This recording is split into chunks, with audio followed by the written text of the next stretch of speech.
using a VPN. Within 10 working days, you will receive meaningful information about your loved one.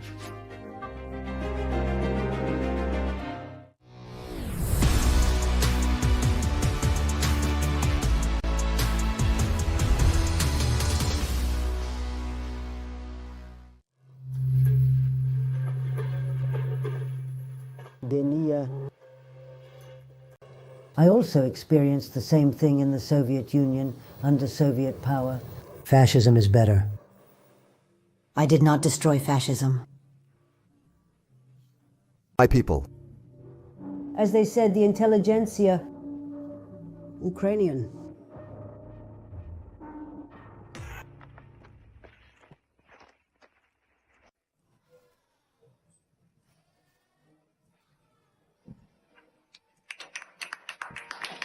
I felt very good because they treated me well.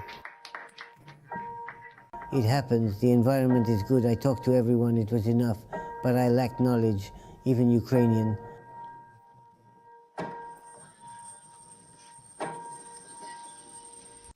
Why didn't you stay in France? It's dangerous here. I want to die in Ukraine, I want to. Die in Panchi. Graves alone to bury. My whole family of 5 people in Crimea. I want to die. If I die, then in Ukraine.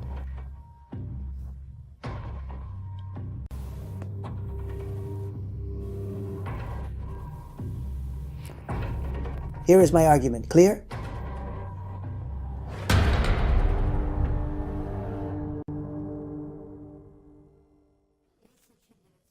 $1925 year. This is your anniversary next year. Yes, yes. February 24th. How did you know that the war in Ukraine had started? It wasn't a surprise to me. I know being in 17,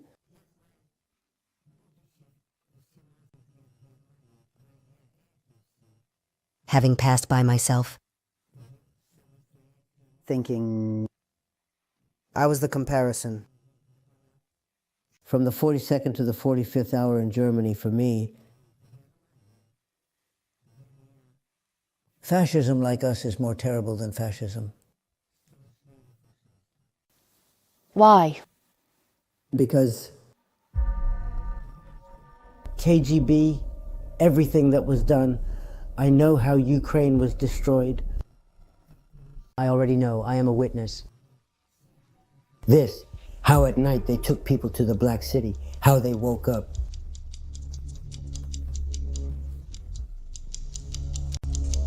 Spotter was taken at night, Fedorov was taken at night, Falkovich was taken at night. We, and this is Black Raven, took everyone away. Nobody knew anything. I already knew what it was. In the 37th and the 38th, when people were taken away from the family. People didn't come back, they didn't come back. That was already scary.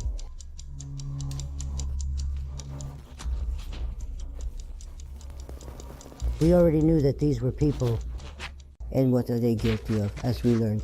They were destroyed. They destroyed the Ukrainian intelligentsia. Why did the KGB take it? But there was no one to explain why people were destroying. No one to explain this to.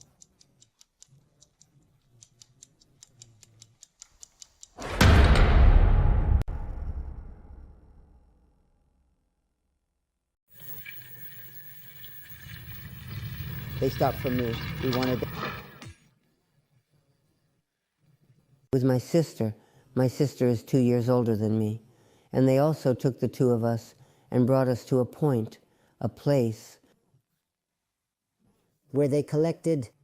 Then they were loaded into freight cars, escorted by German soldiers, and taken to the labor exchange, where the Germans bought it.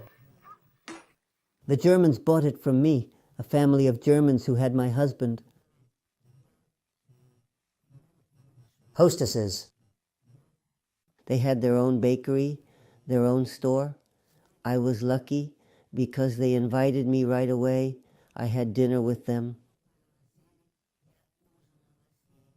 I showed her how to do the housework, what to do, what I should do. And your older sister, and my sister was a little better. She got into 2. For older people, people bought it, but it was less busy than me. We were so lucky. I had very good ones.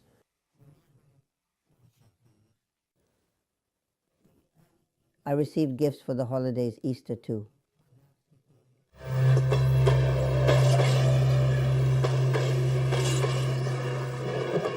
How did you manage to return from Germany?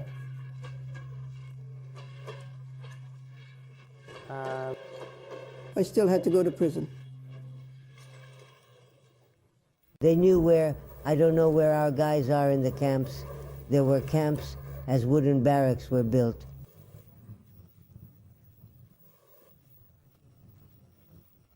They worked at some plant, at a factory. And They were not allowed to go out, and we filmed our acquaintance. They didn't dress up, and we went to see them in the camp. And when we returned, there was a Gestapo check on the train. And they took us away. They took me and brought me to prison. And from there, after some time, they sent me to, as it were, it was no longer a concentration camp, but also a Gestapo camp. And us. Placed in this Gestapo camp. We were driving around in circles there. We had to burst. We were hungry. It was bad. They didn't give us anything special. We weren't there for long. How did you manage? How were you released? We were liberated by American troops on April 14th, 1945. Did you immediately return to Ukraine? No. We couldn't right away. The war was going on everywhere. And my sister? While we were there, we corresponded with a Frenchman, and he suggested that he take her with him to France. And he says, "What about Valentina?" "She will stay here. I will take her with me." And he took us both, the Frenchman.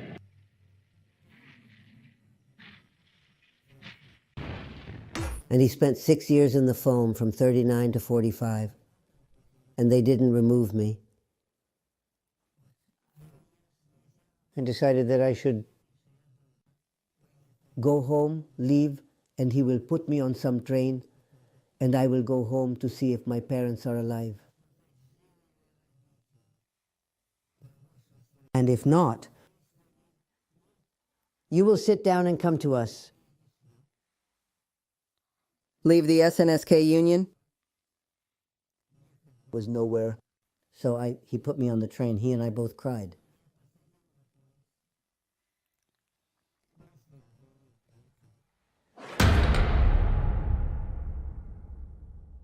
And in the Black Sea, they met me there.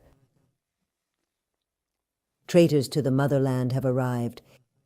Got it? This is how we were greeted in Odessa. What a horror. In the Black Sea, were planted, and there they passed. It was called filtration, filter. We went through the filter and had to wait every day. Interrogation. And someone they knew and someone. And they knew that. There was an interrogation, and someone was let go. And someone was not left behind. Where to? They fixed it. No one told us anything. So they gave me, let's say, 13 rubles, a train ticket. I went to the train with this ticket. I was allowed to go and turn home, so I came home alone. I was afraid to write letters there.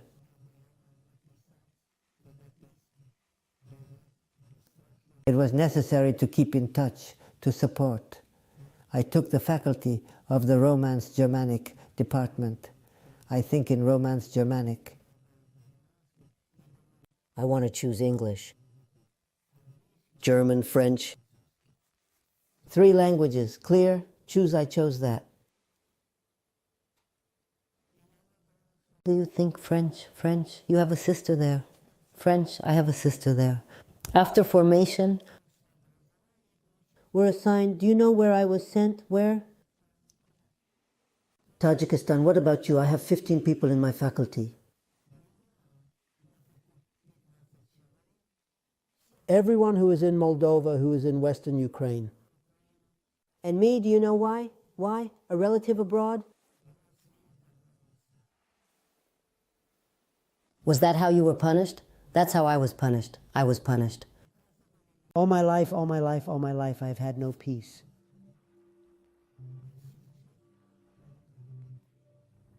I didn't have one. Because I grew up. Ito, Selena did not write about death, did not tell anyone, tried not to speak, and did not write. She was afraid.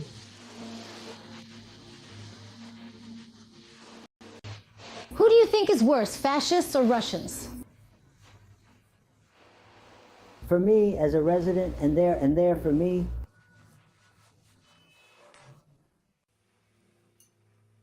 I also experienced the same thing in the Soviet Union, Soviet power. Fascism is better. I will not forget fascism. They destroyed their people. Since they destroyed the Ukrainian intelligentsia, what they did to the Ukrainians. they destroyed, and then language. Destroyed all existing schools were closed. Not a single school was refused. What is this? Is this fascism or is this Soviet power? Go, wash up, sit down, have a snack.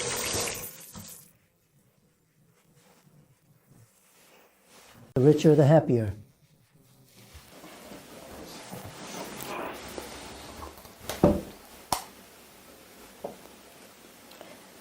You are so clean.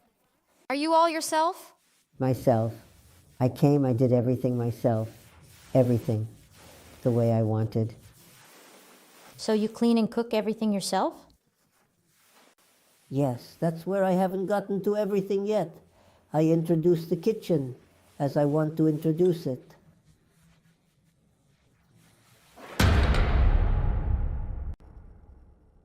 My sister, her husband, they had two sons. One was called Serge and the other was called Guy. Serge says, I'll come for you. The war has started. I'll come for you. I say, I ask you. Don't do this. Why do I want to leave through Ukraine? I want to stay. And one fine day, a call in the morning.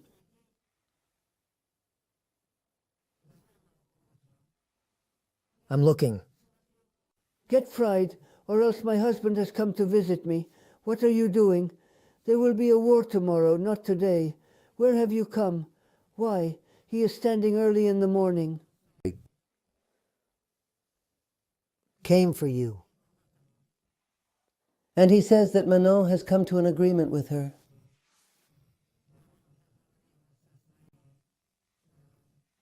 Yeah, 7 colleagues themselves, and he spent the day and left, and the war began.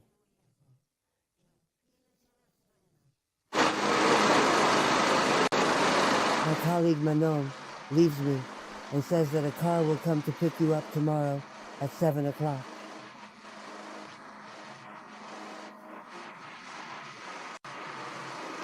They drove us to Odessa, and they took Odessa to Poland, and from Poland already by plane, but the plane did not want to take me. Why? They looked at the passport. Ukrainian, 25th year, 98 years old. They were probably afraid to take it. They didn't want to. It's a military plane. No, only Those who are refugees. that's all. Some benches around, huge benches. I think there were more than 400 there. That's it. I got there. Zorist will meet me. Zorist. How was life with your French relatives? How was it, Serge? and took it. He lives in Arras, where I was.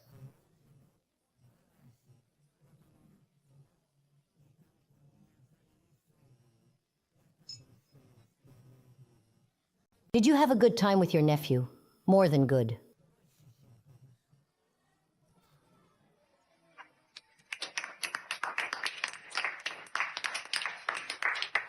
They all tore me apart, firstly, a long time ago, because after Stalin's death I could write letters to my sisters. The medicine worked when magnesium chloride was added. Laris travel agencies. This is the secret of my BA. Grandmothers. I think that you had no problems with language at all in France. There was none at all. I forgot that I knew. Ukrainian language, not only Ukrainian, but when I first arrived, I should have stayed.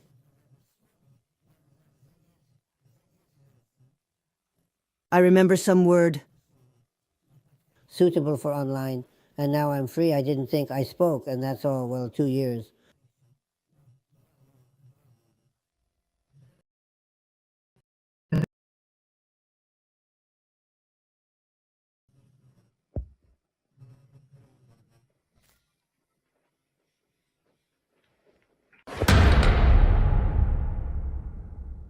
Manon's husband is calling, right? Oh, you won't go anywhere. You won't go anywhere. I don't cook. I can't. I can. That's it. Stay at least the summer. Stay at least the whole summer. And that was May. Is that clear? I was ashamed. He has done so much for me, and suddenly I show up. Well, I will stay for another summer. And I stayed.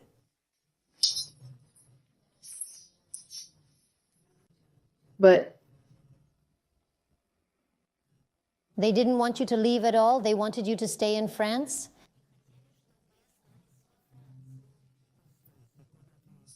we are not fished. No, I understand, that's all. Her persistence, she asks me. Question on the phone. Well, will you believe that if something happens to me here, they will bring my body to Ukraine? I say, I will not deceive you. They will say that, no, I do not believe in it. And meanwhile, it is still very expensive. You understand what a waste you will bring.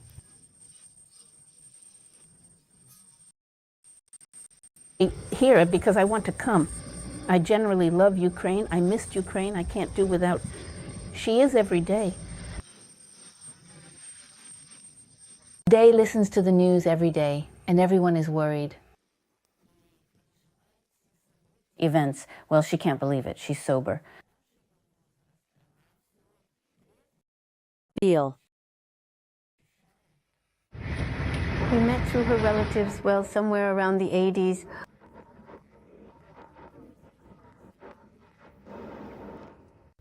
Valentina Artemovna, it's interesting with her. She is a very versatile person, despite the fact that she is only years old.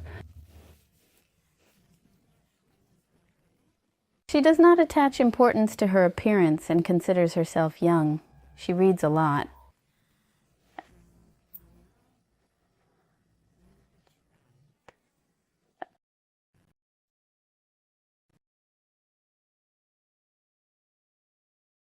Artemovna never swears. She is always everything.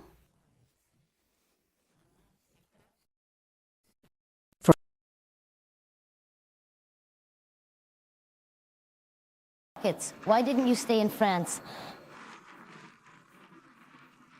It's dangerous here, that's all. One thing is to walk. We are close. I will even tell you this. How old am I say, I ask my people.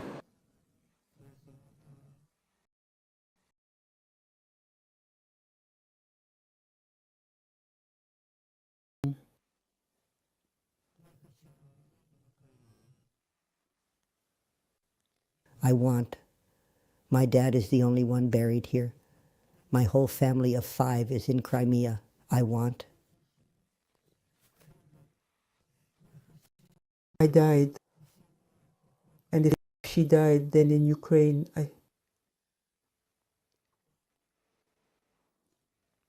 I have arguments. I am myself. I want to be at peace.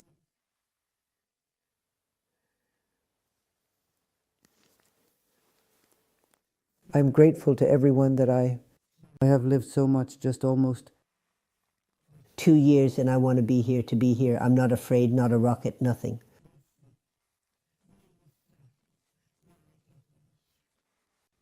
A lot has been done to me,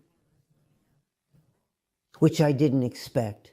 And without taking on this, I remain myself as I was at. Not focusing on this. There is literature. This is. You see here? This is what you see. There's another room. My son knew nothing in life besides literature, art. That was his element.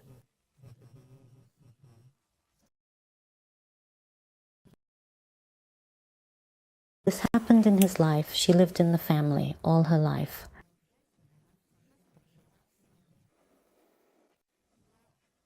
There was one son. He was killed. Of course, it was a blow below the belt, but you have to give her credit. She pulled herself together, she holds herself together, but also the fact that she can't go to the grave. The grave is in Crimea. That's what weighs on her.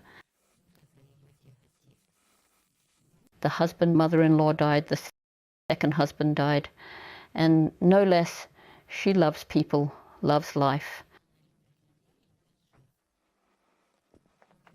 So Ukraine, yes, yes.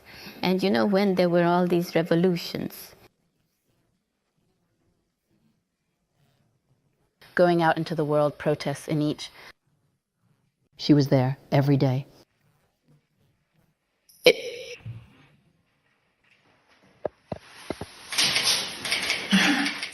My family. This is my husband, my mother-in-law, and my son. Mother-in-law in Simferopol. Husband in Simferopol. Mom, that's all, my dear mom. In Simferopol. And my second husband, my Borenka,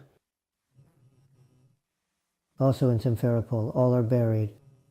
Do you think Crimea will return to Ukraine again so that you could go? For everything. I don't see it yet. No. No, the war won't end. It won't end. They will be degraded.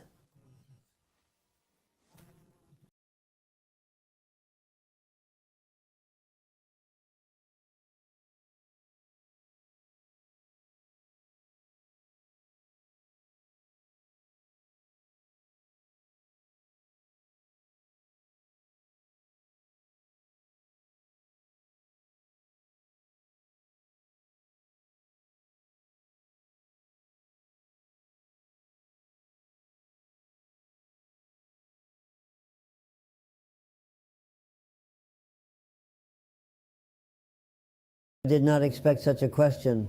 And what is it? Is it the second war? She doesn't surprise me. Russia has always been like this. In 3 centuries, Ukraine cannot become an independent state. They are creating Ukraine, destroying it as a country. And now what kind of people support this? How can I tell you?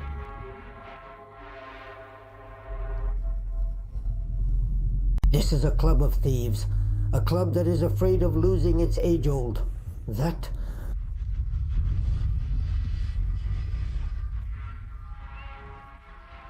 What is Russia? Russia was, and we remain so. She has what she needs. Terrible, terrible. Such a neighbor, and not only... That's what's scary. We will exist. We are being destroyed not only territorially, but also physically. Technically, the people have left their country. For the first time, the people have left in millions. Do they have anywhere to return to? Brother? Godmother time. Where to find blood for yourself, for your children.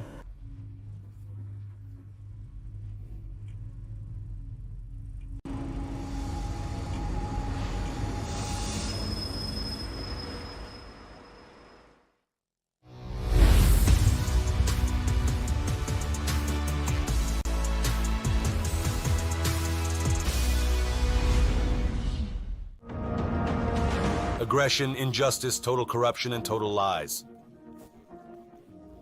The main symbols of the era of Vladimir Putin.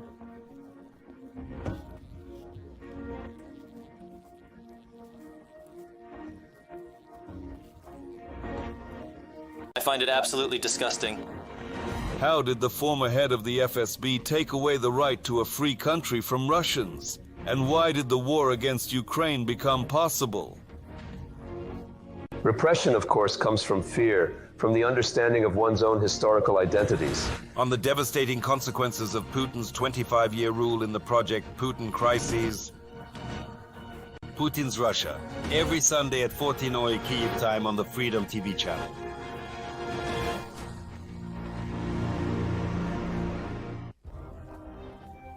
The value of Ukraine.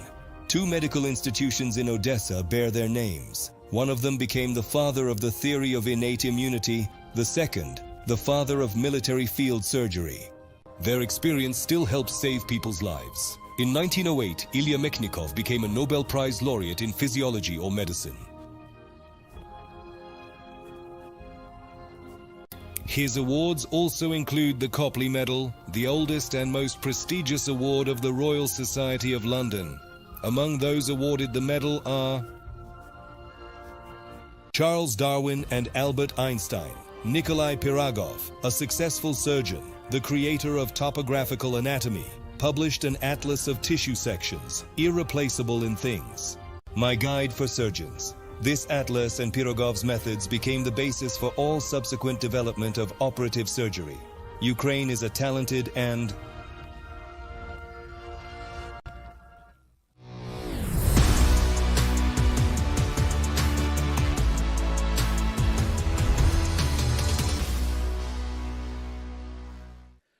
Greetings to all viewers of the Freedom TV channel. My name is Yuri Kulinich. The Kremlin's nuclear blackmail no longer frightens Western leaders, writes Time magazine. Putin clearly understands that his so-called Red ostensibly does not ignore them, but stubbornly continues to draw them. At the end of September, the Russian dictator declared the need to amend the country's nuclear doctrine and lower the threshold for the use of nuclear weapons. Thus, Putin believes that in the event of a large-scale attack using conventional weapons, missiles, or drones, Russia could respond with a nuclear bomb. The topic will be continued by Natalia Gus. Since the beginning of Russia's full-scale invasion of Ukraine, Moscow has repeatedly declared its readiness to use nuclear weapons against Ukraine. Russian propagandists constantly threaten a European army with a nuclear bomb. Kiev. The latest round of nuclear blackmail is intended to keep Kiev's allies from allowing Ukraine to use Western long-range weapons. Already for strikes on military targets deep into the territory of the Federation, experts believe.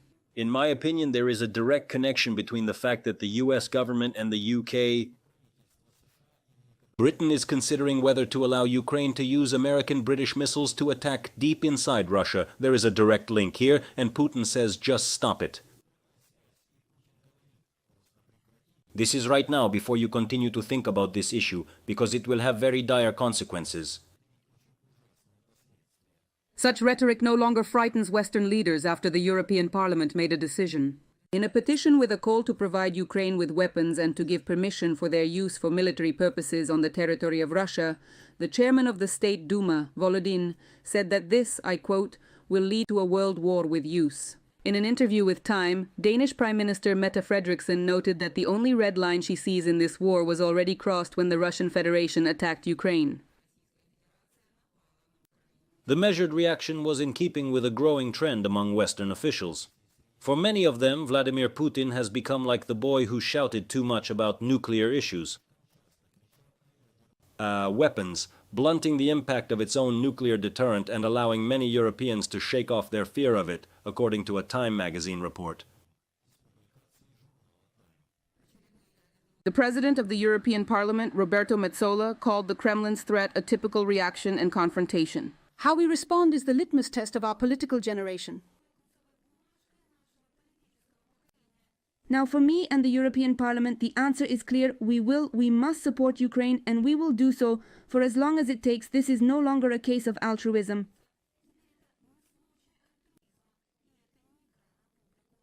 The Kremlin intensified its nuclear rhetoric in order to blackmail the US presidential election, experts admit. Those who are our partners and allies must demonstrate in every possible way, namely publicly demonstrate, that they are not scarecrows and scarecrows of the Kremlin. They are acting. Accordingly, I very much expect that in connection with, well, when the presidential elections are over, then there will be public statements about support, the possibility, the permission of all that is necessary.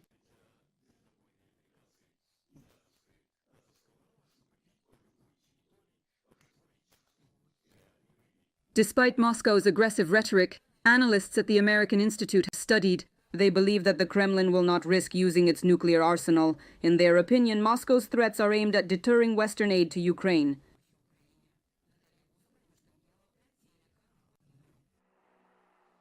Taras Zagarova, managing partner of the National Anti-Crisis Group, joins our broadcast. Taras, welcome to the Freedom TV channel. Hello. Hello. How would you assess the overall response of the West to those nuclear threats that are constantly sounded by official Moscow?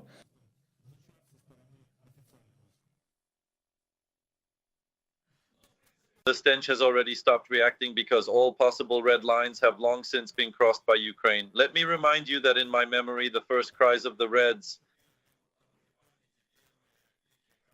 the line, I'll tell you, was back in 1917 when the embargo on American weapon supplies to Ukraine was lifted. Back then, I remember there were cries that it was red.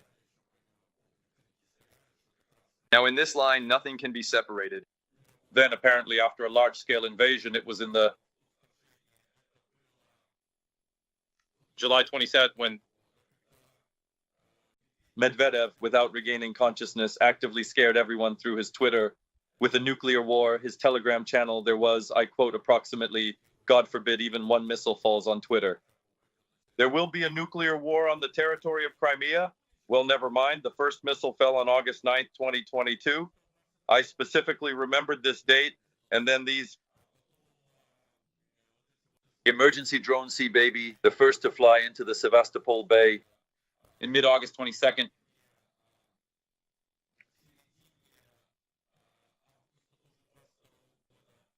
Today, by the way, is the 8th anniversary of the SBU operation that blew up the Crimean Bridge, which he personally led. The head of the SBU about all this. Events that were not pleasant for Russians, especially since this was, as it were, personally opened by Putin, a sacred date, seriously damaged logistics in Crimea.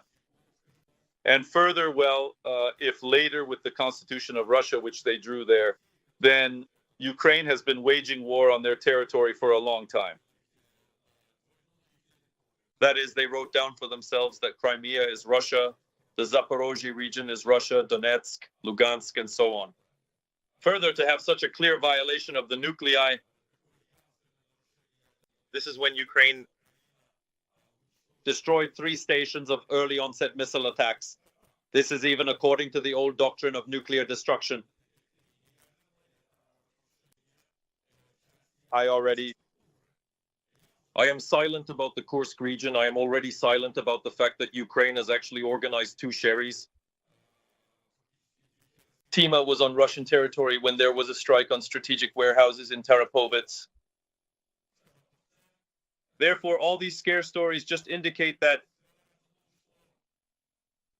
when they started changing the doctrine, I especially laughed when they wrote that when a nuclear state with the support of a nuclear state attacks or something, well, right already when the hand, Ukraine is beating us. So that no one laughs anymore, we will threaten with nuclear weapons. But it is clear that there are people in the West who still believe in it and retell these Russian folk tales. His own to collectors and frequent. The elite Still, but Western weapons hit the territory of Russia. For example, the same attacks were already used when the Russians tried to attack Kharkov.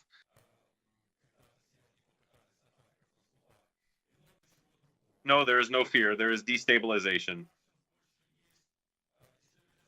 Of Russia. That's what the enemies are. Enemy Russians also predict this.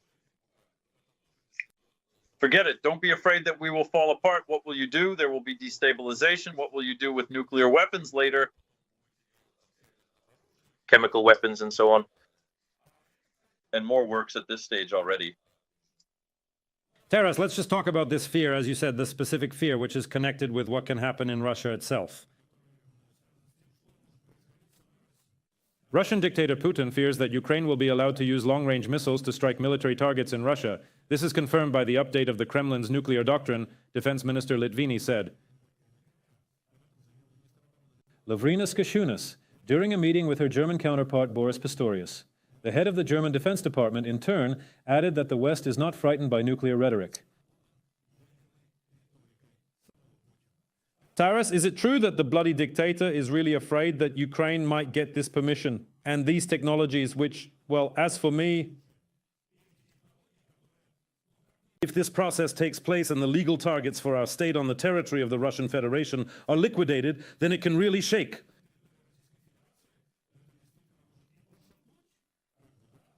The pillars on which Putin's rule rests.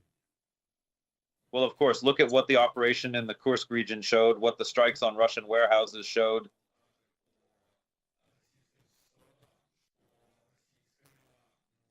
Russia is completely left-handed from the inside. Moreover, I looked at the horror in the eyes of war correspondents after the strikes on Tarapovets.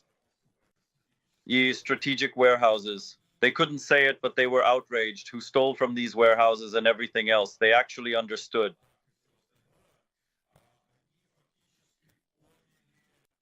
That the main military secret of Russia has been revealed. Many warehouses, a lot of infrastructure that was built on the territory of the Russian Federation. It was built on the assumption that no one ever dares to check whether it is working or not, in what condition it is. Because they thought, who would dare the nuclear state, Russia, to do anything at all? And they dared. They actually revealed a military secret. And therefore, of course, when the presence of these missiles and military targets in depth of up to 300 kilometers and Storm Shadow up to 500 kilometers of certain, and if they hit the modifications, then this, of course, will greatly complicate the possibility of conducting a military operation, will reduce the potential of the Russian military machine. And in this case, of course, this is a blow to Putin, because after the Kursk operation, the height of his position in the middle of the country was greatly shaken, because the myth of the defender was dispelled, the myth that Putin is all-powerful. The Russians themselves are already starting to talk about it. It's not all those military bloggers and everyone else. That is, the Russians felt that they're sacred. An insolent boot tramples them on the ground. Ukrainian military, and Putin cannot do anything about it. Soon it will be mid-November and nothing happens in October. They can't do anything in the Turkish region and much more. Therefore, this greatly affects the positions when it will be destroyed. If military infrastructure is needed, then the issue will become very, very difficult for Putin, and the morale of the army is greatly undermined, because after the Kursk operation, there was a question when the army was gathering, people were running. No one was particularly eager to defend this regime, and accordingly, of course, they understand the danger of permission to strike at the territory of the Russian Federation, and this greatly upsets them, to put it mildly. Hello, tell me, for how long? Let's do it this way. Putin is independent in his decision regarding the use of possible nuclear weapons.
Despite this, the European Union will not change its position regarding support for Ukraine. Let's hear this position and continue the conversation.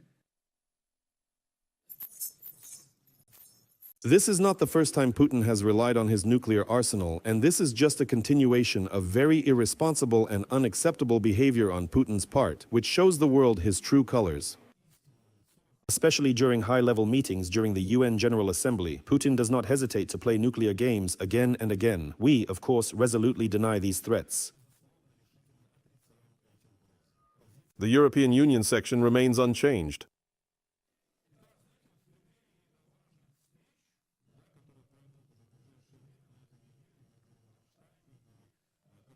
There will be meetings at the level of state leaders, not just representatives of the defense or foreign ministry.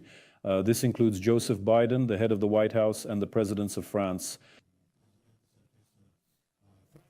Chancellor of Germany, Olaf Scholz, Keir Starmer, Prime Minister of Great Britain, will discuss aid to Ukraine. And as we understand, this is the solution that we need so much now. It is necessary to link these threats of Putin with the decisions that will be made at this high level. What influence can they have, in your opinion?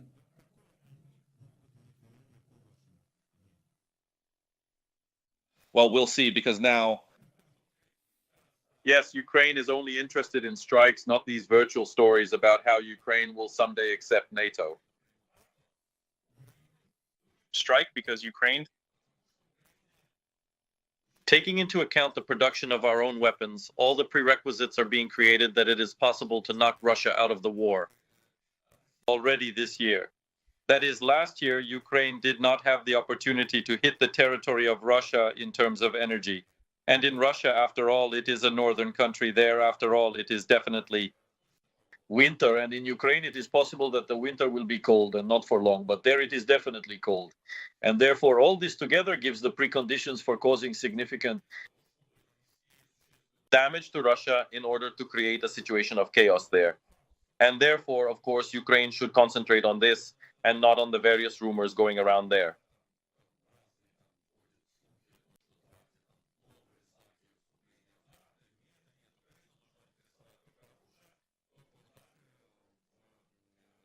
Well,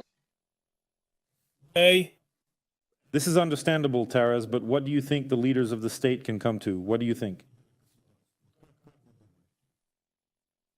well, let's see. I have a suspicion that still, before the US election, they won't make any abrupt moves, because that's also pressure. Trump is already putting pressure on the Biden administration that they... So irresponsibly, the North goes around the world that evil people-raised evil countries raise their heads, behave as they want. But here's another interesting point. How else Israel, maybe before that, the time Israel, for example, hits Iran, this can also change the true position of the bid.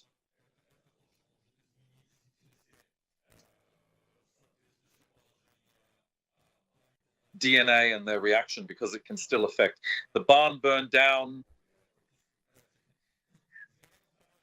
and the house is on fire, because they will have to follow. Tim is a visa guy because the current Biden administration's absolutely spineless policy is already in America. They write about what they say. Look how Israel behaves. This is how a real policeman should behave when he hits in response to a blow, and not trying to pacify the aggressor as the current administration does. But there is a suspicion that they won't change their point of view, but there may be different options. There are many options now. In reality, it's still history. Nothing has been decided yet, and some events may change. As I told you, for example, an Israeli attack on oil terminals, for example, Iran, would immediately raise a red flag. Finally, tell me, to summarize, so that our conversation with you, and you essentially said about this, gave a certain characterization.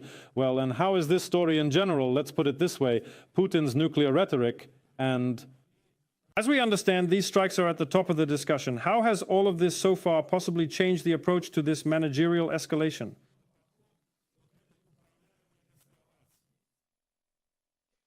Well, escalation has long since become uncontrollable. Well, from like, yes, so that we, in short, come to some kind of conclusion. Yes, that in essence she, well, showed her, let's put it mildly, perhaps incapacity. How do we understand? It just showed that all these attempts to preserve everything, one country cannot be removed. Iran is already, North Korea is actually already at war. You know that everything is growing and there is no controlled escalation. It means that it is necessary to support other mayors in order to solve everything. And this is quite active. Give Ukraine the opportunity to solve all the issues that exist.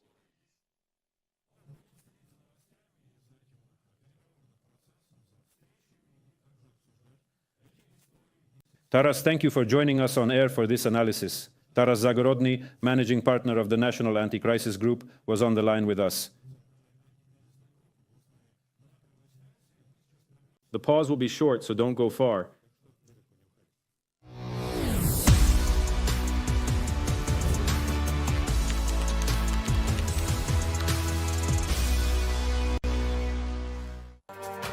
The mythologizing of Russian and Soviet history continues to this day. We are dealing with the mentality of the Soviet man, the Russian man. Vladimir Putin and Kremlin propaganda are successfully parasitizing the ASSR nostalgia about the ancient and deep reasons of the Kremlin's imperial policy and military aggression. By admiring the past, we can understand the present and look a little into the future. These myths and cults began to be established in the Kremlin. That is, these falsifications began. We tell you what is really... Where do they represent the Russian world? Historical facts on Thursdays at 18 Oz Kiev time on the Freedom TV channel.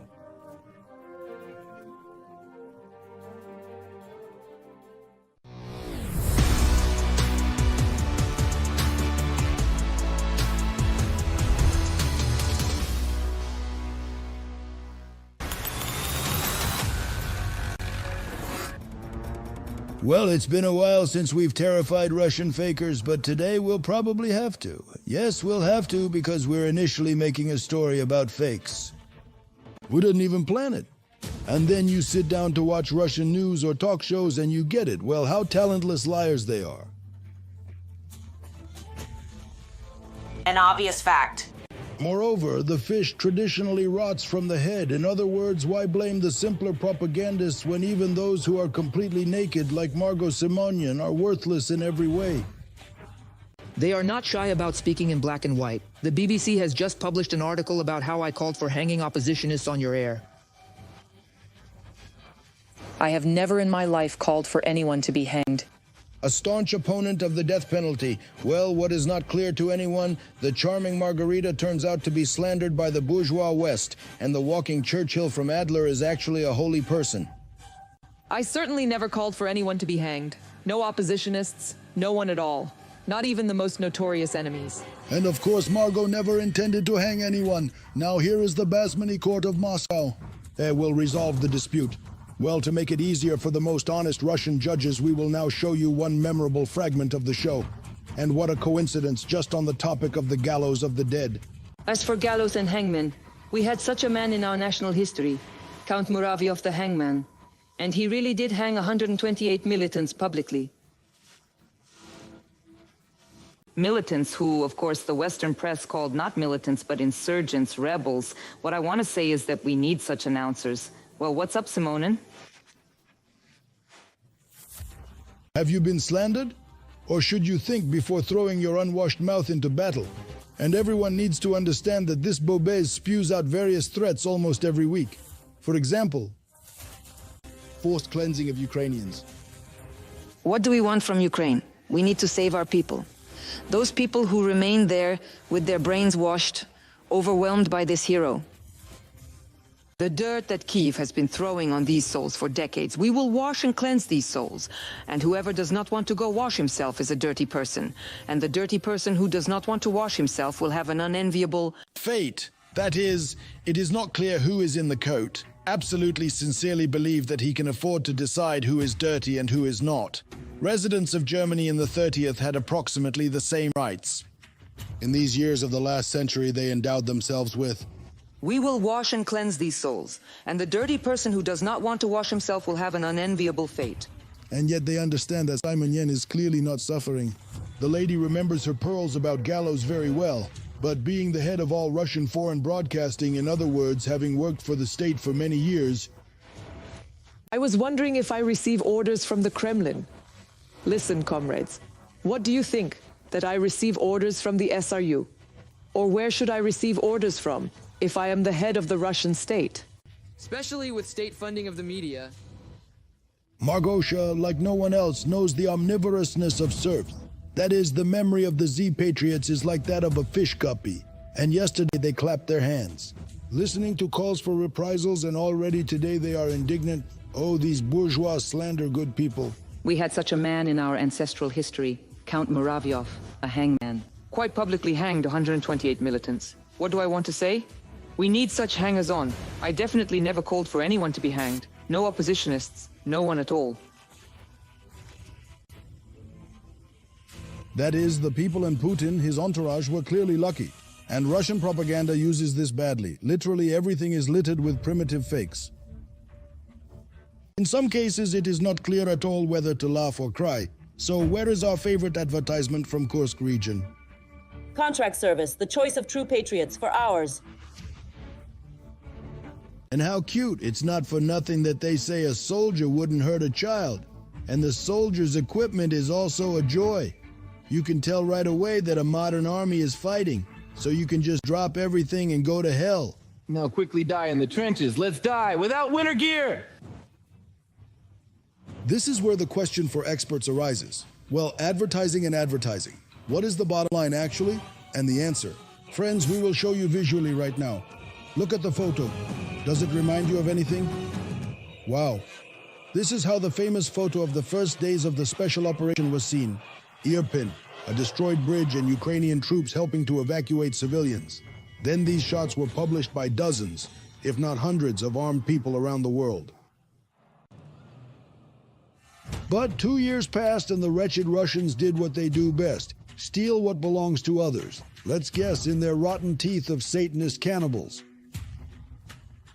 It wasn't Kamelfo who was put in, was it? Vladimir Putin pardoned Yaroslavl native Nikolai Ogloblyak, the leader of a satanic sect. Nikolai went to the front in Ukraine where he was wounded. And now he was free again in Russia. And here is another potential hero of the war, Denis Horin. In 2010, he killed a person as a result of a drunken quarrel. He cut off a mint. With the corpse, he was eventually eaten. In fact, this is how the frame of the penny ended up on billboards in the Kursk region. And in general, it doesn't matter who they appointed as the culprit after the publicity. Acting. The head of the Kursk City Hall's Architecture and Urban Development Committee received a reprimand for negligence in the production and placement of a banner calling for contract service. The banner depicts white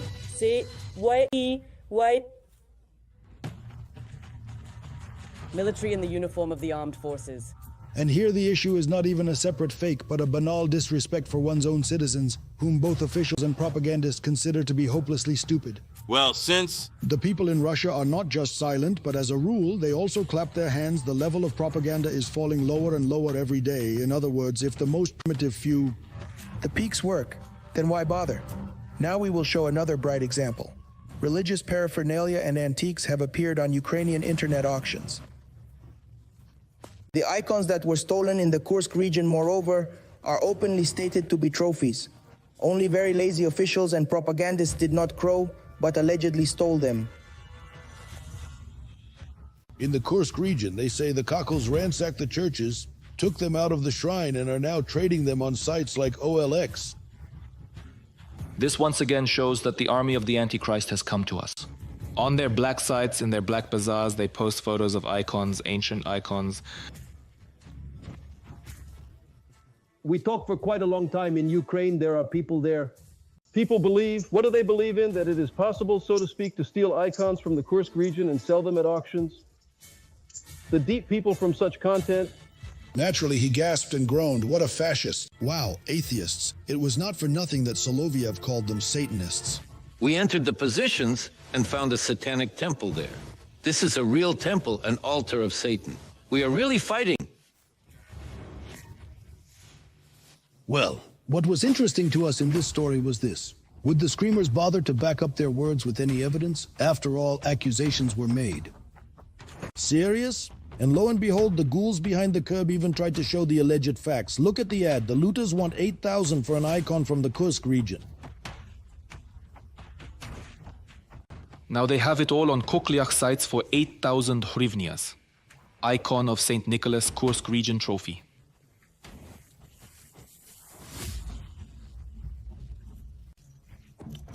Ostankino Foikomets seemed to be unaware that the history of almost any photograph can be traced. That is, having spent a little time, Ukrainian bloggers found the original announcement from the specified icon. And of course, it has nothing to do with the Kursk region. Konotop, an old icon, St. Nicholas, 1800 hryvnias. That is, the poor are simple. We went to the site, typed the word icons into the search, and then simply photoshopped the ad. And what can you say? What a country, such fakes. What can we talk about if the big channels don't share? I drew with my fingers, using Photoshop pictures as a basis. This icon is a trophy. We lost. In general, it is not clear whether it is from the Kursk region or whether they are continuing. Looting of Ukrainian churches after the decision of the Rada, UOC will forbid. And it would be okay if it was some kind of one-off story, but, you know, they didn't check, they didn't watch it thoroughly, but no, almost everything that the Russians show. Channels are the most primitive level of lies. A good war is a high-tech war. Here is one example. When you see a picture and can control the battle. This video is another hit of Russian propagandists. It was rotated last week. Well, everyone is not lazy, and how come they didn't screw it up? The drone captured the spectacular victory of the Russian army. Infantry, stormtroopers on motorcycles, coordinated work of artillery. This is the work of the Moto Group, jumped in on motorcycles. And the boys did not die. It turns out that there were no losses at all. There were not even any wounded. As a result, the village in the Ugledar direction was taken without any losses at all, and the number of supposedly liquidated Ukrainian armed forces soldiers is measured in tens. We mowed down, I think, 18 people of the enemy, 200. Well, we didn't take any prisoners today. Will you, with a Ukrainian face, be... Now, do you want to know how to laugh at such masterpieces about the first army in the world? We have the most fighting army in the world. We are now undoubtedly the first army in the world. But we didn't just say that about... Propagandists think their viewers are stupid. And now we'll tell you why. The thing is that with modern technology, it's quite easy to determine the geolocation of a particular place. We spent 10 minutes easily revealed that we are talking about the village of Dersovo in the Telmanovsky district of the Donetsk region. Do you know why this is important? Oh, friends, watch your hands. Already mentioned. Dersovo, although located in the Donetsk region, is a rear village. Here an awkward question arises. Who was it that the Russian ninjas stormed with motorcycles and artillery? Cheburashka's in the deep rear. This was the motorcycle group working today. The enemy was mowed down, it seems, by 18 people. Sashkvar turned out to be so serious that the main screamer somehow immediately... The same Danya Besonov was just recently writing posts and was terribly proud of the assault. This is what one of the assaults in the SRF near Ugledar looks like, fast and bold. Of course, after the preliminary RPAT. And now it's as if he's kept quiet, and we understand him to some extent. Well, what can we tell him that we decided to deceive everyone and filmed a fake victory in the rear? It's even shameful. Let's make a cardboard storming of the Reichstag.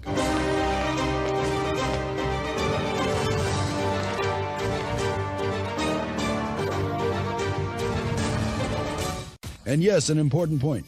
It is important not only for the sake of informational hygiene to expose the false victories of the Russians.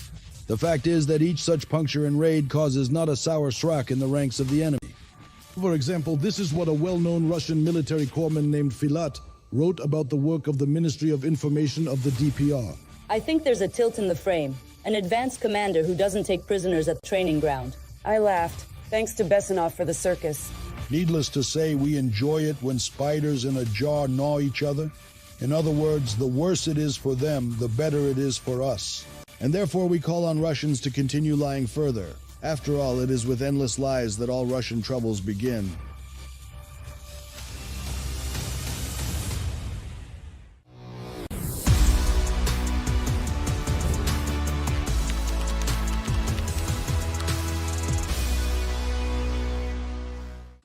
Russian wars of conquest always led her to disaster.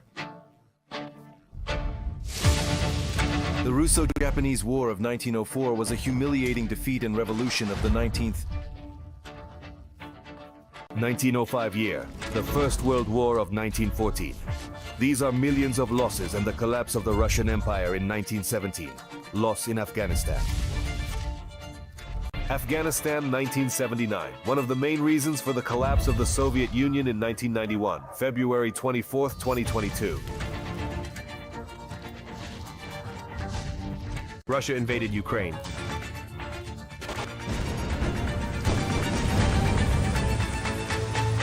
What awaits her next?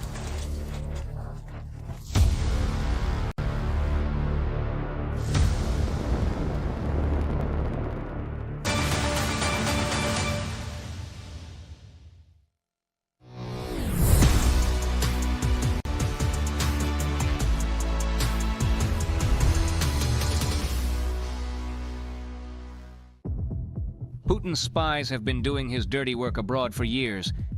Moreover, they were so self-confident that they didn't even try hard to create an alibi. Our friends have been advising us to visit this beautiful city for a long time. Salisbury? Yes, when in March 2000... On the 18th, former GRU officer Sergei Skripal and his daughter Yulia were poisoned with Novichok. Alexander Petrov and Ruslan Bashirov were blamed for this. No one really tried to cover their tracks. As an excuse, the accused gave a ridiculous interview to the court propagandist Margarita Simonia. The mistress of the Bobrovs then played a meddlesome journalist on camera, the hapless GRU agents from Afghanistan. In to know the frightened fifth graders. And that was the end of it. After Russia's full-scale invasion of Ukraine, Russian spies in Europe, Britain, and the United States have not calmed down at all. Moreover, on August 1st, Putin even negotiated for the return of his hired killer Vadim Krasikov, who killed Chechen veteran Zelimkhan Kangashvili in August 2019 in Berlin. Laziness, and indeed, liquidated Anatoly Sobchak in 2000 in St. Petersburg. With the exchange on August 1st, Putin showed that he is not abandoning his killers. And now his friend Viktor Orr. This seems to be planning to roll out a red carpet for Putin's mercenaries. After all, in July, Hungary launched a procedure for fast-tracking visas for citizens of Russia and Belarus. This became possible due to the decision Budapest to include citizens of the Russian Federation and Belarus in the so-called National Card program. Now they will be able to travel to Hungary without security checks. This was negatively justified by the alleged influx of Russian citizens to the country for the construction of a nuclear power plant using Russian technology. After all, in November last year, Hungary and Russia signed a schedule for the construction of the PAKZH-2 nuclear power plant. This project, worth 12 billion euros, is an expansion of the existing Pakh station and is being implemented under the leadership of Rosatom. In addition, Vengria concluded an agreement with Belarus on assistance in the construction of the nuclear sphere, a reactor. Now these agreements have become a vague pretext for launching crowds of Russians into civilized European society. EU Commissioner for Home Affairs Ylva Johansson said, "Now potential spies and saboteurs have gained easy access to the EU. Russia is a security threat. We need more, not less, vigilance about potential Russian spies. And easy access to the EU for saboteurs will undermine the security of all of us." Hungary's actions have long been the subject of serious controversy and criticism from the international community, especially from the countries of the European Union. Against the backdrop of brutal daily Russian aggression against Ukraine, Hungary's actions look like aiding and abetting the war crimes of the Russian occupiers. After all, while most EU countries are tightening their sanctions against Russia, especially in the energy and technology sectors, Hungary is ready to voluntarily let in Russian agents even without a formal security check. Tim is more that the pretext for such actions only once again demonstrates the strings by which Putin pulls Orban, and before he tried to pull the whole of Europe, namely the energy issue, at a time when other EU countries are doing everything possible to reduce their energy dependence on Russia. Hungary openly demonstrates cooperation in the field of using Russian technologies for building a nuclear power plant. But of course it is not about energy. Viktor Orban's government has repeatedly spoken out in favor of expanding ties with toxic Russia, despite criticism from other EU members. And although Orban's policy temporarily strengthens his rating among short-sighted domestic voters, in the long term, serving Putin weakens Hungary's position in European structures. However, Orban's policy cannot escape Hungarian structures. Experts say that Orban does political favors for Putin for a reason.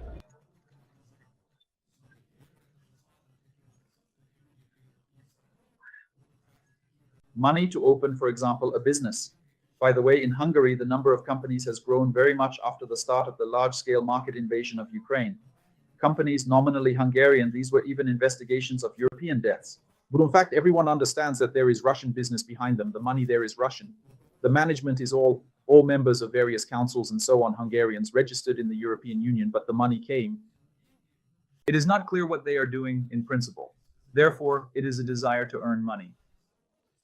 Sometimes it seems that Orban is deliberately provoking the EU. Thus, on July 1st, Hungary began its another presidency of the Council of the European Union, which will last until the end of the year, and just 5 days later, Orban visited Moscow.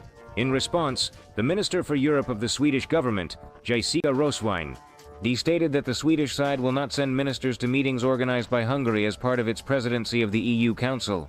The boycott of Sweden was joined by Estonia, Latvia, Lithuania, Poland, and Finland. And later, the EU High Representative for Foreign Affairs and Security Policy, Josep Borrell, called on EU countries to boycott Hungary. However, it is better that several countries, for example, Luxembourg, Spain, and Slovenia, did not want to participate in this. In addition, the Hungarian state behaves defiantly in another organization, the UN. On June 16th, Hungary became united, a country of the European Union that did not sign a joint statement of 50 states condemning the Russian Federation in the UN Security Council. At that time, almost all UN members ignored the meeting, which was convened by the Russian Federation to distract the world community from Russian crimes in the center of Europe. However, Hungary sent its representative at the ministerial level. In addition, they exterminated Iran, Libya, and Kuwait delegated their ministers to the Security Council. Belarus and Thailand were represented at the level of deputy ministers. This is a provocative position of Hungary, or rather a knee bend. The pose in front of Putin only once again emphasized the country's isolation among other countries of the European Union, and also called into question its commitment to European democracies, values, and collective policy. This behavior of Hungary in the UN strengthens the perception of it as a Trojan horse in Western structures, and the main danger is that this horse is stuffed with Russians. The agents who now don't even have to knock on Europe's door and can easily get in through Hungary. Meanwhile, Russian spies and agents are regularly arrested in Germany. Summer 2012. The 24th was a particularly fruitful day for the German secret services. In June, the Germans arrested Cossacks sent by the Kremlin who were accused of working as agents for a foreign secret service. On June 19th in France, in Frankfurt, 3 people were detained by employees of the criminal department of the federal state of Gießen. One turned out to be a citizen of Ukraine according to his passport, the other a citizen of Armenia. 3rd Russian implicated. The office of the German Attorney General stated that these Kremlin tourists were hired to follow a certain person from Ukraine, whose identity is not disclosed. Putin's spies were taken to a cafe where they were going to spy on Putin's new victim. The detention of citizens from various countries, including Ukraine, Armenia, and Russia, shows that Russia is active. Use their agents and allies in various countries to conduct espionage operations. However, Germany, as one of the leading EU countries, plays a key role in countering Russian aggregation. On July 17th, German justice was carried out on yet another of Putin's agents in Europe. The fact is that a 59-year-old native of Russia, who had already managed to acquire citizenship, Germany decided to make money, and in addition to its main activity of driving buses, began selling large volumes of transistors and other spare parts to Russian companies associated with the Russian bus industry. Transformers, amplifiers, and transistors were purchased in Germany but sent to recipients with false addresses, making it appear that some of the equipment remained in the FRS. RG. However, in the end, the electronic components ended up in St. Petersburg. For this, the unlucky businessman received almost 7 years of imprisonment. In addition, his common-law wife received 1 year. 9 months suspended for assisting in the commission of a crime. It is no coincidence that Germany has not been as happy to see the Russians as it was before the full-scale invasion of Ukraine. So the flights of Russian planes are prohibited in Germany, so there are no direct flights from Russia. And from June 1, 2023, the Consulate General of Germany in St. Petersburg, Kaliningrad, Yekaterinburg, Novosibirsk stopped processing and issuing visas for entry into Germany. Since last autumn, new requirements for documents for a visa to Germany have appeared for Russians. So, when applying for Kostiana Visa, the host country is obliged to submit its application on the official letterhead of the Ministry of Foreign Affairs, apparently so that later it would be easier to find the ends of potential colleagues of the murderer of the region, active spies at the highest levels. According to the politician, a large-scale Russian proliferation operation was uncovered in Marca with the joint efforts of the Czech Republic and Belgium. In propaganda in Europe, part of it was the Prague Resource Voice of Europe, which was launched by Putin's godfather Medvedchuk and his longtime partner Artem Marchevsky, the publication Voice of Europe. Not only did it spread Russian propaganda in 16 languages, but it also served as a cover for paying substantial sums to pro-Russian candidates in the European Parliament elections.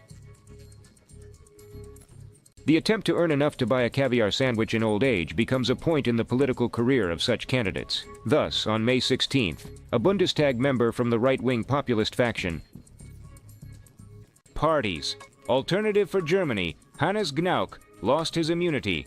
In addition, the German Bundestag also lifted the immunity of another member of this party, Peter Berdin, in May. Bistrona. And the whole thing is connected with that same Voice of Europe, namely receiving money for assistance in disseminating Russian propaganda. Probably in the same way, the so-called film Anastasia Terafimova's ex-collaborator Russia Today and the Russian War hit the screens of the Venice Festival. Only the Italian police are still not as penetrating as the German. Not only with the consequence, but also with the cause of the problem, therefore EU countries are discussing limiting Budapest's participation in the Schengen zone. That is, indiscriminately granting Russians the right to enter. Make close unhindered access to Europe for the Hungarians themselves. The story with the entry permit for Russians and citizens of Belarus, which was unilaterally adopted, may lead to the fact that the other parties will introduce accordingly some additional checks at the border and will check all those who will leave Hungary, as a matter of fact, on their territory. Therefore, the mechanisms of influence. In fact, in Hungary, there is, for example, the freezing of certain payments, and due to the incompleteness of reforms or non-implementation of those initiatives, which Hungary had to do. They know this very well. They are simply now trying to make maximum use of their formal leadership in the European Union when they have additional opportunities simply to hold some meetings. Try to present your view on certain issues. Hungary's new dubious immigration laws will undoubtedly add to the workload of European law enforcement agencies. For almost 2 months, Russians and citizens of the satellite country Belarus have been able to enter the EU via Hungary without any security checks, and from there they can travel freely to other EU countries. Lithuanian President Gitanas Nausėda called it a challenge to European security. Hungary's unilateral decision, including to simplify the issuance of visas to citizens of Russia and Belarus, contradicts the price. The principle of solidarity and EU agreements. Hungary, which allows citizens of the aggressor country Russia, a country participating in the aggression of Belarus, to travel freely around Europe, increases the risks. This is the main problem. A Schengen visa allows you to move freely in the Schengen area, which covers 29 countries, including Norway and the Schengen area. Švýcaria.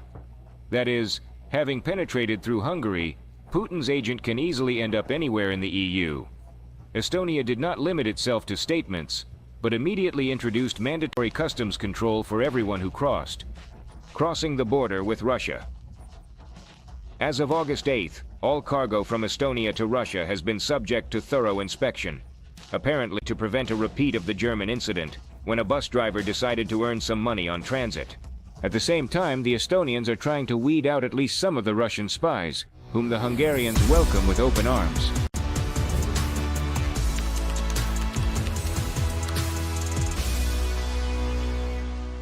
People are the main value of Ukraine, the desire to make peace.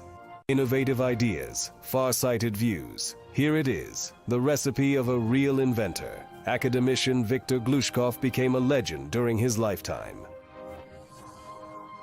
The electronic computers Kyiv and Dnipro created by Glushkov actually became the predecessors of personal computers. In 1997, 2 new machines appeared between us. The People's Computer Society awarded Viktor Glushkov the Computer Technology Pioneer Medal. Nikolai Kolbun is a developer of an innovative medical field and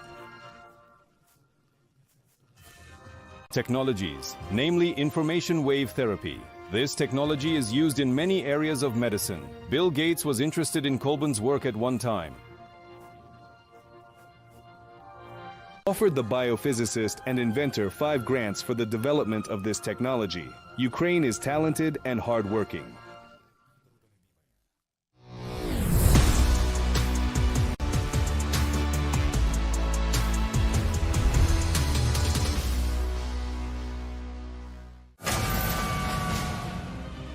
What you sow is what you reap.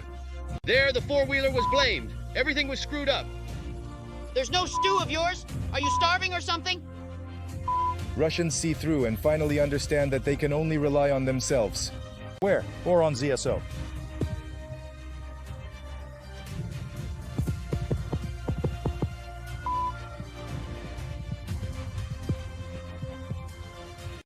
The final closure of YouTube, degradation, impoverishment, and new attempts by the Kremlin to buy its voters. In Russia, they will start paying money for the birth of children from members of the USSR. While the residents of the Kursk region are trying to survive on the pitiful handouts of their under-ruler, which they even managed to refuse to Russians who fled the war. And in the refusal was to know that it is written here that it is not centrally evacuated. And the fact that this evacuation did not happen in principle.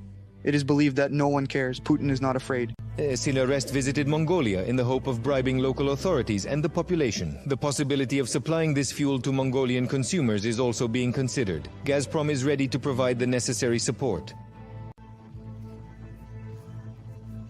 Gas. In how the people's wealth is squandered. At the time, their people will probably never see anything like this in their lifetime. For this, you understand, you have to buy the pipes yourself, buy the battery, and what else you need to buy there. It turns out 500,000. So when will you fail then? Never when I die. For almost a quarter of a century, Putin has been deceiving his voters and instilling in them a sense of imaginary greatness. We live in such a state. In a rich state.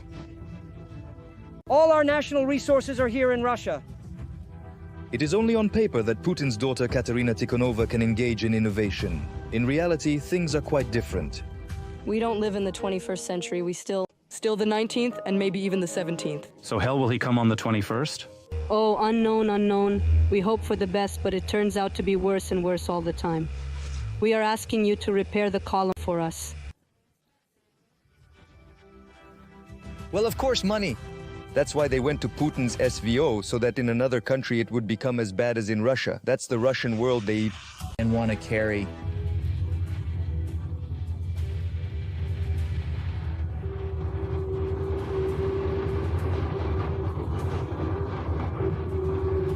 It is not clear. The sign 60 is still standing no more, no matter how much money you can spend. And as much as needed. All the same, they will say at the election that the turnout is excellent. And everyone votes for the ruling party and its supporters. At the height of the offensive of the Ukrainian armed forces in Kursk region, regional and municipal elections are held in Eref. You won't believe it, but Elocha Panfilova brings the unimaginable. The highest turnout was in the Kursk region and in the Kemerovo region. This phenomenon in the regions with the Pamfilov counter-terrorist operation regime is explained by the quote of the adequate reaction of the heroic residents. They write something like this in the comments. I want to vote for the place of residence. Organize. Well, probably some Russians will again believe this nonsense from the head of the election commission. But those who remained in the Per region for various reasons. They certainly did not run to vote first for the Kremlin-appointed officials who abandoned them in a difficult moment. That's why we couldn't. There was no evacuation as such. There was no announcement that we had to evacuate. Those people who could walk left. And even at such a moment of discovery and feeling, Russians are so intimidated by the government, and maybe they don't even trust it anymore, that they don't even ask for anything specific from their wrongdoer. Do you want to give it to Putin? Not. Do you want anything from Putin? Everything is visible in our freedom. But the main question is from whom? From himself or from his soldiers? So professional killers who stole on foreign soil and did the same in the cities and villages of their vast homeland.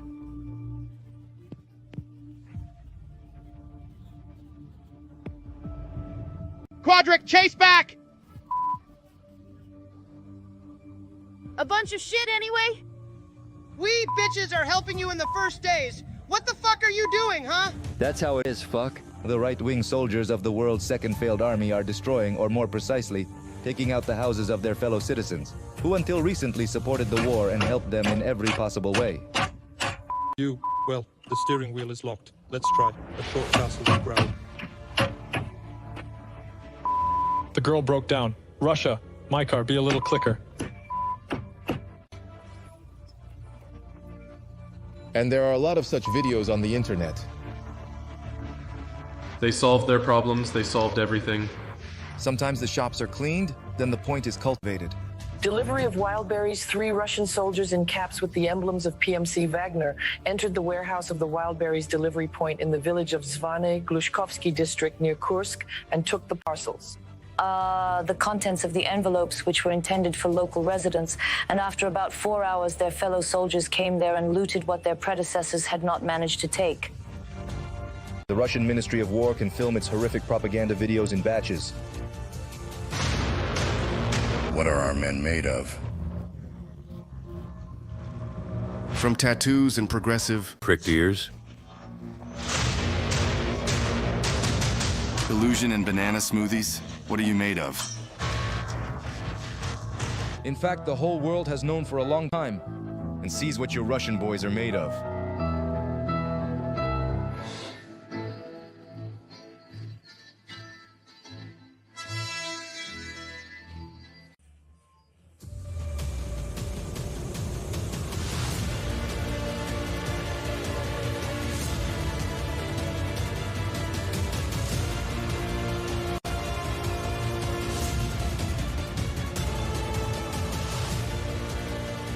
And don't believe all this patriotic nonsense that the Kremlin wants to wrap up as a candy called Russian soldier. It's even their own. Well, or at least someone who has faced them directly.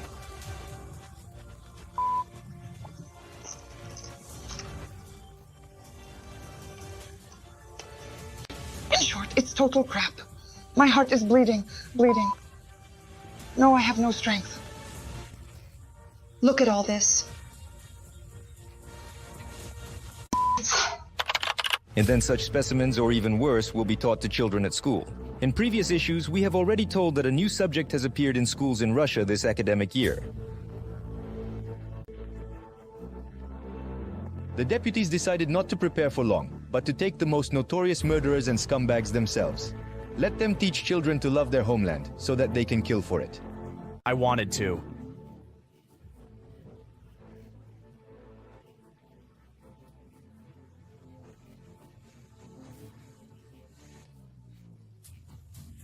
They lured young women into an apartment, introduced themselves as employees of the Foreign Intelligence Service, beat them, stripped them naked, handcuffed them, planted drugs on them, and kidnapped them. All this is on video. Afterwards, they extorted money from the women, threatening to hand over the video to their relatives and the security forces. That's the kind of teacher he is.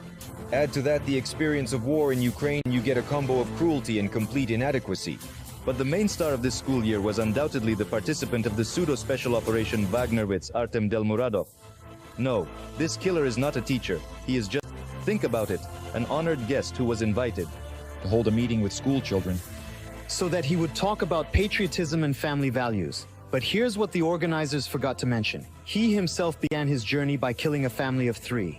I sat for it for 14 years. Yes, that's the twist. This is almost the same as the head of the State Duma Committee on Family Protection, and Stalin in the Year of the Family asked not to vote for the law on domestic violence. Simply surreal. A country of insanity. Although recently the deputy decided to be creative again in her style and announced the beginning, or more precisely, about the need to conduct special demography.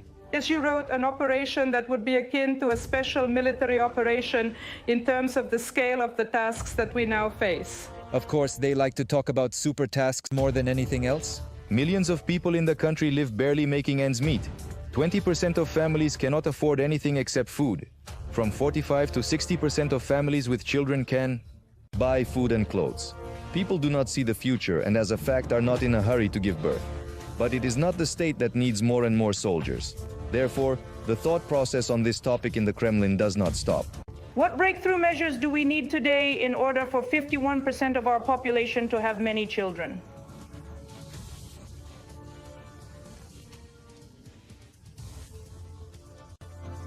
In order to send yesterday's school children and graduates of military lyceums and universities into meat storms, the guys are worried that there will be fewer of them and no one will fight. For this, some kind of are constantly being introduced. This is a program to bribe the impoverished population. Meanwhile, the Permcry leadership has come up with a way to cross two of President Putin's favorite topics, the war in Ukraine and demography. Pay money for the birth of children from SVO participants. Eligible bachelors, future teachers, and lecturers.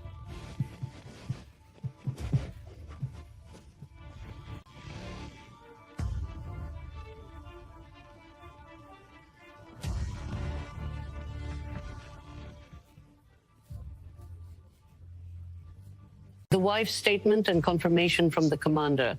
Other evidence of paternity, such as DNA analysis, will not be required. So the PERM leadership recommends that women boldly become pregnant.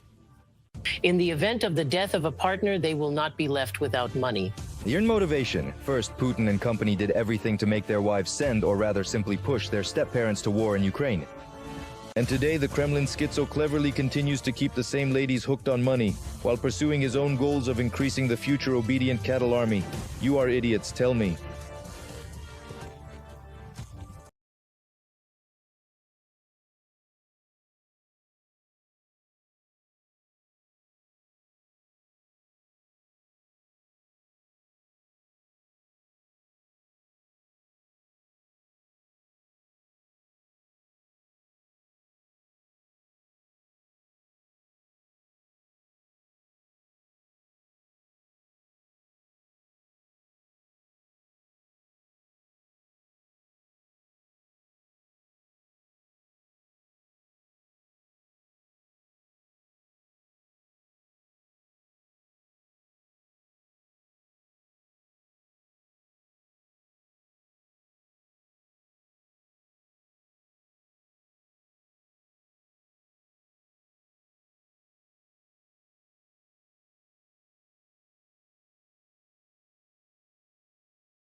Ancestors, our grandfathers, great-grandfathers, our fathers, and he is still the main driving force of the development of the Republic.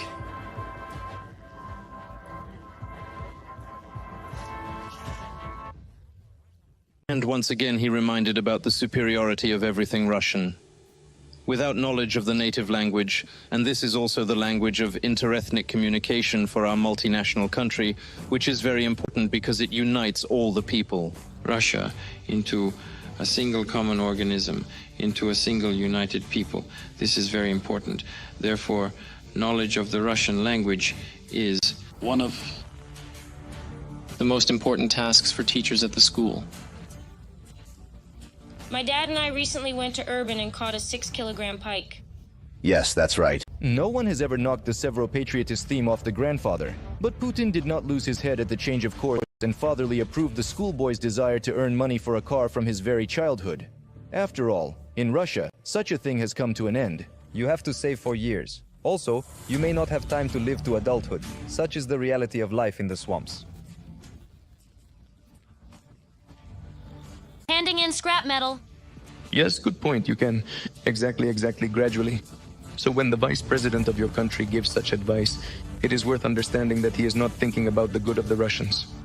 And even more residents of Donetsk and Luhansk. and only about how to maintain power and about personal interests, and that is why it is more expensive to listen to his advice and believe his promises.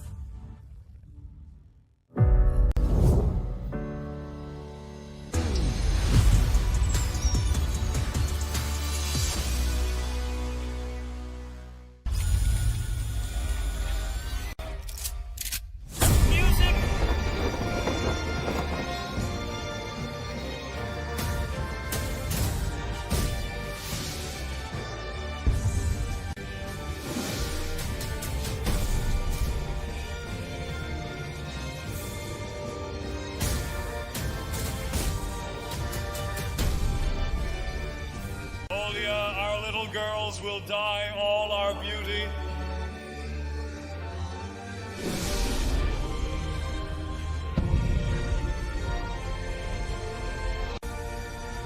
We legislate and not our brothers.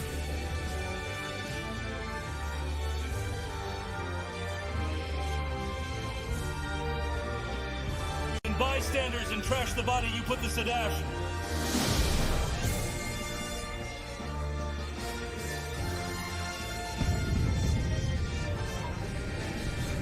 The sound of ours will show that we are brothers.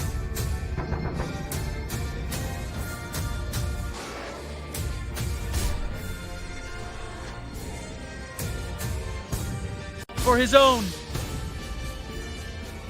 Rono.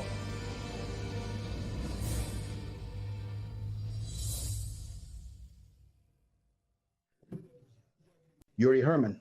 Now I offer your opinion about Evgeny Chichvarkin's thoughts on the situation with Wild Boris. Who lost, who gained in this situation? Who has become more influential and who has become less influential? To what extent did this situation affect Rene Putin and Rene Kadyrov?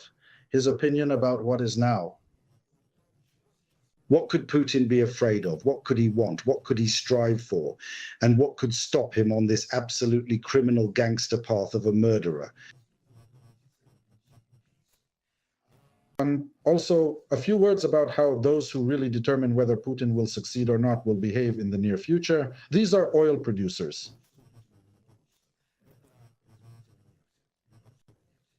The one who knows how to lower oil prices so that the Russian economy becomes painful. Stay. Will be interesting. Currently, you are controlling Vena, Boris. I don't know who is crushing it because there were a huge number of versions. Vena, Kadyrov, Karina. Look, I don't know anything about the ability of Kadyrov and his team to create a surplus product. I don't know anything about it. They can certainly implement.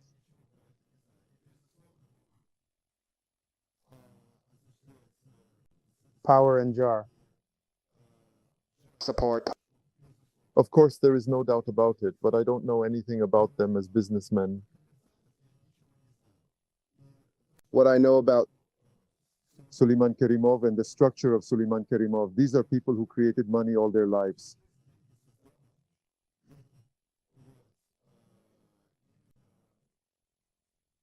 Some things can be assessed differently. Episodes.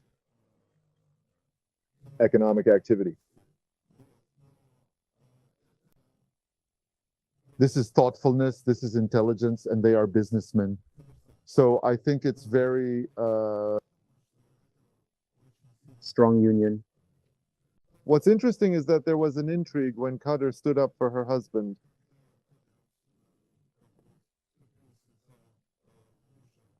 The very one that just... Bokalchuk? Yes. And when Tatiana, with the support of new shareholders, fought back,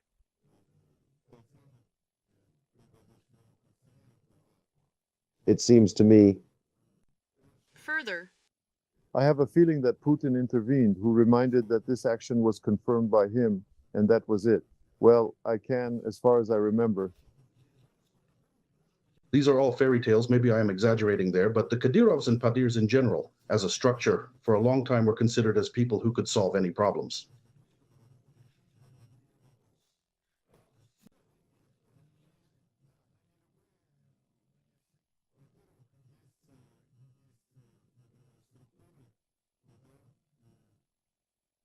Responsibility. what issues even Kadyrov would hardly dare to take on. If it concerns, for example, I don't know, alpha structure, or it concerns the interest of the Frottenbergs, or it concerns some conditional Mikkelsen there, or I don't know, Mordashov or Deripaska, there is a caliber. Merchants and caliber, the caliber of enterprises, groups, for example, well, hardly either. Someone entered into a conflict with a metal investor, with Burhanovich Usmanov, for example. It's just hard for me to introduce myself. I haven't been to Russia for a long time, but these structures and people look like no one would if there wasn't an iron clasp there.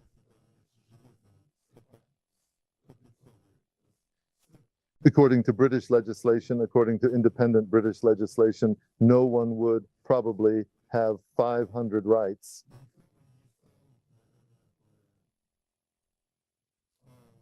Fit for history.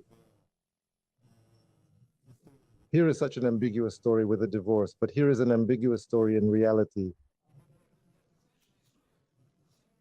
Because different versions sounded there. And the story became a PR. That is, later speaking, Karamov's people were the initiators of this conflict.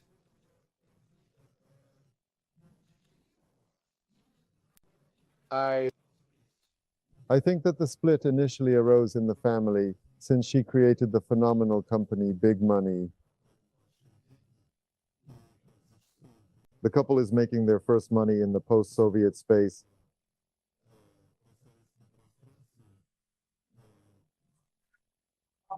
Passing through copper pipes. In this case, the stinks are not copper, they are not even gold, they are platinum. It's difficult to pass. Family. Kotor. Well, in general, all people, a person when he is engaged in business constantly 24/7. And he does. As children, he becomes better, smarter, more developed, and so on.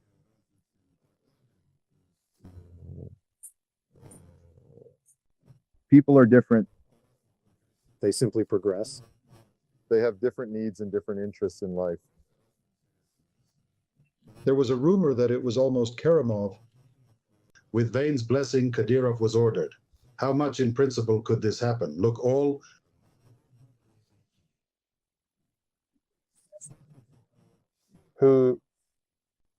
Those who have a very big business in Russia, the last thing they want to do is upset Putin.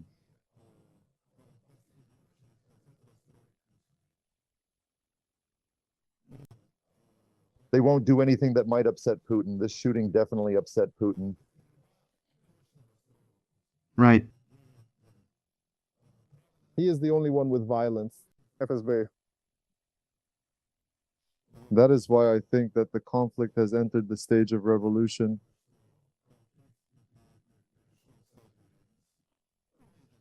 I want to believe. But in general, in fact, they said so. Yes, Putin said it more than once. Again, how do we know this? But nevertheless, if they say that Kadyrov controls the entire Caucasus, therefore... Kadyrov was said goodbye to very, very much. Well, no, of course not. Dagestan belongs to the Dagestanis. It is a big, big republic. Very complex, very multinational, and multi-confessional, multinational, with a huge number of different interests in different cities. Commercial, purely commercial, semi-criminal, and so on.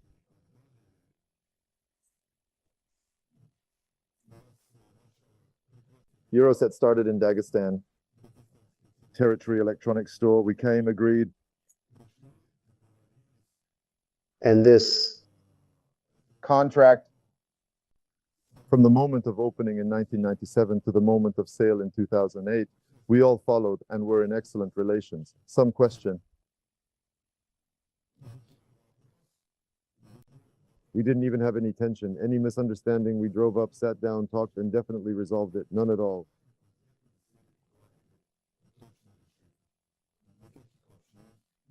Me, absolutely. I think I could live in Makachkala. If it matched, probably.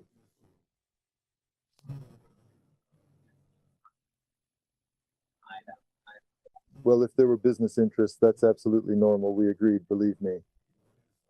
As far as, well, Dagestan appears quite often lately. In the last 3 years, it appears in the newsfeed. By movement and how the Jews were searched for. Yes, as they say, not always in a positive sense. Yes, it's a nice moment. I absolutely am. Again, I am sure that this is the moment when people go out to the airport. This is the moment when the Kremlin interferes with Putin. This is what, for them, the red line is internal, which is unacceptable. And again, after that, I am sure that such a case did not happen there again. Again, yes, Kerimov is there now. In conflict with Kadyrov, can we say that in fact an alternative center of power and influence in Kadyrov's alternative Chechnya has formed in the Caucasus in the form of Dagestan? I don't. I heard that national diasporas are exactly like this. Dagestani, maybe I'm not in the context that they are actively selecting assets for themselves in Russia. And Chechen. These groups, they are very active. Here. Different. It seems to me that it is the degree of activity and self-sufficiency. Once again, I'm on the news. By the answers, by something there. You can trust some communication, some can't. These are my feelings behind the monuments, let's say so. How much is this situation with wild berries? Did Putin lead Putin to the RNM in general at the RNM of the participants? Normally, Putin is fine, absolutely. She guaranteed that she had done it. I'm off, that's it. At the moment, as far as I understand, everyone remains the same. That is, relatively speaking, the food deal is moving in the direction in which... Except for Bukolchuk, who... apparently enjoyed most of the family being on good terms while the children were born and growing up. Probably he somehow separated them. Success and joy, and now he found himself in the position one usually finds oneself in. The married wives of oligarchs who were cheated on, since she is no longer the first wife and earned 3 days, were cheated on. Kopesks. She believed that she would be a billionaire. And of course, for a man who was sitting surrounded by other very cisgender people, couples probably internally quite humiliating, and perhaps he is extremely offended. I have such a feeling. I too went through a very long and difficult divorce, and all the feelings which arise in this case, they are to me close ones. She influential and made her influence with her own hands and brains.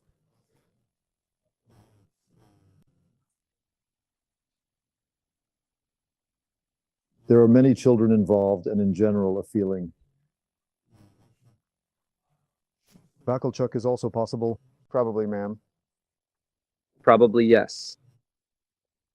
To what extent, in principle, what is there to talk about? Such a family conflict, which has grown into such a rather, about the fact that, are these people alive? No, I'm talking about something else, about the fact that he actually reached such a height of decision-making, such a height of confrontation, when this is a family conflict between people. Which side?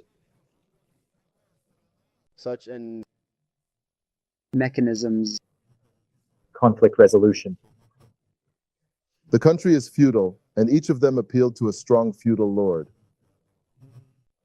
Let's go to Caesar, Caesar. Indicated with a rod on one of them. Many people started talking about what happened in Moscow shooting and everything else is like a symbol of the return of the 90s. How correct is that? No, no, no. How wrong?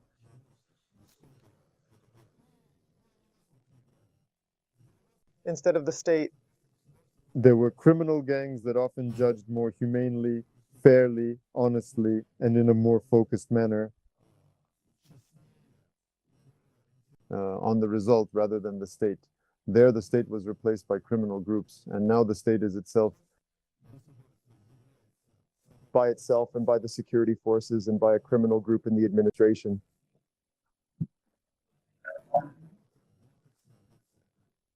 The 90s are now called gangster years, but now it turns out that they weren't gangster years. That is, now the bandits are all over the place. Oh, by the way, are these the bandits who came to power, or did this power adopt some bandit methods? They merged into ecstasy, I quote Putin. They all became one. The power structure has arrived. Into power, became power, and in order to get rich, took shape. The method was taken from bandits. As far as what's going on in Iliberries right now, it influences the perception of Putin as the only and indivisible arbitrator who is capable and able to work in them. Very good, only strengthens his name. In principle, Russian business needs such a character. Russian business needs the Russian state to cease to exist, to become a small night watchman providing arbitration of mints. Honest, preferably, and border protection. It does neither one nor the second, and judging by the Kursk region, it does not do the third either. Okay, if Russian business needs a small Russian state, a small Russian, small non-greedy Russian state engaged in comfortable legislation and the implementation of this legislation and training current core, sharpening legislation through a free collective opinion. Russian business can do something. Do you see that he has changed? Russian business can do. Phenomenal business models, direction, wild bits, and always will be. And always will be.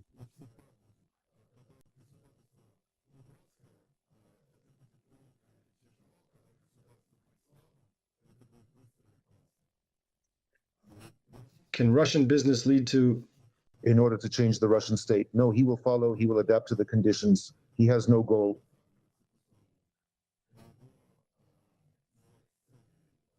Change, he has another. Planeta is a business, it is not money changers. They serve interests and business serves buyers, guests, and so on. If we return again to the association with the 90s, bandits, there was also another cheerful group of people they were called Afghans. Often there was a fairly criminal structure they created, as far as now. Because there was no strong state. How much are Zenit's veterans now? They are unlikely to unite into a structure if the state will still be strong. They will go crazy. Alcohol is shot one by one, and everything that accidentally comes to hand during an attack of delirium tremens is raped.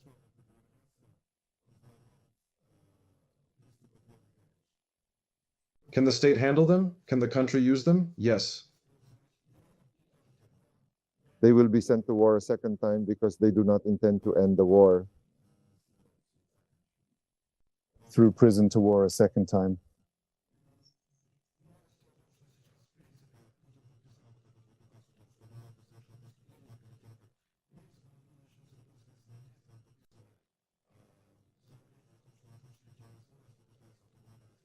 Who can this lead to in the future? To the closing of prisons?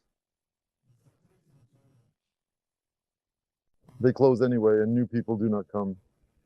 In this way, Putin solves two problems, eliminates most of the criminality.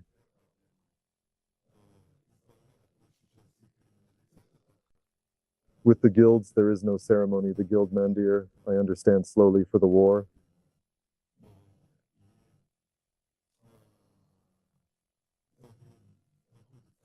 To fight. Throw them off the passive budget. Yes, some of them come back with even more PTSD.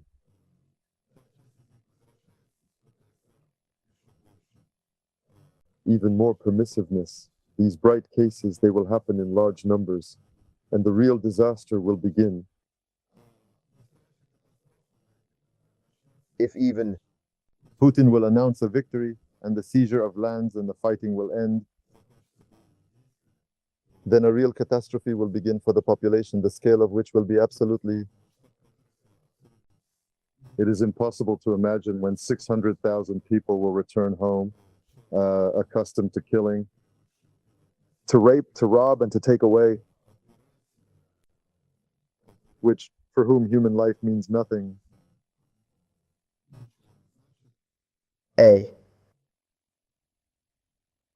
Part of which is there. Roughly speaking, with a complete blurring of any moral foundations, if victory or the end of the war will be humiliating. How? Afghanistan, and then them. PTSD will multiply several times, and then it will be a real humanitarian catastrophe. and then there might be gangs. Olga Romanova discussed this with us. She is convinced that understanding the danger of this, Putin will never stop the war. Putin will never stop the war. End there. Stop. Here's something. The frost is not important. Then he will start the next war right away. Depends on the money. It will be tuned in, but it depends on the money. As long as there is money, it will happen. If you see the defense budget, consider it. Russia attacks next year, so there has never been anyone in history. The West has pumped money so much that they can spend 13.5 trillion. At the current exchange rate, that's 143. 3 billion US dollars, and this is in Russian prices. This, in order to oppose it, to calculate it in American prices, must be multiplied by 3. To save the army, which is pumped with such money, roughly speaking, needs to spend $500 billion. 400 billion of America all over the world in support of Ukraine, so that Ukraine did not bring down more cities. But all this occurs due to the decline of certain social items, certain budgets. Sorry for the rude words. Everything is wonderful. These words very accurately reflect, as far as I understand, the general mood in the Russian Federation, even regarding their own standard of living. Is Putin afraid that he won't be able and won't have time to finish what he started, that is, to gather the lands? Putin is not afraid of anything anymore. And the West, it is not afraid of anything, and the West is not afraid. They understand that the West is absolutely weak. Well, if after all the scarecrows of sanctions, Russia's economy grows and it continues to collapse. He has money in abundance. He understands that he is dealing with weak, lying people, constantly his voters. And in the press? Weak, not very smart, and very short-minded people. He follows his own concept. It is clear you can disagree with it. It's absolutely wild, inhuman, but he follows his concept of uniting the empire. And they couldn't start for 15 years. To probe the national idea, although it is simple, consists of only 5 letters, war, and now they have found it. And it turned out that the whole world went to it and expressed the gathering. He thinks what will happen after him. Yes, the greater empire where he will be, and cities, villages, avenues large with his name are called by his name. One side On the one hand, Saint Vladimir is everywhere in the Kremlin, and on the other hand, I think that they will place his statues. Who can change this path?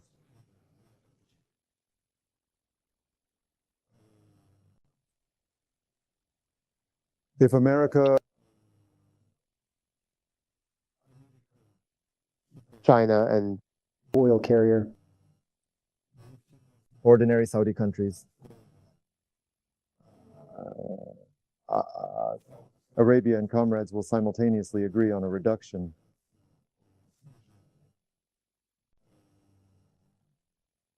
The price of everything that can be dug up And sell. Don't know.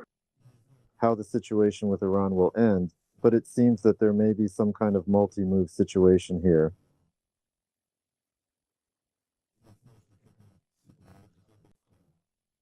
That after the regime change in Iran and the release of Iranian oil to the market,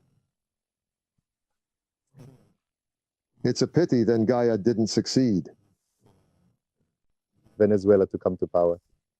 They need do everything to regulate from the stubborn modes, either change them or somehow temporarily allow them. Trade everything they can dig up. How ready do you feel Saud is to really... Music is playing.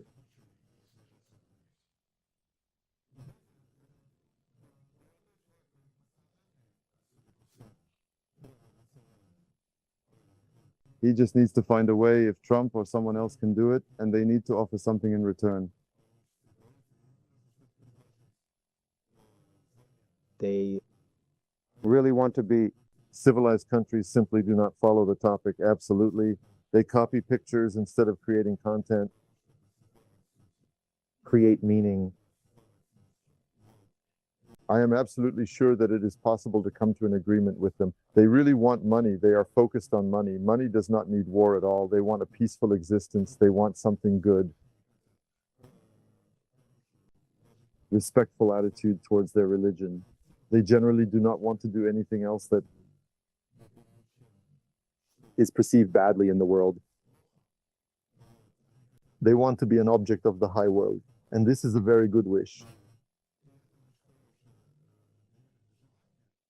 But if you have a safe Muhammad,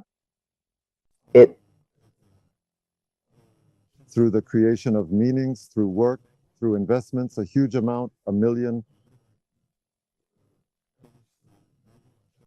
Class investments, then they want to do it themselves by the will of the family. Not enough dealing with infrastructure, education of the population.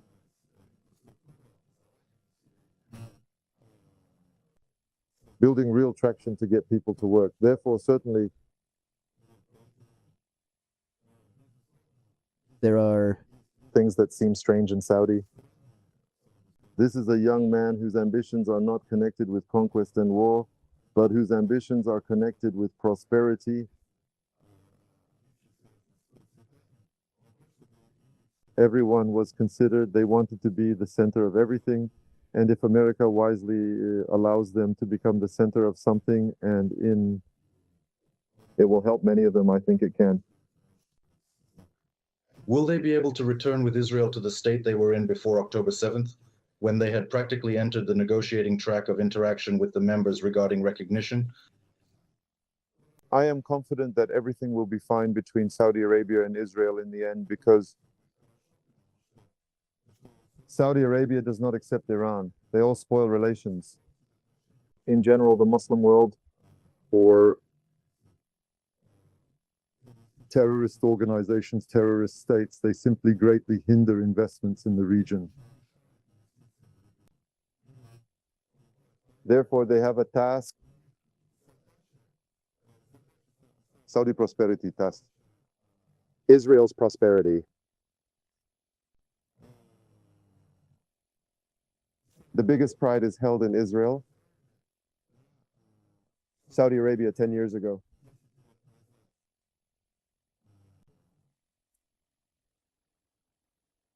Well, 15 years ago, if you see a woman in a top with a bare stomach and a piercing, go to this piercing.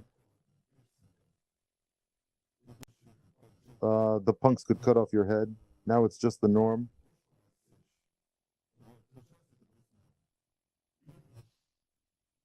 That makes all the difference. Cool Dynamics, thank you very much. Take care of yourself and see you soon. Alcohol store opens in a row. Alcohol, first time 35 years.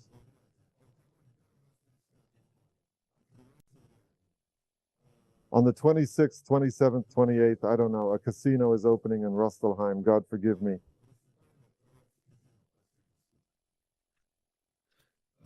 It is remembered that Iran was like this before the arrival, before the revolution. And there will be no revolution here. Yes, yes. There will be no revolution here. The Vonians have set the right course. The Maktoum family has shown how it can be done. Now everyone is competing with them. And as we can see, Podorova is more of a point. Freedom than Europe. Thank you very much. Thank you. All the best. All the best.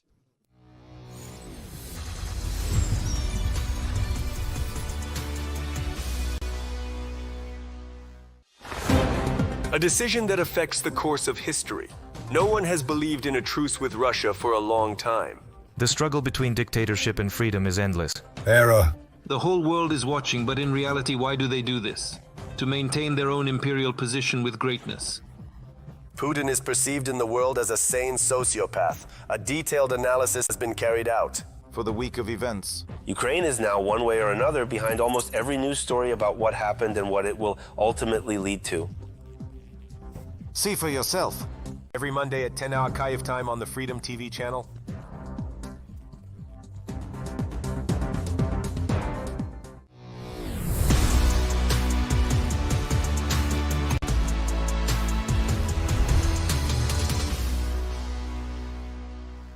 In Russia, the family mortgage program has been stopped. Citizens who were planning to improve their housing conditions, the conditions with state support have now unexpectedly encountered new difficulties. And yet 5 years ago, Putin promised something completely different, for example, to reduce mortgage payments from 18 to 8%.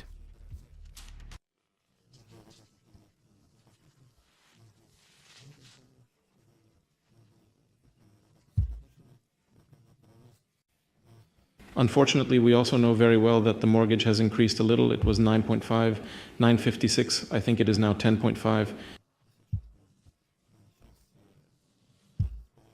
11% on average. But of course, you have to go there, down and back.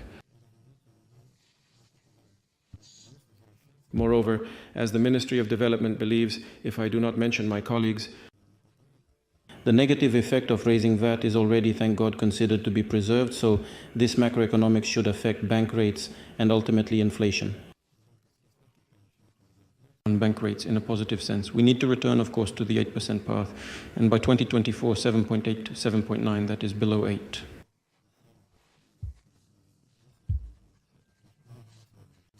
Barsky's proposal to organize a mortgage for the people for at least 20 years so that they could move into a new apartment just in time for retirement. However, this promise, of course, was not the last. We must aim for a mortgage rate of around 8%, but aim for 7%. There is not a single unnecessary word here, not a single unnecessary word, and not a single corresponding action. By the end of 2024, the rate on housing loans in Russia averaged 17%, and even that now seems like a good option. Of the country's 15 largest banks, only 6 continue to accept mortgage applications, but even they impose additional conditions on clients. This makes the process of obtaining housing virtually inaccessible. That is, a preferential mortgage becomes just a fiction, and such banks as Dom RF, Alpha Bank, Gazprom Bank, Uralsip, RSGB, Bank AK Bars, and RNKB temporarily suspended issuance of family mortgages for an indefinite period. Come back tomorrow, they say.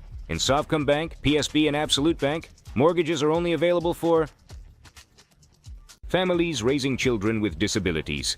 Moscow Credit Bank and Bank St. Petersburg accept applications only from families whose children were born between 2018 and 2020. 2023 year, VTB Bank decided to make a quick profit and increase the first payment on a family mortgage to 50% against the background of lower limits on the market, and in a large one. In the U.S., savings banks have said they are, of course, ready to start issuing mortgages again, but only as soon as the government presents updated terms of the program. The program, which was supposed to be in effect until 2030, is effectively frozen. The same one that Putin announced with such pathos at the PMEV, that is, the so-called St. Petersburg Economic Forum. In June 2024,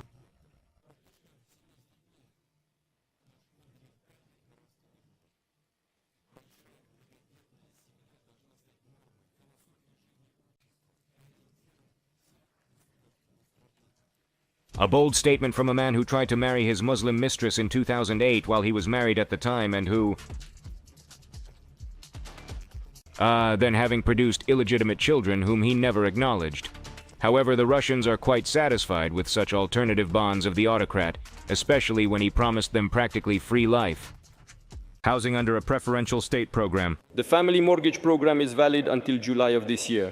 I propose to extend it until 2030 while maintaining the main basic parameters.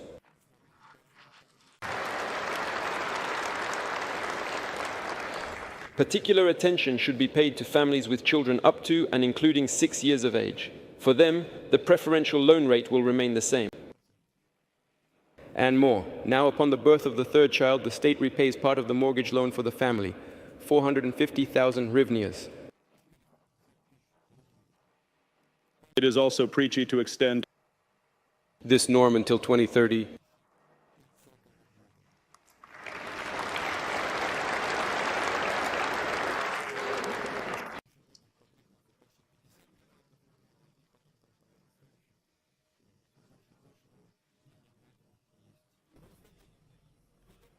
Already in June, a month after the announcement to make the program mass, in Russia they stopped issuing family mortgages altogether. The situation left many families in the lurch, because in 20 years they still did not understand that it is impossible to trust Putin, and it is gullible. Russians who were counting on favorable rates are now forced to postpone their plans, so to speak, indefinitely. Dreams of new housing have burst like a soap bubble, not out of the blue, but because of the growing expedition. Inflation. Although Kremlin experts draw it at the level of 8%, it is enough to go to the store to understand that this is another lie from the Kremlin. My calculations are approximately 17% inflation. Even the fact that the central bank refinancing rate is 19, well, says that there can't be inflation there. 8. Inflation is typically 1 to 2 percentage points less than the interest rate. It's somewhere around 17%. The central bank has raised the key rate for the 7th time since July 2023, when it was at 7.5% per annum. Now the rate has increased by another 100 basis points. 19% per annum, and this is not the limit. Already in October, it is expected to increase to 20%. Thus, trying to save the Russian economy, the central bank decided that housing for Russians is an unnecessary reputation. Roskesh. Fear, and to bring the central bank, well, to such a tough position regarding blocking the mortgage loan. The most important reason is the position of the Central Bank of Russia and its chairman Nabigulin. She believes that Russia's economy is overheated, and the mortgage lending is one of the sources, the main source of overheating of the economy. Therefore, it was proposed to commercial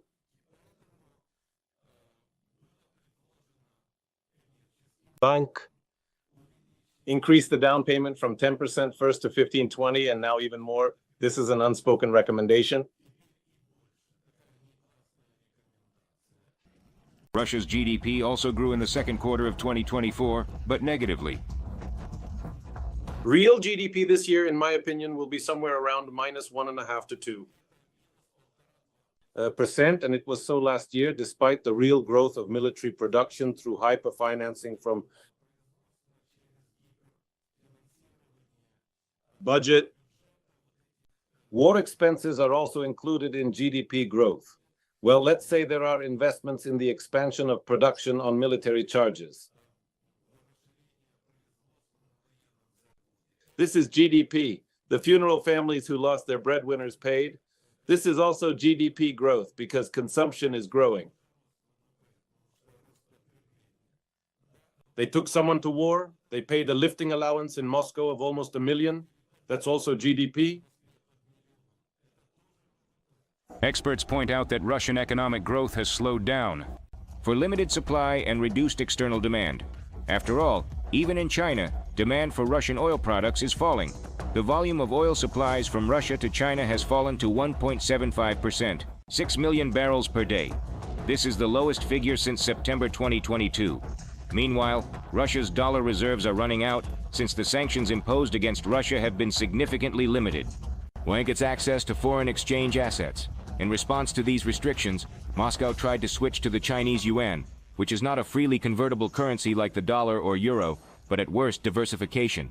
This would also help the currency.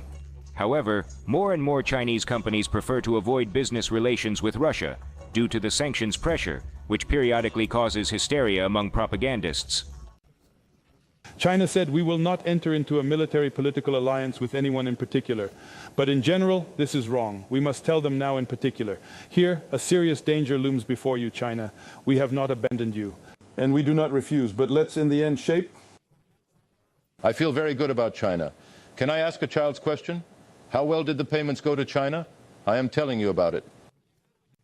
Tell me, please, where are those drones that are causing damage, including to our troops, produced? The same company which inflicts on them. There is such a problem.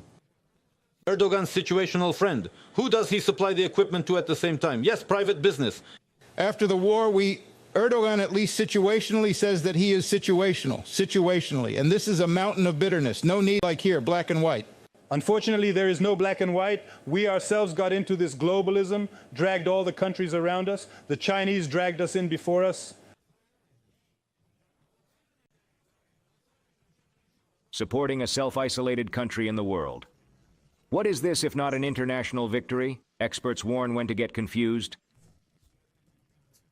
Dollar reserves will be exhausted. Russia may face a large-scale recession. This is when inflation is growing. There is no economy. According to forecasts, it can be built as early as 2025. At the same time, Russia is planning to spend a record 13.2 trillion rubles on the defense budget next year. That is $142 billion, and this is more than 30% of the budget for 2025.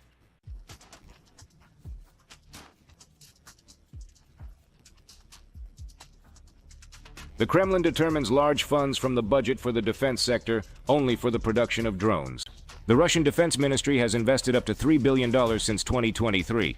In particular, Russia has launched mass production of new Harpia A-1 attack drones and has already produced more than $2.5 billion. In addition, using Iranian technology and Chinese components, the plant in the Alabuga zone of Tatarstan has planned to produce 6,000 Shahed drones in the civil defense. And according to the London International History Institute of Strategic Studies, at the end of April, the plant already delivered the promised 4,500 Shaheds. It is not surprising that with such a pace, the terrorist country delivered in September 2023 a new anti-record in Ukraine. The occupiers struck every day. In total, 339 Shaheeds were launched in a month when children were starting school year again, and villagers harvested the fields that had been cleared of mines. However, the military locomotive will not be able to pull the Russian economy indefinitely and save it from the inevitable recession, experts remind. You know, the capacity is 100% occupied and they can no longer build new factories and they can no longer produce at the old ones. And in addition, there is a labor shortage. There are no workers. Personnel that can work even if they build something. So peak, this is very good information this year, next year, so as not to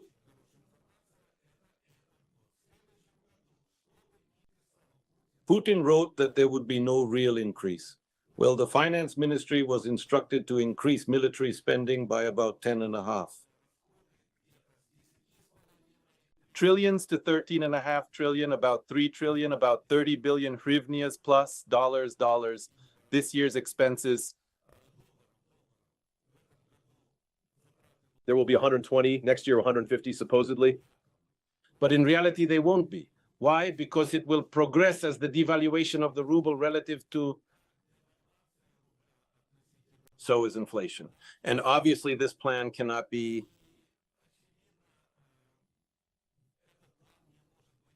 executed. In principle, it cannot be performed. Next year, military production cannot grow. Maybe it will somehow reach the level of this year, but no more. And now,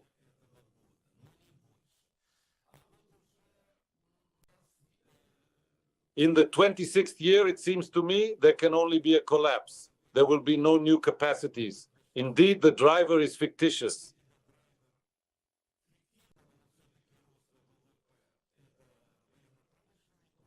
Moreover, despite the colossal burden on the budget due to the war, the Kremlin is not going to economize. Expenses for the maintenance of Putin and his staff will increase by 25%. This became clear after the presentation of the draft state budget, where the Russian president and his administration have included more than 30 billion rubles in the expenditure item. That is a quarter more than in the current year. As it turned out, administration workers in the Kremlin are not paid extra, so already in 2025, the costs of Kremlin employees will increase from 18 to 21. However, the increase in costs will not only affect salaries. The new budget also includes a significant increase in spending on the purchase of goods and services for the head of state and Kremlin officials.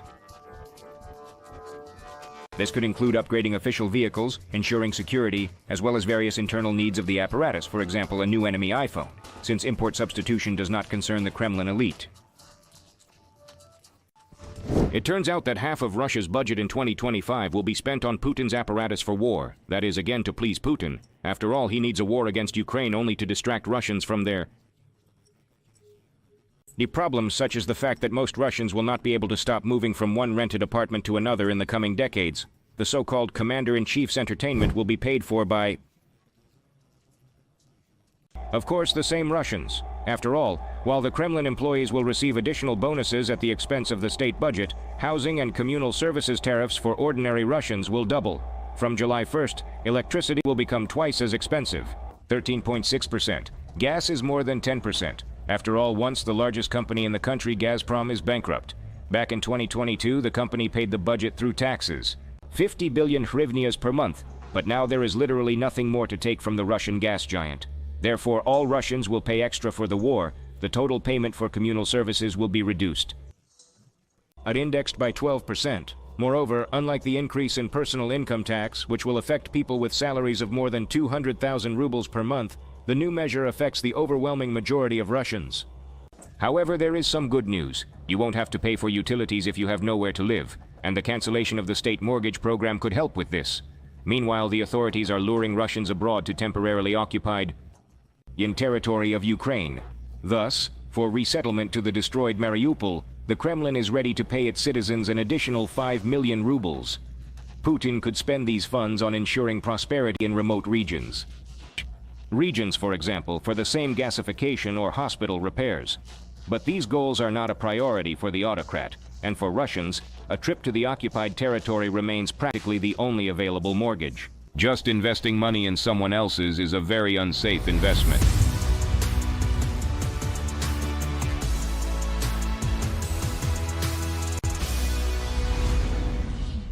People are the main value of Ukraine. The desire to make the world a better place. The presence of innovative ideas. Far-sighted views. Here is the recipe of a real inventor. Academician Viktor Glushkov became a legend during his lifetime. Electronic computers Kiev and Dnipro, created by Glushkov, became the de facto predecessors of personal computers. In 1997, the international computer community awarded Viktor Glushkov a medal. Pioneer of computer technology, Nikolai Kolbun, developer of an innovative medical direction and technology, namely information wave therapy. Some energies are used in many areas of medicine. Bill Gates was interested in Kolbun's work at one time. He offered the biophysicist and inventor 5 grants for development. Ukraine is talented and hardworking.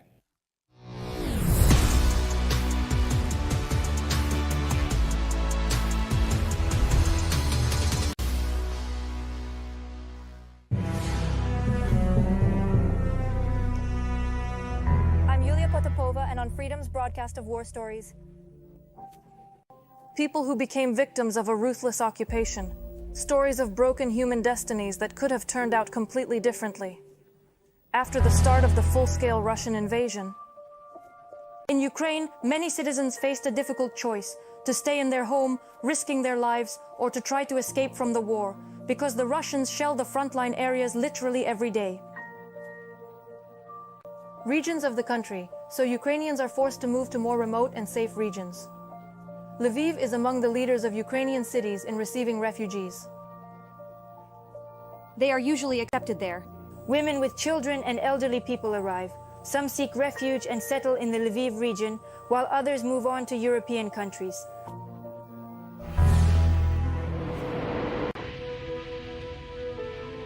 Trains from Zaporozhye are arriving at the platform of Lvov railway station. Separate carriages are provided for evacuation. Please come this way. New arrivals are met at the platform by volunteers who help them with their suitcases and explain where to go next. We form a column of rootstock. Most of the passengers in this carriage are women with children and elderly people.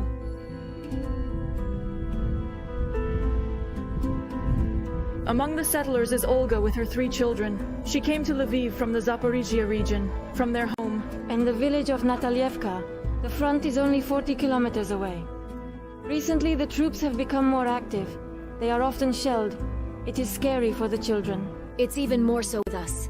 We are afraid that later there will be no opportunity to leave. The children were most afraid of the shelling. It happens when they are walking in the street and there is shelling. They get scared and run into the house.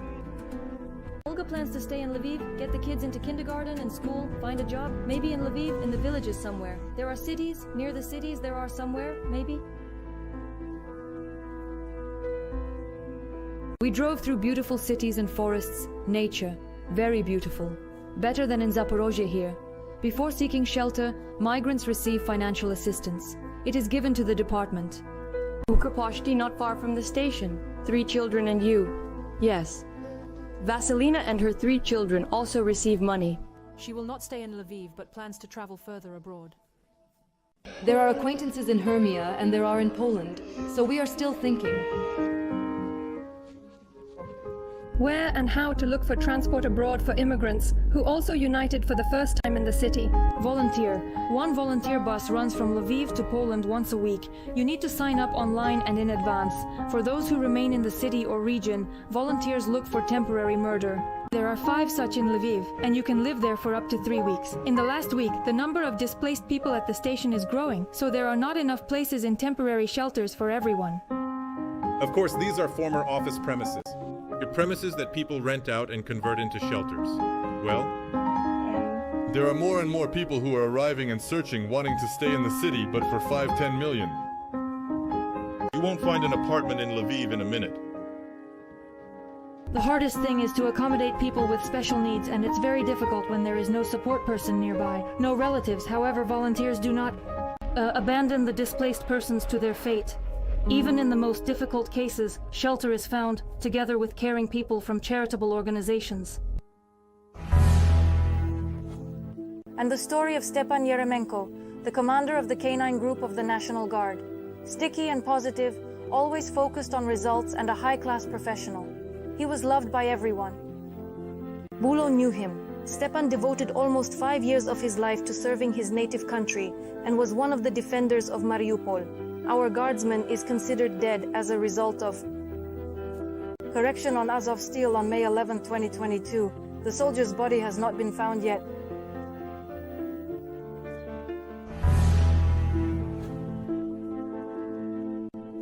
Dignity and justice, as well as an amazing sense of humor.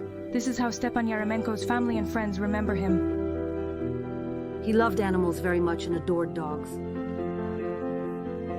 There were bigger plans and ambitions regarding the training of dogs for service in different directions. He inherited his love for animals from his mother. Stepan Yeremenko began. He spent his canine career in the National Police. After 4 years, he became a real specialist.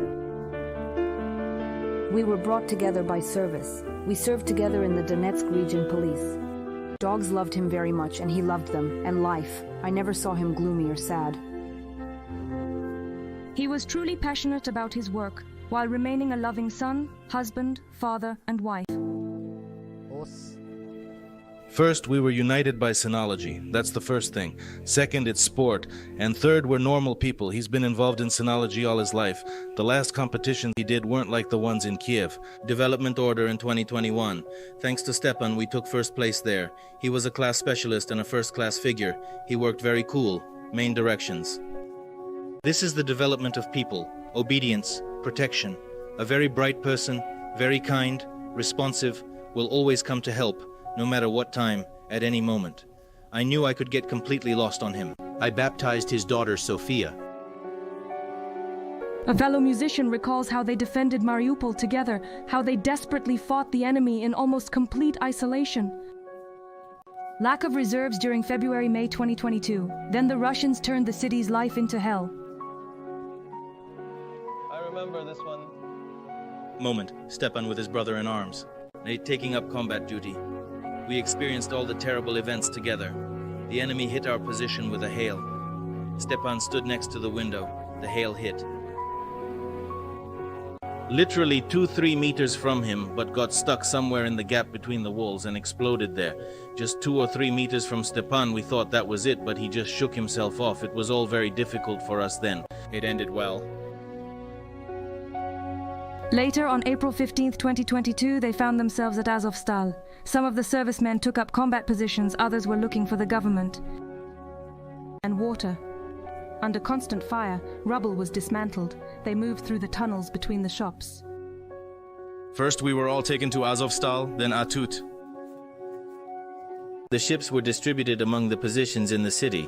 We were not close to him. One day we met in the hospital. We brought our wounded comrade there, and they brought their wounded brother from the platoon there. We met only then. I never saw him again.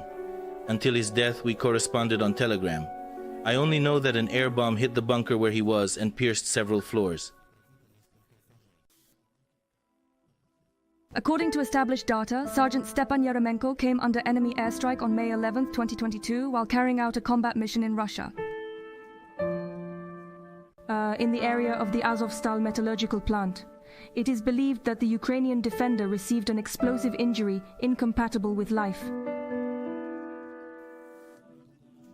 He remembered his family with emotion, was very worried about his wife and daughter, constantly talked about his daughter, how he wanted to see and hug her, about his wife, whom he loved very much. Some of Stepan's acquaintances in the plot have a spark of hope for a miracle. After all, the location of Stepan's body is unknown. Witnesses of the death have also not been identified. He is always in my heart, in my memory every second.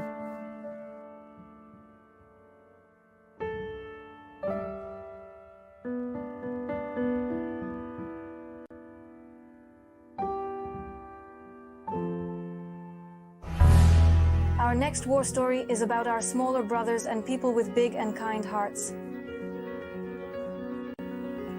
Anastasia Zadanovskaya, a displaced person from Mariupol in Cherkasy Oblast, helps street animals. She calls herself a zoo volunteer and says that she has found good hands for them. Hands already dozens of cats and dogs. And Anastasia also opened a mini shelter and now dreams of a large center for helping animals. And besides, she told how she changes the attitude of the townspeople to a defenseless, fluffy pet. This is our room, this is the warehouse, and everything is here.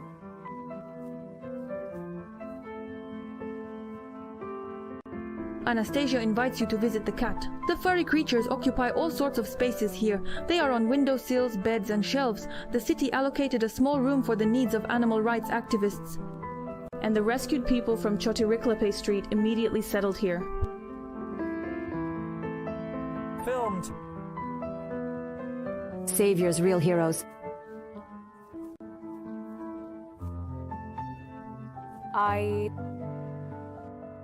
Such a story. Almost everyone doesn't have a tail here. This woman hit him so hard just from a kick. When I saw him, he had been sitting there for 2 days, poor child. No one helped. When I saw him, his eye was gone.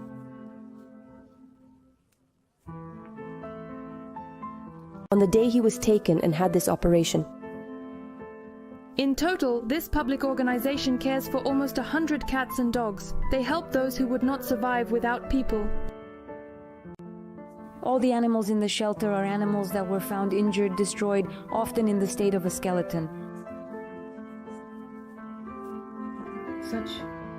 The animals did not survive. We would live independently. We do not take animals that feel comfortable on the street. Anastasia started her public organization for helping animals in Smela a year and a half ago. And she moved to Cherkasy Oblast from Mariupol. In her hometown, she also took care of homeless animals.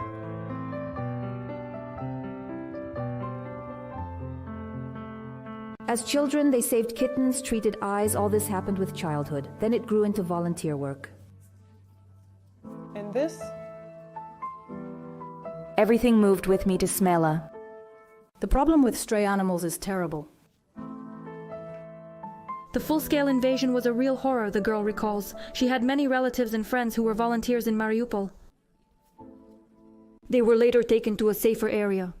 The family miraculously survived. My closest people. It was strange for us. We also kept an eye on our relatives.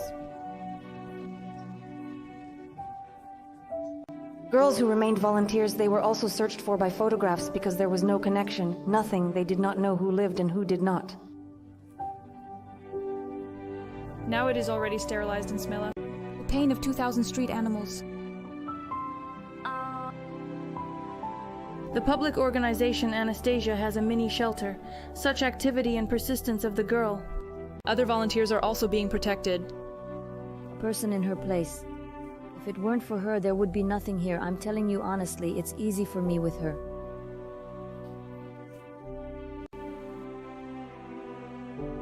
Anastasia sees her future in Smela. Here she wants to open an animal assistance center and attract international grants to support the animal protection movement, so that there are fewer street animals and more happy pets.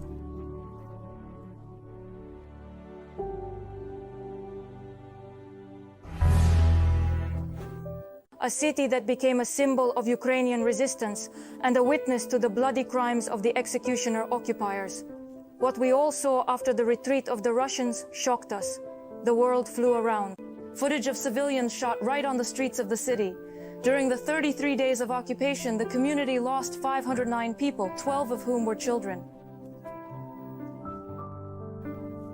The occupation of the eyewitness of the events and how the city is reborn, this is our next story of the war. Bucha. Once upon a time, a quiet town in the suburbs. Kiev was alive and well, developing. It was less than half an hour by car from here to the capital. But the full-scale Russian invasion changed everything in the blink of an eye. Bucha was destined to become a city of Buch, to the heroes, occupation and the fight for survival. But the locals held out, and Bucha is reviving. 33 days of enemy occupation. The city has become the epicenter of Russian crimes. Hundreds of Ukrainians killed, housing destroyed, bridges destroyed. These shots show the destroyed equipment of the occupiers. The fiercest battles were on the street of the station in Irpin. Here the Ukrainian defenders, as they destroyed a column of Russian armored vehicles that was trying to break through to the capital, and nearby in the neighboring Bucha, on Yablonska Street, which is called the bloodiest street of the Bucha, the bodies of dozens were mercilessly. Citizens shot by the occupiers. These shots shocked the world. We saw all this at the beginning of April, already after deoccupation. People were shot in apartments, and people were shot in basements. People were shot all around. They just brazenly shot. For water, she went there to the well. Over the corpses, here a corpse, there a corpse, so they stepped, walked, took, collected water. Dmytro Gapchenko, manager of the Bucha City Council, he is one of those who survived the occupation, spent a day in enemy captivity and miraculously escaped. I saw the inhuman treatment from the occupiers with my own eyes.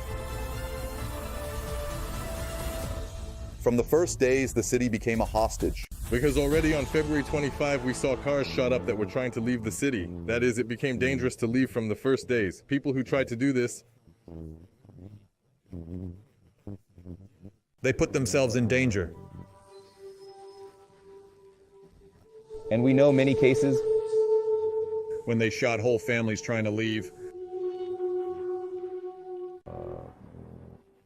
And the life of those few residents who remained in the occupied Bucha turned into a complete horror.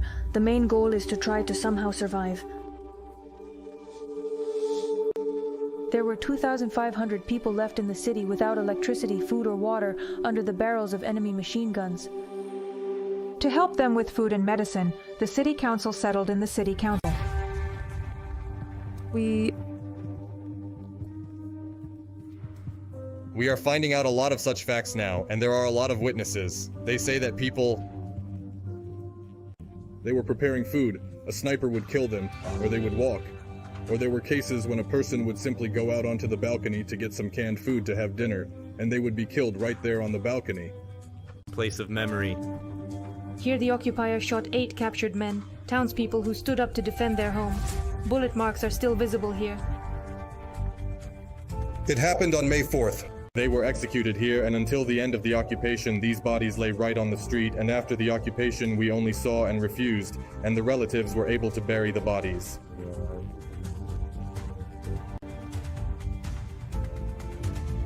This is such a documented crime because there is a video of the guys being brought here tied up with bass voices without shoes. Access without life.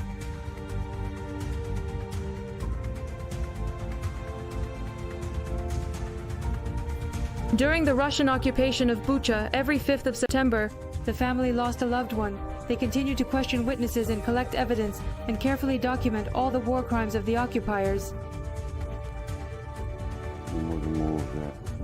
And to establish the fact of the deliberate murder of 509 civilians. 509 citizens became victims of Russian aggression. An intentional homicide. Of course, the number will grow. I will explain why, because we have 62 rooms.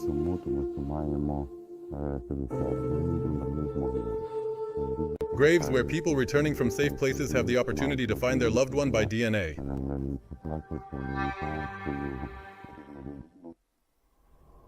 The scope of work is wide, the front needs to be repaired. Settlement, insulate the building, rebuild everything destroyed by the enemy. The residents of this house will never forget the horrors of the Russian occupation. You enter the garage area. Execution. How many are there? 8:30 in the morning. Left the house. Execution. After 5. Left. Execution. Left in black. Execution. Left without a blindfold. Shot on the spot. These were the conditions. Vitaly Matyushko, the manager of the apartment building, says he consciously took responsibility and remained in the hospital with his family. I couldn't do otherwise. Someone needed to look after the house. There was no water, no medicine, nothing. For the first time, we were allowed to cook food outside. It was on the 8th day. So we prepared food here behind the house and gave it to everyone. There was nowhere to go, and we were not allowed to go outside the perimeter because there was an immediate shooting. Vitaly shows the basements where people were hiding. They were kept there for hours in inhumane conditions, and the shelling was practically non-stop. In this passage, look for yourself. There was 50-70 men standing for 12 hours. After the deoccupation, most of the residents returned to this multi-story building, and among the first were the youth.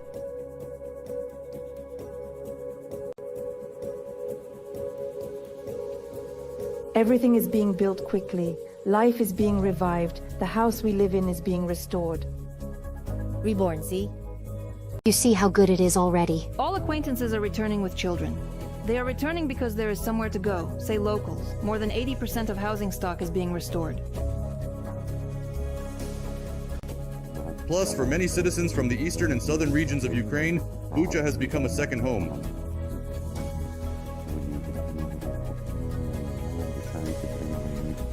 "10,000 citizens are officially registered today, and we, the people of Buchan, have accepted them as our own."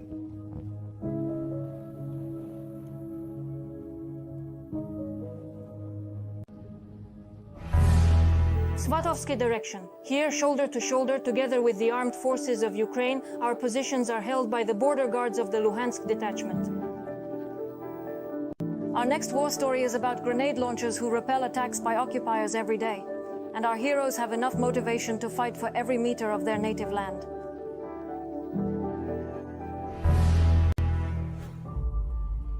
Forest belts ravaged by bullets and shrapnel, land plowed by shells and air bombs. This is how the positions of the border guards of the Luhansk detachment look. which they hold in the matchmaking direction. Now they are no longer conducting such thoughtless shelling in this direction as they did during the previous rotation, when they just poured here.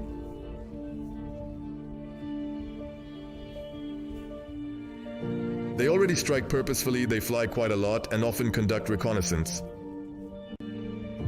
That is, you need to disguise yourself as much as possible, limit your movement as much as possible, because this is not only your life, this is the life of your brothers in arms. From these positions to the enemy, there are only a few hundred. There are no active assault actions yet, but uninvited guests try to enter here from time to time.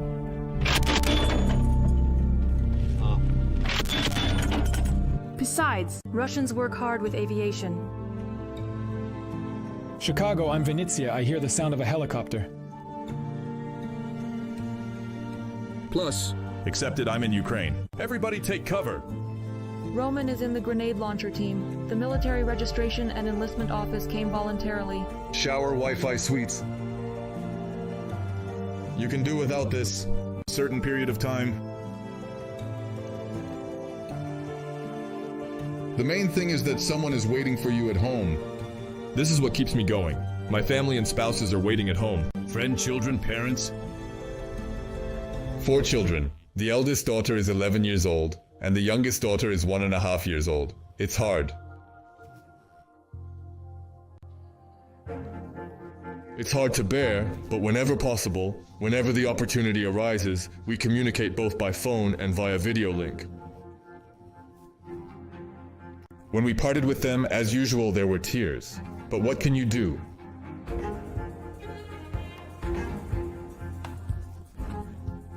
Such a shame. But Alexander has a different motivation. His home is just a few kilometers from the front line. The motivation was that we saw the front line shifting and we were quite close to the front. To war at home.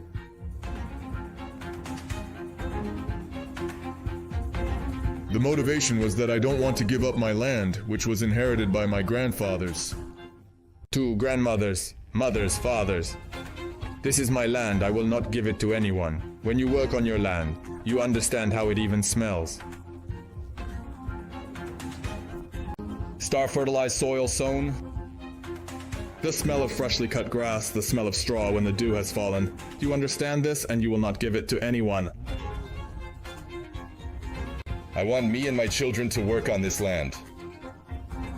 The Ukrainians did not start this war, but to give up positions and even more so to cede their land to a mad dictator with imperialistic ambitions. Do not intend, that is, they are ready to fight until Ukraine wins.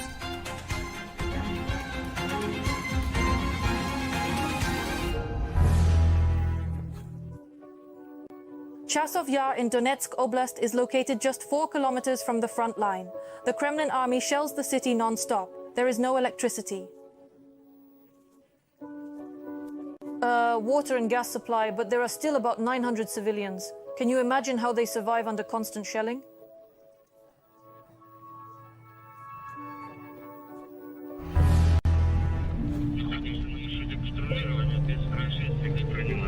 The Bakhmut direction remains one of the hottest in the Donetsk region. This region is daily subjected to attacks from Russian regions.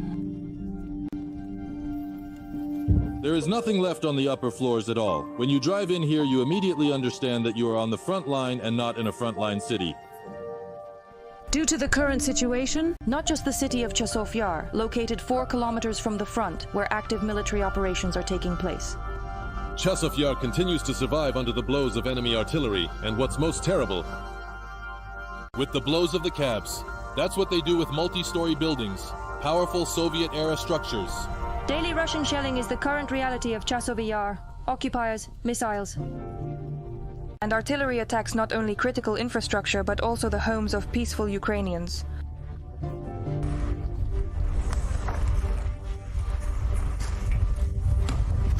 Apartment still, yes? The apartment is on the first floor on the side, but they were shooting and we were at the point. It was August 24th. We got congratulations.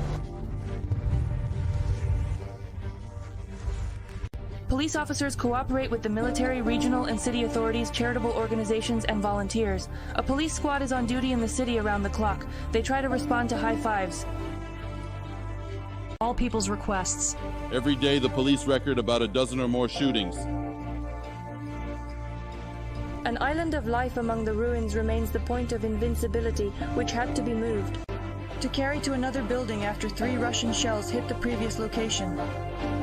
How do I call here? How do I refill my card?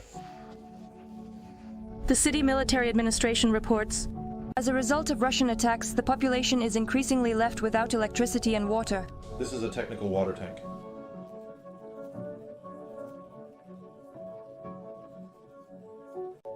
In the city.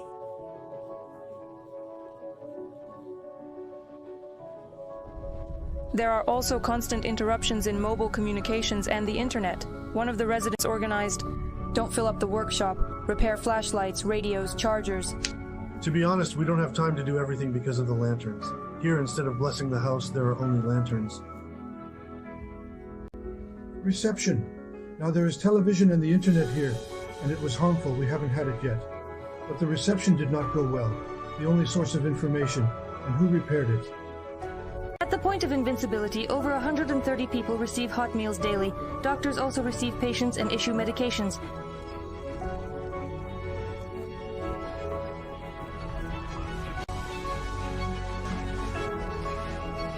In such... About 900 people are trying to survive in the city under these conditions. That man, and the Russians continue to hit the civilian population and destroy the city, turning it into ruins. Therefore, the police daily convince residents not to delay the evacuation. And many thanks to all of you dear parents who raised and educated such worthy daughters and sons of Ukraine, true patriots who do everything for the future of the country, so that it finally wins and blossoms under a peaceful sky. And so it will be. We believe, and we will live and remember. 7th grader Sasha Yatsuta tests the new simulators near his school in the village of Kolki. Such a gift was given to village school children by Sasha's mother. I have 3 children, 2 adults and 1 school child. We all consulted together and decided to equip this playground so that my younger son, Sasha, could do his homework here. He doesn't really like football, but he enjoys going to the gym. It would be useful for other children, and the memory of the deceased Yuri would remain.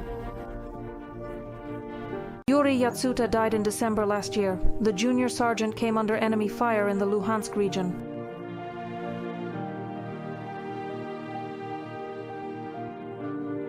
a very kind, sincere, cheerful person. He always laughed so loudly. When he laughed on another street in the village, you could tell by his laughter that it was Yura. He always tried to help others. Whoever turned to him, he always helped. A memorial board was installed near the site. It has the inscription, Children's Gym. The site is a gift from a junior sergeant for future generations.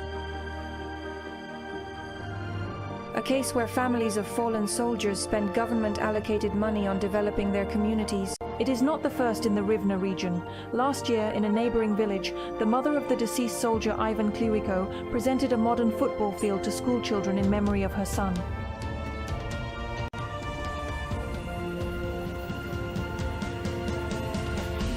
Said these words, "My husband fought under the blue and yellow flag for the freedom of our country. And I want our children to live in a peaceful Ukraine, for them to be athletic, and for them to raise the Ukrainian flag in all regions."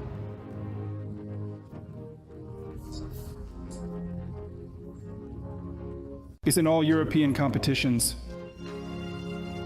Relatives of the deceased are sure that the soldiers would be happy that their children would be able to actively develop and play sports. Ukrainians are healthy and strong, a nation with an indomitable spirit, thanks to which Ukraine will surely win.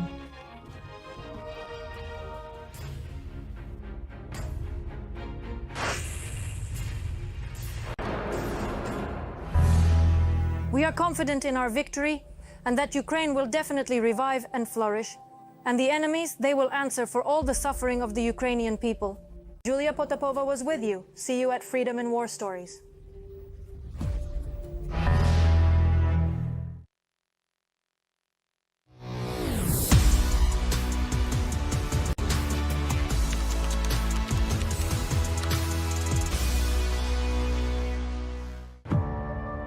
Ukraine is not a small country. It should be reduced a bit than we are. Thank God, and we are engaged. In this war, their main weapon is a lie. Do you not see that you are being fooled? They take parts of the bodies of the wounded in Ukraine in order to sell them later abroad. The lowest methods are used here. We are victims of aggression. We are warriors. The most important enemy for our state is Satanism. Now, Ukraine is not enough for them, and they want to move on. No hesitation in application. Kazakhs, look at Ukraine and you can go further. Where will this path lead them? Preemptive retaliation is now on the agenda. Dictionaries of War. Today at 18:00 Kiev time on the Freedom TV channel.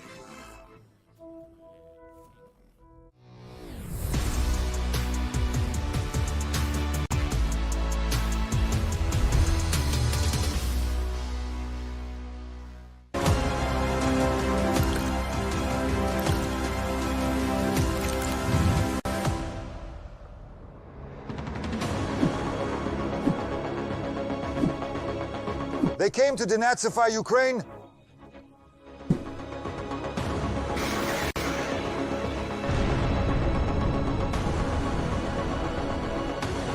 With a swastika on the body.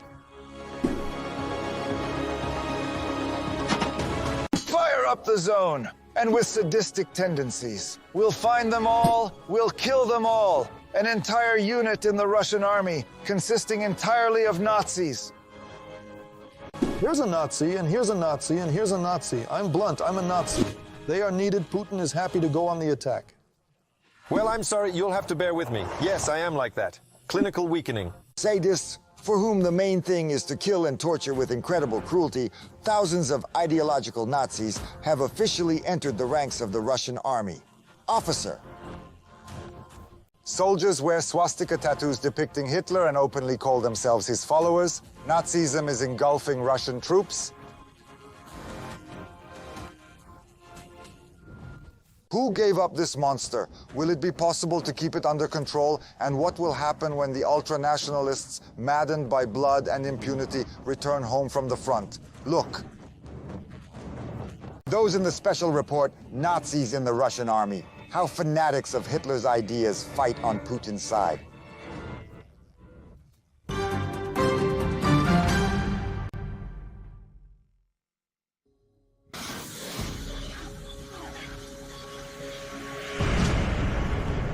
We will strive for the denazification of Ukraine. Denazification. Denazification. Some kind of de-digitization is needed. Some kind of de-digitization. Not everyone understands it. It's a difficult word to pronounce. Denazification operation.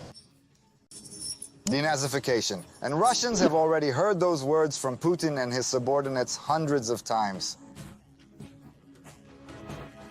Denazification. Denazification. Of Ukraine. Denazification was one of the pretexts for a full-scale invasion of Ukraine. Allegedly, all the Nazis there had to be destroyed. And then at the beginning of 2022, the majority of residents of the Russian Federation could not dream, even in their wildest dreams, that in the so-called special military operation, combat units of Russian neo-Nazis will take an active part in the events. Tear off template. The Nazis are enemies, not theirs. The stench is against Russia, not for it. But no, the Russian army already openly admits that there are openly Nazi groups fighting within its ranks who are unstoppable. Heroizing Russian propaganda. The most hyped unit is the sabotage and assault group Rusik. Russian so-called war correspondents come to them at the front. Central television to make reports. Here the cameraman is taking a close-up shot of the stripes on the soldiers' uniforms. This is a kalavrat, an 8-pointed swastika. A Russian nationalist will be asked twice. Which nations do you hate the most? War correspondent Sladkov asks the commander of the Rusisch detachment. Hatred of Jews, of Dagestanis now. The commander considers Ukrainians to be his worst enemies.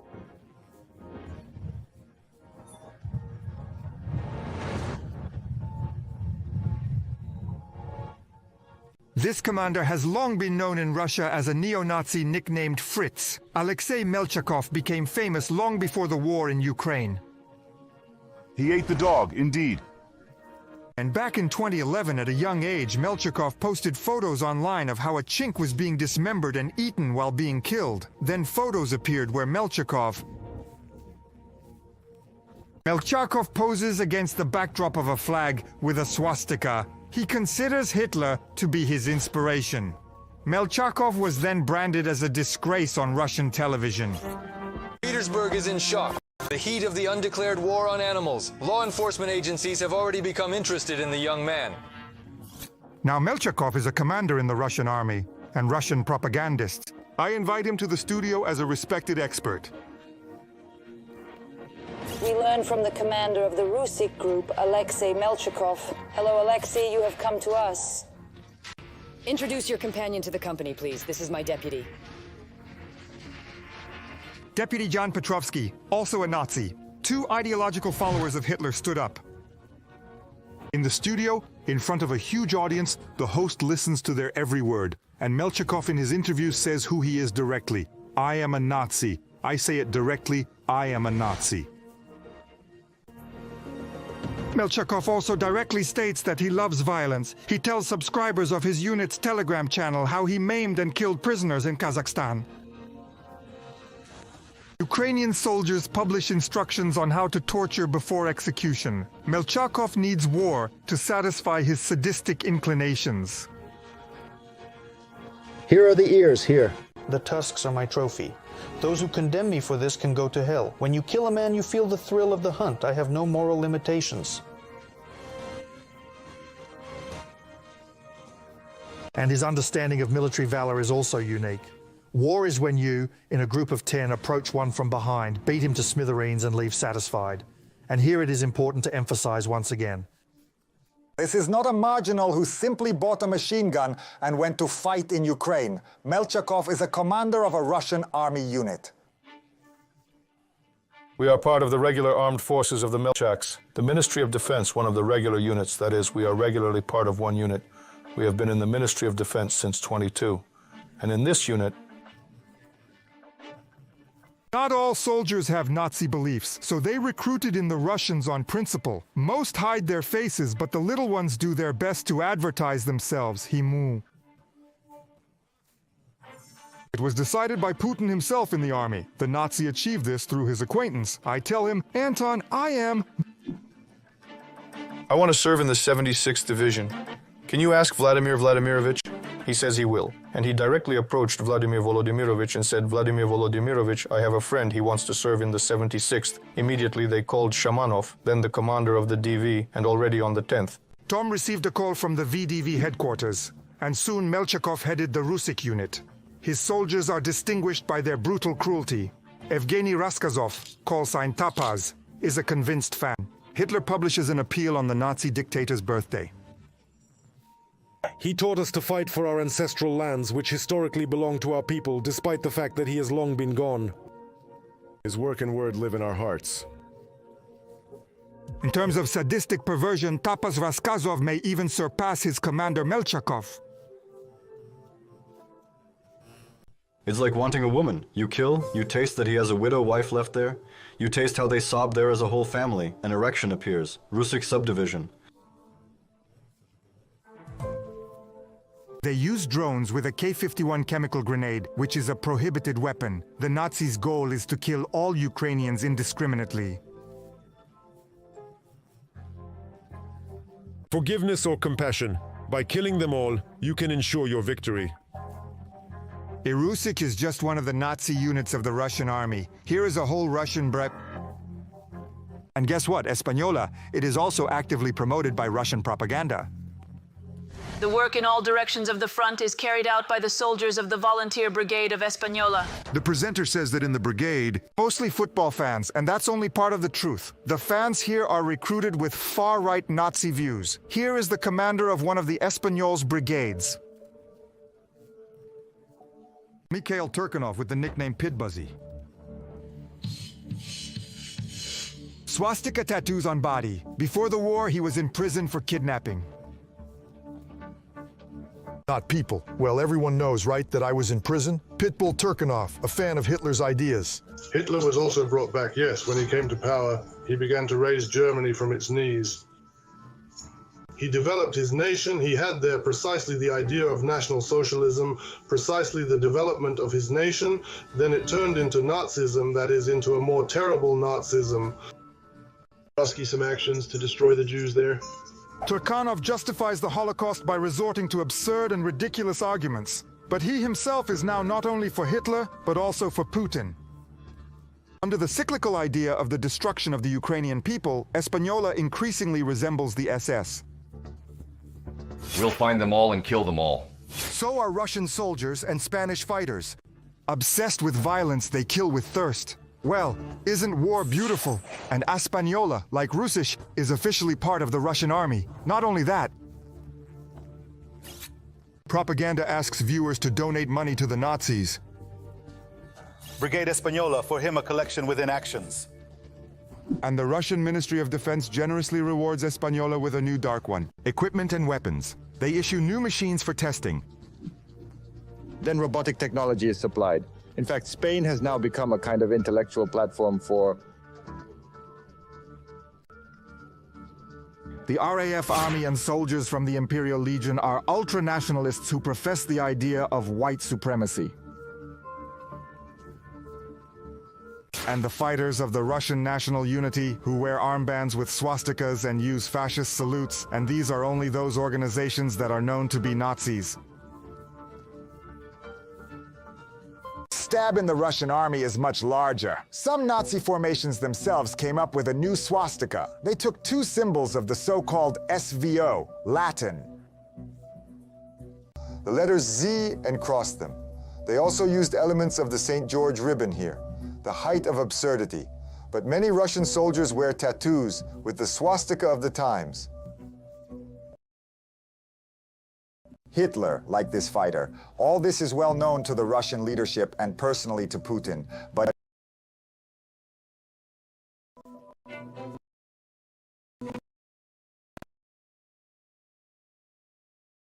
here is what the head of the State Duma Defense Committee, Andrei Kartopolov, says, for example. In Ukraine, volunteers in the Russian army who hold neo-Nazi views have reformed their ways only after participating in the war. Putin needs Nazis. They are much more effective in war. There are no mobilized people who need to be driven into attack, who do not want to fight. They think how to survive, how to return home. Ideological Nazis themselves are happy to go into battle. The war of the Nazis. Nasilia, murder is the meaning of life for them. They are often better trained than other soldiers in the Russian army. Putin understands perfectly well that his generals are corrupt creatures who think only about how to fill their pockets, and this of course affects the quality of combat training. But here there are motivated, highly trained, who have undergone special training, separate training. Groups of people in entire units. That's why Rosarmia literally needs Nazi groups like Rusisch. And its commander, a Hitler fanatic, doesn't care about opinions. Russians are also indignant about those who cherish the memory of their grandfathers who fought against fascism. Among those who criticize me, there is not a single person in our country who wants to go and kill himself. In my place. So, well, sorry, you have to be patient. Yes, I'm like that. I can't do anything. Well, just shut up. Very reminiscent of Putin's phrase. Like it or not, be patient, my beauty. Russians now have to tolerate was largely nurtured by the Kremlin itself. The Russian authorities supported and financed the neo-Nazi paramilitary movement. Russian national unity was controlled by Russian special services. They were used in military operations in the Donetsk and Luhansk regions back in 2014. When Putin officially stated that there was no Russian army there, the Kremlin used the carrot and stick method against the Nazis. They were provided with resources. And, for example, according to the consciousness of one of the functionaries of Russian national unity, who fled from Russia at the time, the methodology of the Russian special services was such that criminal cases were brought against leaders and activists of the neo-Nazi movement. They were simply faced with a choice. Either they go to prison or they participate in recruitment. The majority's decision is obvious. Neo-Nazis have chosen the opportunity to kill with impunity, and even get good money for it. I believe that I am doing a hobby for which I get paid a little extra. It's a nice feeling. Melchakov's unit has been fighting in Ukraine since 2014, and here is the Española battalion where he serves. The Turkmen government created the Turkmen Pygmy after the full-scale invasion of Ukraine. A Spanish regiment that is currently fighting against Ukraine as part of the Russian army.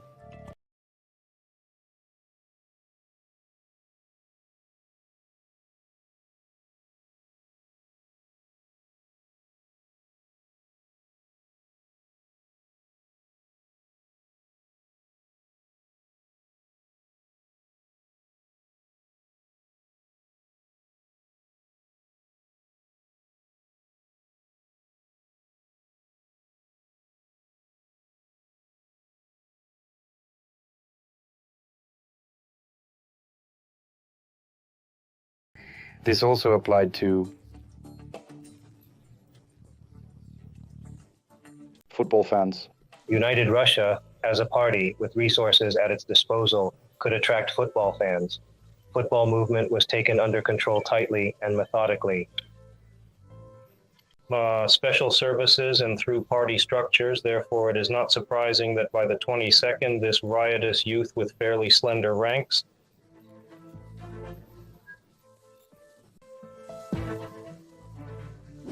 They recruited football ultras and more.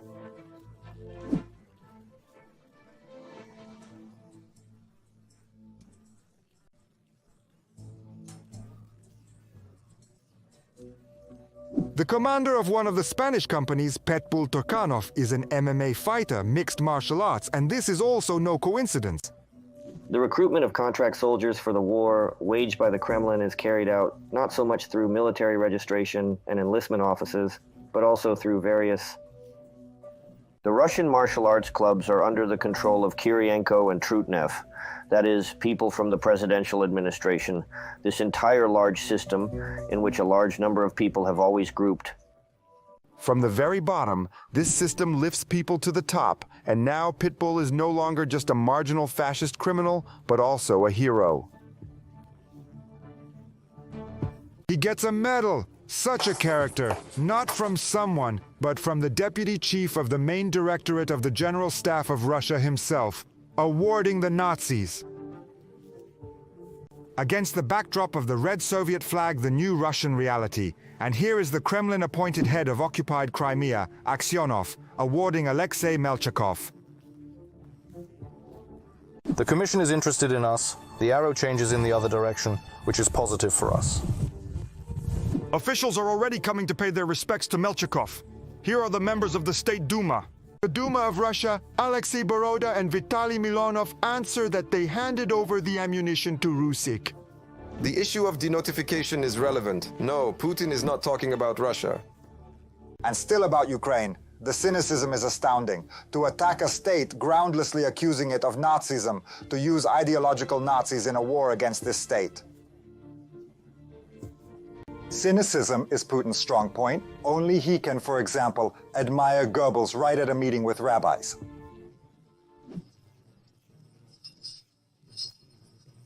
He got his way. He was a talented person.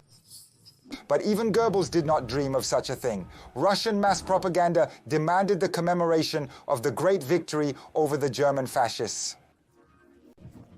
With a glorification of modern Russian neo-Nazis, to combine the St. George ribbon, an almost sacred symbol of memory of the war for Russians, with a swastika.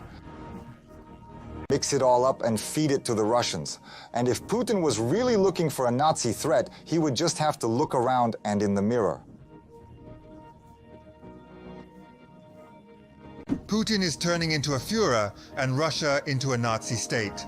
If at the beginning of the full-scale invasion, the master of the Kremlin assured that we will do everything so that the civilian population of Ukraine does not suffer, yes, now government officials are openly saying that ordinary Ukrainians need to be exterminated en masse. Here are 2 million people who need to be Nazified.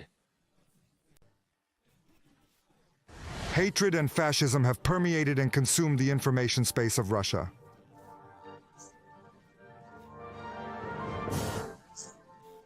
There was no. And I told you, we will burn your constitution right on Krishchatik. Fueling hatred and inciting discord, methods of modern Putin's warriors. Here is the neo-Nazi, the late Igor Mangushev, who took the skull of a dead Ukrainian soldier from the battlefield and went on stage with it. Ukraine must be de-Ukrainized, and we are at war with an idea, so all bearers of this idea must be destroyed. It's a fetishism associated with this pathological sadism, and it's, a reference to the ancients that they are. Love the roots or those ancient traditions when it was necessary to make a cup from the skull of the enemy. The use of these groups, they serve another task to show special cruelty, to show the cruel horror that awaits those who do not want them to make a cup from the skull of the enemy, those who do not submit. Those who submit, in the opinion of the Russians, in the opinion of the Russian authorities, have a chance to exist. A slave's chance to exist. All the rest must die. Gandhists encouraged the destruction of even Ukrainian children after Russia attacked the Ahmadet Children's Hospital in Kiev with a missile. We must realize this. It is simple and scary on the other side. No people, not a single person. Our rockets do not kill people, not a single person. There are no people there.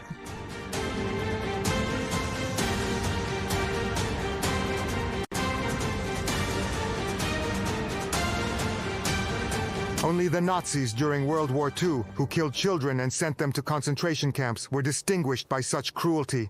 Giria, just because they were Slavs or Jews, Putin in this regard is now little different from Hitler and Russian Nazis from Hitlerites.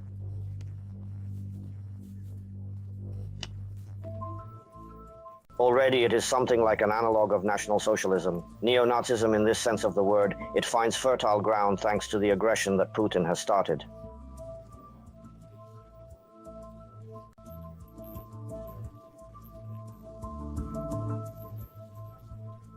And all this has been elevated to the rank of a new Russian ideology, one of his main inspirations. The so-called philosopher Alexander Dugin, who is close to the Kremlin, admires the ideas of fascism in his articles. Fascism is as boundless as our lands and as red as... Dugin works at the Russian State Humanities University, where he defines the Ilyin Higher Political School, the same Ilina the philosopher.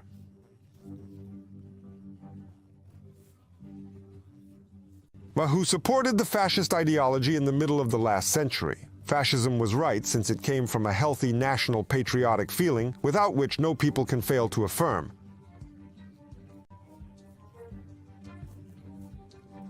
Now such views of Ilyin are being promoted to the masses by Dugin, the entire Russian government, and propaganda. War is possible, the ideology that guides the Russian army and pushes it to commit war crimes. This is the official Russian ideology, which can be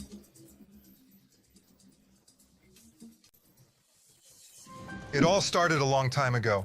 Here is Dmitry Rogozin, not a member of the Federation Council for Defense. Back in 2007, he raised his hand at rallies. Glory to Russia! Glory to Russia! And now, in our time, the Nazis are holding a march in Kuban. I'm entering! Russian banks! This is another typical situation. The situation of a resident of Yakutia who encountered Nazis in the Moscow metro.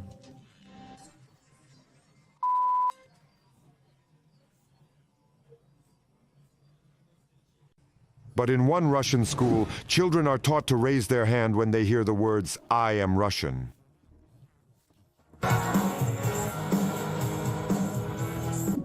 People on the basis of racial hatred, persecution of citizens of Tajikistan, Kyrgyzstan, mass hysteria in Makhachkala when a crowd broke into the airport building in a thirst for reprisals against Jews.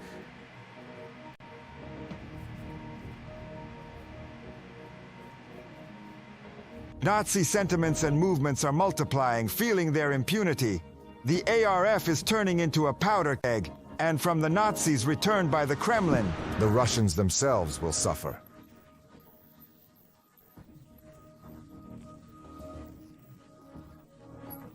The revelry of these war criminals, who somehow differed in the war, but in fact they differed only in that they engaged in looting.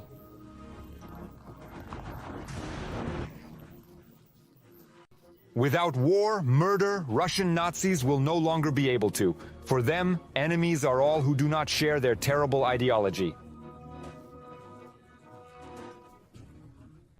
To Ukrainians and other peoples, the heroization of the Nazi divisions and their sadistic, harsh elections against the Ukrainian people showed. Russia follows. To the most bloody practices of the past. And they use the ideology and methods of fascism. In the world, the Russian regime and neo-Nazism are already called racism. After all, they understand. The risks, Putin's thugs, who are now mercilessly killing Ukrainians, can at any moment be directed to the Kremlin regimes and to other countries which...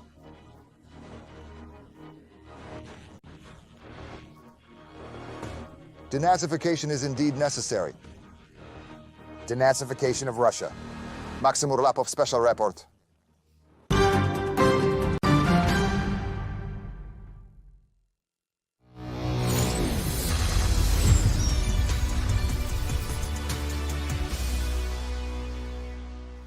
People, the main value of Ukraine. Two medical institutions in Odessa bear their names. One of them became the father of the theory of innate immunity. The second, the father of innate immunity. Military field surgery. Their experience still helps save people's lives. In 1908, Ilya Mechnikov became a Nobel Prize laureate in physiology.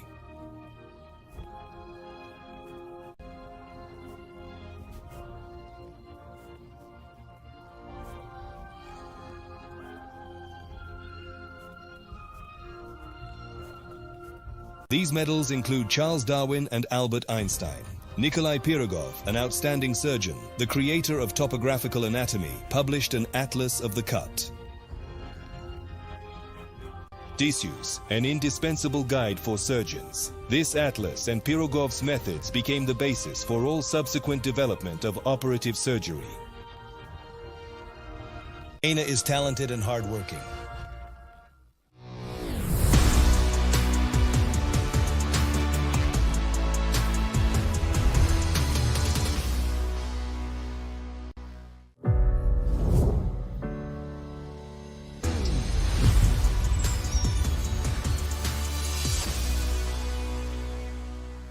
About 50% of Toretsk's territory remains under the control of the Ukrainian armed forces.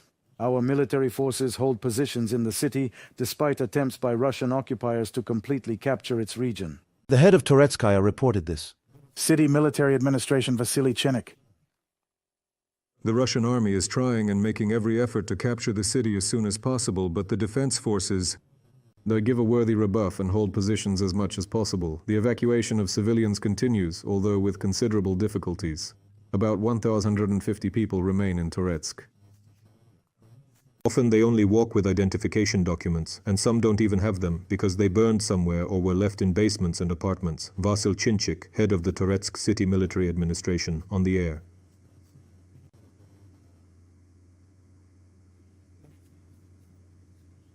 Marathon is the only news.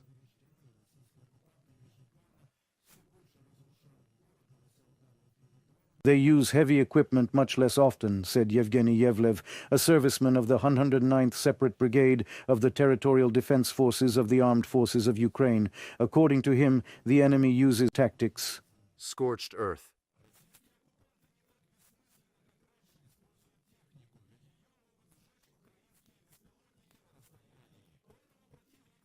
Wants a reconnaissance and carry out tasks with FPV drones, of which he has a lot. He tries to storm our positions in groups of 10-12 people, working under the cover of artillery and drones. The Russian army uses scorched earth tactics, dropping bombs, firing mortars, and then entering an area where it has destroyed almost everything to the ground.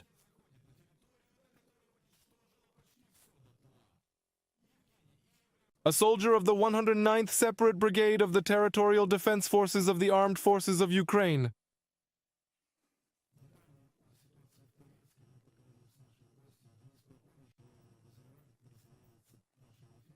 Good day.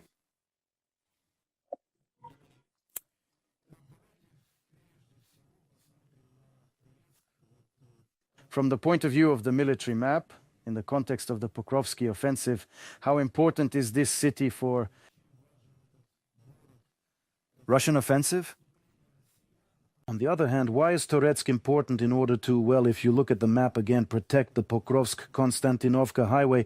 This is precisely what is closer to Konstantinovka.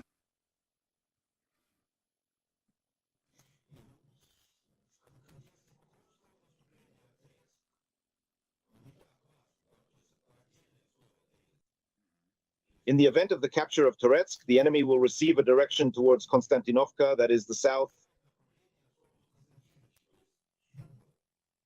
If we are talking about the clock dial, there, the beginning is smaller for Konstantinovka. That is, if they broke into the Juru section, they would capture this bridge. They would have one referral to Konstantinovka and TS open another.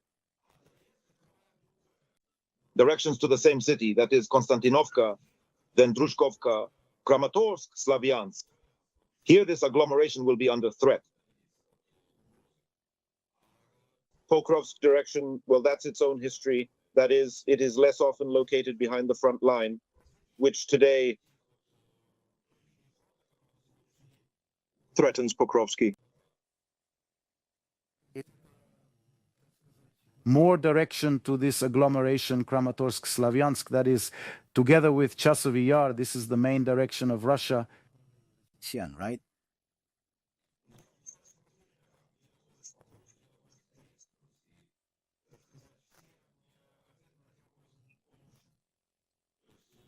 When we speak sometimes vividly, when we speak loudly, this direction is to a greater extent directed at Konstantinov. I would not connect us on the offensive. It can, of course, have some influence. The enemy will develop an offensive there in the direction of Toryask, and we will move some reinforcements there. Then the pace of the offensive in other parts of the front may increase. Pokrovsky, but all this is, let's say, hypothetical. Reflection.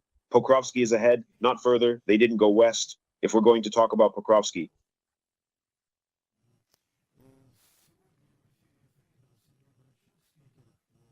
All yaşıyor subtitler.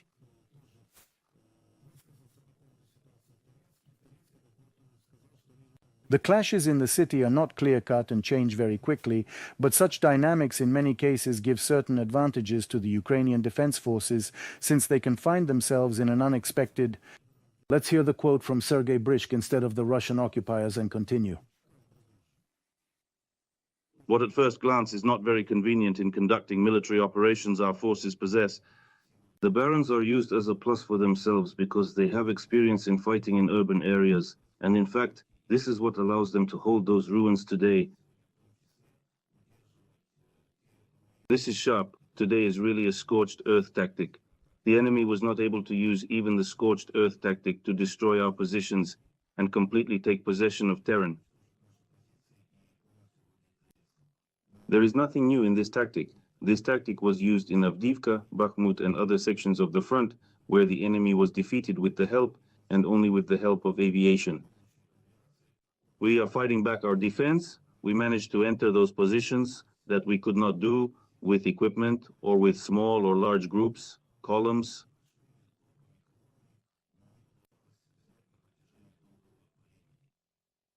Dennis, well, let's continue, as it were, this topic. How does the enemy's tactics in urban development differ, so to speak, from... Field actions.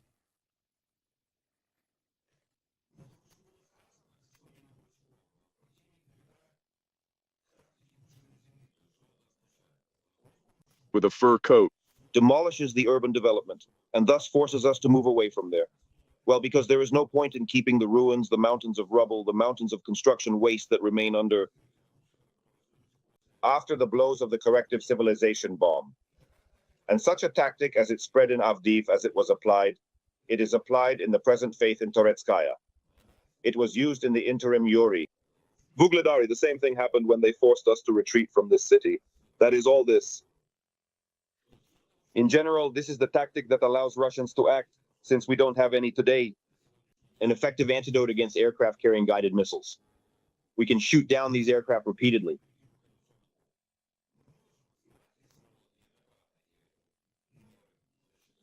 They existed, and yesterday in particular there was information that another Su-24 was shot down.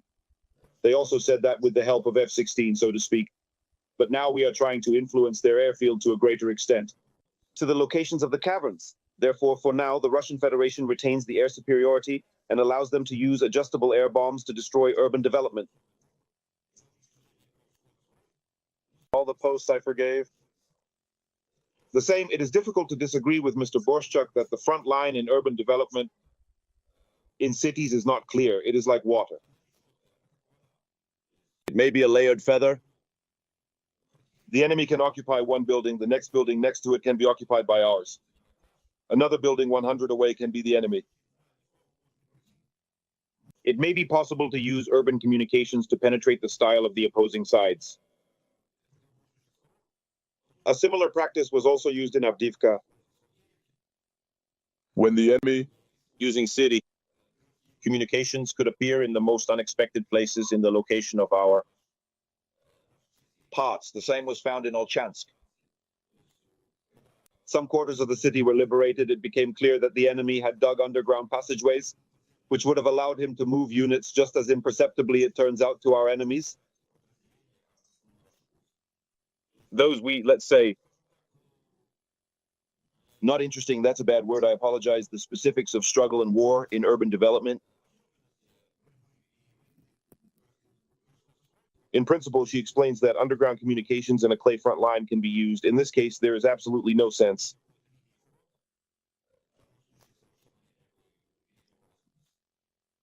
In the logistics of the enemy, the recent attack of the defense forces on the oil depot in Lugansk, could this base be one of the units?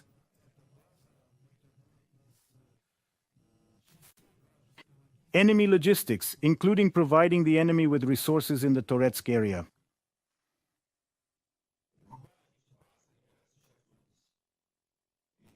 This is a storage place where fuel and fuel-burning materials are stored. Gasoline, diesel, kerosene, maybe, and so on. When this storage place is destroyed, then this logistics will have to be rebuilt.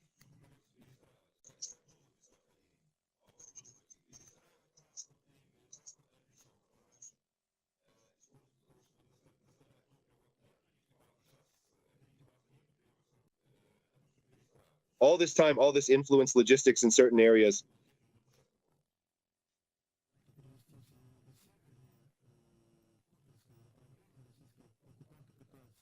There they advanced a little, intensified attacks in the area of the settlements Peshanaya and Krugliakovka. A serviceman of the 77th Separate told about the goals of the Russian army in this section of the front. Viktor Petrovich of the Aeromobile Brigade of the Armed Forces of Ukraine. Let's listen and continue in the Kupinsky style.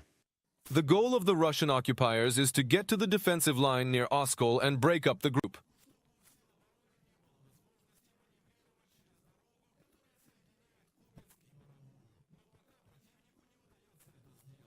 So that the defense forces would not have the opportunity to maneuver across the road that connects Kupensk and Borovaya. But so far the enemy has not been able to do this. He attacks on foot every day.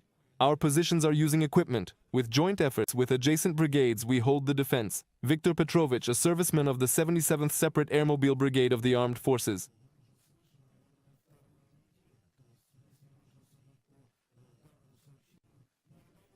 Forces of Ukraine. It is not possible to break our defensive lines in the Kupin direction today. What do you think? So far, it hasn't worked. There are enough Putins. Describe the situation in detail and exhaustively. That is, if we look at the map, how the enemy is advancing, then we really see that there is an unequivocal intention to split our group in two, advance to the Oskol River and block the Kupensk-Borovaya road.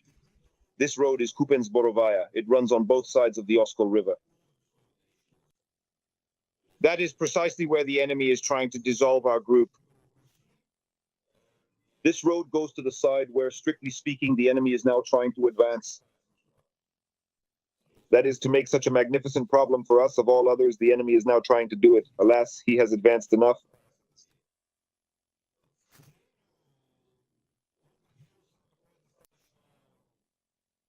Thanks for watching.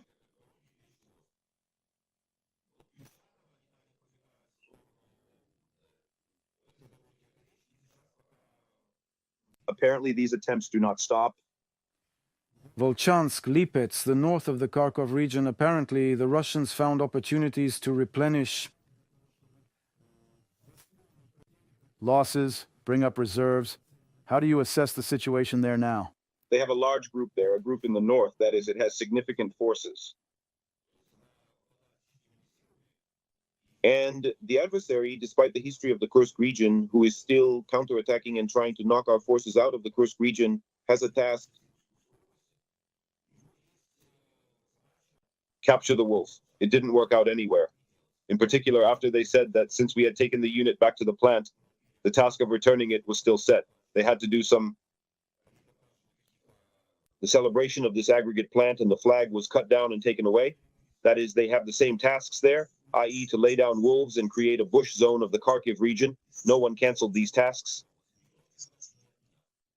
And from the stench to rush into the assault, they are trying to fulfill this task.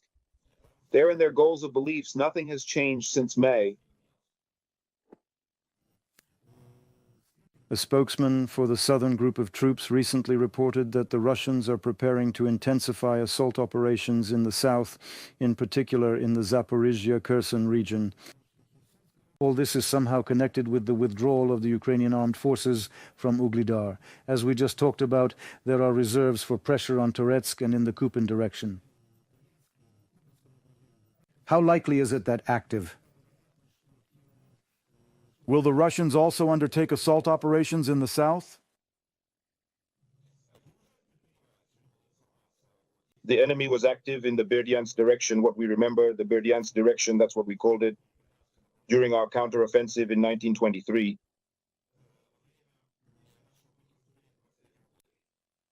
And unfortunately, today there were stories on an unofficial level that mandatory successes against the enemy were achieved, despite the fact that there were appropriate subordinates, including that they were preserved. The Speaker of the Southern Patrol Region, Vlad Voloshin, was disconnected, and I apologize that assault actions would be prepared on the same front at the same time. And today, according to unofficial information, which, if the enemy came forward, he achieved no advances so far of a tactical nature, but in particular, we see that he accepts such attempts. Moreover, at the official level, there is information that the military continues to move. How?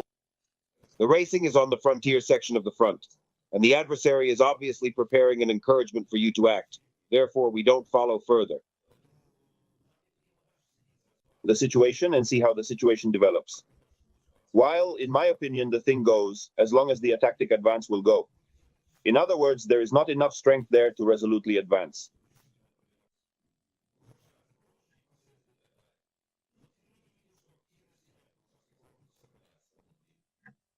Dennis, thanks for joining. Thanks for your comments. At the front, we spoke to our guests, a kind of observer, Denis Popovich.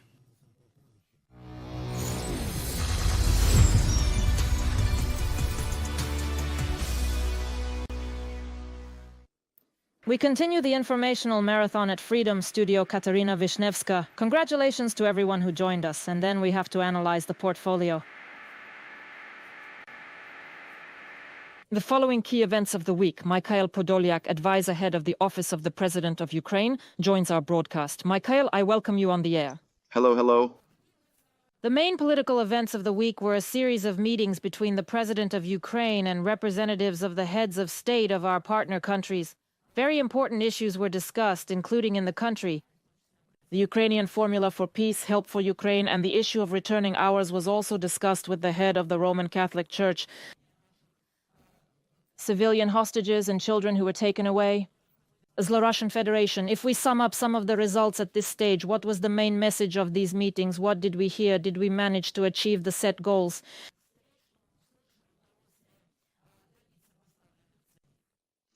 The main task of such meetings, communication at the level of the President of Ukraine and the leader of other countries, is to finally determine our rules. Partners, do they really want to live in a world where there are rules, or do they want to live in a world where anyone can break those rules, break international law, as you rightly said, take civilian hostages, kill large numbers of civilians? The population should not bear responsibility for this. That is, the President of Ukraine very clearly places emphasis in this case, and these emphases sound, in short, as follows. Look, the Russian Federation is not a country. With adequate measures, accordingly, it is impossible to agree on something with her and assume that she will be supported by the agreement. The Russian Federation can be forced to understand what international law is. What is the responsibility for military elections? What is the financial responsibility for the destruction they cause as part of the war, and so on? And for this, it is necessary to make a number of decisions, basic decisions, consolidated decisions, collective decisions of the Western countries. First of all, to democratic countries, well, actually, to countries that are part of the pro-Ukrainian coalition. What are these decisions? First, the war must be ended on fair terms. Well, there is a formula for peace. A basic structure, perhaps, that clearly shows what the fair conditions for ending the war are.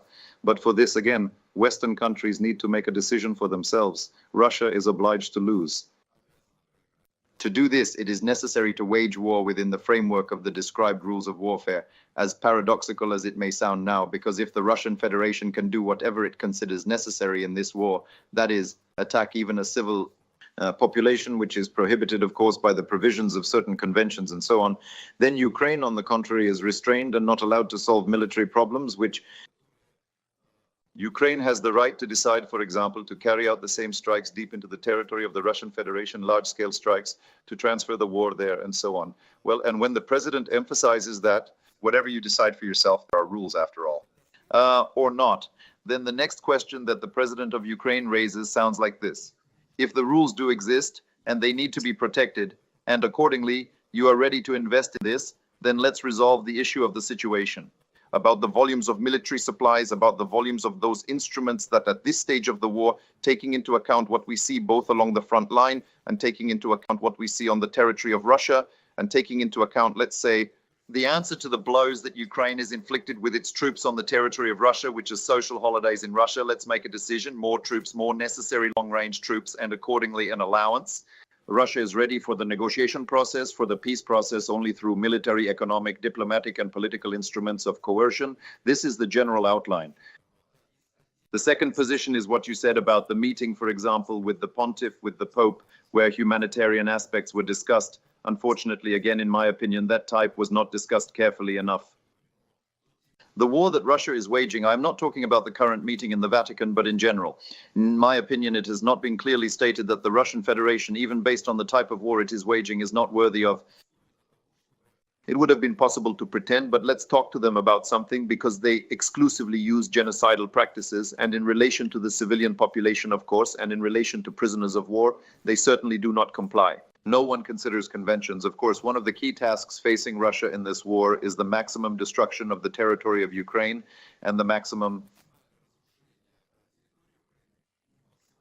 genocidal destruction of the population, that is deportations and violence directly in the combat zone and in the occupied territories, the construction of entire torture networks, again, where people die, people disappear, and so on. In principle, these aspects have once again been clearly stated, and in my opinion today they are recorded in the so-called floor plans for victory, are mathematically clearly recorded, and accordingly the president wants our partners to really think about the future in a comprehensive manner, to think in a comprehensive manner about the investments that they make in Ukraine, but in reality they are making them for their own security, and they have made a final decision regarding the fate of the Russian Federation. I understand that it was also very important to demonstrate with these visits and meetings that there is a certain signal that the dialogue with our partners continues, which continues consistently. The greatest support and help from Ukraine, because as I understand it, there could have been speculations on the part of the occupying country on such topics. Propaganda regulations, which the Russian Federation is trying to use within the framework of global pressure, are important. I would even cite in this connection the latest statement by Mr. Ruth, but this is a new generator. The Secretary General of the military alliance NATO, that paying attention, for example, to nuclear rhetoric, nuclear blackmail of the Russian Federation is not worth it at all, because NATO countries have sufficient tools for, let's say, effective counteraction to this blackmail, or in general, in principle, to the threats that Russia is sending out today, and so on.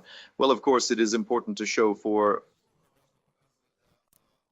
the domestic market is political for foreign markets, political for partners, about the fact that we have, again, absolutely mind and reason with partners, again. There is a constant dialogue with partners on different levels of needs, which is a constant discussion, an attempt to unify approaches to this war. Ukraine, of course, more radical in terms of the correct ending of the war. This is obvious because we are inside the war, we are the subject of the war, we are the victim who was attacked unprovoked by another large resource article. And of course, Ukraine urges its partners to make decisions faster so that political transformations, global political transformations, take place faster. What is transformation? This is the understanding that you cannot guarantee yourself a stable future, which will be based on international law, if the Russian Federation does not pay the optimal maximum, I would even say price, for the very fact of aggression. That is, then it is impossible to imagine that the world exists in some rules. Again, let's return to this. And of course, with partners who are not inside the war, we need to continue this. This is not a war on their territories, so it is necessary to explain how dangerous the incorrect finalization of the war is.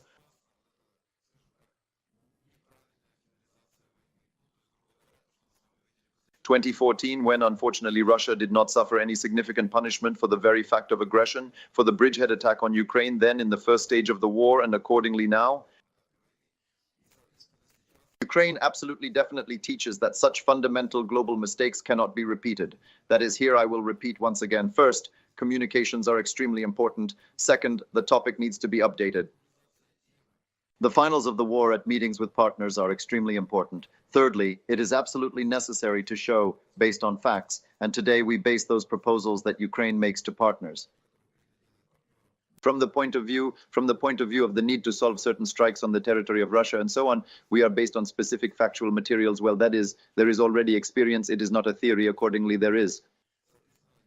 It is clear that if the war is transferred to the territory of Russia on a larger, much larger scale, it is very quickly will increase in social protest. Moods on the territory of the Russian Federation, which in turn will put significant pressure on the executive vertical in Russia, and of course will lead to the correct end of the war. That is, all this is necessary without madly, constantly repeating at different levels, once again in communications with our partners, and accordingly pursuing this whole topic. I would say that the influence of Russian propaganda, which is trying to they finance these or those meetings, they try to ruin these or those meetings, they try to use their informal speakers. We know who in Europe often speaks out with pro-Russian positions and so on, that we need to immediately cease fire on conditions. Russia, in essence, and so on. But this does not matter as much today as, for example, before the start of a full-scale invasion or during the first year and a half of a full-scale invasion, when Russia is all, after all, propagandists had the opportunity to put pressure on global political public opinion. And again, in continuation of the topic, the meetings were supposed to be held in the frame format. At this time, for known reasons, they postponed it for a week. The meetings held by the president of Ukraine. They kind of became a stage, perhaps, of preparation for the next Ramstein meeting. Were such issues also discussed there? Of course, let's go. You're right. Of course, there is a whole... And there is a clear logic in the fact that what is happening now is on the same level as the meeting of the president of Ukraine with the leaders of other countries. But let's just fix this logic a little. Look, there are key partners, the ones with the most troops, the base army. Belongs to Ukraine. Of course, they include the USA, Great Britain, Germany, France, and Italy. These are key countries. I will emphasize once again, other countries are exactly like that. You see military packages that are part of the conditional Ramstein Club, and of course they are just as interested in deeply understanding the problems, why this or that weapon is needed, and they also need to conduct this whole presentation. Tim, no less. The basic configuration of military aid is precisely these 5 countries that I named. And of course, when you present them with what kind of weapons, at what age, why exactly this army is needed at this stage of the war, what will it lead to after, and the mathematical formulas for this divide, which ones, they tell exactly what, how, and why. So, what is the president's logic? A presentation for the United States. It is our basic ally, of course. Accordingly, the United States must give the so-called additional permits to other countries for delivery in Ukraine, because there are licensed types of troops. There are in the USA from US manufacturers. There are, they say, US components that is legally, so that it would look like the coming. The US made a decision. After that, those countries that produce this or that weapon in cooperation with the United States, they have a presentation That is the United States. Great Britain, Germany, these are key military partners. Once again, this is the basic scenario which is written in the victory plan, but it is meant as a tool of military coercion. These countries received presentations, they have their own internal discussion, they discuss in terms of how realistic something is, how it should work, and so on. Further expansion, further as it should have been. The meeting in Ramstan, where the presentation of the victory plan in a larger volume for a larger number of countries, for those countries that are also part of the coalition of support for Ukraine, military support, and accordingly after that, let's say a partial publication of the victory plan for the general public, social groups, well, the ministry in Ukraine and in other countries, well, there is something that can be published, of course, because there are materials in the supplement that, well, probably it will hardly be necessary to discuss it publicly, and so on. That is, the logic here is clear. And in principle, the president of Ukraine has already partially completed the fundamental volume of work. That is, presented it to our key allies. That is the basic ally of the plan for victory, and gave them the opportunity to discuss within themselves how realistic all this is and how much it will really ensure the stability of the global. The legal field, I would even say so, because support for Ukraine, once again, is not support for the sake of war. Support for Ukraine today, and this is what needs to be constantly emphasized, this is an investment in the stability of the legal field.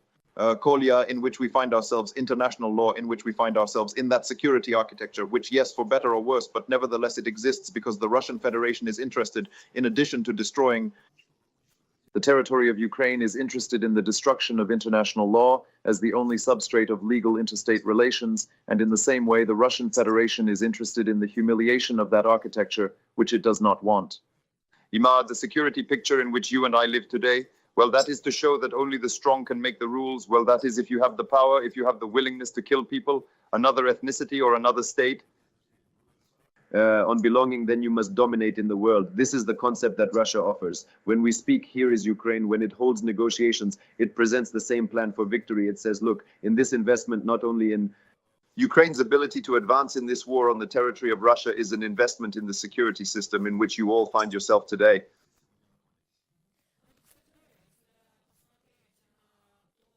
What is happening now with our adversary, there are a lot of statements and stories that the military of North Korea is already participating in military operations or is taking place to go to training on the territory of the Russian Federation. In this regard, a number of questions arise, for example, about what resources are currently available, what the enemy army has, how combat ready are their units. In particular, it is yes on the one hand, but on the other hand also how the world reacts and whether the reaction to such cooperation of two, in fact, dictatorships is enough, but Pyongyang does not hide its Moscow. His dialogues in the military sphere. Let's start with the second. The reaction is insufficient, of course, and this is very surprising and very much stimulates such regimes that we see. We in North Korea are increasing the level of our aggression, global aggression. This is certain because, once again, the reaction is not enough. Let's start with the fact that the key projectile today on the battlefield that the Russian army uses, of course, it is North Korean. There are more than 6 million shells transferred. Yes, we are not even taking into account the missiles that Korea and Iran are transferring. Well, North Korea and Iran are transferring. Russia, we are not taking into account the fact that, of course, engineering troops from both Korea and Iran are present on Russian territory, participating in one way or another, directly or indirectly, in military operations. Well, I mean, they are helping with engineering services, the same equipment that these countries are transferring. And again, all this does not have the appropriate volumetric reaction of the international community. For me, this is an amazing situation. On the one hand, on the other hand, it is necessary to understand that Russia is really also in the stage of resource destruction, and this is obvious. Indeed, they have ammunition shortages. Deficits are rocket. Of course, if the sanctions worked harder and Russia could not get component missiles through third countries, then we would not have you today at all. Let's say this, the volume of missile attacks, not drone attacks, but missile attacks on Ukraine that we have, because the main components in missiles, modern missiles, the same calibers, the same Iskanders,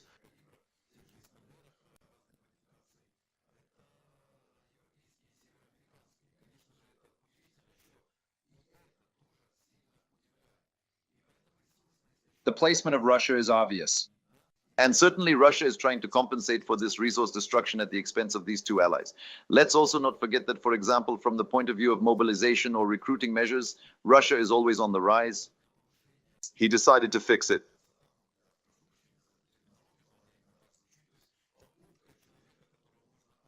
To Ukraine by people so that he killed people there.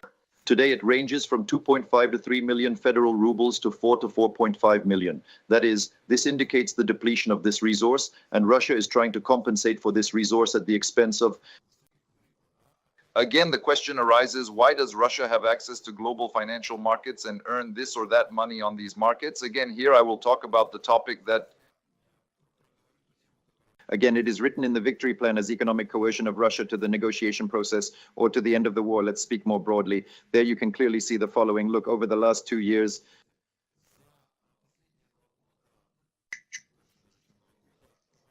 trade turnover between the countries of the European Union and the countries of the former Soviet Union, those located near Russia, is meant countries, primarily Central Asian directions. Trade turnover there has grown by 400, 600, 800%. You understand that consumer markets in these countries have not grown, of course. They are not interested in this age of products. Consumers of European products through these countries are Russia. Russia sells gas through these countries. Russia sells oil through these countries. Countries buy what they need from trade markets, yes, and accordingly they have a good financial turnover. That is, they have the opportunity to earn money, which they then direct again to financing military. Complex, that is, to finance the military economy within its own country. And accordingly, if we do not solve this problem, then Russia has money. Yes, it has bad production. Now it is obvious that these productions are not copes with that load, which gives Russia war. War of very high intensity requires a lot of resources, such expendable resources, ammunition, the same shells. Russia is insanely unable to cope with the production of such a quantity of resources, and here even North Korea comes to the rescue. And again, a reasonable question arises. Why is Ukraine dealing with all this? Firstly, it requires strict sanctions. Secondly, it requires a tougher response to the actions of Iran and North Korea. Thirdly, it requires, within the logic of war, it still requires a greater amount of counter resources because there are 3 countries supplying the war. We would like more countries to provide more resources and not. I apologize for a teaspoon of this resource or with a delay this resource. Let me remind you that one of the key problems today, even within the Ramstein Club, is that there are agreements on certain wars. In packages in a certain amount of this or that equipment, but it goes to Ukraine much slower than agreed upon. That is, instead of 1 month, a month and a half later, he ends up on the battlefield after 6 to 8 months. And this is, of course, obviously this significantly influences what we see on the front line. I would like all these questions to be somehow, well, more fairly discussed among the elites and not discussed by, in my opinion, wild elites. Initiatives such as, let's exchange, for example, the territories of Ukraine at the end of the war. Well, that is, as you know, in the global media space, including in the partner countries of Ukraine, it was discussed. You see, in my opinion, absolutely. Senseless ideas that will, on the contrary, stimulate war. And this is done regularly. Look again, the territories that you leave to the aggressor, replacing him to end the war, that in itself looks ridiculous. The aggressor came to these territories, so he won. If he stayed on them, he won. And what does this mean for the aggressor? This means aggression is necessary. Because you will receive the results, yes, at a different price than you planned. Well, you and I understand that Russia planned a blitzkrieg war, but the war has been going on for almost 3 years. But nevertheless, leave the recipe. In Russia, you are stimulating it to continue aggression, that is, to increase the volume of expansion, to increase the volume of pressure on Ukraine, on Europe as a whole, and so on. That is, instead of discussing this, I would like, of course, that in the media space, scenarios were realistically discussed. For example, how to deal with North Korea. That is, what should be done if certain sanctions do not work? What should be done with North Korea from the point of view of its military potential? How should we behave towards Iran? What should we do if North Korean engineers or even troops are present on Russian territory? Thank you for taking the time to join us. Let me remind you that Mikhailo Podolyak, advisor head of the Office of the President of Ukraine, was in touch with the Freedom Studio. They discussed the key events of the week.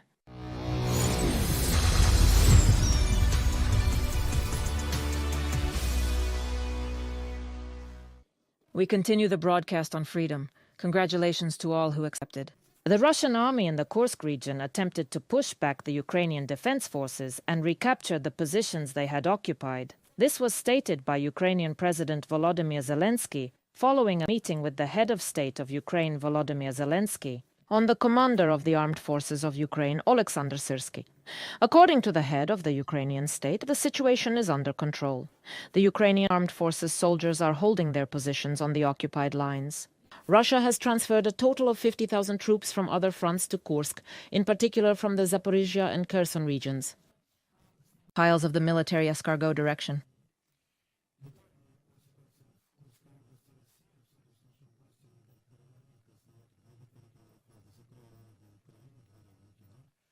Good morning.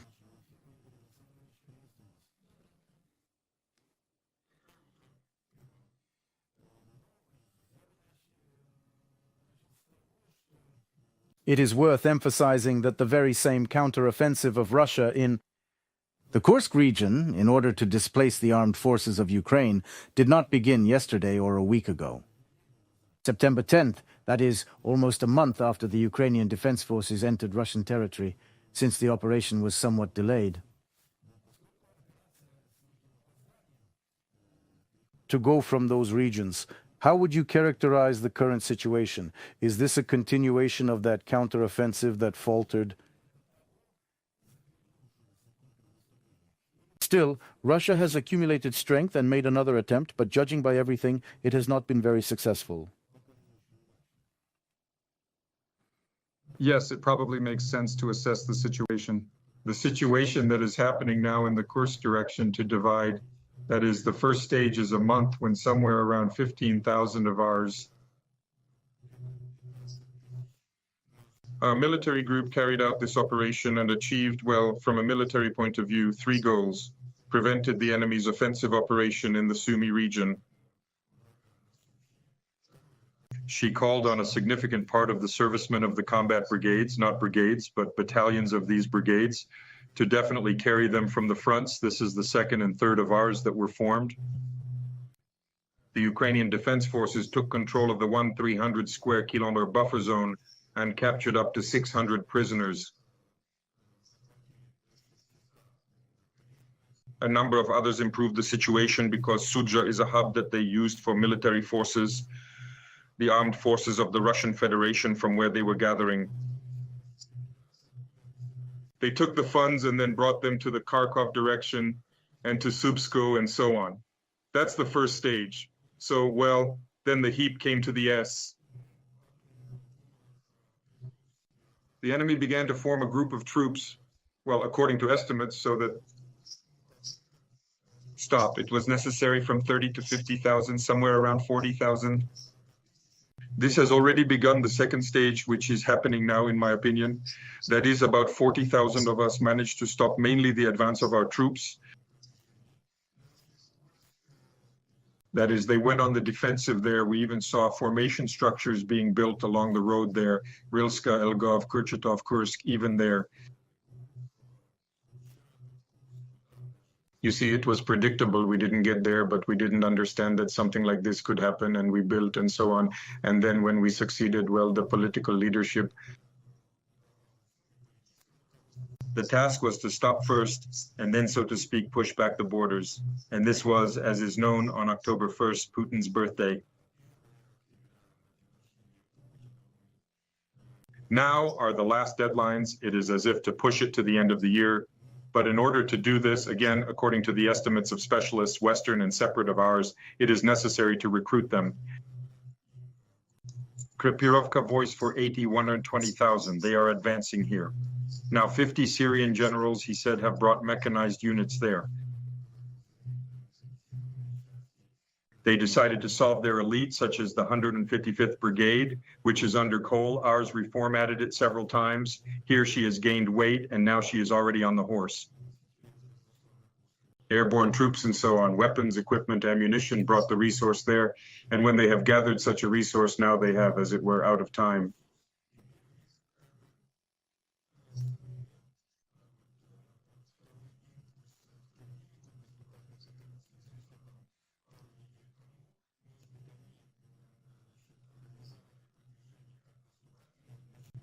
north, one from the west, one from the southeast.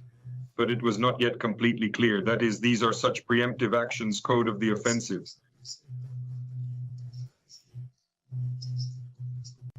In order to stop our advancement to a greater extent, or the implementation of a more serious operation is already beginning.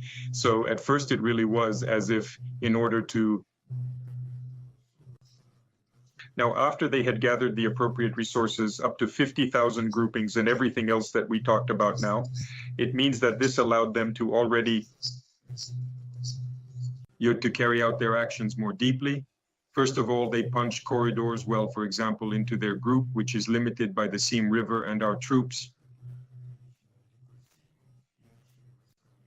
There between Tetkina and Lushkova, to 3,000 in different ways, and they managed to do it. And in progress, increasing efforts, but which had already grown into offensive children from this side, they managed to liberate about 1.5 settlements.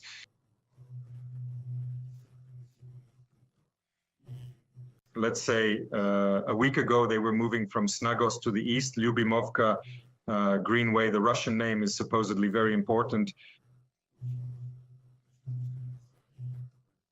LNSH, can you feel the roots? If anything, it should be remembered once again that it was the capital of the Ukrainian Socialist Republic there in the 18th year, there for a whole month, or how many that is. Here on the land where we are Ukrainians, there lived more than Russians, but this is another historical story, but we must remember it. So at the current moment, from the side of the state, they have wedged themselves in now as if around their loved ones. Whether they were organizing a cauldron there or not for our units that were there, they are advancing even further. During the week, there is also their advance from the north. Let's say, but ours responded by crossing the border a second time. And with smaller forces, they attacked Glushkov and Snagos, that is, understanding that such conditions were there, but there was obviously not enough strength in our groups, that is Glushkov. And strength for the time being until they were able to take control. That is why such battles are being fought now. Stabilization from the point of view of stopping them from advancing, counter-offending. And now, allegedly, offensive actions have already taken place at the current moment, but we still need to figure it out because here is what they wanted from the equipment. If you look at the map, to cut our group and to arrange such a cauldron relative to the northern part of this group, this region, this is what the Ukrainian Defense Forces stopped. Overt actions, enough was destroyed. Enemy armored vehicles, also separate units, the 155th paratroopers went to their base. North, there in the Glushkov area and above, that is now from our side, the actions that are happening there in the defense forces of Ukraine can be characterized as active mobile defense. This is a difficult type of activity because there is no time in the formation. Something is done, of course, on the basis of haste.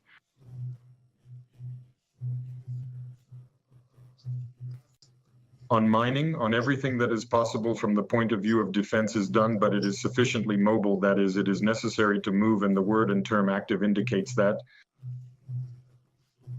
This does not mean that there is a def defense. This means that where it is considered necessary and possible, we will take active and subsequent actions on our part. This is the situation. Igor Alexandrovich, among other things, was told that, as I understand it, this group of 50,000 also included some separate groups, for example, a part of the 101st Airborne Division or the 106th Marines, which were filmed from the Kherson direction, including. In this connection, two questions arise. Were you able to partially distract the Russian invaders from the Ukrainian front? And other food, should we talk about the fact that they are transferring such a professionally trained one? Parts more or less from the Kherson direction to the Kursk region, Russian occupiers. Does this mean that in fact all trained combat-ready military personnel? At this moment, they are already at war in Ukraine and on the territory of the Russian Federation, but there are no such personnel now.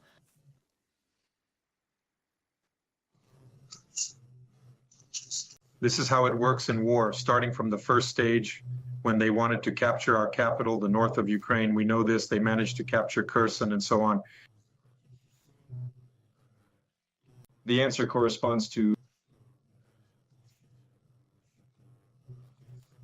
that they were beaten under the sticks, were forced after such actions to burn themselves. Acting. Today, kept the best part to be effective, and that is CPTA, airborne troops and so on. And when the first stage in the Kursk direction passed, they had to stop our progress, so they filmed from the stadium.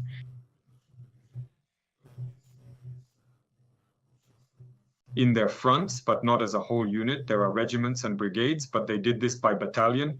That is somewhere up to 20 battalions. Why is this being done? So that the brigade that remains there will still stand. Tasks and regiments, they should fight in the east, move forward and so on. And the battalions were reshuffled, and they in general had a serious problem. What's that? Subdivisions of battalions from different places were gathered there, and it was necessary to organize management and logistics, and it was quite difficult. By the way, we have a certain amount going on there now. Criticism from various specialists about the fact that we have problems because the teams involved were, in general, experienced teams.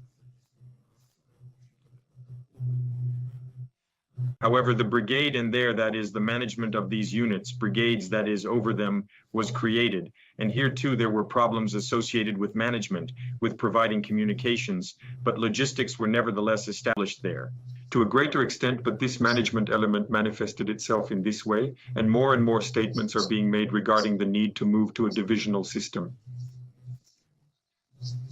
According to Gwen's research, they were organized when there were not enough resources and minimal management was needed. The old principle is to create a division from 3 colonels. From 3 divisions, you need to create, for example, an army and so on. But here a question arises.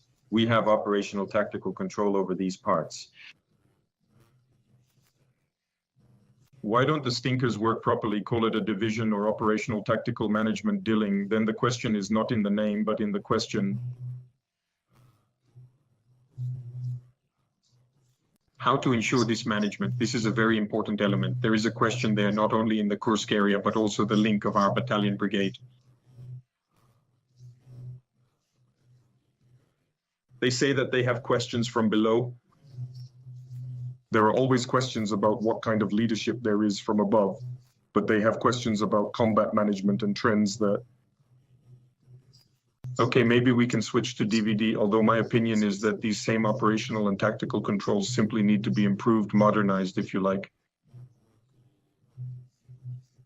System. The Directorate provides information and intelligence support for this type of activity.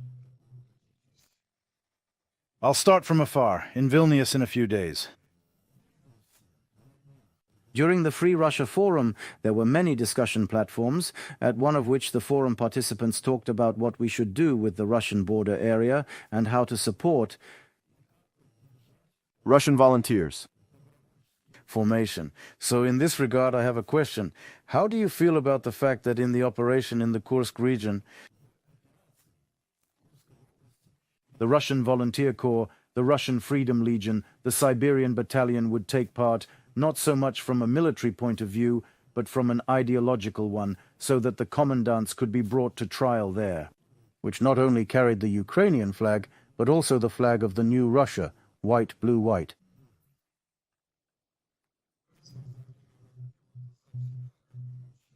I help someone, it will be acceptable to implement such an approach, that everything that is useful in our fight against such an enemy, everything that increases potential. Of course, it must be implemented. We are talking about the fact that, first of all, it is necessary to give it a humanitarian, moderate approach. The people, which Russia is a very country, which unites many peoples formally and cruelly, imperially suppressing them, in fact. So if these peoples strive for freedom, as our country, as our people is under the Russian imperial influence, the question must be resolved clearly. As far as we can, we must help. Sim people and representatives of these peoples. We have them. We have legalized all these issues, different divisions. You are talking only maybe about Russians, but I see here more broadly. There are Chechen subdivisions, then there are also, as it were, from the Russian Federation, but they are not Russian. They have their own Chechels, for example, and in other nations, everyone who has a desire and who, of course, we are motivated to do this. We need to help them, and not only us. I call on our allies to do this because, in general, this enemy, Persky, sooner or later, of course, it will fall apart. This is Russia in the form it is. The regime will be replaced, but this must be facilitated and helped. That is why this conference, which was, they spoke primarily about Russian, but we must not forget that in Russia there are Russian, as it were. In Russia there are many peoples, and by and large there are certain congresses there. Representatives of different nations living in Russia who are fighting for their freedom were held. All this movement must be helped, united, so that they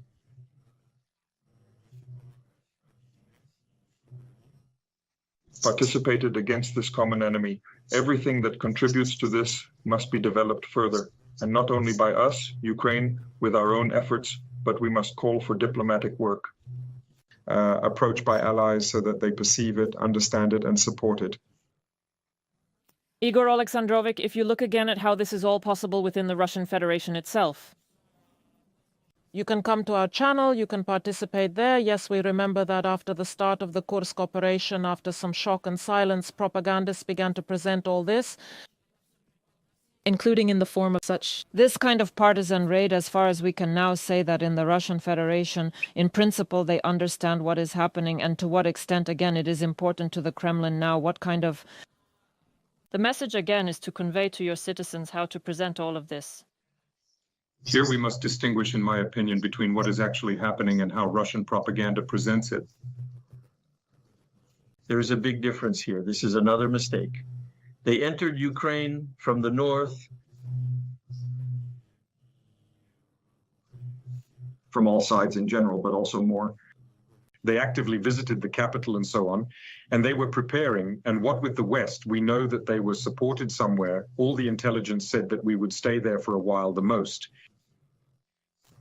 At most, in American, one of the types of intelligence spoke for a month, and everyone gave less, including the American types of intelligence. And that is why Congress listened to exactly that one, which gave more. That is, it was closer to the situation for 2.5 years and not others, you understand? So there is nothing ideal there. We in American intelligence remember that before the end, their participation in Afghanistan for 6 months reported to their government that everything is fine, the Marquise is beautiful, and everything is there, just as billions and trillions were invested there, and in our country it is considered there. Let's say they don't have enough money for something. Double assessments, approaches, and actions. This should also be remembered and reminded in order to work with the Americans. And consumption on this account. Thank you. Ihor Lichanovich, yes, our airtime is running out. Thanks for joining, thanks for your comments. Always glad to see you on file.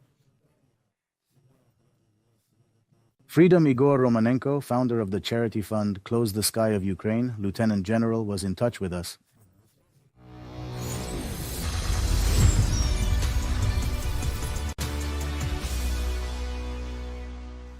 On the front, 153 combat clashes occurred in 24 hours. As reported by the General Staff of the Armed Forces of Ukraine, the most difficult situation is in the Kurakovsky direction, where the Russian troops carried out 47 attacks, as well as on Pokrovsk, Ukrainian troops repulsed 27 stormtroopers.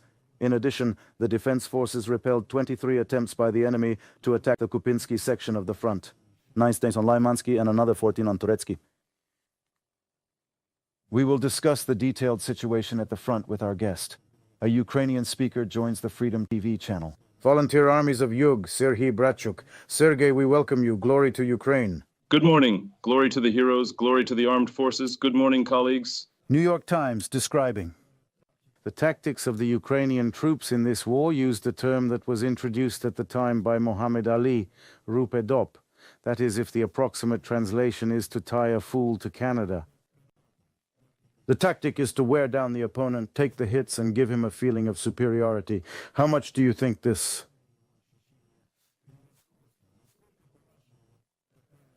The analogy is appropriate here. How many more rounds can such a fight last?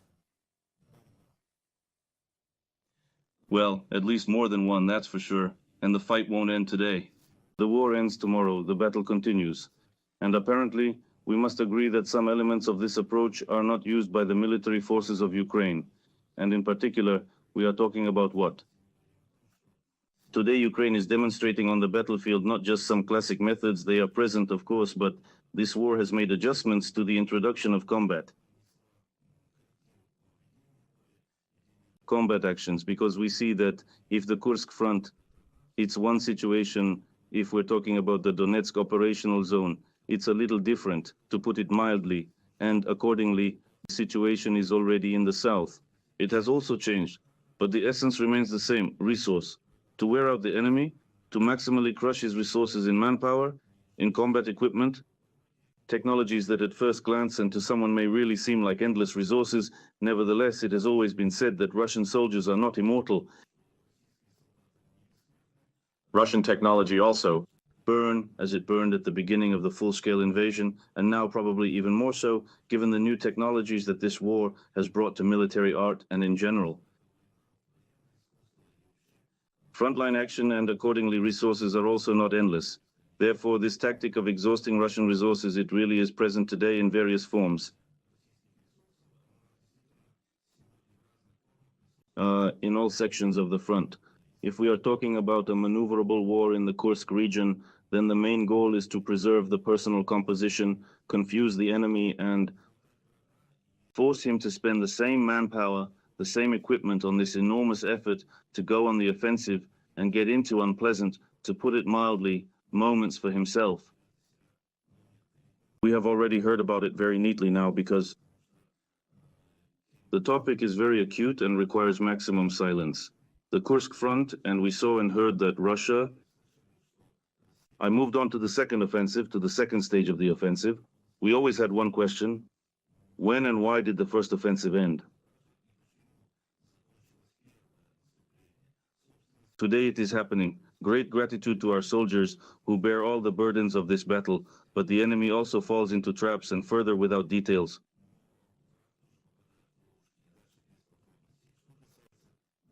Donetsk zone. Here we see the same thing, although of course we can note that in some locations the enemy managed to pass easily at first glance.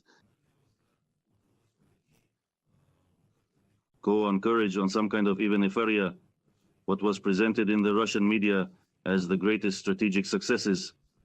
But even these miscalculations of ours in defense, they are of course, use are present because sometimes the so-called human factors are at work, and sometimes the losses were not commensurate with the need to continue fighting in certain areas. but nevertheless. Brief examples. Let's look at Toretsk. The enemy today, who claims that Toretsk was already taken the day before yesterday, controls less than 0.5%. 40-50 maximum of the territory of Toretskaya. The line of combat engagement is unclear, and this is a plus for our army, for our defense forces, because our military can... It will prove to be not suitable for the Russians. And again, such Toretsk attack in the forehead, because the other methods today do not work there and cannot be implemented. We are saying the same. For example, Selidova, where the situation is very difficult, it is becoming more difficult for us. On the one hand, on the other hand, we see that the enemy is trying to actively pass Selidova. And there are already such, let's say, cases. It's Mikhailovka, it's Marinovka, it's Chikorina. From three sides of the enemy, subversive and reconnaissance groups are trying to pass, which are receiving us. It's actually a one-way ticket. We see all this, our defense forces know all this, react adequately, and Selidov succeeded and succeeds in implementing what he failed to do. To implement in other areas which the enemy passed, so to speak, faster. What exactly we managed to implement, well, we will not tell about that for sure. Such locations are both on Kupinsky and Limansky, and we are talking about the fact that the garrison, the handsome Kurakov, is asking for help today, will surround it. Are there any problems? But again, based on the experience of what happened today, it turned out, in my opinion, in some moments, I am not talking about the stabilization of the front now, but those who reduce the resource of the Russian army, this is definitely and in a certain way the pace of the offensive, because those reserves that came to the Russians 4, 5, 6 months ago, today they are no longer like that. Although the replenishment at first glance it goes 1-to-1, considering those large losses of enemy resources. Tim, no less, you also know such cases when today those people who, for example, were mobilized a month ago at most, end up at the front among the Russians. That is, we are talking about as this contingent. And there are really a lot of such situations. I would like to continue the conversation from Toretskaya to talk about the enemy's tactics. There is not a single surviving block left in the city. Almost all houses are preserved. The Russian occupiers are destroying the garden more and more every day, striking with drones and drones. They use heavy equipment much less often. Yevgeny Iyevlev told about it. A soldier of the 109th Separate Brigade of the Territorial Defense Forces of the Ukrainian Armed Forces. According to him, the enemy is just using tactics driven from the ground. Let's hear a quote and talk about it. The Russian occupiers are not using equipment as senselessly as before because it can be burned by Ukrainian drones from a distance. Therefore, the enemy began to conduct reconnaissance and carry out tasks in the singing sphere. The drones, of which he has a lot. He is trying to storm our positions in groups of 10 to 12 people working under the cover of artillery and drones. The Russian Federation Army uses the tactics of the burned land when it drops bombs, works with mortars, and then enters the territory where almost everything has been destroyed to the ground. Evgeny Iyevlev, a serviceman of the 109th. So, let's continue talking about the tactics of the Russians in Toretsk, in which the peculiarities of this struggle in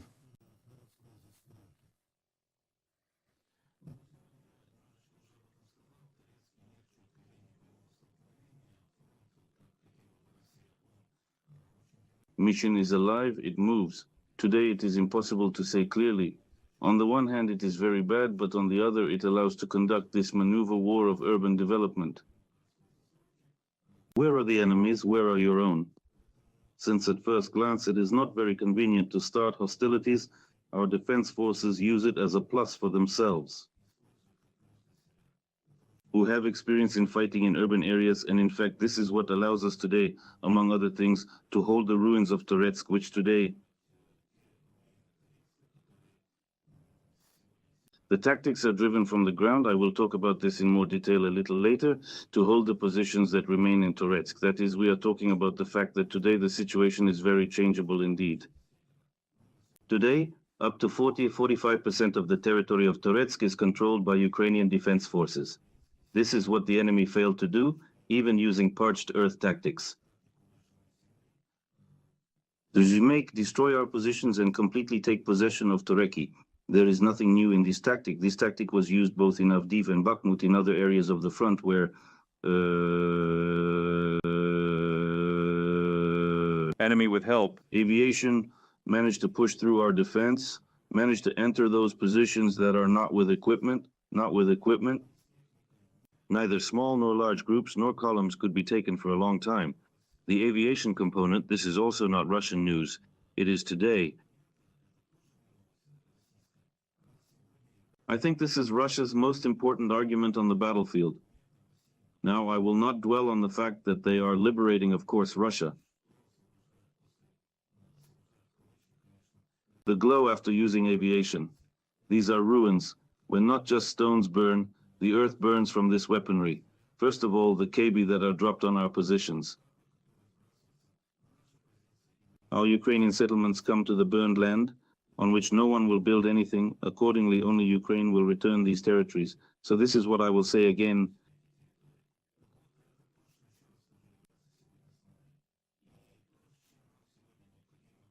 The recipe is also very simple. We can now, of course, return to the issue of using large artillery, larger missiles that fly very far, destroy enemy aircraft on the ground, enemy infrastructure, or destroy the same warehouses with hubs that are known to also to be located, including on the frontline territory.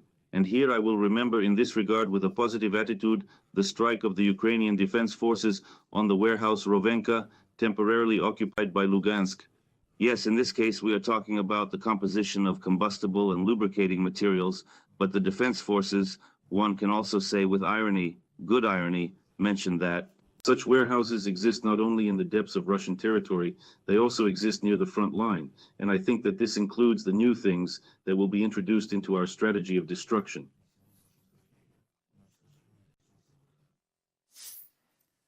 Sergei, thank you for taking part in our broadcast. Always glad to be with you.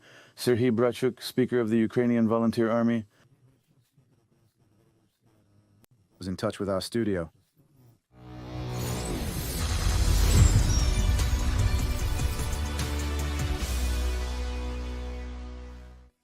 Plan for holding the second summit? The world will be ready in November, but there is no exact date for the event yet. This was stated by Volodymyr Zelensky during a briefing in Paris. Let me remind you that from October 9 to 11, the President of Ukraine made a number of foreign... He participated in the Ukraine-Southeastern Europe Summit in Croatia, held talks with the Prime Ministers of Great Britain and Italy, the Secretary-General of NATO, the Chancellor of Germany, and the President of France. And met with the Pope. Read more about the results of the negotiations later in the story. During his European tour, Volodymyr Zelensky debunked one of the main fakes related to the plan. According to the Ukrainian president, Kiev is not ready to freeze the war or ceasefire in exchange for security guarantees from the United States and accession to the European Union. This is not the topic of our discussions, any ceasefire. We have not talked about this with other allies either. I saw something in the media. There was a lot of information that I came to talk about a ceasefire in war. No, it's not true. I don't know where it comes from. Russia works a lot with the media, with disinformation, so it's understandable. Present a plan for victory and discuss its implementation. One of the main goals of Volodymyr Zelensky's trip, in just a few days he visited 4 European capitals: London, Paris, Rome and Berlin.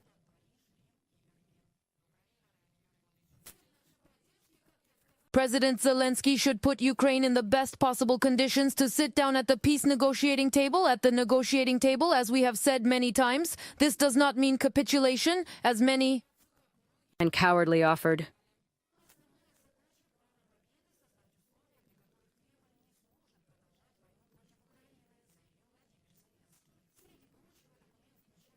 The point of inviting the country to NATO, as well as continuing military, financial and diplomatic assistance to Kiev. The main thing is to strengthen Ukraine's position. The main thing is to strengthen Ukraine's position and our relations with our closest partners so that we create the necessary conditions, a fair atmosphere for honest diplomacy. The world sees that Russia, they value real diplomacy and the peace formula that we have proposed to end this war fairly on the basis of the UN Charter. When and if will we implement the plan for victory through cooperation with our people? Russia will no longer be able to continue this war and will be forced into peace. Following a meeting with Volodymyr Zelensky, German Chancellor Olaf Scholz announced a new aid package. Germany, Belgium, Denmark and Norway will allocate 1,400 million for the supply of additional air defense systems to Ukraine, Arrestas and Skynix, as well as armored vehicles, combat drones, radar. In addition, according to Scholz, Germany will allocate 4 billion euros from the state budget to aid Ukraine next year. This is a clear message for Putin. Playing for time will not achieve anything. We will continue to support Ukraine. This determination, this firm position, is the foundation on which we will jointly seek all opportunities to achieve these goals. Dear Vladimir, we are unanimous that after the first conference in Bergenstock in June, there should be a next conference, and as you said, Russia should also take part in it. In the Vatican, Volodymyr Zelensky held talks with Pope Francis. This is their third meeting since the beginning of the full-scale invasion of Russian troops in Ukraine. The parties discussed humanitarian issues. Assistance from the Vatican in organizing an exchange for the return home of Ukrainian children illegally deported to Russia. We know that there are more than 400 women in captivity in Russia. It is definitely confirmed. According to the International Committee of the Red Cross and other sources, there are 1,700 civilians in captivity. According to our data, their number can be much higher. Also, Russia continues coercion. The resettlement of our Ukrainian children from one temporarily occupied region to another and deports them to Russia. It is very difficult to search for these children at all. We are counting on the assistance of the saint. Thrown in the return home of all Ukrainians captured in Russian captivity. Volodymyr Zelensky, President of Ukraine. According to Vladimir Zelensky, if there is a plan for victory, successfully implemented, Russia will no longer be able to threaten Europe, and Ukraine has every chance to end the war as early as next 2025, not on the terms of the aggressor, but with a fair peace. In accordance with the UN Charter and international law. Larisa Petruk for Freedom TV channel. Ihor Retirovic, a political scientist, joins our broadcast. Ihor, we welcome you. Good morning.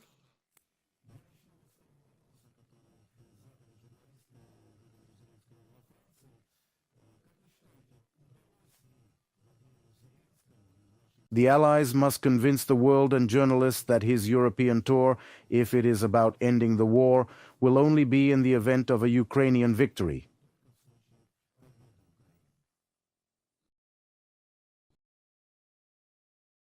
And accordingly, there was talk about a just peace in the understanding of Ukraine and in the understanding by the way of international law. This is a world of territorial punished, and this punishment extends to various spheres. That is, it is not only some kind of financial compensation, but first of all, bringing to justice those guilty of war crimes and of a host of other things that the Russian Federation has committed and continues to commit. In fact, on the territory of Ukraine, plus the statements of all our partners, they are quite clear that various scenarios can, of course, be considered. No one can forbid it. And journalists and analysts and experts in Western countries, including to discuss various options for the possible end of the war, but the official position of all partners of Ukraine is that it is our country that will decide when, in what format, and under what conditions. It is very important. During the negotiations, war will break out because this is the right of the country that was attacked. This cannot be the right of the aggressors. These are rights. A country that defends itself and is trying to repel aggression from the Russian Federation. So in this context, it seems to me everything is quite clear, plus the plan that they have already promised to present in the near future, including in Ukraine, a plan for victory or a plan for ending the war. The Ukrainian peace plan, I think that it will contain all these points. And in fact, this will be the starting point from which we can begin in order to solve the issues that arise today in general in the context of the Russian-Ukrainian war. The mechanisms, so to speak, for implementing this plan, they can actually be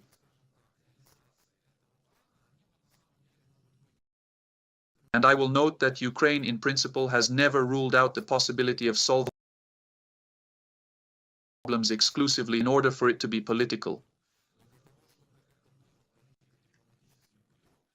It is necessary to understand diplomatically what Russia's reaction will be, and generally to understand whether Russia is ready to talk about such things. So far, all partners of Ukraine and Russia have stated this. In Ukraine, there is no such understanding or acceptance of this fact on the part of Russia. Therefore, for now, there remains only one option, the one that the president is talking about. The maximum help for Ukraine is to force Russia, in principle, to accept the fact that they will not be able to achieve any of their goals. The war will bring them more and more. Greater costs will be transferred to their territory, and as a result, then we will come to some kind of minimal agreement on the need to start negotiations, but again on those conditions.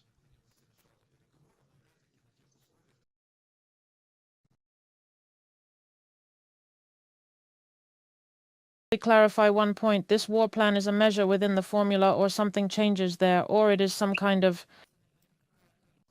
I think that by and large this will coincide with the provisions of the peace formula, but at least the information that we have from public statements. The published parts of this plan, there is nothing fundamentally new. Here it is probably more about the detailing of certain points, and again, rather about the mechanisms of achieving this or that.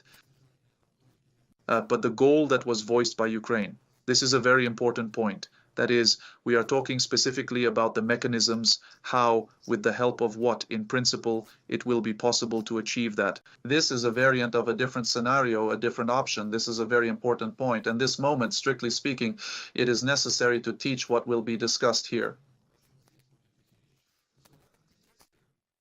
For now, the focus should be on such things, and I think that we will not see any fundamentally new provisions, but others are more detailed,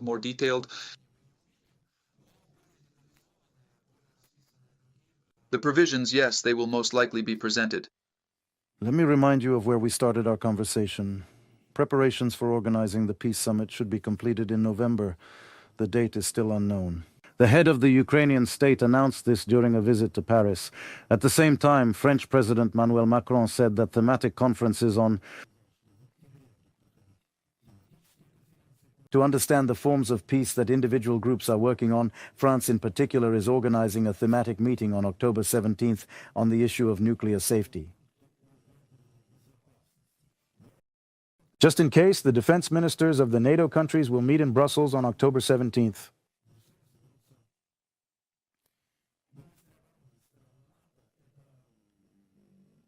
Pre-planned. Meeting that can be added to this meeting? It will pass. In parallel, or perhaps combine this meeting of NATO defense ministers, where the alliance's policy, as Mark Rutte said, towards Russia will be reviewed. Volodymyr Zelensky's report and the upcoming Ramstein. Is it a good thing that Volodymyr Zelensky had the opportunity to write the agenda that will be in Ramstein? Now to discuss with the main figures of this Ramstein, with the leaders of the countries.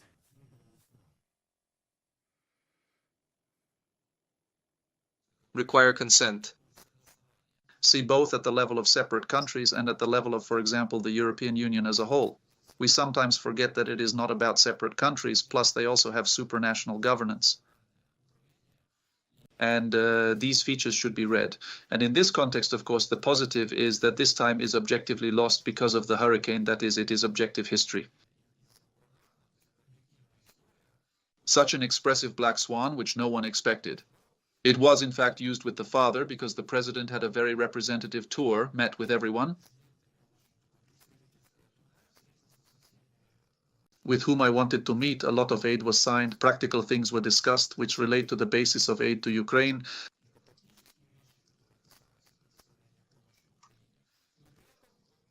I believe that he discussed including separate clauses of the point of the Ukrainian World Plan and discussed, let's say, the role or participation of each individual country in the implementation.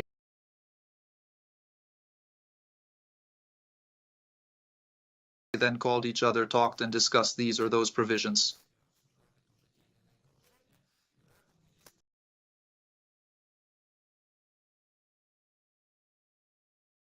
Discussion and debate there than it would have been on the 12th. For example, October or October 10th, depending on when they were planning to hold it earlier. Why? Because a certain consensus position clearly already exists. Indirect evidence of this is the statement by representatives of the President's office that in the coming days, not even time, but days, this plan will be presented in Ukraine. That is, it was earlier, which most likely they did not present because the discussion of certain points was still underway, and they wanted to come out with an absolutely agreed version, which therefore will be there. Everyone supports, and the appearance of this information that it will already be presented probably corresponds to the fact that, according to the results of the tour, all points were discussed and in principle. There is already a clear understanding of what and how to do next.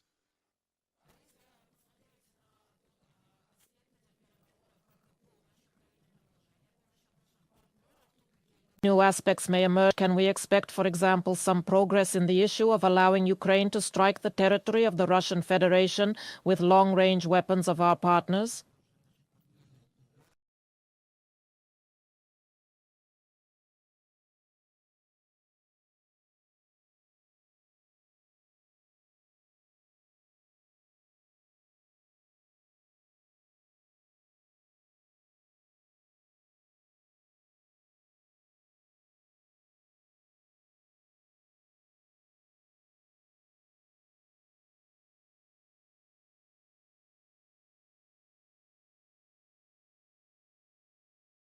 Federation, but it will most likely not be a public decision permission, and Ukraine will use weapons as it considers necessary.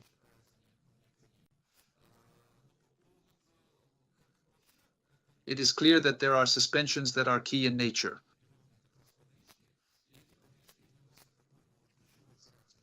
In this case, because this is the central theme, and in principle, this is one of those points that was clearly embedded in this idea.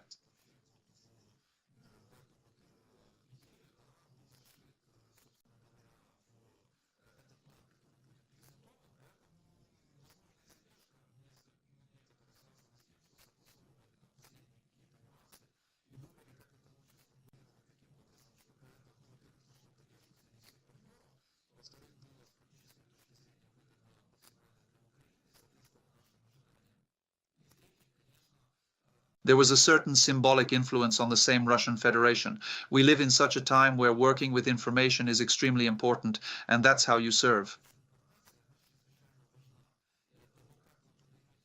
It would seem that even a trivial piece of news could have a huge impact, but when we talk about such a global plan, because this is not only a plan that is connected with Ukraine,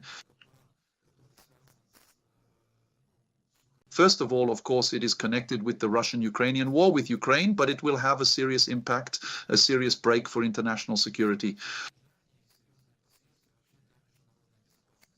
And in this context, of course, it is extremely important that all things are clearly spelled out there.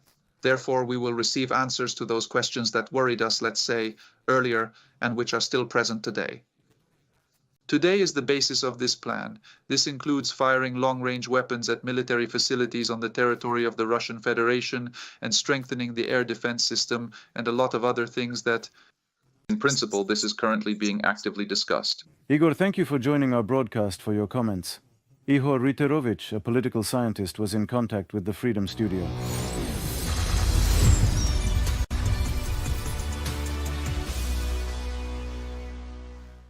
Several thousand North Korean soldiers are undergoing training in Russia and could be deployed to North Korea by the end of the year. To the front in Ukraine, the Washington Post writes about this, citing representatives of Ukrainian intelligence. It is possible that DPRK troops may be used in border regions of the Russian Federation in order to free up Russian units to participate in military operations in Ukraine. We will discuss this topic in more detail with our guest, Alexander Usenko, head of the Military Legal Center. Legal Studies joins our broadcast. Alexander, welcome. Hello. Let's start with this information. From the Washington Post, how real is North Korean military sent to Ukraine, or will there still be this option, this Rokaresis one? It's not a fate, but rather a replacement in the border regions by Koreans, and some reserves for the occupation forces will be freed up. I don't think so. This option is actually possible. I don't see how such an idea could be realized. That is, what is the motivation of the North Koreans to actually defend Russian territory? I am almost certain that at the first offensive of the Ukrainian armed forces, they would retreat. They have no motivation at all in this regard. The other on the right is the military presence of North Korean troops in the occupied territories with the aim of learning from experience. It is clear that Kim Jong-un is quite seriously interested in studying the experience of the war and the generalship of North Korea too.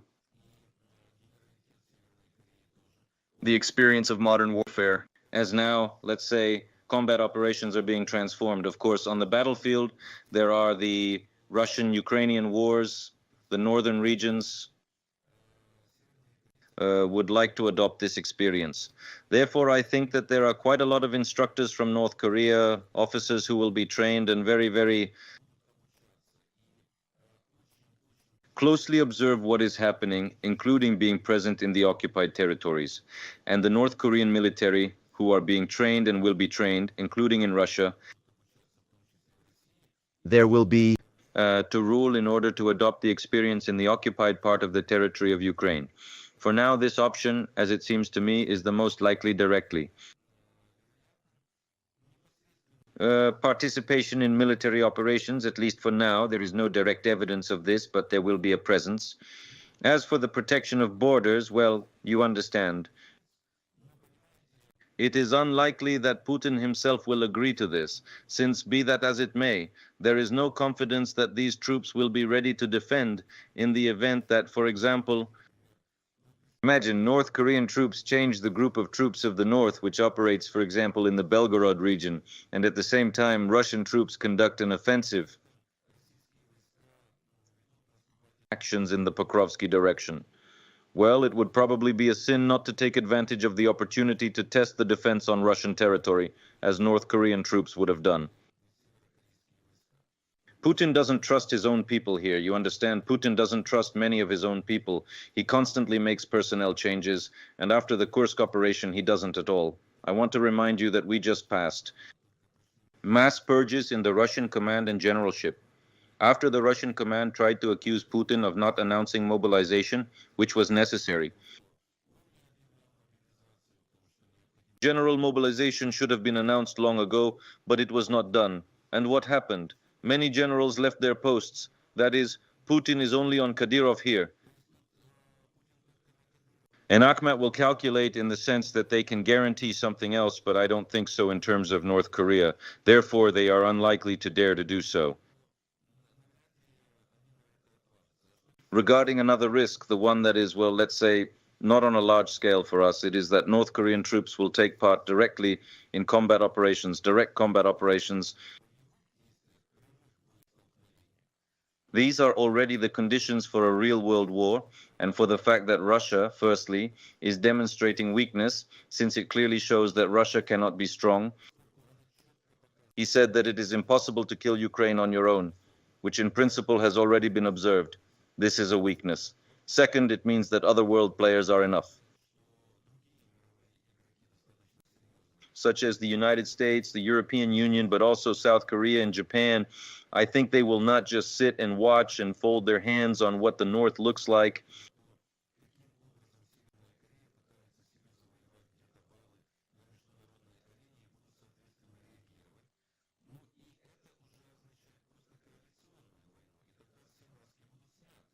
And including if China does not influence and stop Kim from making such similar decisions, including decisions corresponding to sanctions not only against China. I don't think China is interested in this today. China would rather send dual-use technologies. North Korea would send weapons.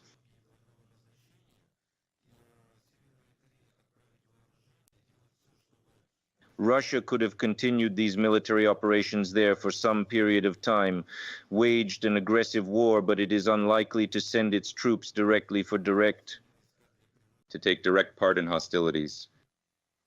I'll put off the Beijing-Pyongyang relations for dessert, but about combat experience. Our cust sounds, well, if not comical, then at least logical, the non-participation of Koreans directly in military actions. It's clear that Russians are being cheated here and there with the ruble. But here the situation is a little different. There is ideology, Kim Jong-un and so on. But now the Koreans have their own experience in combat operations. I mean instructors, or as they are called, engineers about North Korean ballistics. Already as if there are facts that are present. And what combat experience? The North Korean military may adopt it. Maybe we are thus being led to the possibility of an escalation with South Korea. The thing is that the entire rim will, firstly, technological warfare, the use of drones. This is a very important component. What can be adopted now is, let's say, the use of drones. And this is the use of infantry assaults from the artillery part, of course, because it is very important for North Korea. The only indicator that North Korea are ahead of South Korea in armament. This is precisely rocket artillery. Well, and then barrel artillery. Therefore, they have quite serious hopes. Artillery is quite important. This experience can also, of course, be studied and adopted. But first of all, I think drones. Secondly, infantry. What concerns North Korean. instructors? Yes, they were indeed present. Yes, they are on the territory of Russia and in the occupied territories. KN-23 ballistic. North Korean missiles that Russia uses? Yes, that's true. And in fact, the use of artillery, mines, and so on. This is now the exchange of experience. Plus, Russia helps in training North Korean army officers. That is, Need to understand. in any case, with sending troops, without sending troops, in any case, such a close interaction and, let's say,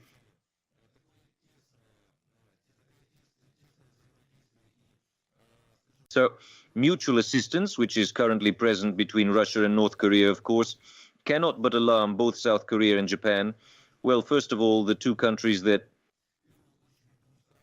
which the North constantly threatens, which Kim Jong-un threatens, and which he occasionally launches a missile towards. So they watch it quite seriously.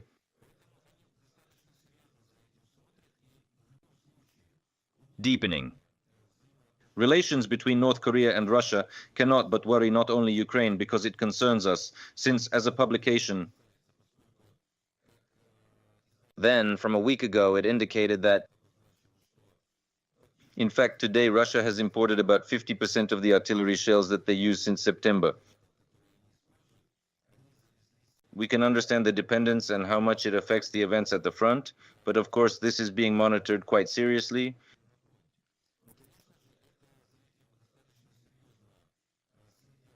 And representatives of the board of the Korean Society. Actually, he was one of the first to announce the possibility of sending and even enrolling certain North Korean troops. The exhibition in the occupied territories was the Minister of Defense of the People's Republic of Korea, so they are following it quite seriously. It is logical to think that such relations between North Korea and Russia will probably lead to a deepening.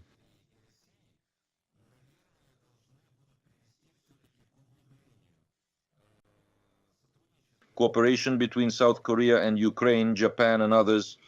That is, in any case, we are uniting here now because the challenges for us are quite big, similar to today. But nevertheless, it is worth saying that North Korean troops are already ready to enter into combat operations directly in the occupied territories. There is no need to take action here yet. Let's return to the Beijing-Pyongyang relations. The other day, the leader of the PRC, Xi Jinping, stated that China is ready to expand mutual understanding and strengthen status. North Korea's strategic cooperation. According to Xi Jinping, the world is now entering a new era, and this is the right time to, quote, continue writing a new book.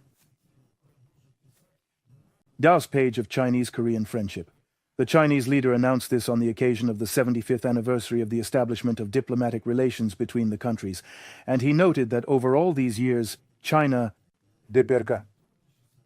cooperated in the matter of peace cooperation and stability in the region, protection of international justice and law. This is how observers noted. Orientalists on freedom's air.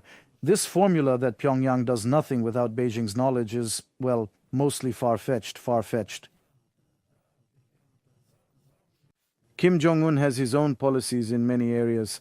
How much of a surprise could this decision to send troops be?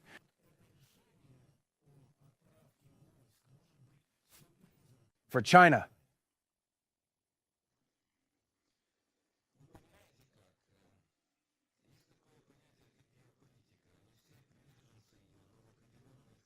But in certain cases it works quite seriously. There is such an understanding as the revenge of geography, which was introduced by Robert Kaplan and not only. And so there are such countries that they may want to pursue an independent policy as much as they want, but when geography is partly against them, it is quite difficult to do so. And North Korea is one of those countries. And no matter what anyone tells me, I will never believe that Pyongyang, as it is called, does not compare its times with Beijing in certain sufficiently serious surveys.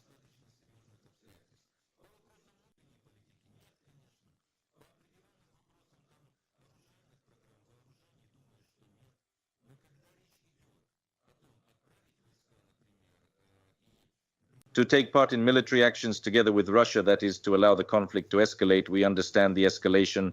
Secondly, when a speech, Rich is talking about the nuclear program and other things. I don't think that if China had put up clear, tough barriers, Kim Jong-un would do that. Yes, he is not dependent on everything. Yes, Pyongyang is autonomous in some respects. Yes, but not in such serious matters. And who is who? But China is sufficiently seriously informed. Today there are two countries with which North Korea is developing the most active interaction. These are Russia and China. That's it. The Russian Federation, China. There are no other options. Of course now, it is difficult to prove that Xi Jinping gave orders to Kim Jong-un or so on. Of course not, but the fact that this is happening with China's tacit consent is also a fact. That is, China does not take responsibility and will not take it. And why? And will do everything to... No. Everyone thought that Kim was acting completely autonomously. But here it is simply necessary to understand that the level and degree of dependence of the same North Korean economy on China, as they said, Hall himself, Kim, the quotes we just heard, it is quite weighty. And in this regard, believe that they don't look at their own Chinese comrades, but I have terrible doubts about this. That is, let's do it this way. Even if China did not give direct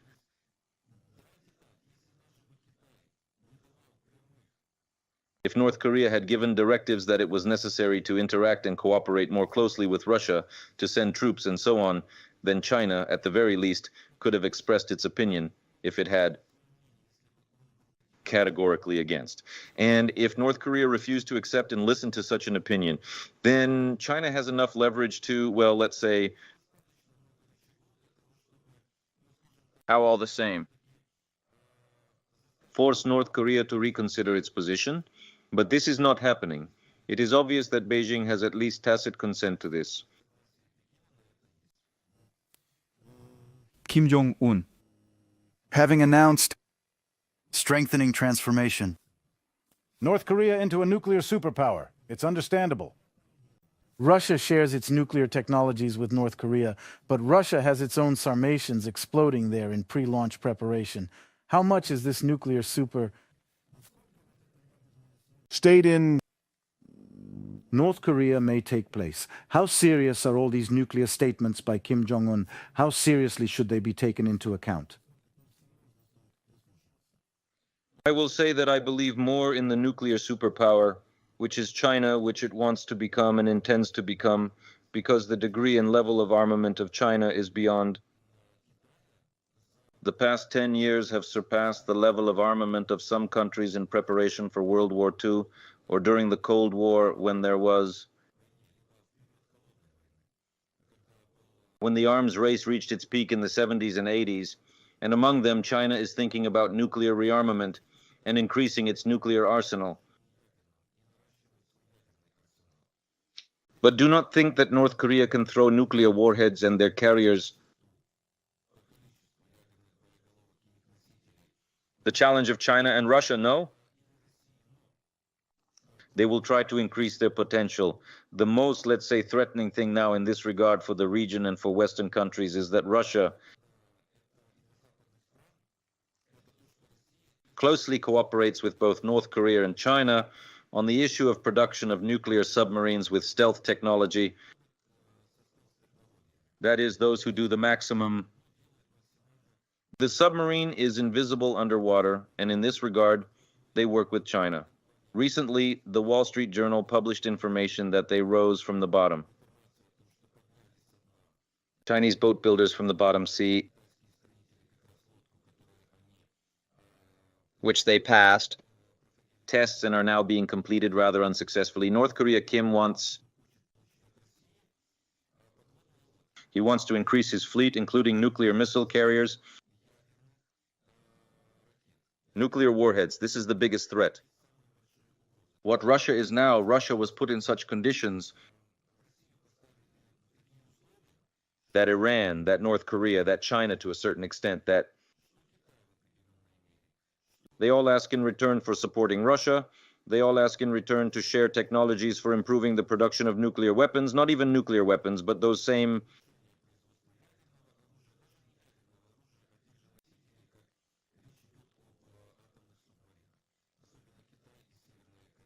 Russia is in such a situation that I want to tell you that during the Soviet Union,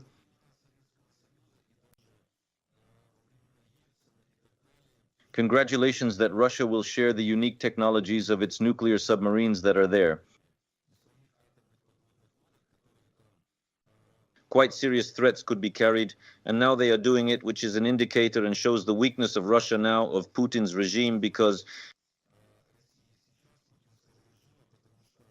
here is the war against Ukraine, which will not succeed, obviously, for the Kremlin, has led to the fact that the degree and level of repulsion from other countries, including from China, from North Korea, from Iran, it is increasing so much that it is high time for all those Kremlin propagandists to pay attention to the subjectivity of Russia. They quite often like to nod to the well, Ukraine, that they say Ukraine is losing its subjectivity. Well, how about Russia's subjectivity when they ask Kim for shells? In exchange, they are ready to help him with nuclear weapons from China. They are asking for drone production technologies and are also ready to give everything in addition to gas and oil at a cheap price, and so on. On this optimistic forecast, I would say we have accomplished. Thanks for your comments. Alexander Musienko, the head of the Center for Military Legal Research, was in contact with our studio.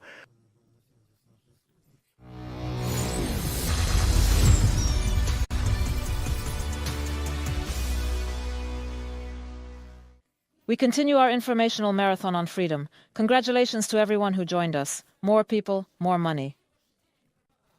Russia is experiencing Catastrophic shortage of personnel to continue the war against Ukraine. Mobilization could make up for the large losses, but the Putin regime is not prepared to strive for it. To legitimize another wave of citizen discontent. That is why billions of rubles and an endless stream of propaganda are being used to attract so-called volunteers to the Russian army. Yulia Agranovska will tell you the details.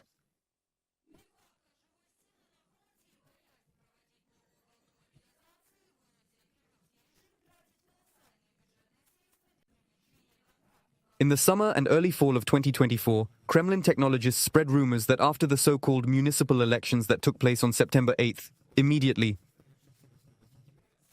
he will announce a general mobilization. Thus, the Putin regime once again tested the mood of the Russian population, and obviously their dynamics do not satisfy the leaders of the aggressor state too much. Therefore, the main factor in the nearest future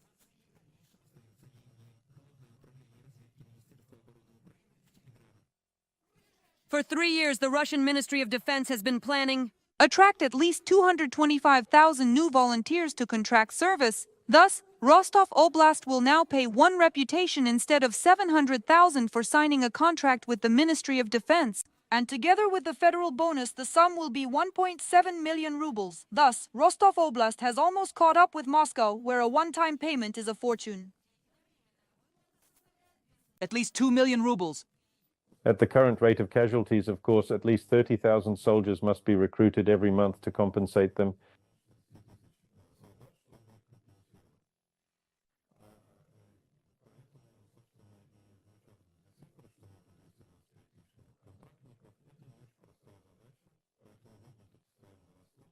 Race for new mobiles are forcing regions to constantly raise payments. Thus, in the Belgorod region, where civilians who suffered from shelling were promised 10,000 rubles, the newly minted Russian occupiers, they intend to pay 3 million rubles, but such promises have become very embarrassing for citizens of the Federation, as evidenced by comments on social networks. Jishki in a broken-down region. This is not from the governor's pocket. What flowed in, flowed out from somewhere. I suspect that from our taxes. From education, medicine, social security, science. And inflation is all so in the end, there will only be enough money left for bread and water. The payment is very cunningly described there. It is final after 2 months. Well, try to survive these 2 months in the meat storms. Wait until the end. Payment is possible only in 2 months. Comment in the Telegram channel Syatel Vetra. The budget in Russia will also be increased for payments to veterans of the so-called SVO. In 2027, the cost of monthly payments to combat veterans will increase from the current 120 billion to 267 billion. Billion rubles. It should be explained. The notes to the draft budget. It will be necessary, apparently, to allocate money for new cemeteries in Russia. The deputy chairperson of the State Duma committee announced an acute deficit of the Krematoriev cemetery. Construction and Housing and Public Utilities, Svetlana Razvorotneva.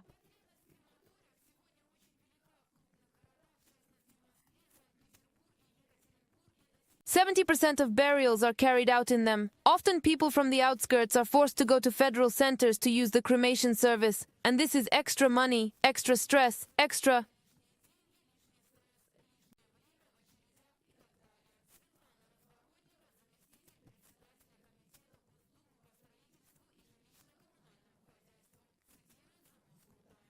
Cemeteries. There are not enough, and the number of deaths in the war against Ukraine is only increasing. According to British military intelligence, the average level of losses of the Russian army has grown to almost 1,300 soldiers, killed or seriously wounded per day. This figure practically coincides with the calculations of the General Staff of Ukraine. According to its data, as of October 12th, the army of the aggressor country lost About 1,190 per day in Ukraine. soldier. Julia Granovskaya for Freedom TV channel.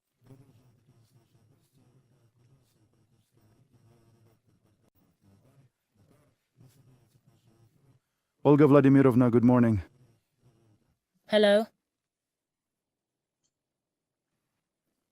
Olga Vladimirovna. How are you listening to us? Hello. Olga Vladimirovna, I think we will continue our traditional column about the two woes of modern Russia, its money and fools.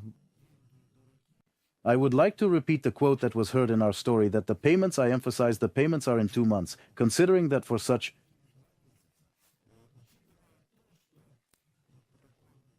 Also under the calculation that the average volunteer, in quotes Russian, lives in the Ukrainian war for about a month and a half. Well, here is a rhetorical question. Will these receive... Volunteers, the same payment promised? Well, if they get it, then the Ministry of Defense and not the volunteers themselves, then those generals will want it. Those who make money in the war, where to send this money, but not these so-called volunteers themselves, not their families, of course, will receive anything. Actually, this is what all this is done for. That is, it is a kind of mousetrap. There is money lying there. But in reality, once they sign the contract, the trap snaps shut. And instead of money, they receive at best burial at state expense in a cemetery. Well, on the other hand, if they now increase spending on propaganda, to what extent will this, so to speak, help the regime attract new cannon fodder, and to what extent will it save money on the same payments? No, it won't help as much. Already all those who could be involved there, they are already practically involved. Yes, of course, this constant increase in payments, it allows a little knot. Pull this stream to zero, still the stream somehow trickles. But from the information that we see, for example, that already North Korean military personnel, an employee is preparing to be sent to a war zone. This shows that things have become very bad with people in the Russian Federation. Well, apparently there is still money. There is, but for mobilization, in fact, money is not needed. If the mobilization of all is announced, then it is necessary to go and fight. What do you think? Here, once again, I estimate that by the end of the year, there will still be enough producers in the Kremlin.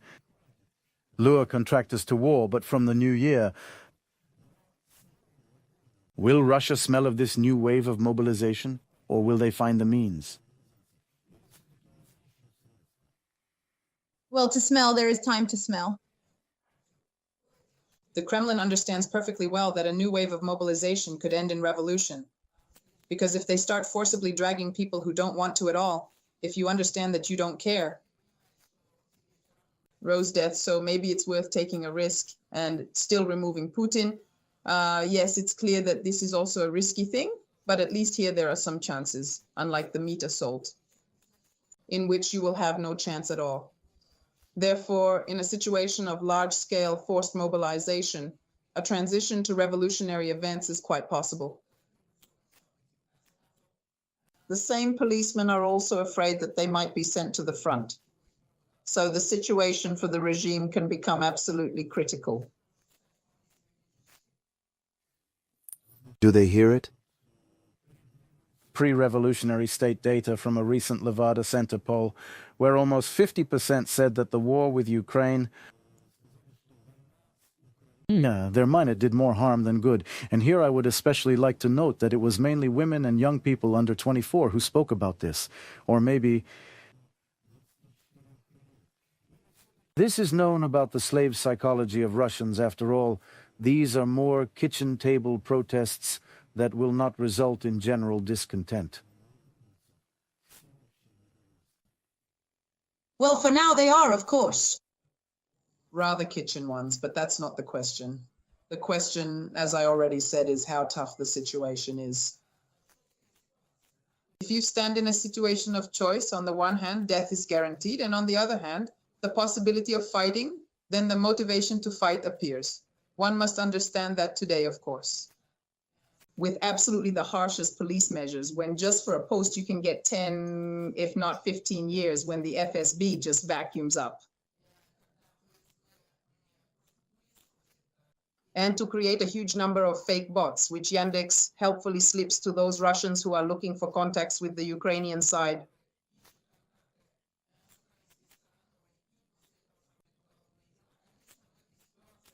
Music is playing.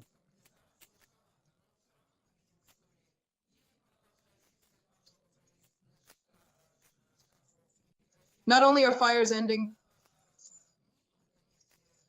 oil refineries that drones fly into. In general, something is burning in Russia all the time now. Woodworking, the factory burned down, somewhere else something burned down, even where the drone doesn't fly. That's why some events happen all the time. And in order for these events to already... A real revolution needs a spark, and mobilization can be that spark. Olga Vladimirovna, well, if you look at what is planned, then more than 2.5 billions of rubles, or about $260 million a week, Russia plans to lose propaganda in the next year in the draft budget for 2025 to finance the economy. A record sum of 137.2 billion rubles has been allocated to the media and internet establishments, writes the Moscow Times, and overall the expenses for propaganda will increase. The total volume will exceed the annual budget of some Russian regions by 13%, for example, Perm Krai, Kaliningrad, Tambov oblasts. This money will go to us. The arrest of the Kremlin's main mouthpieces, Channel 1, Russia Today, NTV, Komsomolskaya Pravda, and other propaganda media. Well, firstly, at whose expense is the banquet? And secondly, such a huge amount of money is spent, so what else will happen with more double the intensity of the gate? Or there may be a greater demand from it if there is no efficiency. How?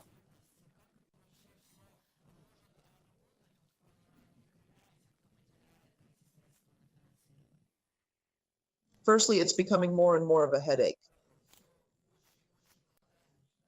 Solovyov is never satisfied. He needs to be rewarded somehow. His salary needs to be increased. Inflation is. Music is playing.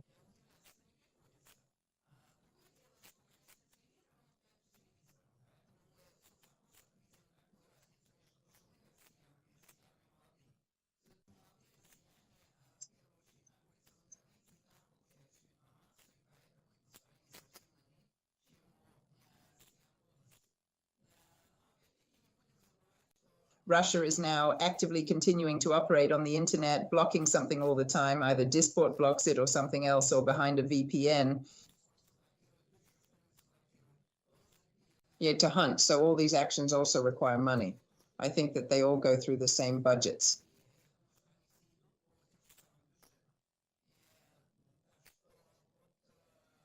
Where all the additional costs come from, it is more or less clear how effective they will be, but we can see it from sociology. After all, the Russians got up from the war and they wanted to end as soon as possible. This is the most important conclusion, that war brings more harm than faith. This is a very important thesis, which of course must be recorded. About propaganda. Here, the first channel has lost almost a third audience since 2022. But again, yes, money is poured into it and poured into it. Denominative, well, in principle, it is understandable the Ukrainian fascists fooled the people with this topic about the fight against the collective West and NATO. This is also understandable, but about one people, it is not clear to me how this narrative can work. That is, starting from Andrei Bogolyubsky, who burned Kiev, somehow burn a city in which there is one people, or Novgorod burned twice by Ivan the Terrible, or when he Kazan took, they probably sang about one people too. Like this narrative hammers into the heads of Russians. How can you bomb one nation? If it is one nation, then you are waging a civil war. And it means that you will remain in history as the person who unleashed this very civil war. Everyone perfectly understands that the civil war is the worst thing that can happen to a country. And vacations can be any, including highly catastrophic ones, therefore, from a logical point of view. Of course, this is not an idiotic thesis, but it is self-contradictory and cannot act, but that's from a point of view.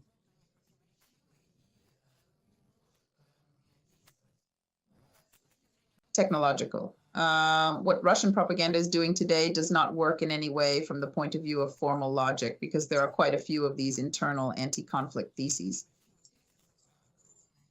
If not to say that almost everyone, why does it work? It works, you know, exactly the same way psychologists do. They remember that people who are subject to such massive propaganda, they actually behave like sectarians, that is, those who have fallen under the influence of totalitarian sects. Therefore, it is quite possible. This equates today's Russian propaganda to the propaganda of a totalitarian sect. From here, we see that all the signs are the same, and this is aggressive. This is not a desire to listen to another point of view, but when they start to dispute some theses with propaganda, a person immediately becomes aggressive.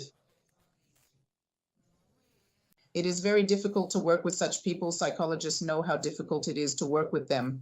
Such work, of course, is ahead.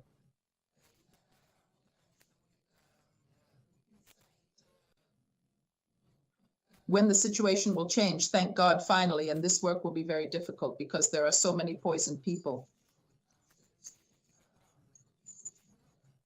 And actually,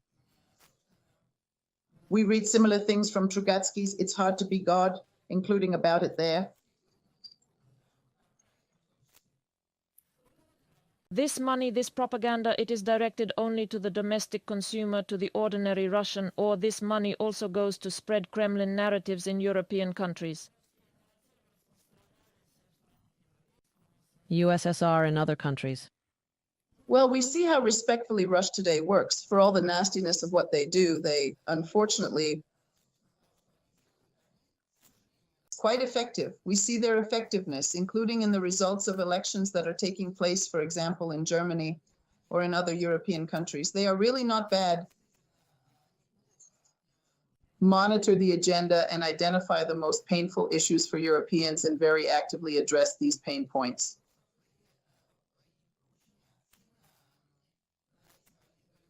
Therefore, the same alternative for Germany is getting quite good results, and what will happen in a year in the federal elections.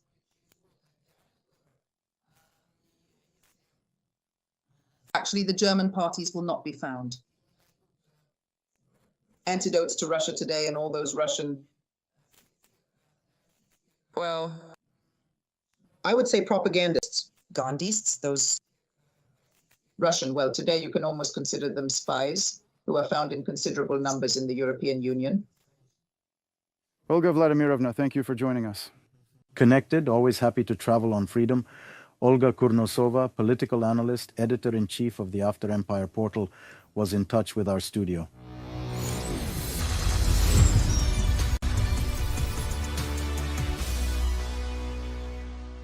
In Moldova, a network of fake Facebook and Instagram accounts focused on Russian language fakes was discovered and deleted. On these pages, the current president of Moldova, Maia Sanda, pro-European politicians, and the close ties between Chisinau and Bucharest were harshly criticized. Users who entered accounts, they tried to hide their identity and coordination, but specialists from the Meta Corporation found out that the false information was being spread by people from Russia and Moldova who were operating from Transnistria. They were also tasked with actively supporting pro-Russian parties in Moldova ahead of the country's presidential elections. Earlier, Moldovan authorities reported blocking the DPR. Dozens of channels and chatbots in the Telegram Messenger. A campaign to bribe voters was organized through them. People were persuaded to vote against the referendum on Moldova's membership in the European Union, which will take place simultaneously with the presidential elections on October 20th. The European Parliament adopted a resolution condemning the escalation of malicious interference activities. And Russia's hybrid operations on the eve of the presidential elections and the referendum on Moldova's EU integration, which takes place on October 20th. The document was approved by 508 MEPs. And also called on the EU to provide Chisinau with all the necessary assistance to defeat such enemies, as well as to introduce additional sanctions against political players who are involved. Stabilize the situation in Moldova. We will discuss this topic in more detail with Andrei Andrievsky. We are joined by a political scientist, editor-in-chief of the media resource UATV.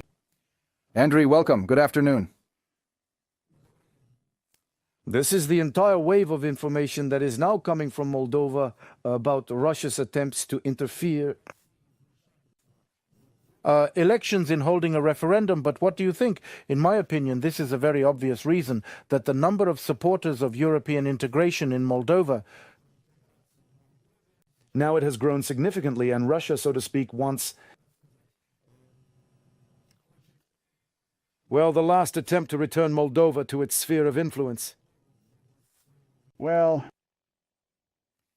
partly it is true, as you say, but unfortunately not everything is so rosy, because unfortunately we still have a lot of citizens who sympathize. The so-called Russian world. So their percentage is constantly falling. And this is not only in the recent period, this has been happening practically probably since the middle of the 2000s, when I imposed the first embargo against us and we had our first problems with Russia. Well, of course, since the beginning of the active phase of the war, this has worsened the situation. That is, their supporters have become fewer and their colleagues have become those who were former supporters. But nevertheless, there are quite a few of them. And the most important thing is that the problem is that Russia this time is not considered an expense at all. That is, the money that to spend money on a campaign to discredit the European Union, to discredit our movement there. Even just yesterday, another fake video appeared where supposedly Ukrainian soldiers, they shoot down Moldovans who are doing something there in their barracks for some reason with the Moldovan flag and trample this flag. That is, these fakes that are generated non-stop. The number of different Telegram channels, accounts that you talk about in social networks on Facebook, it's all there. And therefore, do not look at the fact that the number of supporters of Russia, it is declining, but it is not declining as quickly as it should, given what is happening now. For all adequate people, there should no longer be any questions about what Putin's Russia is. But nevertheless, it is precisely because Russia spends such enormous resources on propaganda that, of course, these processes occur in an unnatural way. And this includes influencing elections too. It happens in an unnatural way because unprecedented amounts of money are being spent for Moldova. Russia spent $15 million in September alone, and only on one of its fifth columns in Moldova. Unfortunately, we have several. You said $15 million, but this story is about $150 million and 130,000 recipients. Them in Moldova from Russian banks about this large-scale conspiracy or large-scale bribery, which was uncovered by the Moldovan Prosecutor General's office. How this story ended is everything now. How can I say that the recipients have been identified, or maybe it hasn't ended yet and has a continuation? The story doesn't end because it was a big enough step on the part of our legal authorities that they discovered this network of people. Shore claimed in his statements that he had already bribed 800,000 citizens of Moldova. He lied, as always, because maybe in the Kremlin he takes money for 800,000, but in reality it was about 130,000 citizens. Maybe he planned to expand this network. They all received cards of Russian citizens. A bank, which could be cashed in uncontrolled Moldova, Transnistria, and through this there was actually only one task on election day, to come and vote the way Russia needed. And since we will have parliamentary elections next year, or rather in the whole summer, this network hoped that the payment would be made continuously. Therefore, apparently, 150 million will be paid over a period of time. But in 1 month, which was established, people received 15. In total, 15 million was sent to Moldova. And here too, it is very important to understand that this is voter bribery is only one of the elements of the hybrid war that Russia is waging against us. Now, all these participants in the illegal scheme receive fines from the police for participation in illegal financing of political activity for bribery of voters. There is a fine of 37.5 thousand lei. Well, it turns out to be somewhere around $2.5, if not faster, $1,000. The fine is quite substantial, and the organizers have many times more. Someone is detained, yes. And regularly, literally every day, news arrives that something has been detained there. Some people with some undeclared sums of money, then others, then a third with some illegally printed propaganda materials. That is, the work is going on, but the problem is, this network is so powerful, so huge, that I think there simply aren't enough resources in our law enforcement agencies to identify them all, because literally every day, these news came and there is no end in sight. That is, they catch and catch, they sort of answer and answer. Why? Because the earnings are very tasty, practically nothing is done. Thanks for watching.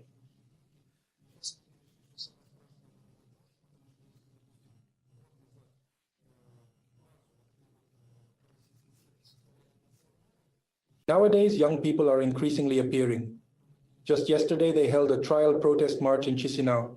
Apparently, Shore wanted to see from there, from Moscow, how many people he could gather, how many young people. Suddenly, children were called there, 15, 14 years old. It was not possible to collect very many, but nevertheless, it is also, of course, very sad that they involve young people in their criminal activities and bribe them.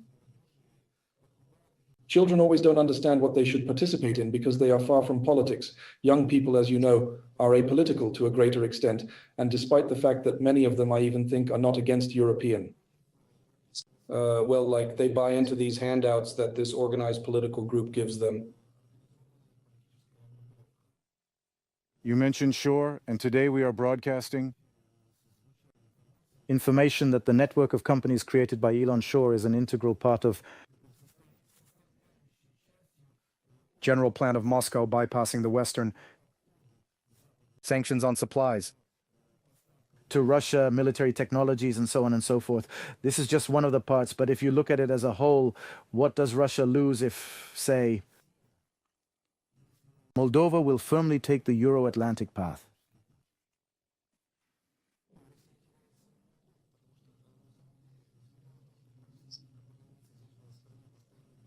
We are too small to be of interest to the great Russia, as they say, but in fact for them this is a very important bridgehead. Firstly, the so-called Transnistria. Of course, if we go to the European Union, I don't think we will pass.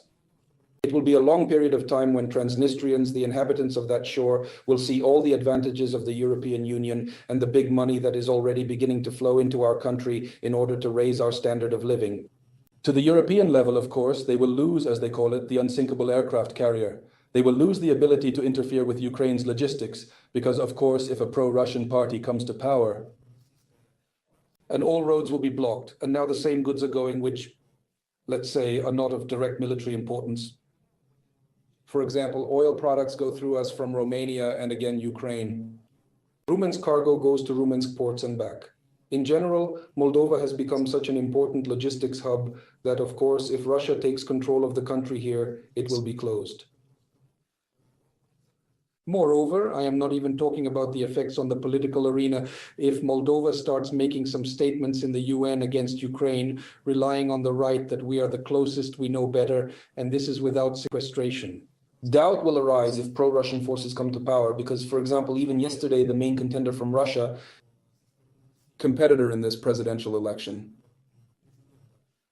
Alexander Stoyanoglo, former prosecutor general, who previously positioned himself as pro-European, but now he is a product of the pro-Russian Socialist Party of Igor Dodon, and so he declared yesterday that he does not see any threats from Russia at all. It is stupid that Russia is included in our national security strategy as the main source of threats. He says that this is all wrong, it should not have been done, and draw your own conclusions.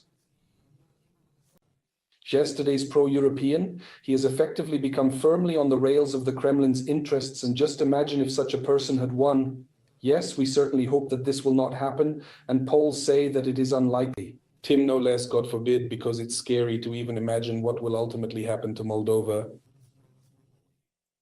Since you mentioned Transnistria, tell me this story in more detail. The story that Tiraspol was supposedly offended that Chisinau had forgotten the voices of the residents of this quasi-republic. And take into account the referendum.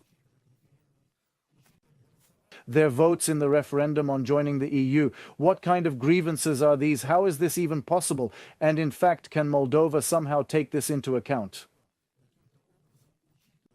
Voices of those who live on the left bank of the Dniester.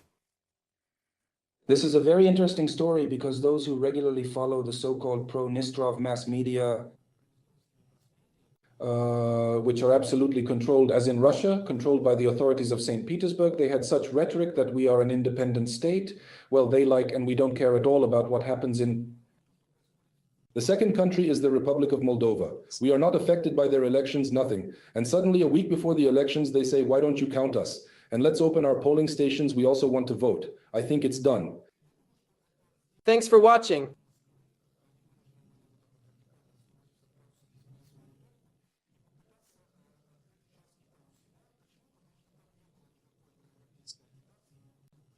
Everything there is saturated with Russian propaganda, and of course it is clear what the result would have been. But there is a very interesting point here. The thing is that if they had started this strange game of theirs about 6 months ago, it would be difficult for our authorities to refuse because they would put pressure on us saying, okay, let your observers come in, let the OSCE and UN observers watch how the elections are going.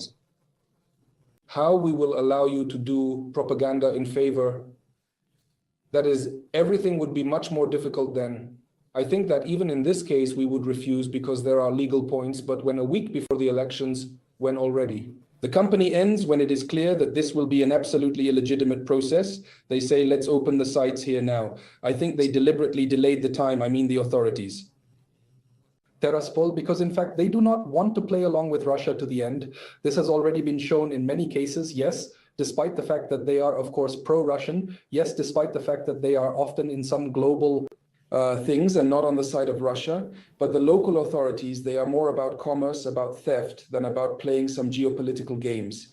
Therefore, they do not want to once again to themselves international attention. They do not want to provoke Moldova and Ukraine once again to somehow try to resolve this conflict quickly, as Kiev has repeatedly suggested to us, but our authorities do not dare do so.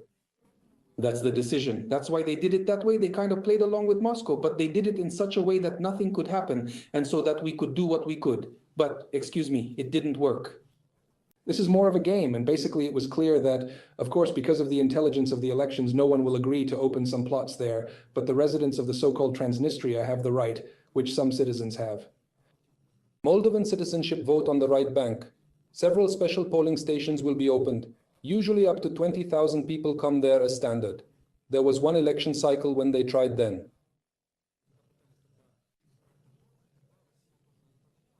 To collect to the Don, and then Russia also put pressure on them. They brought another 20,000, well, 40,000 people. This is on a large scale, not even in Lesser Moldova. It is nothing, therefore, that is these areas are not. Those that are open on our side do not pose any threat. But of course, if many areas inside were to open, it would be a problem. Before we talked about Russian money against the EU. Now let's talk in European money for the EU. The European Union is allocating a large financial support package to Moldova worth almost 2 billion euros. This was stated by the President of the European Commission, Ursula von der Leyen, during her visits to Chisinau.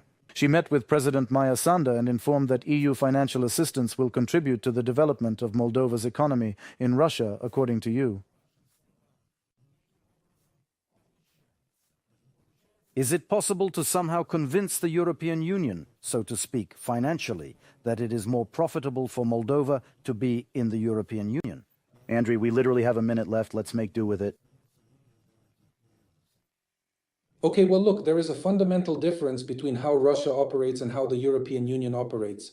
The European Union does not give for some politicians and desks. The European Union gives to the country and to the citizens, so the citizens feel it. These are real changes. These are new roads, new schools, new opportunities in medicine, and so on. Russia simply bribes different people, scoundrels who are ready to sell their country for these buns from Russia and are campaigning, protesting, and so on. These are fundamental differences, so I think that all adequate residents of Moldova see who works in what directions, and no one has any illusions. But of course, unfortunately, not all citizens are adequate, so we'll see. There's exactly a week left on the 20th, and we'll find out. We know what percentage of adequate people in Moldova and what percentage is not so much. Thank you, Andriy, for joining. We wish you and Moldova good luck. After all, we are moving in parallel courses. Andriy Andrievsky, political scientist, editor-in-chief of the UATV media resource, was in touch with our studio.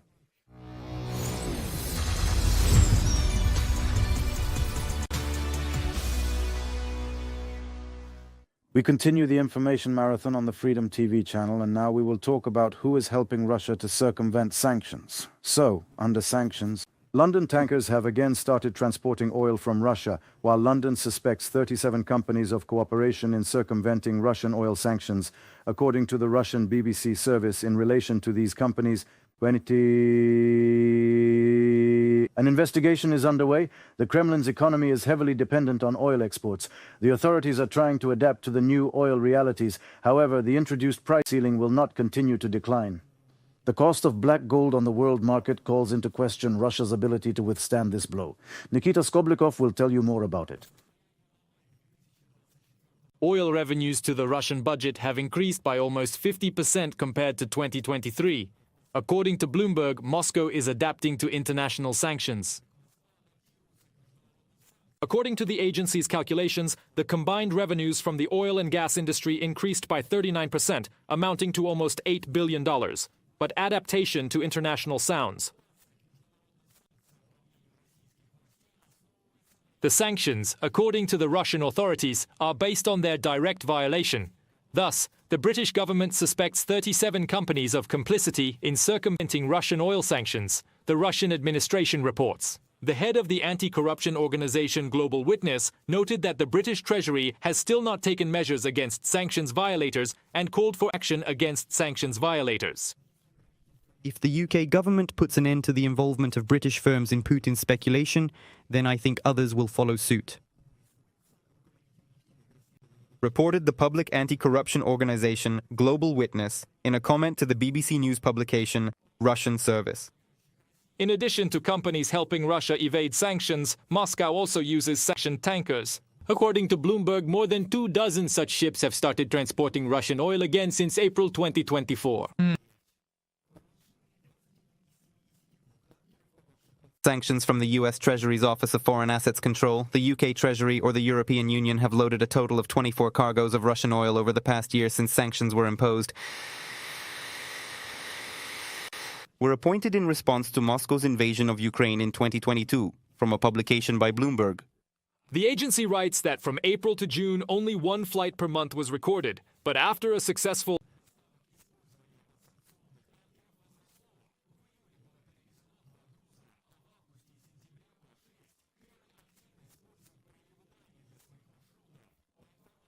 Bloomberg ships in Russia's shadow fleet are increasingly refusing to use pilots, significantly increasing the risk of an oil spill off the country's coast. Midland Chief Lars Lucke Asmussen said, because the state is trying to stop the transportation of oil by the Russian oil fleet under sanctions through the Baltic Sea. Only by reducing costs by using them. The Black Fleet still has income, but decisions on the Black Fleet have already matured. I think that the straits in Denmark will be closed in 2025. Russia will lose one of its key oil export channels, and this will indeed lead to Russia running out of opportunities to finance the war in 2025. For Moscow, the decline in oil prices has become a real problem, analysts say. Pessimistic news from China only worsens the situation. At a briefing on economic development, officials did not indicate the massive stimulus that the oil market had been waiting for, Reuters reports. As a result, the price of Brent crude in London fell by 1.5%. In addition, the Saudi Arabian energy minister Abdulaziz bin Salman has warned oil-producing partners that the price could fall to $50 a barrel unless some violators curb output. This will be a truly catastrophic situation. Even if the optimistic scenario of a collapse to the level of $50, even $60 does not materialize. We are talking about a brand, so for euros it will be about $55. This situation would be catastrophic. Let me remind you, in response to the full-scale Code loss of Russia to Ukraine, the EU countries imposed an embargo on sea deliveries of Russian oil, the countries of the Union, and also set a price ceiling at the level of $60 per barrel for oil from the Russian Federation. The main goal of these measures is to reduce Moscow's income, which allows the authorities to continue the war. The Kremlin has had to redirect its supplies to Asia, as a result of which China and India have been asking for huge discounts, and the Kremlin sold fuel at measly prices. Nikita Skoblikov for Freedom TV channel.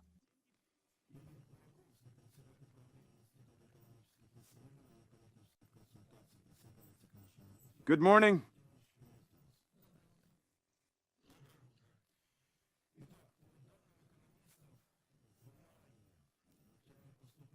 Russia's budget has grown by 50% compared to last year, and oil prices have risen, and Russia has been able to adapt to sanctions.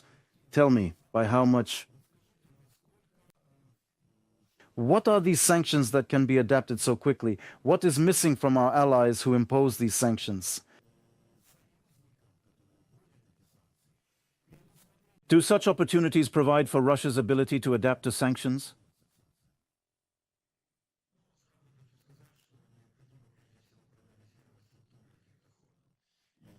Let's look at who and how will pay directly for oil supplies. Then there will be rupees. Then there will be currencies of other so-called friendly countries.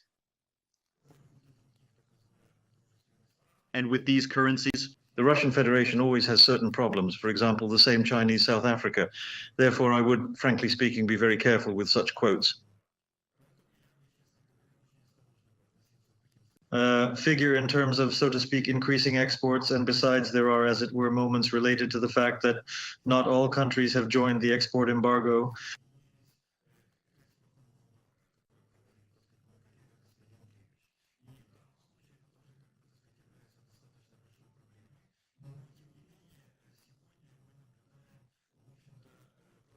Russian oil industry. The key point is, I believe, the trends that are taking place today on the world market. Russia is not the only participant in the oil market.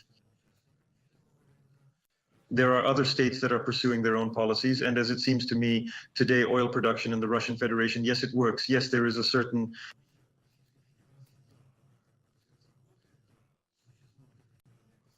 Of course. Investment programs have already been curtailed or flashed in connection with sanctions, and therefore I think the situation is about the problems of this sector will worsen. Of course, we would like in general Russian exports to be completely blocked, but let's be realistic today. Real sanctions against the Russian oil industry supports approximately 35 countries. We have to negotiate with other countries. We have to look for some opportunities so that they, if not at least join officially sanctioned regime, then at least in some way it was observed. Ihor Valentinovic, speaking of that, there is only one factor that unites these countries, which now allow the Russian Federation to circumvent these sanctions, receive income from the sale of oil. And what allows them to do this? Well, I would like to say right away that we are not talking primarily about some kind of state operatives, operation through a state company, through a private business. And here in general, there is a large number of schemes to circumvent these sanctions. Other companies, intermediaries, floats through which transactions are carried out, then the company disappears, and that's the end of it. It can be, I would say so, a shadow influence on certain operators. Rinka, when, say, Russian business or some Russian interested parties are not directly present in a capital company, but nevertheless have the opportunity to somehow influence. These could also be companies that were established with the help of, say, the same Russians who at one time left Russia, who formerly have passports in other countries. They are not subject to sanctions against the Russian Federation and many, many other things. Therefore, in this case, I think we all need to, first of all, strengthen pressure on the diplomatic front. That is what our partners are actually doing. And how can I say it to understand what, in fact, the sanctions policy is? The game is a certain catch-up. We impose sanctions, they try to bypass them because the risk is high, but on the other hand, the profit that can be obtained is quite high, and Russia is ready to pay today quite a lot more, so to speak, money to intermediaries of various kinds for circumventing, so to speak, sanctions. And this is in general such a situation, but it seems to me that the sanctions are still in place so that we don't talk there. There are indeed some breakthroughs. It is quite obvious that the most noticeable, the most painful thing for the Russian economy happened. The introduction of sanctions in relation to bank settlements, the impossibility of preventing these bank settlements from being carried out in Russia. It is painful that Russian Finance Minister Siluanov has already started talking about creating BRICS. Bridge, some kind of alternative system in dollars. Carrying out bank settlements. But judging by the reaction of the same BRICS countries, China, India, South Africa, they were rather cool about this idea, but nevertheless, to what extent Russia can create. With the help of their, or at least BRICS allies, here is such an alternative system of calculations. Well, I want to say right away that today in the world, in addition to BRICS, there are a variety of a proposal on how to organize the international settlement system. Therefore, so to speak, the idea of BRICS is one of many ideas that floats in the international economic, political, and expert. Of course, the question immediately arises, why is it necessary? How much will it cost? And the key question, of course, what will be the result? It is probably in order to leave the dollar. Leaving the euro, again, is probably right, although today we see in general an objective process of increasing the role of national currencies in one or another calculation, if it is first of all about, let's say, the Chinese yuan. This is kind of a theory. As for the actual practice, I, frankly speaking, am very skeptical about such, so to speak, ideas, because in principle, the Russian Federation in recent time is trying to extol something like this. Let's punish this West, let's fight its dominance together, and it is clear that these are largely political statements.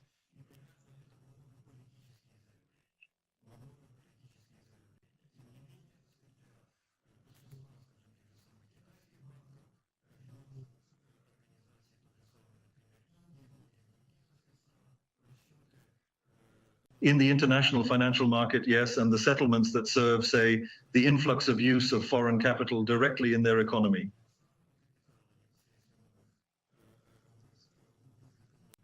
It is an absolute priority, so I think it is one of the next discussions. There will be a lot of political statements here, if there are any, but in fact, I think that having settled into the system,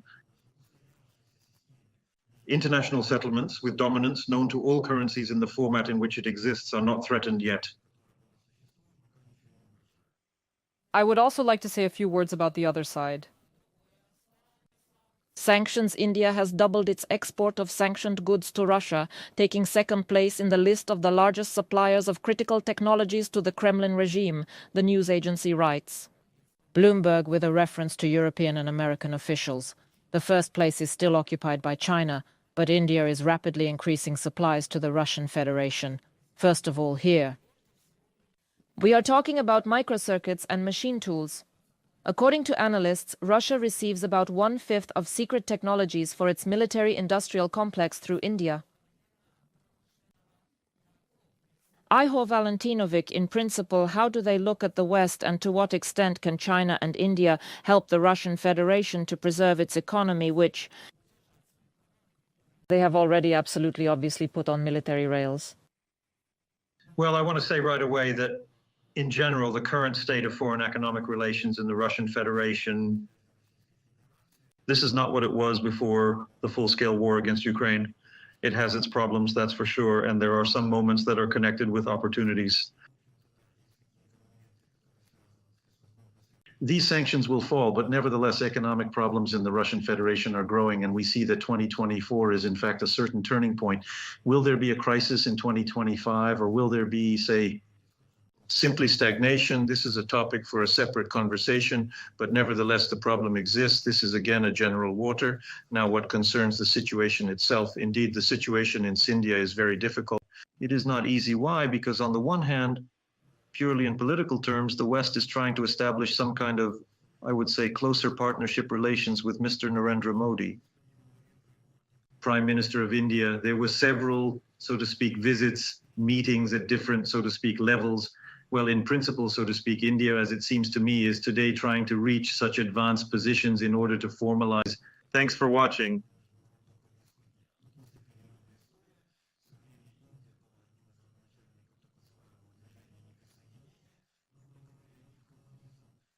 To the West, capitalism, well, first of all, in political terms, well, nevertheless, how can I say it? Here we have the situation that we have. On the other hand, there are large problems with settlements for deliveries of Russian goods directly to India. Today, there is a fairly hefty, if you can call it that, hefty amount of money accumulated in the accounts there. A pack of rupees is being carried around that are hard to use, and it seems to me that the Russian Federation and India are trying to use these rupees in some way or another through some scheme.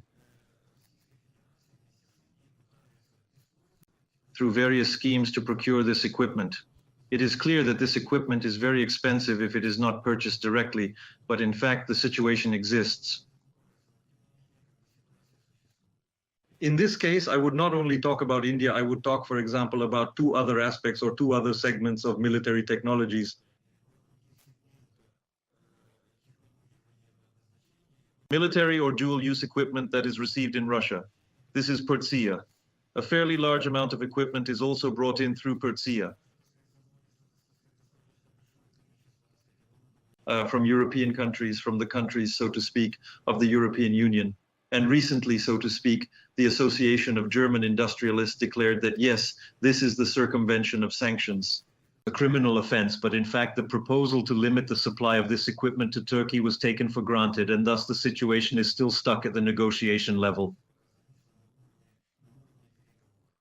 There is another nuance which we pay little attention to today, but nevertheless, it is also a big problem. The Russian Federation all over the world today, let's say, the same machines with numerical program control.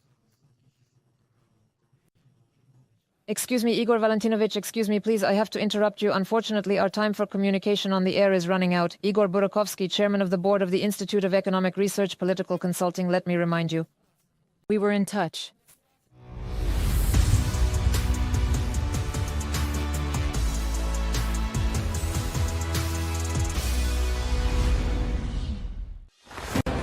Decisions affecting the course of history. No one believes in a truce with Russia for a long time.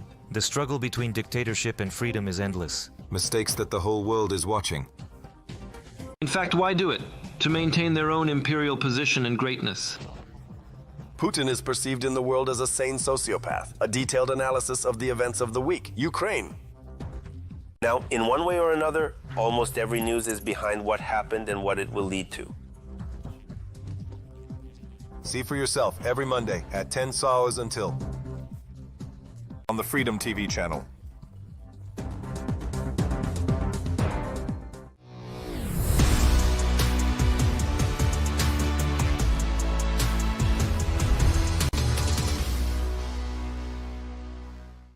This is a live broadcast on the Freedom TV channel. My name is Yuri Kulinic, and then we talk about the sanctions that will be imposed in the EU to Russia's hybrid threats.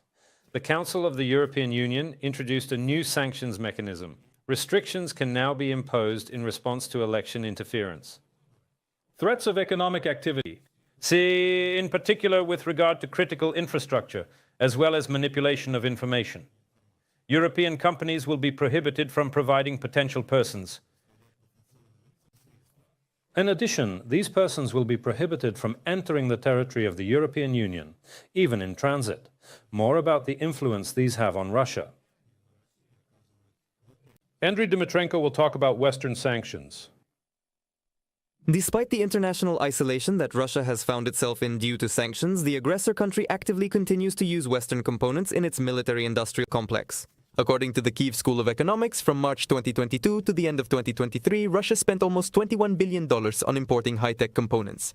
Head of Ukrainian intelligence Kirilo Budana saying that the only way to get the Kremlin to stop shelling Ukraine was to stop the flow of semiconductors into Russia.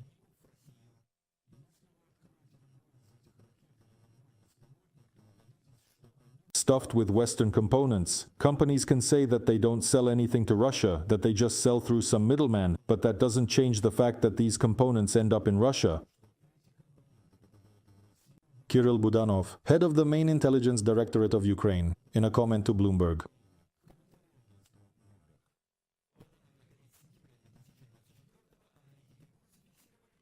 4,000 foreign components in Russian weapons used in the war against Ukraine. 86% of them are produced by companies from the EU or the USA. But since these countries have tough sanctions,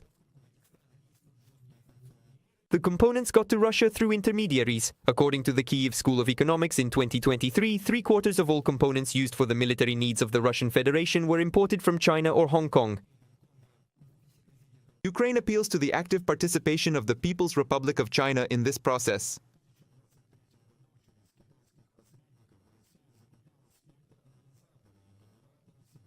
The sum of $38 million from American, German, and Swiss companies. It should not be like this. Restrictions should work. It is impossible to make money on the lives of Ukrainians. Andriy Yermak, head of the Office of the President of Ukraine, in Telegram.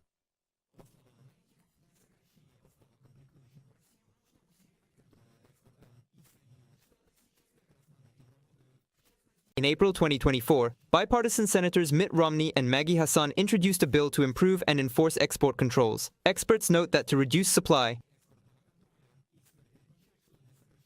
monitoring of Western companies in the component industry needs to be strengthened.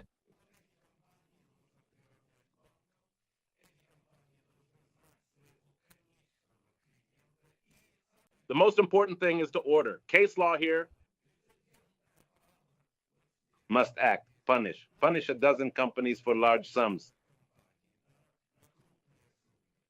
which will lead to their ruin, and then we will see that there will be an escape from such operations.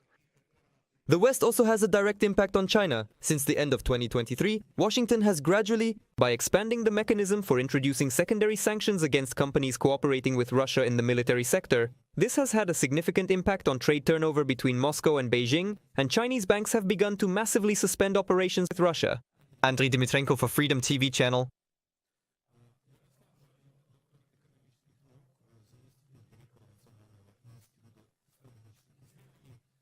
We are responding to our broadcast.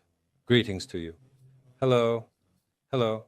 Yaroslav, well, what do you think about the fact that certain countries still provide essentially their territory? Let's say opportunities for Russia to receive the components it needs. Well, of course, as a citizen of Ukraine, I look at this very negatively because this actually supports Russia's ability to kill our fellow citizens and wage this war. But as a specialist, as an economist, I understand perfectly well that, alas, this is a reflection of the general peculiarities of building a modern economy, a modern measure, which are very interdependent, and the same countries of the West, they really depend very seriously on supplies. China, a number of essential components for electronics,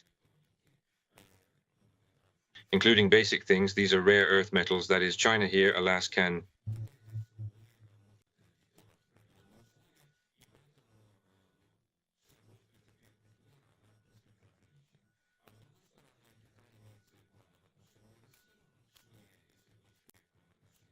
Thank you.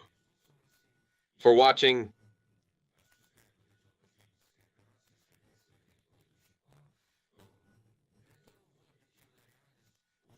It is important that today we see how gradually peace increases the level of sanctions, realizing how complex but nevertheless important the wars are for Russia.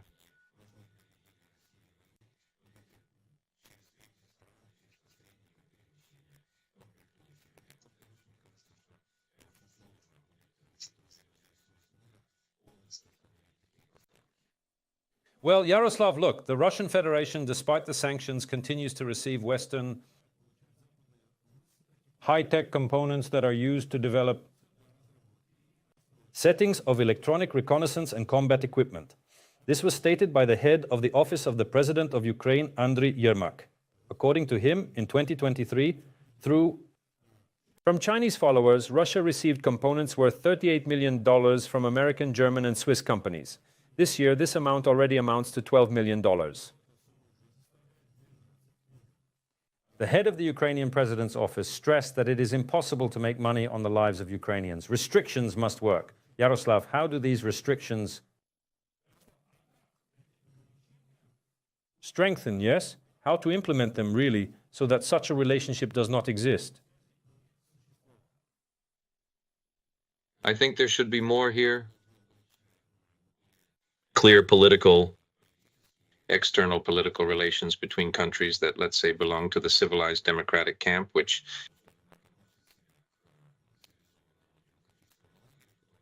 today we support Ukraine in its struggle and try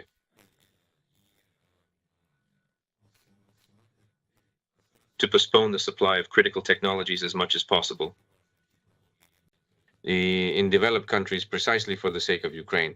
And then maybe it won't stop the supply completely.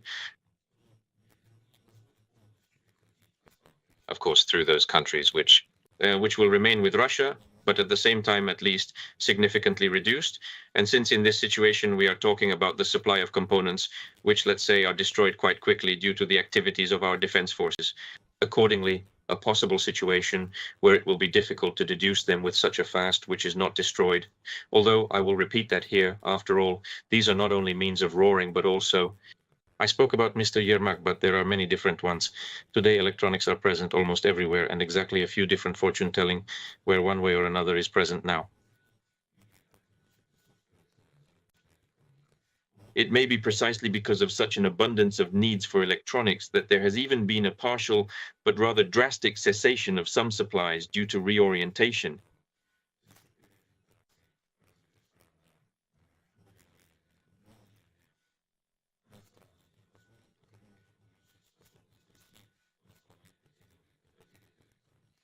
Yaroslav, tell me, we are proceeding our conversation with you.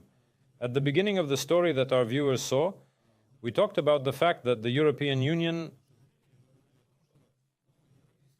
such new frameworks have been defined for themselves, and they will introduce sanctions for interference in the elections, to the fact that the Russian Federation can create a threat to the economic status, stability, to economic activity, especially those stories that concern the so-called critical infrastructure. And I have a question. And before what? Like, well, it would have been okay?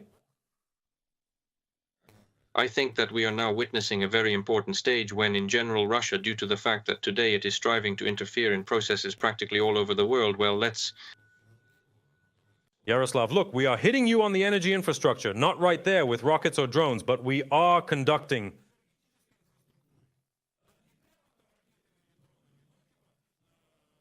some kind of cyber operations that completely destroy your system. And the European Union is like this, oh, apparently sanctions should be introduced. Here. Unfortunately, yes, inside the depths of what Russia can do to create such chaos and worsen the situation in the same European Union, it comes very gradually.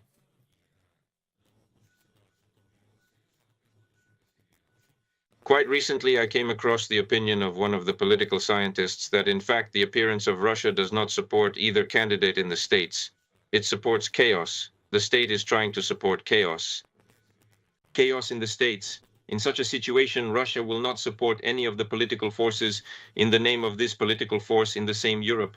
It will support those forces that will cause irritation. discord and chaos as far as possible in the countries of the European Union. This is its main goal. And since Russia is becoming more and more open with these goals. End of briefing.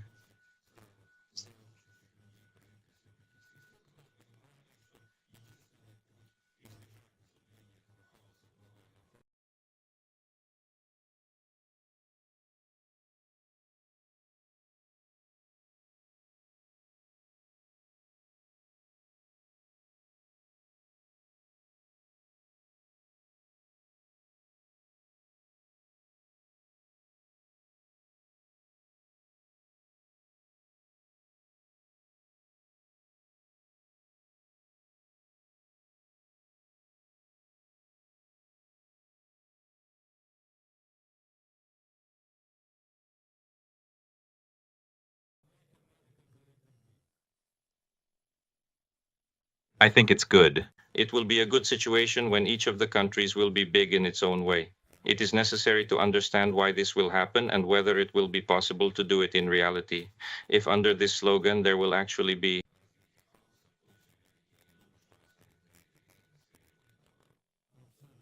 Thank you.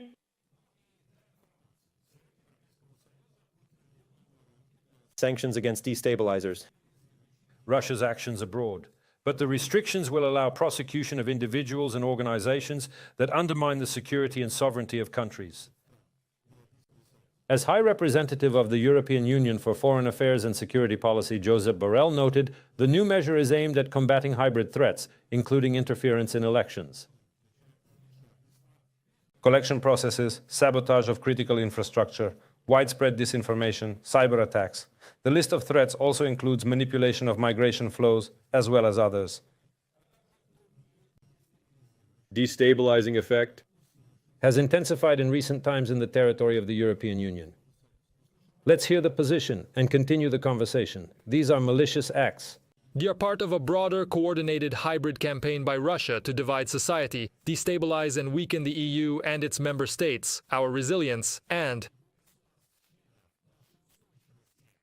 to protect our support for Ukraine and its ability to defend itself. Russia will not succeed. We will act together and decisively to counter this activity and bring those responsible to justice. Our responsibility is to support Ukraine firmly and unwaveringly for as long as necessary. Josep Borrell, EU High Representative for Foreign Affairs and Security Policy.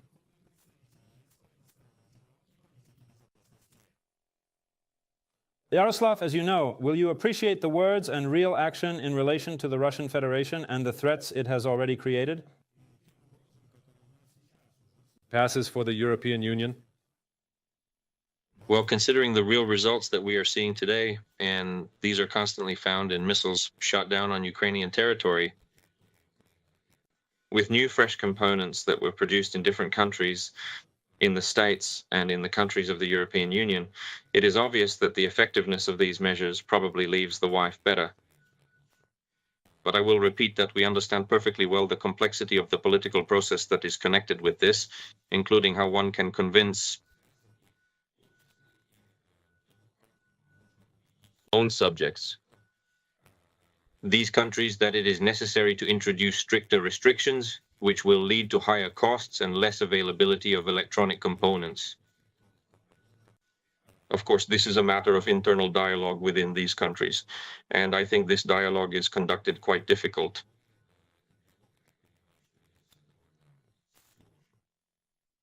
Yaroslav, I still don't understand. You know what I don't understand? I'm not embarrassed to admit it, but in order for you to act somehow, you need to break your nose? Well, actually... Well, you know what I mean?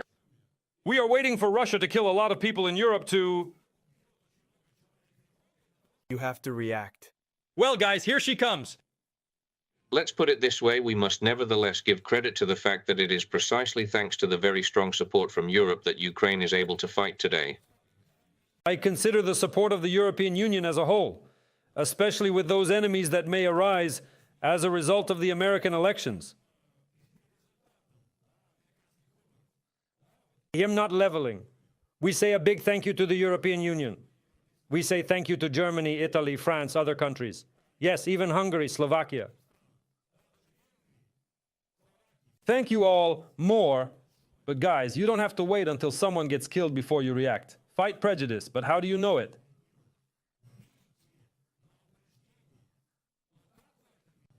How do you see the European Union reacting?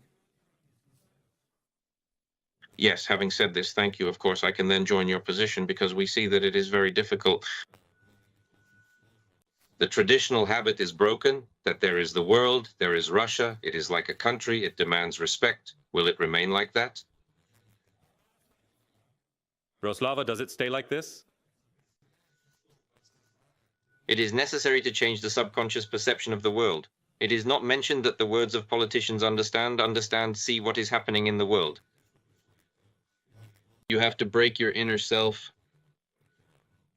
The opposite, change the vision, change the picture of the world. For us, the picture of the world changed on February 24th, 2022. It is not necessary for us. We don't need to rethink. Thanks to Putin for helping us see this picture of the world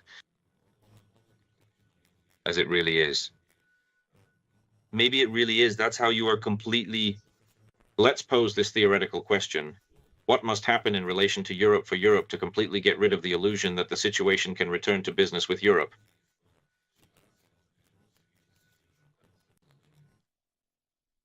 Yaroslav, can you just explain it to me? Well, please, I ask this. I think the audience will understand my question too.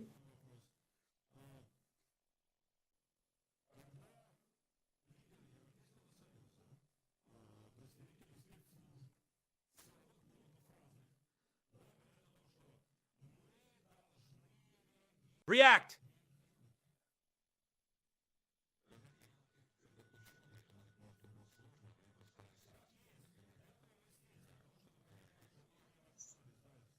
In order to change the habitual format of behavior, the so-called established behavior, it is necessary to offer a viable alternative.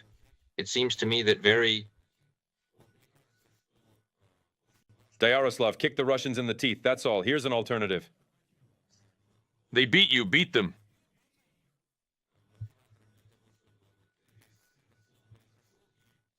block beat on the teeth or somewhere else. Two things need to be defined. The first is the vision of a new Europe in which Ukraine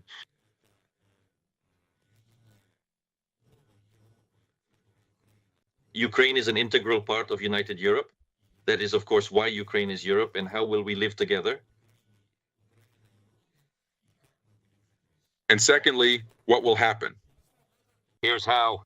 Well, you are surprised. You are now talking about possible integration.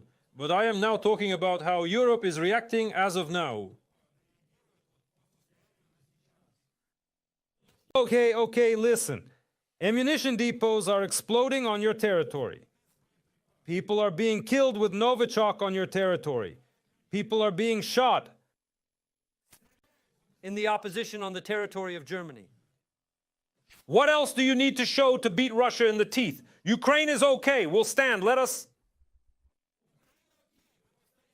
No problem. You will protect yourself. You have the right to say this. I support you as a tribune, but as a scientist, I am trying to explain it to you. How should all this be implemented? If we show an alternative, it will make it easier for us to implement what you are talking about. That is to remove this block to show that if we, in fact, all strike Russia together,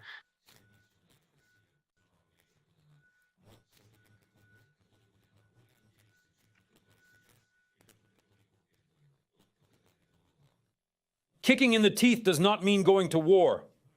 About this, and about the fact that people who sit in high European offices could really hard answer the Russian Federation.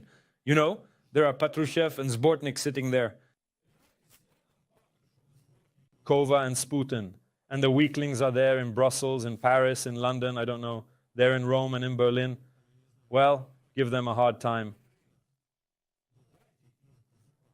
Is there still a moment of fearful escalation? How do you look at it, Yaroslav? one of the political scientists used a good idea. Well, again, I know I just don't want to be a lobbyist about the fact that real peace in Ukraine should come not through reconciliation, but through escalation. A truly lasting peace in Ukraine and Europe, alas, can only be achieved if we go to a certain escalation. In the teeth, well, after all, you understand, this is a feature of the confrontation between two worlds. The world of law, democracy, and mutual respect in which Europe exists, and the world of power and contempt for everyone else in which it exists. And to cross this first world, to cross a certain mental threshold is really very difficult. And try to beat the teeth within the framework of international and common law. Of course, that we see that this understanding is constantly accepted. And of course, it is not necessary to go to war, especially Ukraine. Today, he gives his life so that after all, there was a victory in a hot war. But nevertheless, it is extremely important to consolidate efforts. And I understand that it is coming very slowly. Therefore, the emotions are absolutely understandable. I fully share them, but I am still trying to think, but how to do it anyway, so that we achieve these goals. It seems to me that we need to achieve them on the path of common video. Thank you. For viewing.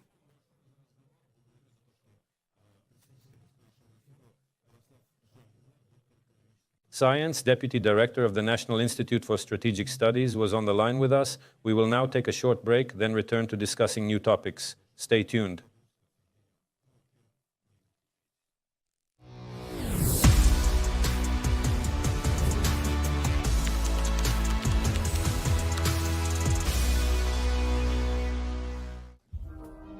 The main value of Ukraine. They dedicated their entire lives to art. She lived in the world of colors and flowers. He in the world of music and notes. Katerina Bilokur, folk music. Katerina had no education. With her own efforts, without any knowledge, she discovered the secrets of fine art. Her paintings were part of an international forum. The Paris Laurel. Pablo Picasso himself admired her talent. Tickets for his concerts in Europe and the USA were sold out in a matter of hours, each record. The performance of Vladimir Horowitz seemed to be the limit of perfection. Vladimir received 25 Grammy Awards. The phrase "plays like Horowitz himself" is considered the ultimate phrase, a compliment that every pianist dreams of. Ukraine is talented and hardworking.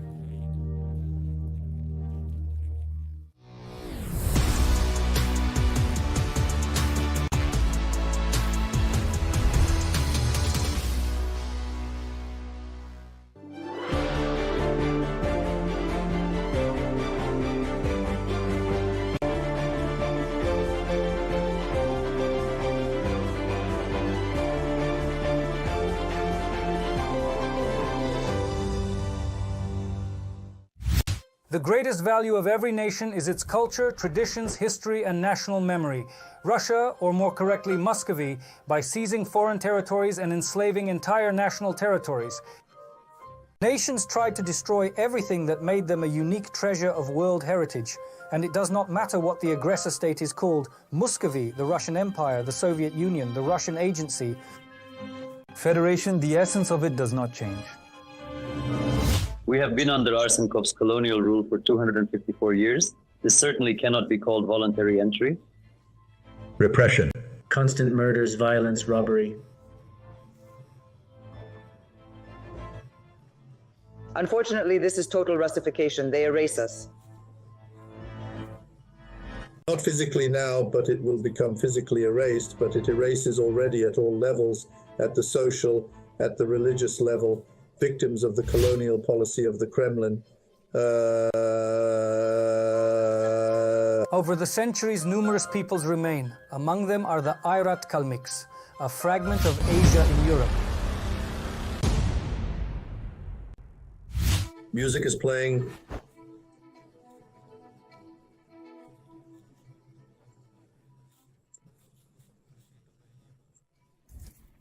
Policies towards my people: give warriors and be obedient. They had a vested interest in having someone to counterbalance the same Siberian Khanate. If there was a free man on the Volga, then the Crimean Khanate needed a counterweight. Later, a kind of military-political alliance was established between the then Moscow Kingdom and the Kolbit Khanate. At that time, Russia had already become an empire, and we were allies against Turkish rule on the Black Sea. And it all continued like this until the very entrance of the Kalmut Khanate, because the Arats considered themselves a sovereign state. We put a lot of effort into the creation of this state. We thought that there would be equal relations.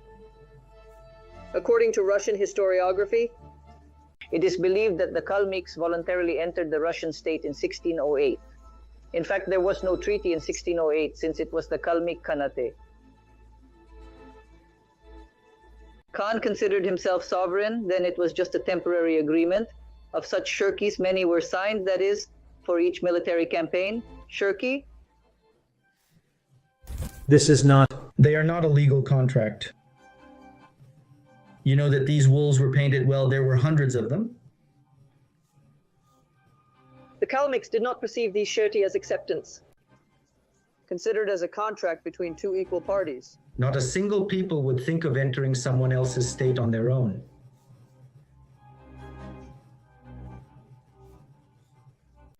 And even with a completely different culture, with a different language, with a different way of life. This is absolutely impossible. Russians have never understood good relations. As a result, we passed. So did all the nomads at that time. We all drove through. The steppes, that is the import of peasants, roughly speaking, right? Then it turned into a political takeover, and already by 1771, this was the time of Catherine II. With her rescript, she abolished our statehood, so to speak, the merchant Khanate. Our Khanate was annexed, our territories were seized. Moscow propaganda indicates this as a voluntary indication. Our people were deprived of some independence. The Kalmyk Khanate was liquidated. And it became part of the Astrakhan province. And so for, let's say, 254 years, we have been under the Russian Empire. As for the specific reason why this happened to us, most likely it is because we cannot live in the Astrakhan province. This is the desire to control the Caspian lands, and of course this is the desire to have political control over a useful military resource, because we were quite...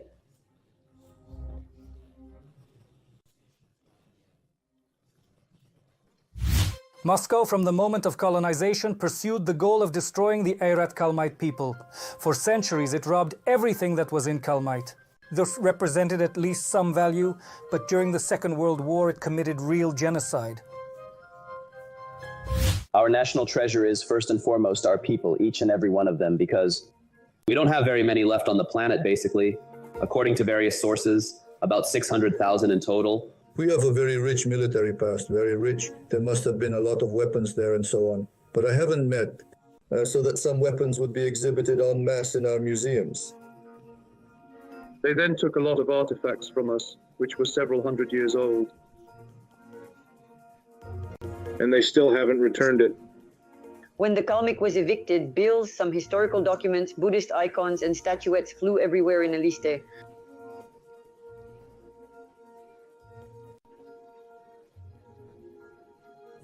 Our tanks, are based on fabric, prayers, some divine images that have century-old winds.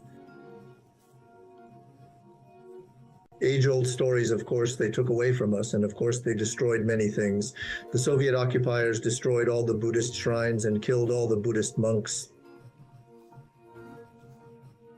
On memory, our people had only blood and murder from this side. As a result, of course, much was lost. Such moments, of course, in the history of our people we remember. The so-called liberators in the person of the Red Army committed another genocide against our people. Deported to Siberia. Deportation is a pain that is always with you. It happened in December 28, 1943. Thanks for the memory.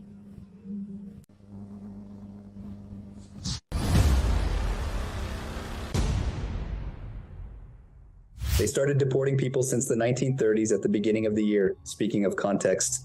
Operation Uros is, of course, a story about Stalin's Russian monarchist police. If you are not Russian, then, as it were, you are an enemy. Declared enemies of the people and... Early in the morning, they knocked on the door, came in and told you a couple of hours to pack up and go, and many Kalmyks thought that they would be taken out and killed, and therefore did not take anything. Kicked out of the house. Morning 4. 1 o'clock in the morning. They collect, they drive to Stations put them in trucks, take them to stations without explaining the reasons. It was the NKVD troops there who were evicting, and then they cleaned it all up, drove away the cattle. We still had a Russian population there, but they also took what they could home with them. While those 40,000 men fought in the Red Army, they fought on all fronts. In the 43rd year, they took the entire nation and sent away the old men, children, and women. Half of the deportees were children, planted in... The cattle cars were taken to eastern Siberia to a special settlement. The cars were not heated, there was nothing there at all, it was raining, it was terrible frosts up to 30 degrees. At night and all this in a moving train, imagine. Of course it was unsanitary and no one was kept to keep it running properly, and half of them died on the way. They stuffed them into the freight car, did not give them the opportunity to take normal clothes, especially food. They died there from hunger and disease. Soldiers came once a day and opened it. The yards of the wagon are in the vestibule and the corpses were stored there.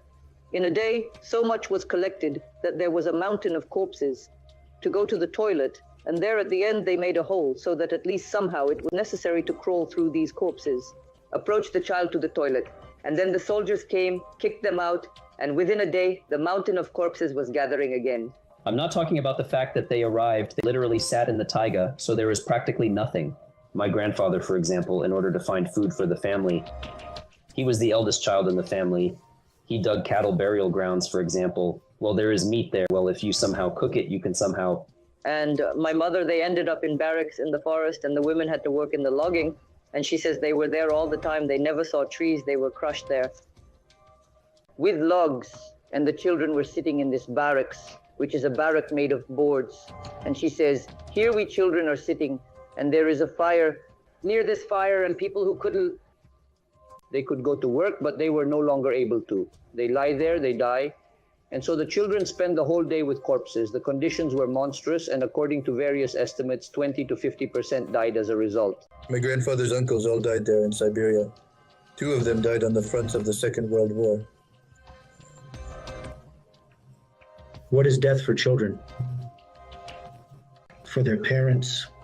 What does it mean to lose their home, their land? Without explaining any reasons? He'll be a soldier. Pokes his butt in the back. This was ethnic cleansing. That is, it was necessary to make sure that no one lived in these territories. Muscovites always tried to assimilate conquered peoples, depriving them of self-awareness, writing, religion, culture, and their own history, and destroyed any peoples. Mention of freedom fighters.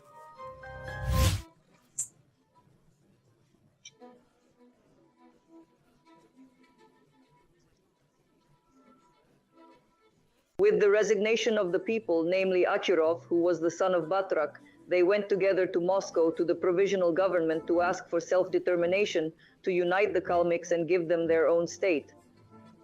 He was arrested by the new NKVD and shot in the yard of the Yauzovsky hospital in Moscow. Our citizens, poets, writers, historians, lawyers, they show it happens from this point of view that ML simply happens from public activists. In reality, it was a national leader active in elections. And in this context, of course, no one tells anything about them.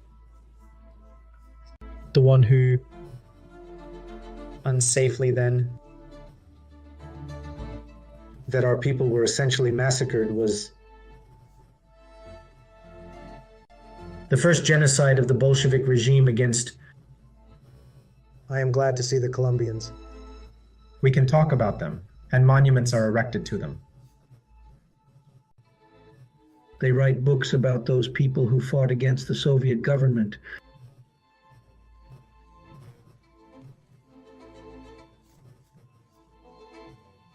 It is impossible, they said, that we are uneducated, that we did not have our own written language, and so on.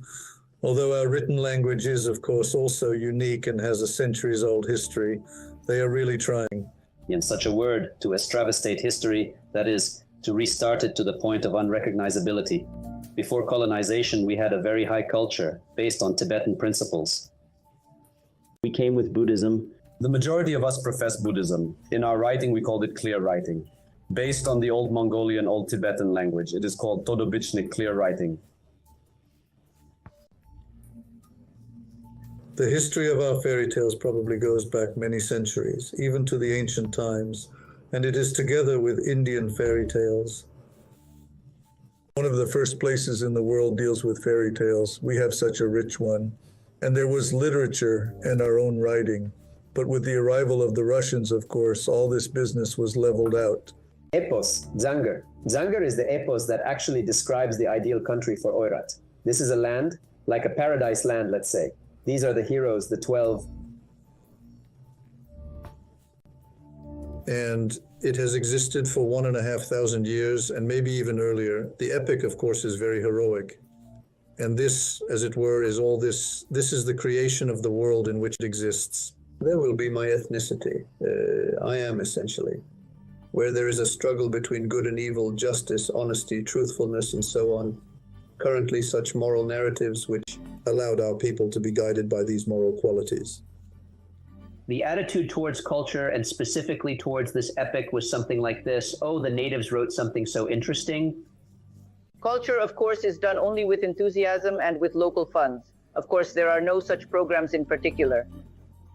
They left some funding for national costumes, songs, and dances. Non-existent dances were invented which have nothing to do with historical ones. Some rites were invented out of thin air, but important rites were forgotten. Were related to historical. Such a cunning, very sophisticated policy. Assimilation of peoples, this is called. The essence of the simplification of culture, that is its reduction to some very primitive things. Everything is drowned out by these sounds of the balalaika and covered with such.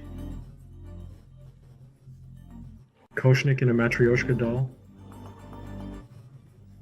And at the same time, he is planting the Russian language in all the territories occupied by him. He is actively fighting against it, and he is cutting funding.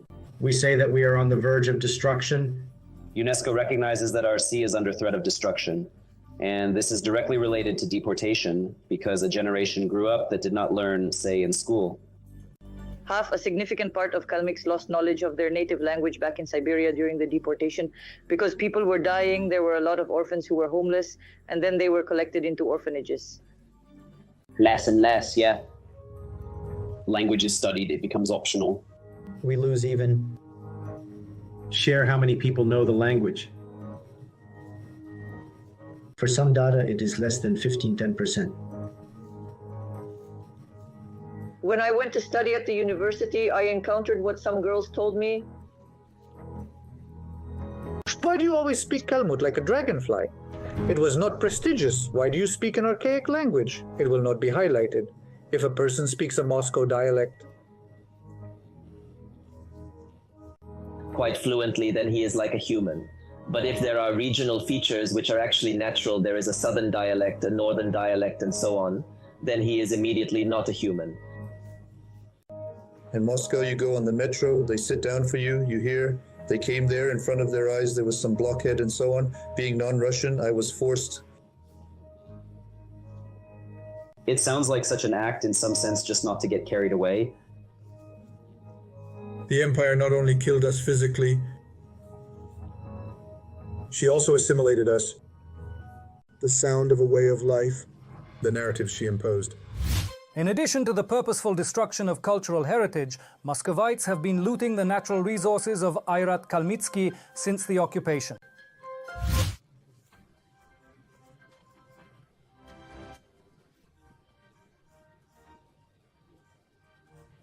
Kalmykia is known. In such a place where the loading of oil, well, we can probably compare it with cancer or with Kuwait. Our oil is highly paraffinic. We had good clay and sand.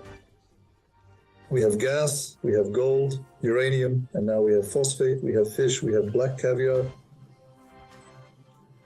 And we have a conch shell. That's why there were factories producing building materials. But, of course, the hillock does not enjoy the benefits of what Mother Nature has given it.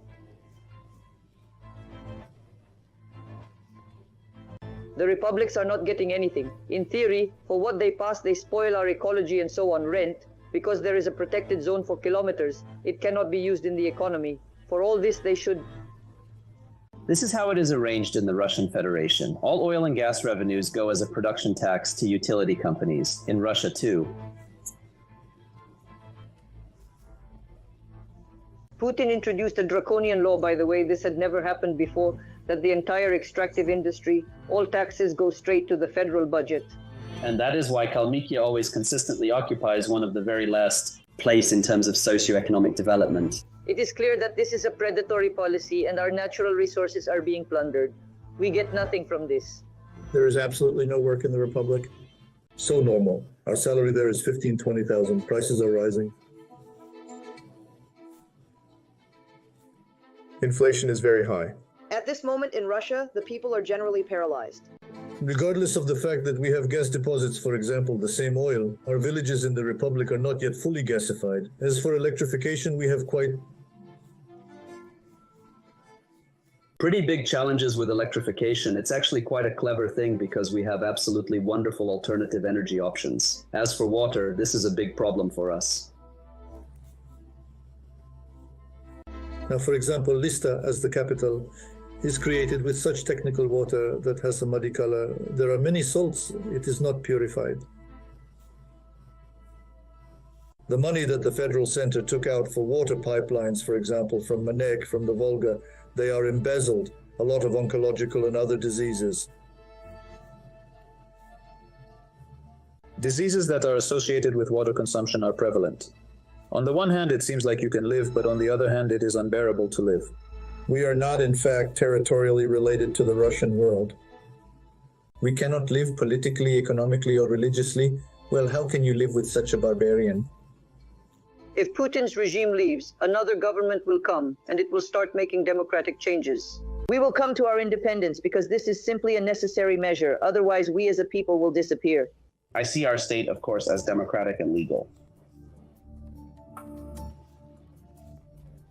The money that our republic will earn will go to social programs, scientific discoveries, the development of our industry, the people, and education.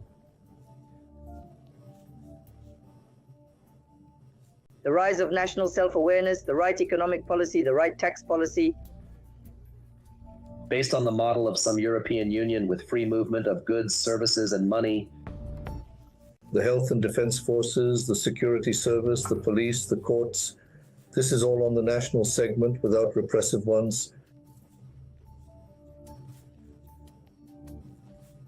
Such foundations so that every person has the right to say what he is dissatisfied with and does not bear any repressive consequences for himself. They are not some kind of slaves without rights, but simply people who can decide their own destiny, that for them a person is their own hope, that a person is their own future and past. Many nations that surround Russia proceeded from the fact that it is impossible to defeat it, and it is an absolutely indestructible giant. Fortunately, it turned out that this is not so. They can only learn one thing, complete lustration. The collapse of this empire, only then will they become people, and not those bears that destroy the whole world. It makes no sense for us to create a dictatorship. We must proceed from a democratic visions of the world. Give us clean air, we don't need anything, not a single republic demands any compensation from Moscow. Voni just wants to save himself from Russia, to save his identity. What did Russia do with our people? What did Russia do with our culture? What did Russia do with our neighbors? There will be only one answer.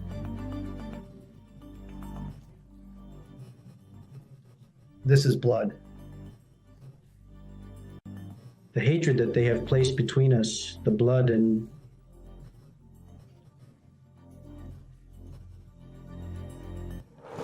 discord, blood and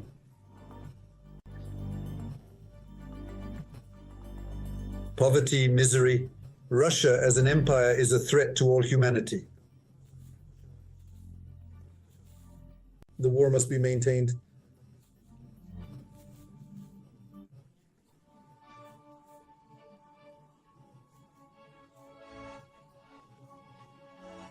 It in the victory of Ukraine and its allies, in Russia, so that the chaos began, and so that it never again took place in such a guise as the empire, so that it too found a human account and not an animal one. A bearish grin that is now displayed to the whole world. A nation that exploits other nations and does not consider them human beings, that nation itself will never be happy. It will always remain.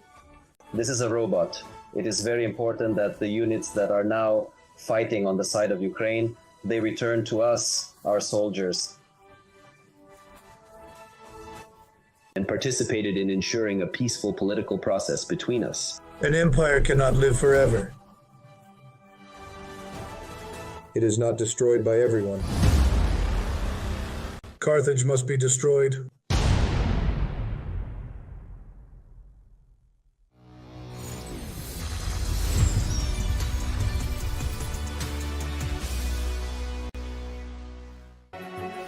For them, we are a sect.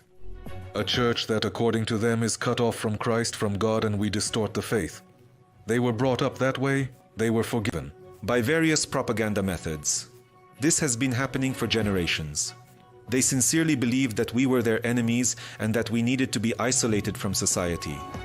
Bohdan Galeta, priest of the Ukrainian Greek Catholic Church, in the series of interviews with Sakanai Murzaev, People of Goodwill, tomorrow at 10 Jew Kyiv time. On the Freedom TV channel.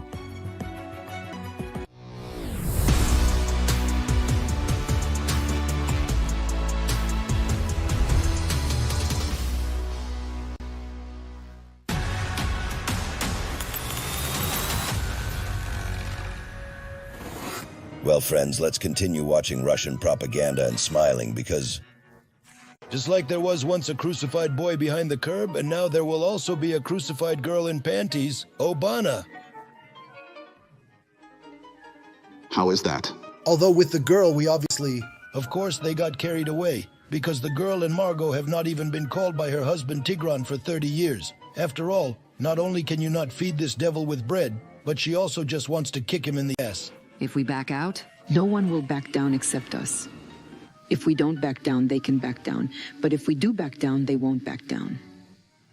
And then there's the test for, excuse me.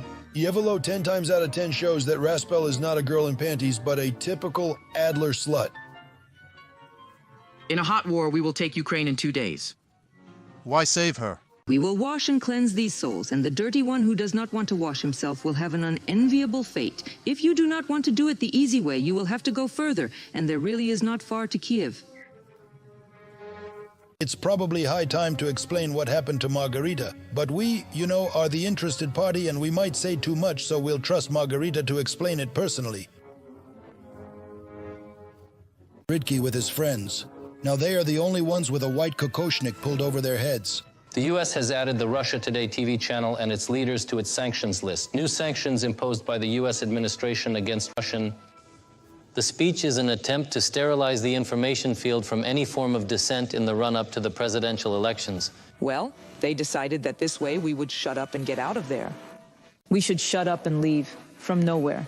Our motherland did not give us an order to retreat. Help! Alarm! It's just awful what's happening. The prejudiced bourgeoisie have offended us honestly. Russian guys, they brought light and kindness to the world. They always told the truth. Reporters, Artie. Tell the truth. They are guilty of telling people the truth. The truth all over the world. I risk my life. And all these Bidens and Macrons are afraid of this truth like fire. That's why they impose sanctions not only on Margosha, but also on the spirits. Outside of import substitution channel Russia Today, which amusingly gave a shock not only to propagandists. Who would know the truth about what happened in... Time of the Yellow Vests? France, if it weren't for Artie, when the public shouted, Merci Artie, the only one who spoke the truth. And for that, Macron closed them down. And now America. Americans who cannot stand the truth are introducing personal sanctions, trying to persecute and cleanse everything. But also the top officials of Russia. There is Russophobia here, and there is an attack on freedom of speech. There is discrimination, and there is more. More formidable American games and the deep state for manipulation within the electoral framework. At the same time, it would be possible not to focus too much attention on such screams and shaking of the fist, but we were personally really amazed by the scale of the performance, where the fabulous music slandered to the ears, and the comets made themselves out to be almost the conscience of this planet. Well, it's just very funny. Can you imagine what they would have done to Margarita and her colleagues? Of course, terribly guilty. They are guilty of telling people the truth. All over the world, they risk their lives. And when it turned out that someone else can, to use freedom of speech and people will hear not your word but someone else's word became very scary. I had to wake up the Attorney General. I had to wake up the FBI. That is, when she is many years old, he lies shamelessly for money and is covered with dozens of shameful stories like the fans of the Spire Mishkin with Chepiga. Who are you really, Ruslan Bashirov? Alexander Viktorov. You do not work for the GRU, you are not spies. You did not poison anyone, you are just tourists. It would be good to at least just cover one's beak, continue to do one's work, but at the same time, do not shout to the right and to the left. Like, look everyone, I'm a truth teller. I'm for truth and justice. RT's editor-in-chief speaks the truth, regardless of position, rank, or title. Everyone should understand that your little one could lead to a major catastrophe. It's about the same as if the girls from the Moscow Ring lectured on chastity and virginity. But the top official is great. Rosyushki, it seems, sincerely does not understand how pathetic her current performances look, as well as attempts to troll the phrases of Western media about the media queen. And this is my favorite. Media Queen Putin then declared something there. No need for this, please, Media Queen. No way, no way. Girls, you know, it's easy to spoil a girl. Yes, spoil her. Of course, I will stop. I will believe you. I will stop educating myself. I will stop putting myself in a corner. I will stop yelling at myself. I will stop flogging myself in the stables. I will get fat. And Tigran? That is to live with it. If we set aside irony and sarcasm, then Margot can be considered the queen of Russian propaganda only by the criterion of money, which she and Tigranchik more than successfully master from the budget. A classic example of this is the ill-fated and talentless film about the Crimean Bridge, which failed miserably at the box office. The film Crimean Bridge was made with love, the screenwriter of which was the editor-in-chief, an artist. Margarita Simonian and her husband Tigran Keosayan as director did not recoup the funding from the Russian budget. The project Crimean Bridge collected 70 million rubles in cinemas with support of 100 million. But such indicators did not prevent the guest from sunny Armenia from receiving tens of millions of rubles, which would certainly not have hurt the same pensioners, for example. Kanyan received 46 million rubles for the film Crimean Bridge. This is half of the total funding.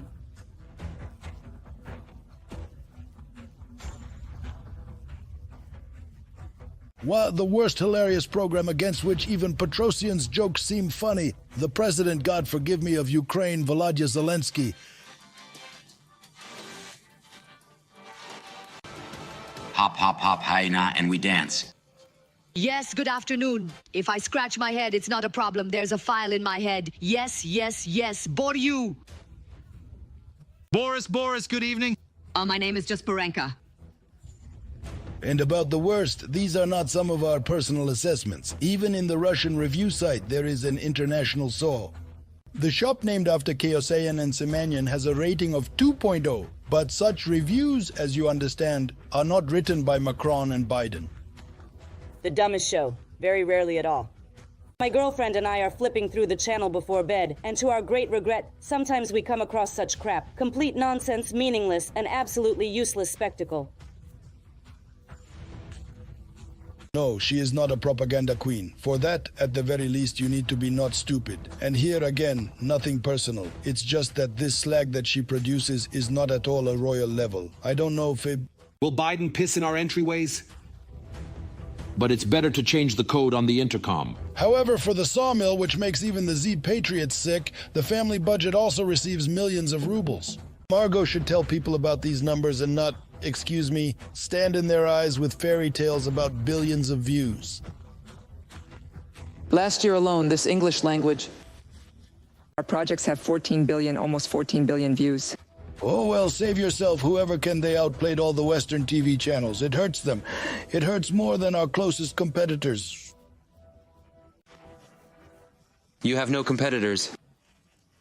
And it would be fine if Simonian provided at least some proof, but no. Being responsible for words is for suckers, and top officials in Russia can simply... To say that the Western audience was allegedly won over by some secret underground projects. Guerrilla warfare is something that is well known, familiar, and loved by every person. A man born in the Soviet Union, raised on Soviet textbooks and educated in Soviet schools. Business. We organized a number of partisan projects. Oh well, Momkin. And you are an underground worker. You defeated everyone with one hand, but we will not tell anyone where and how. Margot, in general, it turns out, only reports to Putin, and the bunker grandfather, judging by everything, is not very interested in media partisans. I don't know anything. I'm not under oath. I shouldn't report to anyone except our Supreme Commander-in-Chief, and he didn't ask me such questions. Agree, this is simply a wonderful example for others.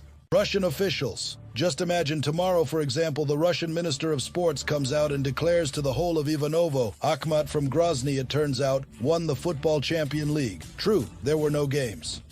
They were also secret, and the details cannot be revealed yet. In the meantime, Ramzan Akhmatich writes the phrase, "What a son of a bitch," in on Bellingham's Instagram. Look, let's get back to the superstar with Renka Vadler. After all, we seem to know what secret projects Margot was pouring out to Solovyov. Our audience has grown very significantly compared to what...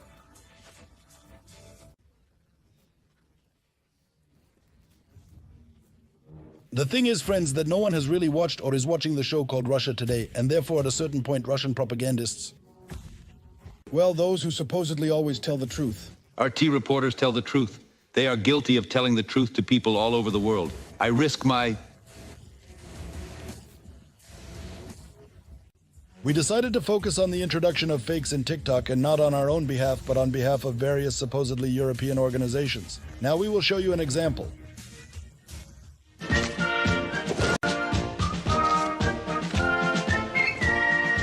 Hail Zelensky! Hail Zelensky? Have you seen ours? Oh, the Führer grew up. The Germans already have his portrait. Jacoby is hung in his own home. But for the sake of Ukraine, German citizens are forced to take off almost their last panties. They even took the little Jacoby's piggy bank to help the ho-holes.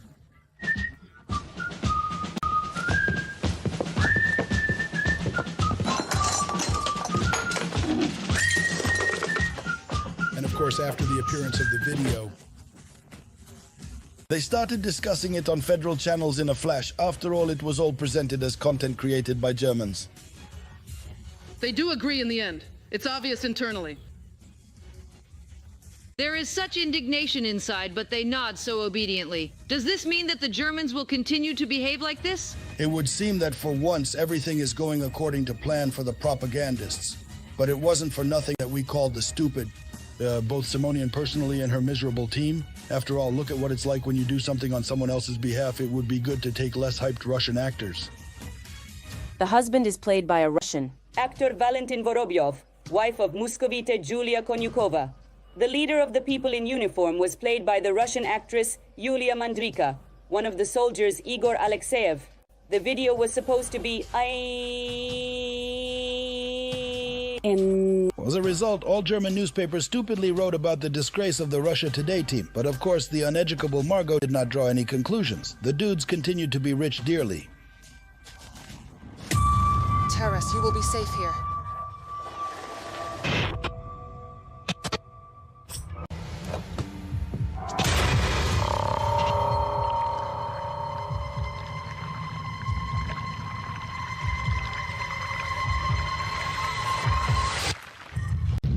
All this was supposedly presented as a Ukrainian TV series Voincom. But what is a TV series? A real horror film, against which the adventures of Dean and Sam Winchester are childish. Insignis.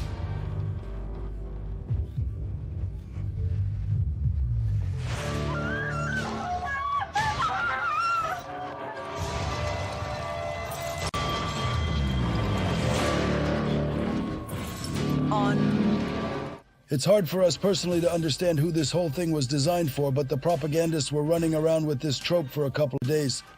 the coolest video, trailer for the Ukrainian horror film Voincom. But then the picky bloggers were not lazy again, and in an hour of work they again recognized the picky blogger. Jacobi and Ukrainian cinema of Russian actors. Here is the profile of a certain Roman Makarov. Doesn't it remind you of anyone? After which the most honest journalist in the galaxy was forced to admit, well, yes, the content was filmed in Russia. My God, just think about it. She's exposing herself. Everyone is guessing, as usual, who did it. Who did it? Who did it? And now it's time for me to open the weekly coming out column. We did it, of course. We can do it further, and you will see. Well, what about Margarita? They will continue to do so, no one doubted. That's why they were given sanctions up to their tonsils. And only completely cold-blooded people can first admit to lying, and then crowing enemies strangle them. The truth. But in Russia, it seems no one sees the contradictions. After all, it is not for nothing that they say that the Russian world is based on cynicism and lies.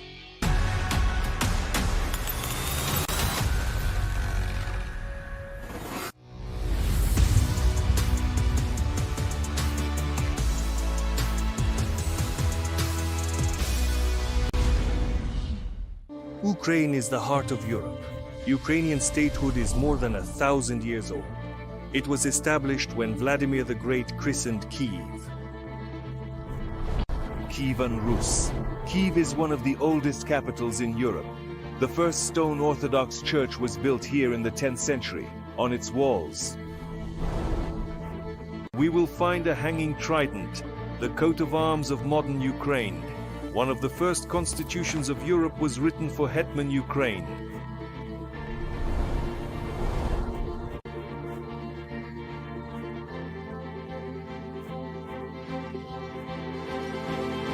Ukraine is the heart of Europe.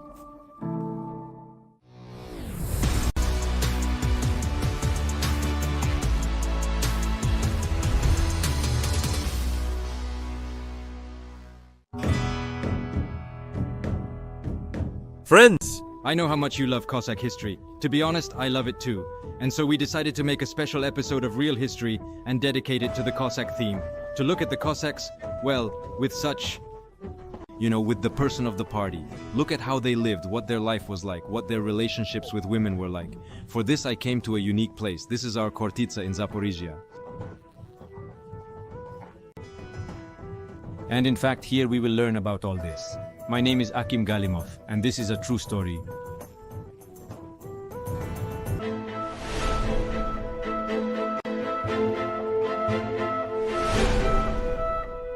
Alexander Sochenko is an employee of the Khortyts National Reserve and a historian who exemplifies the Cossack period. You see, tourists have started coming here. In fact, for 2 years, Khortyts, this place was closed, right? Yes, after a full-scale invasion. And now, literally a few days since you opened for tourists, at the beginning of the month. Since the beginning of the month, yes, we opened. And now, indeed, as before, people were very drawn to Khortyts. Cool. This is actually a very cool case, a very important case for us non-watchers. Despite the war, despite these shellings, despite all this, people still try to work, try to receive tourists. It's very inspiring. Thank you, I am truly glad that the Hortes are finally here.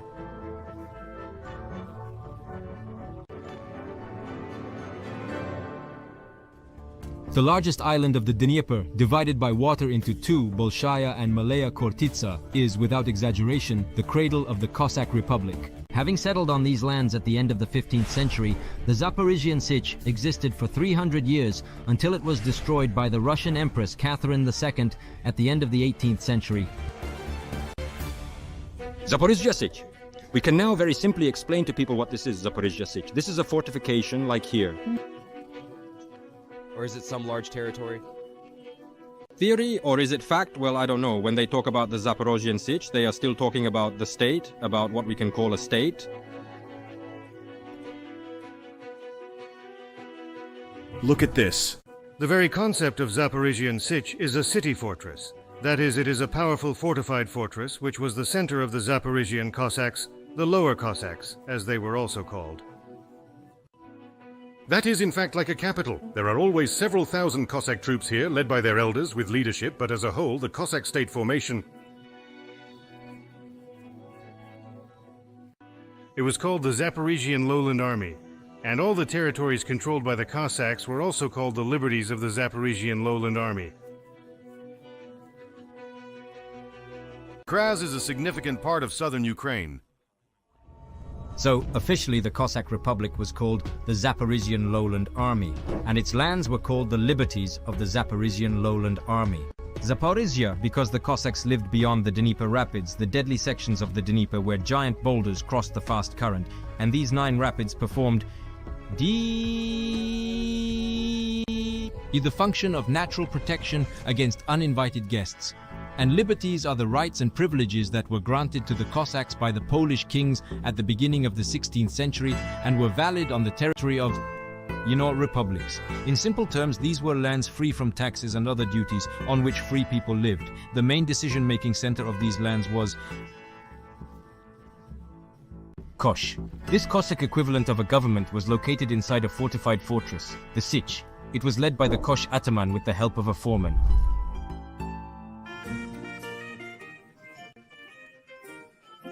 They write, give orders, and so on, and as a rule they even signed that the basket is a gift to all the Zaporizhia cats, and the basket is in principle the government.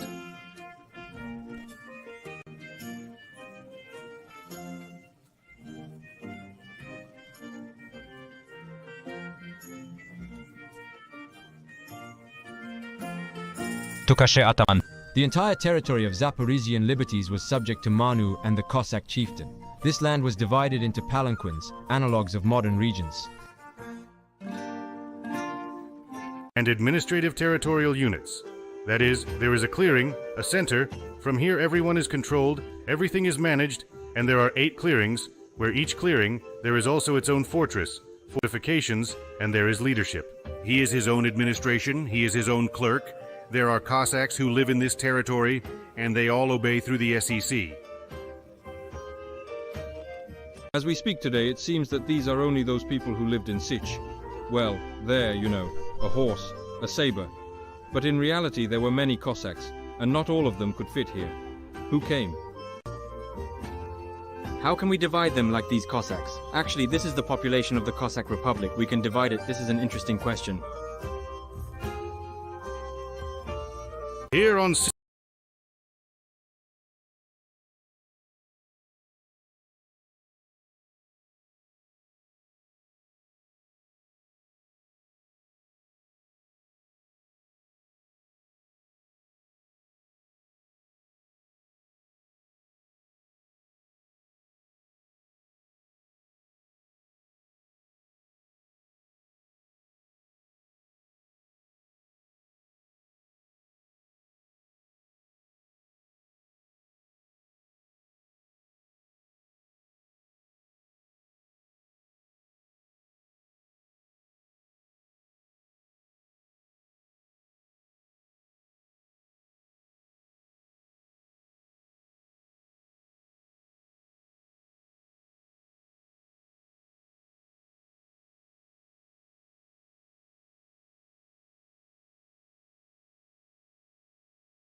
had the right to vote.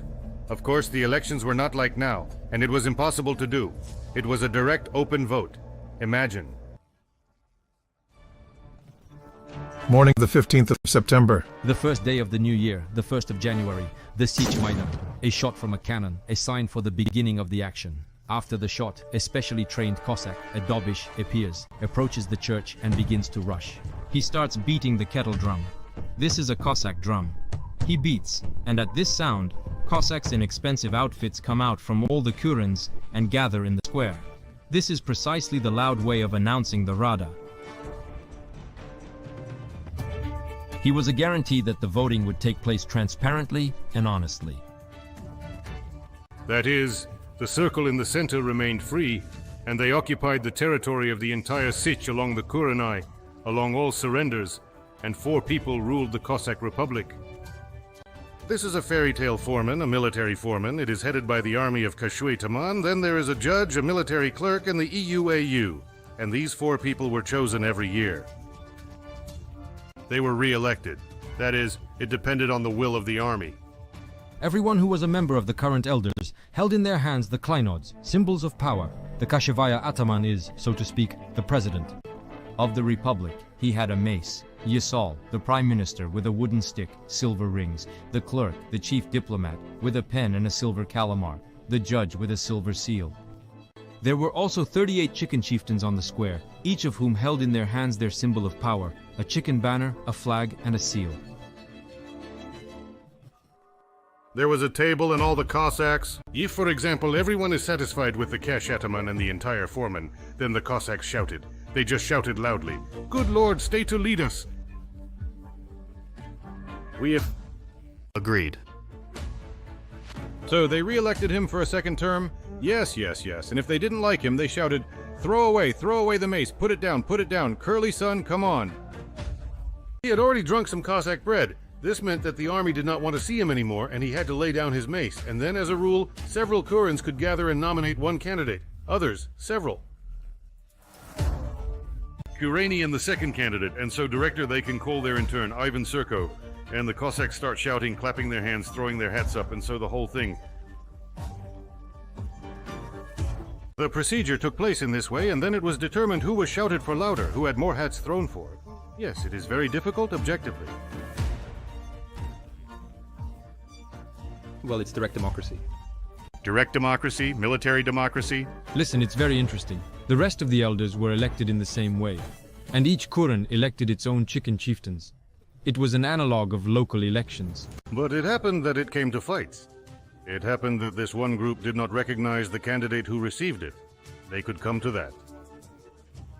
In short, you see, when they say that there is always some kind of political chaos in Ukraine, so in fact it is not a mess, it is a democracy that has been going on since those times. In fact, friends, for those times, the 16th, 18th century, such a political system was extremely progressive. Compared to other countries, most states of that time were ruled by monarchs. They had absolute or almost absolute power, which was passed down from parents to children.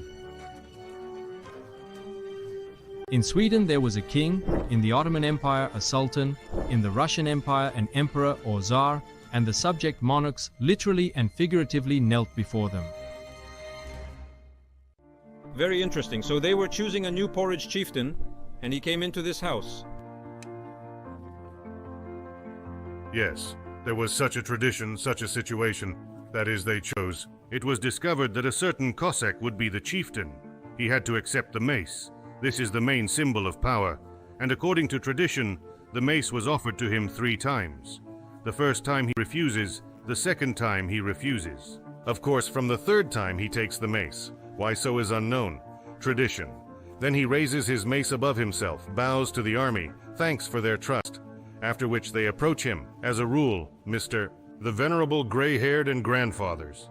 And they take the earth, the dirt, and sprinkle the earth in the head. Like this. This is apparently such a ritual so that the porridge chieftain understands that he is not a monarch. That is why he is not a czar or a king. He is the first of a line of equals. He led the army, and the army itself will be determined so that it does not leave the ground. Seriously? And this is not a legend. This is described in more than one historical source. Friends, here is this thing. I think we have to extend it to today. Do you represent Mazadze deputies? Dirt before they enter parliament.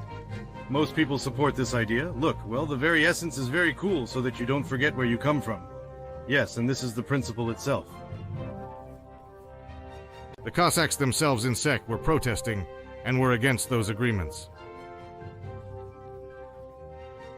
which were in neighboring countries, and they are thus perhaps high productions. Is it a ritual? The assumption of power. For example, when a monarch is crowned, he undergoes the rite of anointing in the church. When this supreme patriarch, the anointed of God, and all about...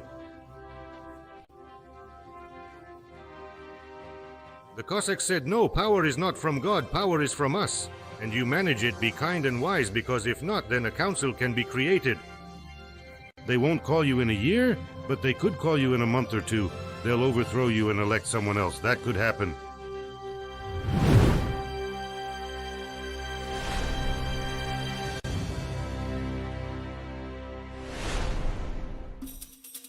One of the most common questions about the life and existence of the Cossacks, which worries many, is how it was with women at the battle. And women were not allowed at all? Not allowed. Not allowed to be slaughtered, that is, not allowed on the territory of the fortress itself. And on the territory of these liberties themselves, the Zaporizhian Nizhny army, women also lived there.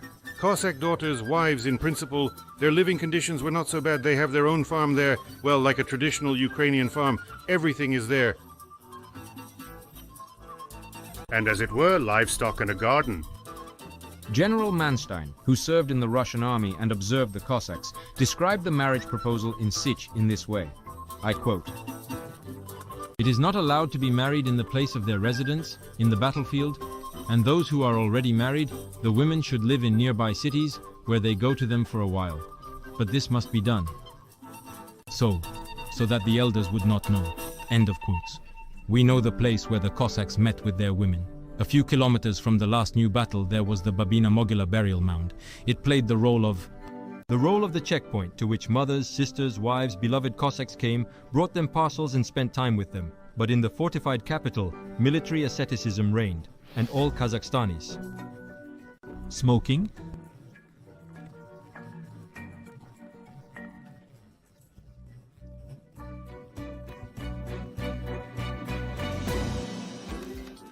Giti seni I kukhni. The Cossacks cooked their own food. By the way, in each kuren, the main one was the kuren ataman, and his deputy, the second person in the kuren, was the cook. The cook cooked the Cossacks' food, made food. This is important because without food, what is there to do? Yes, those who feed also have rights. And here, look, is this all true? Was it like that in those days? Was the kitchen like that? Yes, there are just a few mentions. Of course, they had an open kibitsa oven, and there was a cauldron cooking a fabulous dish. Looks like a kuli, but a little different. This is called teteria. Teteria, yes. It is with millet, like kulish, but in addition there is also something like dumplings. Uka with dumplings and millet. Well, it was a carbohydrate hit, but it gave a lot of energy. And also fish, but that's it. It's one of the main foodstuffs and goods for trade. And this is already a residential part? A residential part? Oh, well, it seems to me like a full-fledged barracks. That is, here is one part, it's like for... The rest is called pill. You see sawn logs. Each Cossack has his own personal place, his clothes, weapons. Here you see Cossack sabers, Cossack pistols, other types of weapons. And there is a second part. It is like a place for meals, that is, a long table. It was called cheese, and all the Cossacks are together here. We ate. Another binding attribute of the Cossack is a pipe in the teeth, filled with tobacco. Pipes were used so widely that the territory of the Great Meadow has unique ecosystems of the floodplains where the Cossacks lived. And after the Russians blew up the platinum of the Kakhovskaya HPP, a whole collection was found. Real works of art, of various forms and types, were made to order by Kaziki masters. Friends, we continue to study the archaeological acquaintances that take place here, not far from Zaporizhzhia, in particular in the territory of the Great Meadow. And now with us is Polina Petroshina. She is a restorer of the National Reserve. Of course, the culture of tobacco smoking was very widespread in our country. That's how it happened. Why was that? First, when tobacco appeared, people noted its healing properties. That is why it was first used for treatment. Especially the Cossacks. And it wasn't just tobacco, but a mixture. Healing injuries. After a battle, for a cold, after injuries, to calm the nerves. That's why almost everyone smoked, and not only the Cossacks, but also the local Ukrainian culture. Population. Both men and women. Very interesting. Well, what do you particularly like from all these finds? Which is the most valuable to you? Let me tell you why. They are all different. Firstly, the culture of tobacco smoking in Ukraine spread in different ways. Look here, for example. Here they are red. The route of entry of the Ottoman Empire. First, the tubes themselves were borrowed, and then... This is the Crimean Khanate. Is there a bird there? Yes, they are all red. Can I have a look? Of course you can. This is the master's mark. My God, how beautiful. Friends, just look, there is such an incredible bird here, you see, beautiful. And this is you. You speak of the brand of the Crimean Khanate? No, it's a Crimean Khanate, a type of pipe. But it's a sign of the workshop or the master himself. He marked his work that way.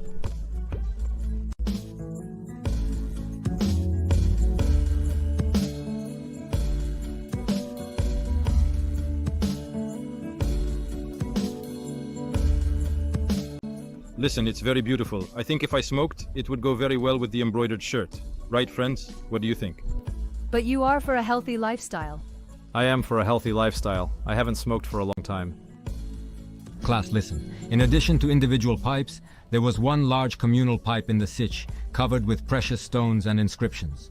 Such a pipe was smoked in turns by the whole society during the deliberation of important matters. By the way, there is a version that it was the Cossacks who brought tobacco to Eastern Europe before it was brought from America through Western Europe. This is the reality. In the next issue, we will tell you how the Cossacks earned their living and what business was considered elite at the Sich, what technologies the Russian Empire stole from the Cossacks, and at what expense. The Voni were a virtually invincible army on water and land. And most importantly, why did Russia do everything to destroy the Ukrainian Cossacks?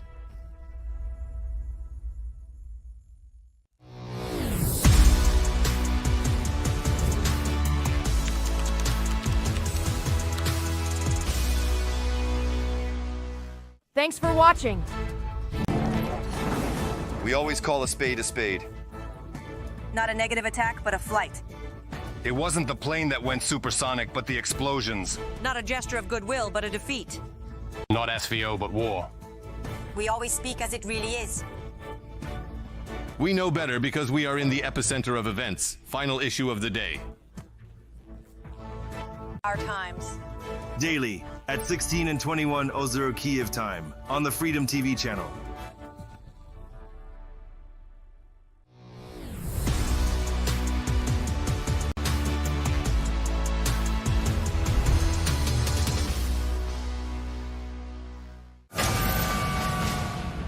Well, friends, the masks are off.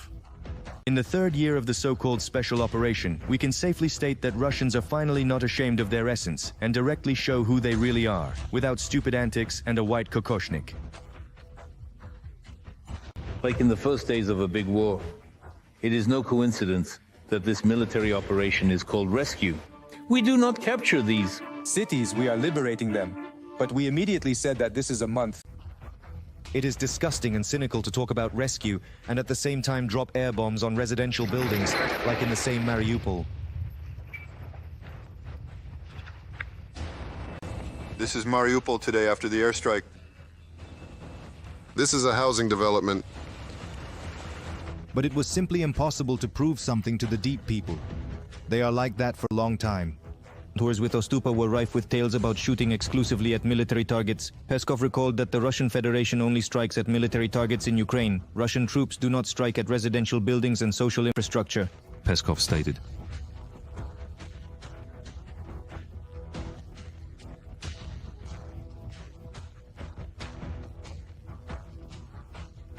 Save. The poor were excited by the thought of the ruins of Ukrainian cities, and the propagandists quickly changed their shoes to suit the people's desires. And Kiev should be dismantled. Odessa? Analyze Kharkiv, Dnipro, Lviv, Ivano-Frankivsk. That is, today there should be blows, much harder than those that are coming. I don't care at all about the fate of Ukrainian cities. But blood, you know, is also a kind of drug. Once the handles are smeared, you immediately want more and more.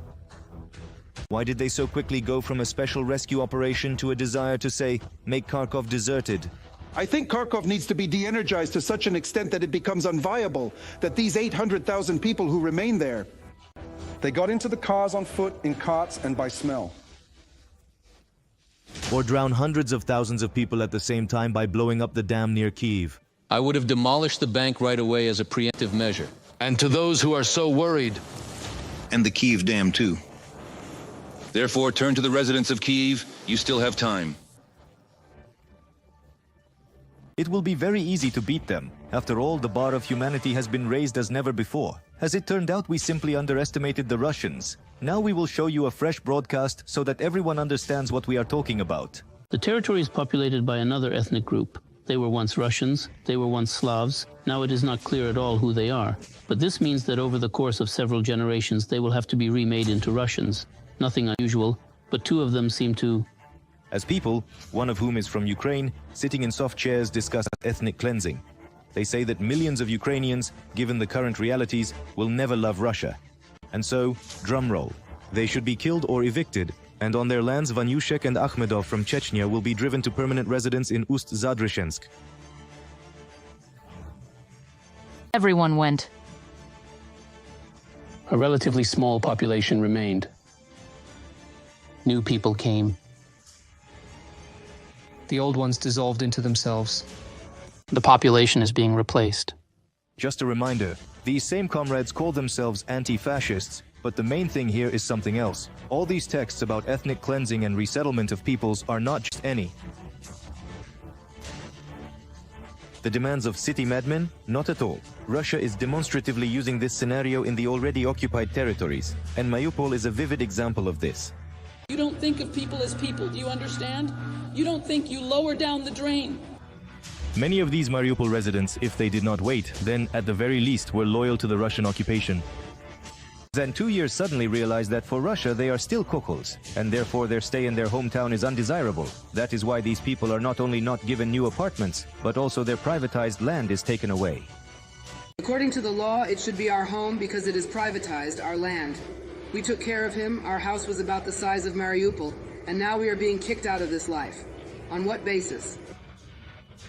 Just think about it. More than 2 years have passed since the occupation of Mariupol, and the locals still live in basements. I retired, I was the richest person. Now I'm a beggar with a backpack.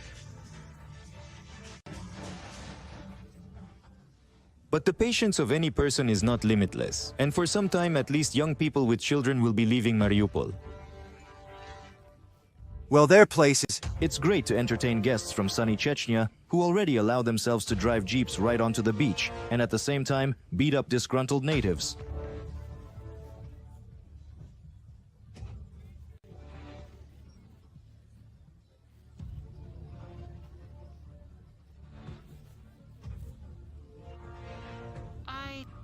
This is the Russian world, friends. Real, not real.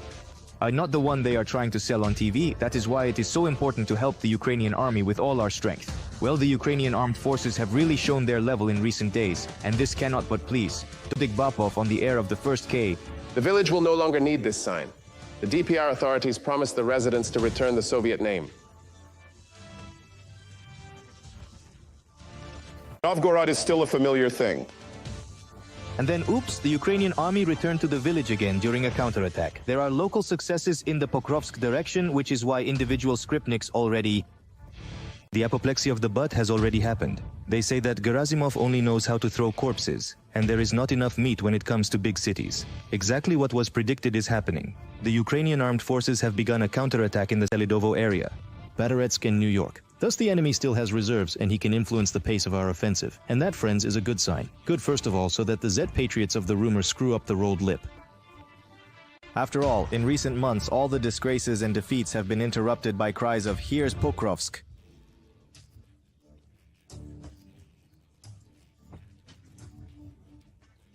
After passing, we are already reaching the outskirts of the settlement of Selidova. There are already battles going on there. We have already occupied the terracons above this settlement, which we were counting on.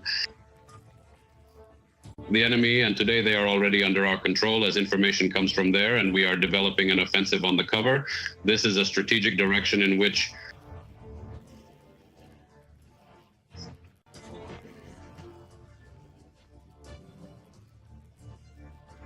And now it will be much more difficult to make a good mine with a bad game, especially with the belief that even a loyal Russian public. I began to admit that everything that is happening in the Kursk region is a humiliation of Putin and the Kremlin.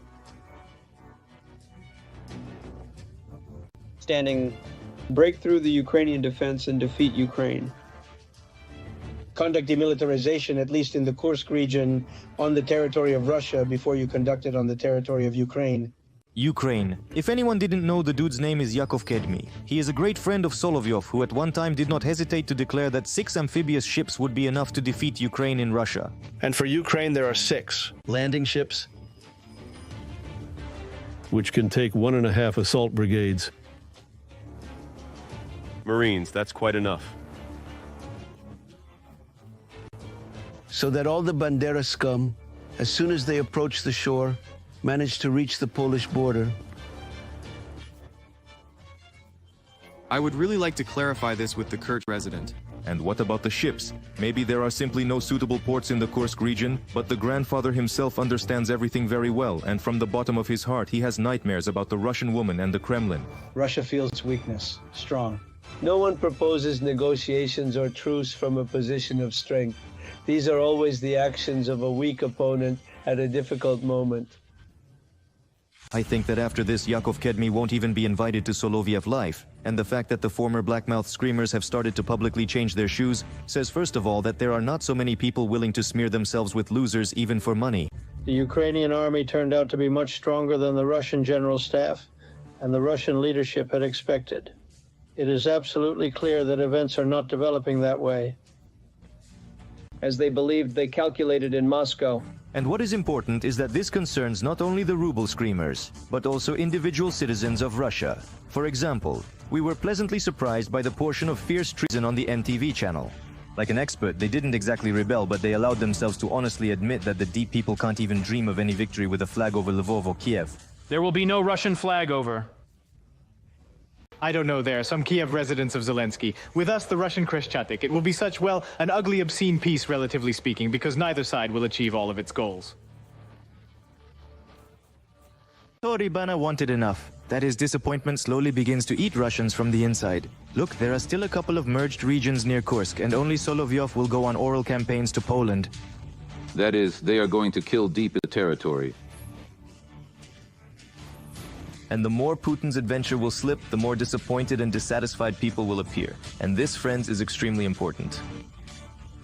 Although not a fast process, and he is not fast, mainly because a significant part of the deep-seated people sincerely likes self-deception and life in rose-colored glasses. Kursk was an operation calculated to win a PR victory. We should really hope for some losses in Russian society and wait for a panicked reaction of the Russian military and political leadership with the redeployment of a bunch of troops, some kind of global shootings. It didn't happen by and large. For example, we were in real shock, watching how the propagandists were having fun a whole month after they lost part of the Kursk region. That is, they fought to the point that even their own land was being lost. But everything is presented to the serfs on the principle of trifles and everyday affairs. The Ukrainian side has not transferred anything, for example, for almost 4 weeks, 4 weeks. The list of settlements they captured, there are plus 10 and that's it. That is, there was talk about 1,000 square kilometers and 100 settlements, which we won't tell you. It's clear to everyone. It turns out that's it. The only 10 settlements in Kursk region are under the control of the Ukrainian army, and they are not a pity. The Hohols captured them purely for the sake of Google Maps. There is such an effect. I personally call it the Google effect. The Google Maps effect. If we zoom in really big on Google Maps, it seems like a huge chunk. But if we roll the map back a little bit further, we find out what it really is. A small plot, not the largest in Russia, Kursk region. And this is despite the fact that even the governor of this region, who is involved in the least glance, admitted 28 in his report to Putin. At this time, the situation in the region is difficult. Today, 28 settlements are under enemy control. The depth of penetration into the territory of the Kursk region is 12 kilometers. The width along the front is 40 kilometers. But the propagandists pretend that nothing special is happening. So what? They surrendered their cities. Russian citizens became refugees. But now in the Kursk region, they have become more active. Darna and the grouping will be formed. And from there, you can immediately go to Kiev.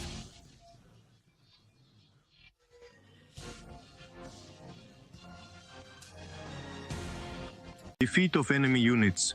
This group of troops can go to Sumy and Kiev. Just remember this moment, friends. It is with such rhetoric that propagandists dig a hole not only for themselves, but also for a large nation. The chumps, after all, take such promises seriously. They wait and believe. And when, instead of storming Kiev, the defense of Belgorod region suddenly begins, say, even the most stubborn will have uncomfortable questions. That's why we can't. We have always called and will continue to call on Russian propagandists to make more unrealistic promises. After all, every lie is a drop in the cup of patience, which will sooner or later overflow.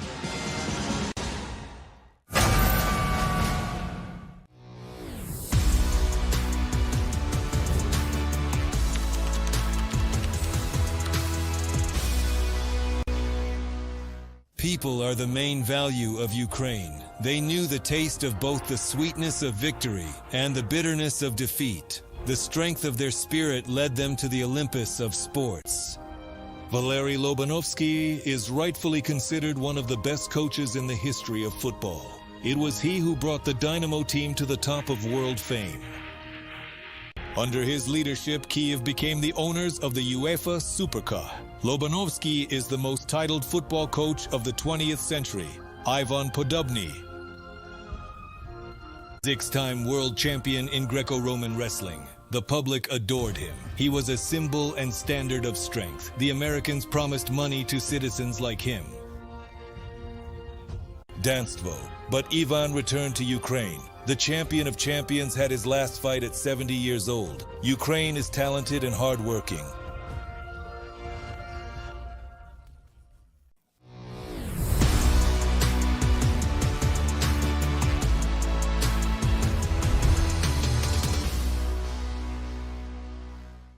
I tell you the truth.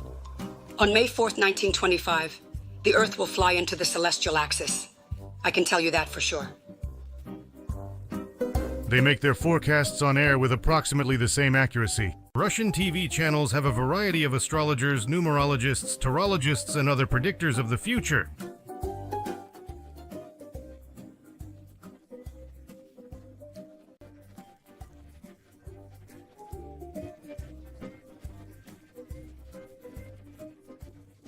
It is known that this is in the same year when the Earth will fly into the sky. Axis, after which the inevitable end of the damned America will come. Since 23, America has been entering a systemic crisis, and somewhere in the mid-30s it will have to leave. Quietly crawl out of the world arena. Save America. That's right, Trump. But you won't be able to save America because there won't be elections in America in 2024. Because there won't be America. Russian so-called seers continue to use the dead blind Bulgarian old woman with rapture, every year producing new ones. Predictions. Mostly about the greatness and world domination of Russia.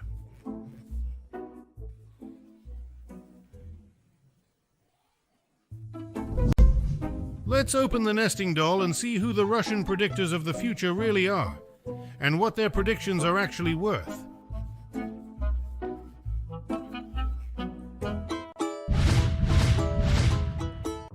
Turning to the practices of predictions is a sign of social and political crises.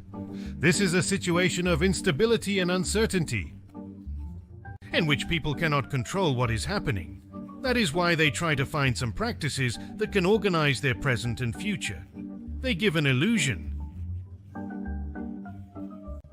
Predictability and confidence. Find seers and believe them, no matter how absurd their words may be. Here, for example, is an astrologer's forecast for the 24th year, which the Russians received with great enthusiasm.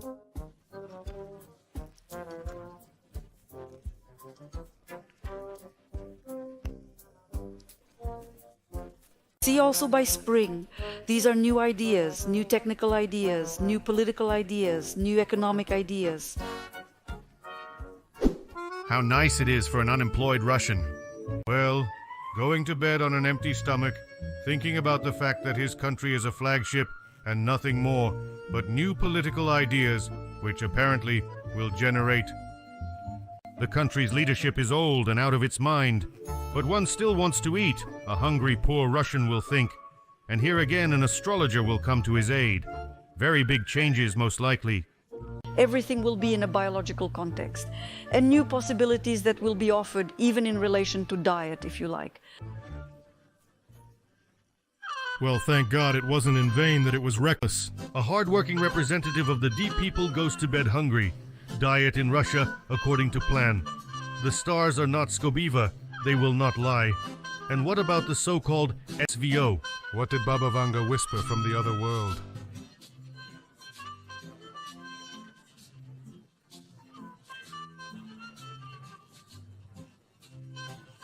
And in autumn, when the leaves fall and the snow falls. But last year's snow didn't fall. Well, even the old woman makes a mistake. This portly old man. The name of the former Russian journalist Kum Vanga Sergei Kostornoy, to whom the Bulgarian fortune teller allegedly entrusted her secret predictions, and strictly prohibited them from being voiced until a quarter of a century has passed since her departure to another world. Here, for example, is Babi Vanga's prediction for Russia for the 24th year. Performed by Kuma, of course. 24th year. Well, first of all, there will be sweet Easter cakes. Not in the sense that they will be sweet, that is. There will be nice things this year. What do you mean sweet Easter cakes on the 5th, on Easter? Huh? What? Sweet Easter cakes on Easter? Should we expect some good news on May 5? Yes, this is a special change for the better. If I add something, you will understand, for the best. For sweet Easter cakes, 2 days of victory will be celebrated this year. The 24th. You get it, right? The prediction of Russia's victory under the motto, "Madam, the leaves are already falling," is being sold to the public for the second time. The military operation in Ukraine had to end. And in autumn, when the leaves fall. The leaves are already falling, but there is still no victory. But there is a boy Vanga. Not long ago, a new boy appeared on the internet who predicted who and when would win the ESSV, and what would happen to Europe, and when peace would come. A blind and not very healthy child named Sasha. Sasha. His mother is actively promoting him on social networks. Sasha is 12 years old. He makes political forecasts, gives advice for all occasions, calls for not trusting medicine, and he tells which of his subscribers will have children and which will not.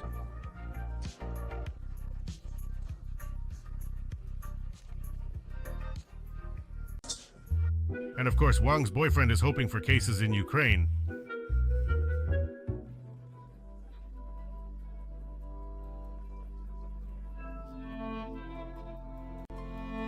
They will have some kind of hysteria about these. They have some kind of spies working there. And they will have some kind of hysteria there, and everything is dangerous. If their equipment breaks down, everyone will leave there. Sasha's predictions for the future of Europe are also bleak.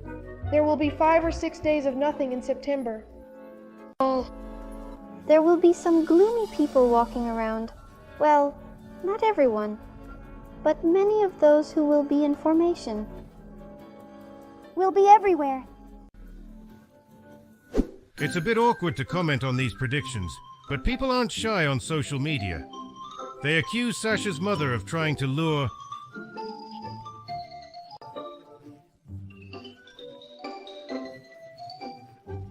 I remember. Sasha was paid more for the consultation than me.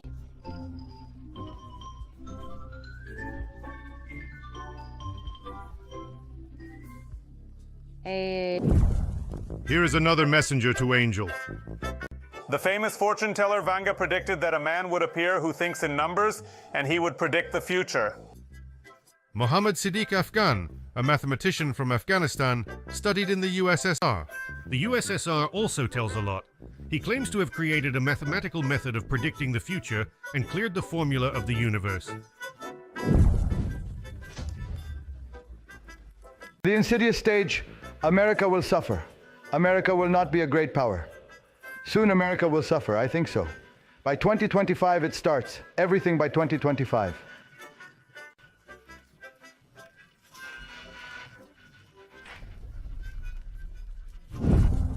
Another seer who thought in numbers was just as self-confident. Kristina Yegiazarova, a numerologist and a regular on federal TV channels, but her predictions did not come true. Zelensky will no longer be there. Zelensky will not be there. and he will be gone, I thought, already in February 2023. But this prediction did not come true. So why? I don't know. We believe, Kristinoshka, we believe. You are an honest girl. If you don't know, you say so.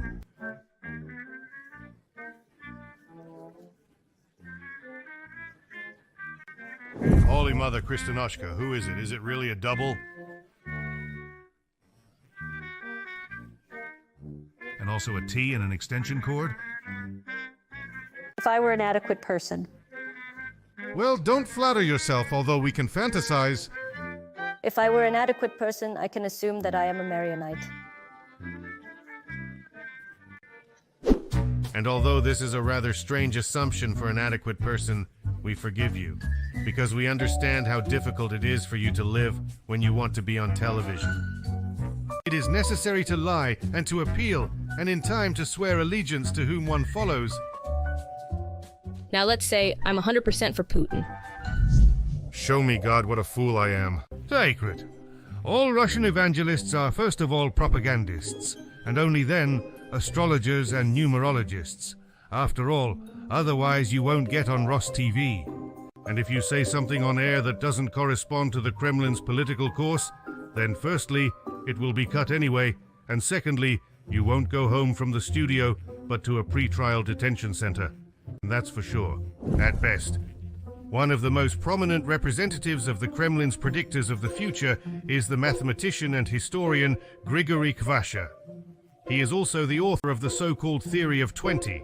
Timpersky cycles, but above all, Kvasha is an ardent Ukrainophobe.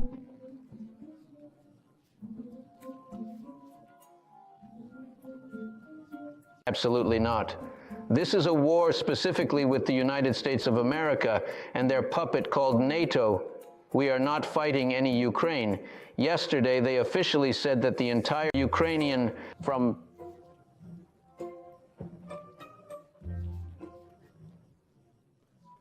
The word Ukraine in the patient starts a seizure.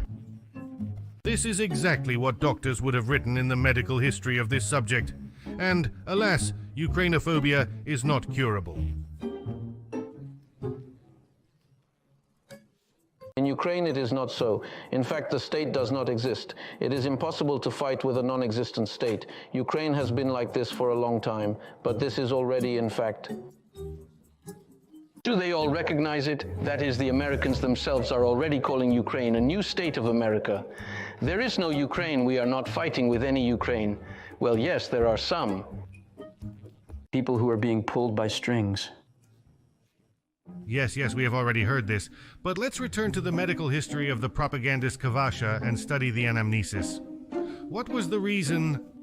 Case of Ukrainophobia. I watch TV myself. I haven't learned to use any other source of information, so it's always itching.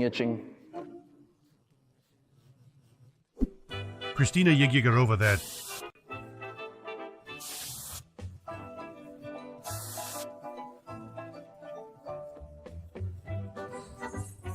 Ukraine in principle? This is the kind of territory that must be joined by someone. Well, that is, it as a whole, as a separate state, will not exist. That's what I see. It will be in the web. Kristinochka. This is completely different. But we understand that you are young, you are beautiful, and you can't think about anything else. So we forgive. Is Mr. Putin, I say how he is a genius, an extraordinary man. If one step back from Ukraine.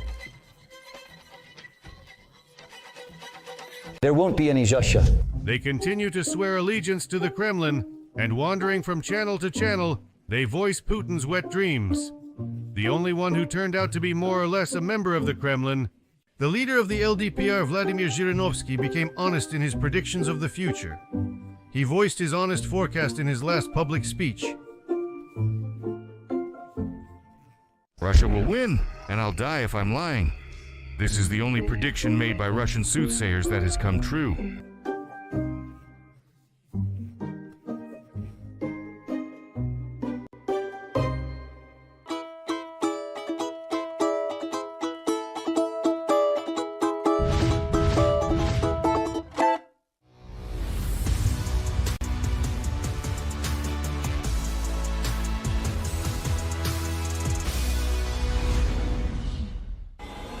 on the causes of economic decline and impoverishment, which the Kremlin government is leading the Russians.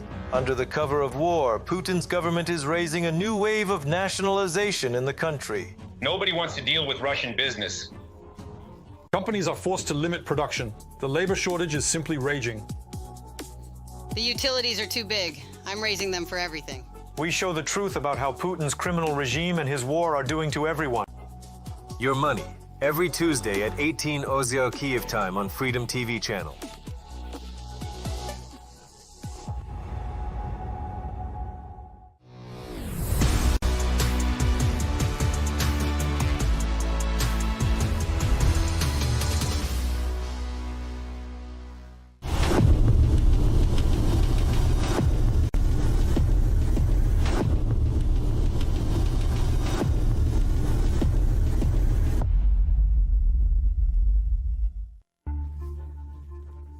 For her, a war crime during the aggression unleashed by Putin against Ukraine is a normal existence. But on July 8, 2024, the Kremlin regime surpassed itself.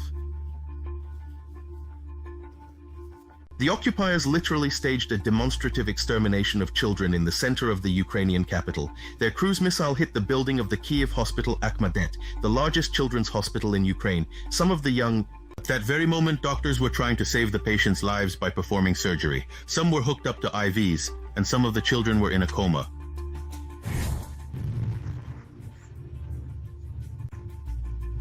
Beating sick children while they are undergoing operations being treated for cancer and kidney failure is a special form of cynicism against the backdrop of Putin's empty statements about the so-called peaceful nature. Russian occupation and destruction of only military targets in Ukraine. Photos of bloodied children who were hastily taken out of half-destroyed buildings of the hospital went viral. Oncologists were among them. Kabalny, who were undergoing dialysis at the time of the rocket attack.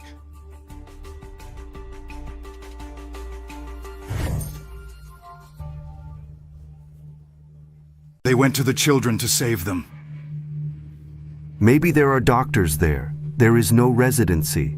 There is no medical center. There is no hall. As a result of the strike on July 8th, 2 civilians were killed.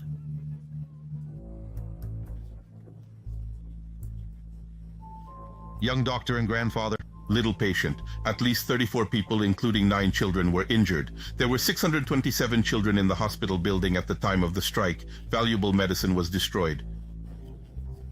Ukrainian equipment.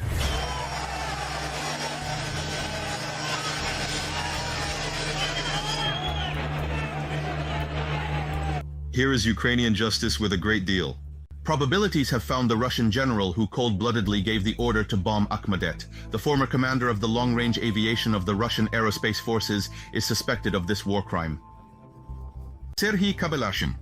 Ukrainian investigators believe that it was he who on July 8th ordered the attack on a children's hospital in Kyiv with an X-101 cruise missile launched by a Tu-95 missile-carrying bomber. Ukrainian Prosecutor General Andrei Kostin reported this to the prosecutor of the International Criminal Court, Karim Khan, who visited the site of the attack. On the danger of Ukraine identified one of those involved in the organization and commission of this war crime. He is a Lieutenant General of the Armed Forces of the Russian Federation, a former commander of long-range aviation. Aerospace Forces, Armed Forces of the Russian Federation. Now he is the commander of the Air Force of the Russian Federation and the Deputy Commander-in-Chief of the Air and Space Forces of the Russian Federation. The missile hit one of the medical buildings where medical care was being provided to children with direct fire. This type of missile is used to hit ground targets with predetermined coordinates, the General Planet Office said. Prosecutor of Ukraine, Kabalash is suspected of violating the laws and customs of war, as well as of premeditated murder by prior conspiracy of a group of people. Even if we assume that this was a human error, it would still be a human error. Russia, if it considers itself a civilized state, was obliged to start an investigation. But nothing like this has ever happened and will never happen in Putin's barbaric world.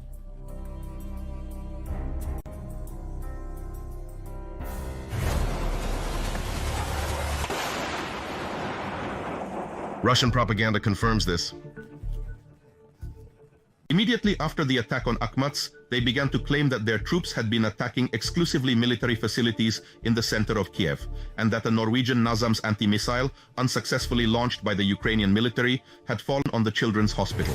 Today, in response to all attacks by the Ukrainian armed forces on our civilian facilities, the armed forces of the Russian Federation carried out a retaliatory group attack on military-industrial facilities. Speculations by the Kiev regime and attempts to accuse our army of attacking civilian targets look like another circus on the eve of the NATO summit. They are vainly vain on the mountain, as they have done many times before. Only they brought this mountain themselves. They write absolutely honestly that this is not a Patriot. Yes, they are absolutely right. This is not a Patriot missile, but nevertheless it is a missile of a completely different system. Here is a comparison of the Patriot missile. No, this is not some kind of missile that flew in, but it is not the X-101, which is ours. It is their missile, as I understand it, for the mail. In response to this lie, the prosecutor of the international criminal... At the court in Kiev, Karimukan was shown fragments of the very same X-101 missile that hit the Akhmadet building. It shows the serial number of the Russian manufacturer, which makes it easy to determine the model and modification. The tail section of the rocket with aerodynamic rudders and a deformed tail section with a serial number.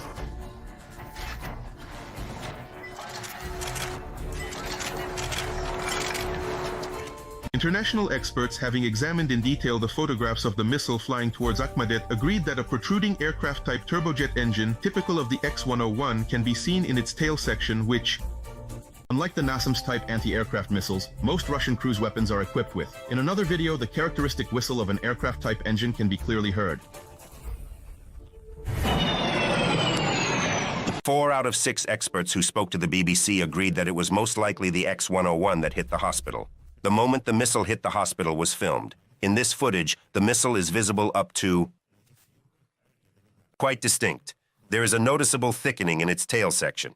Most likely, this is a protruding rocket engine. The design of the X-101 looks exactly like this. And anti-aircraft missiles have an interception. There is simply no such performance. This is not the first charge against Kabelas, the international criminal court that deals with the most notorious crimes in the world: genocide, atrocities against humanity, war crimes. The general is already under investigation, and in March issued a warrant for his arrest on suspicion of shelling Ukrainian energy facilities. Since late 2022, both Human Rights Watch and Amnesty Internet and the World Health Organization and the Red Cross claimed that the 24-hour destruction of Ukraine's public infrastructure in winter is causing civilians to suffer without electricity. Warmth and clean water, and this is a war crime. Our message is very clear. We will continue to investigate war crimes in Ukraine. And we will delve deeper into this process. And we will not hesitate to issue further arrest warrants, if and when the evidence demands it from us. Kabelash and another general, commander of the Black Sea Fleet Viktor Sokolov, are accused in the gag of crimes against humanity and war crimes. So crimes committed since October 10, 2022, that is when Russia began the so-called Cold War against Ukraine, the targeted destruction of energy infrastructure so that millions... to make the life of Ukrainians unbearable in winter.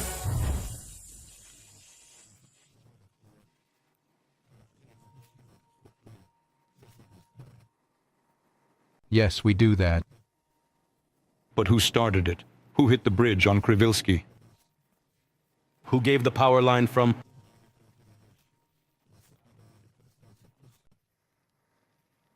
Who does not supply water to Donetsk? Generating media ideas in Ukraine will probably become increasingly difficult because to do this you need to at least generate electricity. There are problems with this. The news feeds are increasingly reporting carbon monoxide poisoning. Here a journalist writes in the village of Belogorodka, a girl used a generator incorrectly, now in the hospital. You can't leave them overnight, especially in the basement. There's no ventilation there. These are already some kind of death generators. The gag came to the conclusion that the Russian military command intends to hit civilian targets in Ukraine, and that these strikes caused much more significant damage to the civilian population and undermined the combat capability of the Ukrainian armed forces to a much lesser extent. Therefore, Abalash is charged with committing a crime. You, against humanity, namely the intentional infliction of suffering, physical injury, serious harm to physical or psychological health, and all this against the backdrop of the joyful squeals of Russian propaganda about the need for destroy the civilian population of Ukraine.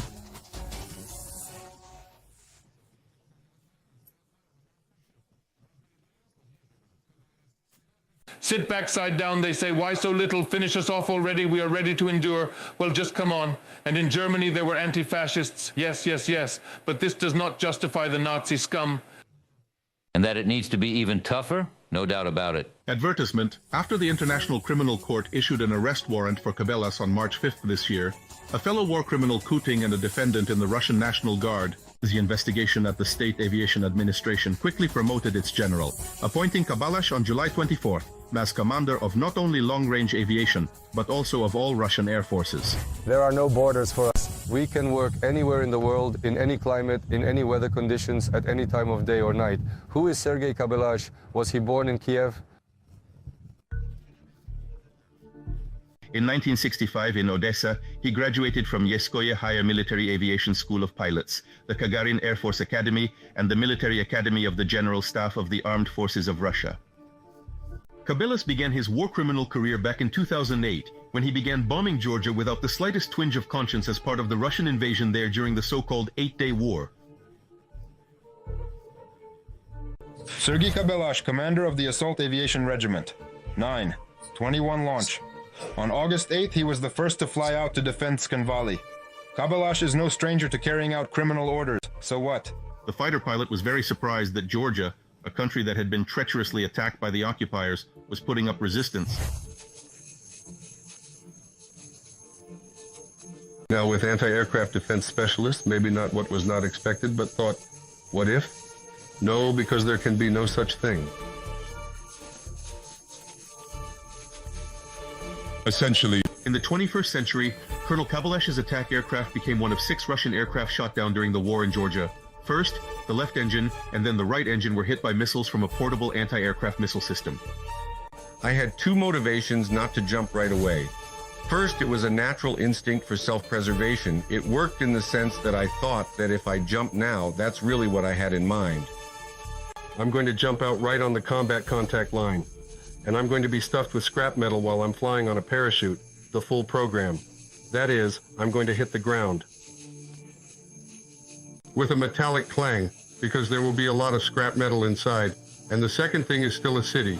And I know that the city is kind of ours. And since the plane still has speed, there is...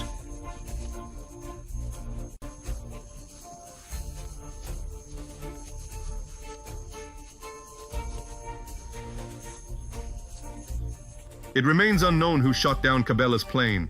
Initially, the self-proclaimed authorities of South Ossetia credited the downed Su-25, calling it a Georgian attack aircraft, but according to Tbilisi, their Su-25s were not flying that day, so Kabalasha could have been shot down by mistake. South Ossetian side, but this did not prevent him from receiving the Hero of Russia star and becoming a legend thanks to propaganda. They just showed our long-range aviation, strategic aviation, which flew thousands of kilometers and landed in a completely different country. And here in our area, we have enough after. Of these so-called feats, Colonel Kabalash graduated from the Forge of Russian Generals to the Military Academy of the General Staff and began to rapidly advance in the service. The Russian invasion of Ukraine has begun to unquestioningly carry out all the Kremlin's cannibalistic orders. Since the beginning of 2023, the Ukrainian authorities have considered it guilty of missile attacks on civilian targets. In the same year, the SBU accused General Kabalash in absentia of violating the laws and customs of war and intentional murder. In the spring of last year, Kiev indicted him after a rocket attack on a high-rise building in Kumara. Then 23 people died, including 6 children. Here my relatives are somewhere under the rubble. Cousin wife and her parents. Have you been waiting for a long time? I have been living in the neighboring house since 4 in the morning. The SBU collected evidence of Kabalash's involvement in shelling of Ukrainian civilian objects. According to the version of the Ukrainian investigation, following the instructions of the highest military political leadership of Russia,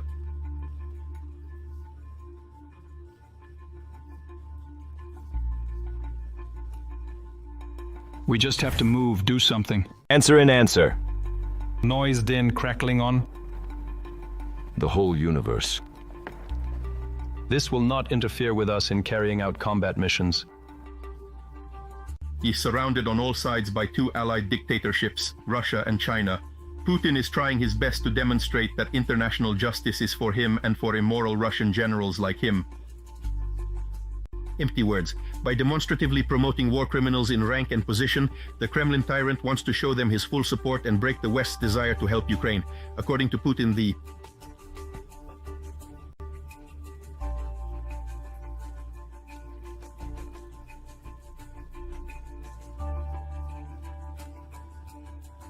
cables and generals like him mumble. And in high-precision weapons, the number of civilians killed and settlements destroyed by them is growing, and all new evidence of war crimes of the Russian army and the Kremlin elite is becoming multi-volume. And cases for investigation by the International Criminal Court in The Hague.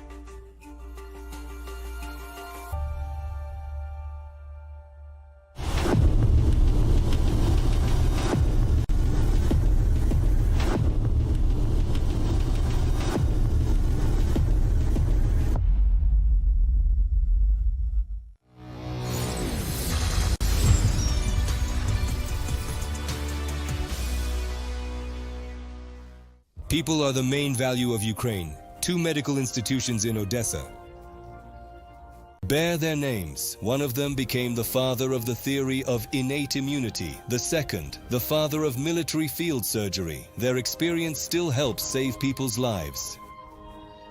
In 1908, Ilya Mechnikov won the Nobel Prize in Physiology or Medicine. His awards also include the Copley Medal, the oldest.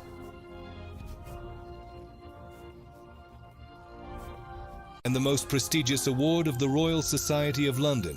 Changing medals are Charles Darwin and Albert Einstein, Nikolai Pirago.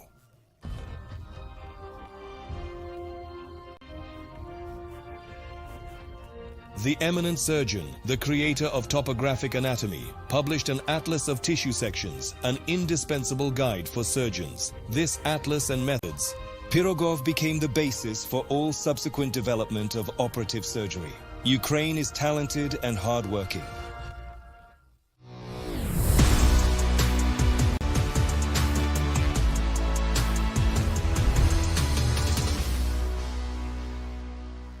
Hello, friends. An antibiotic rules Russia. Petersburg has long since disintegrated throughout the country, turning it into an endless reality show, Gangster Russia. Is this true? I am Grigory German. Let's figure it out.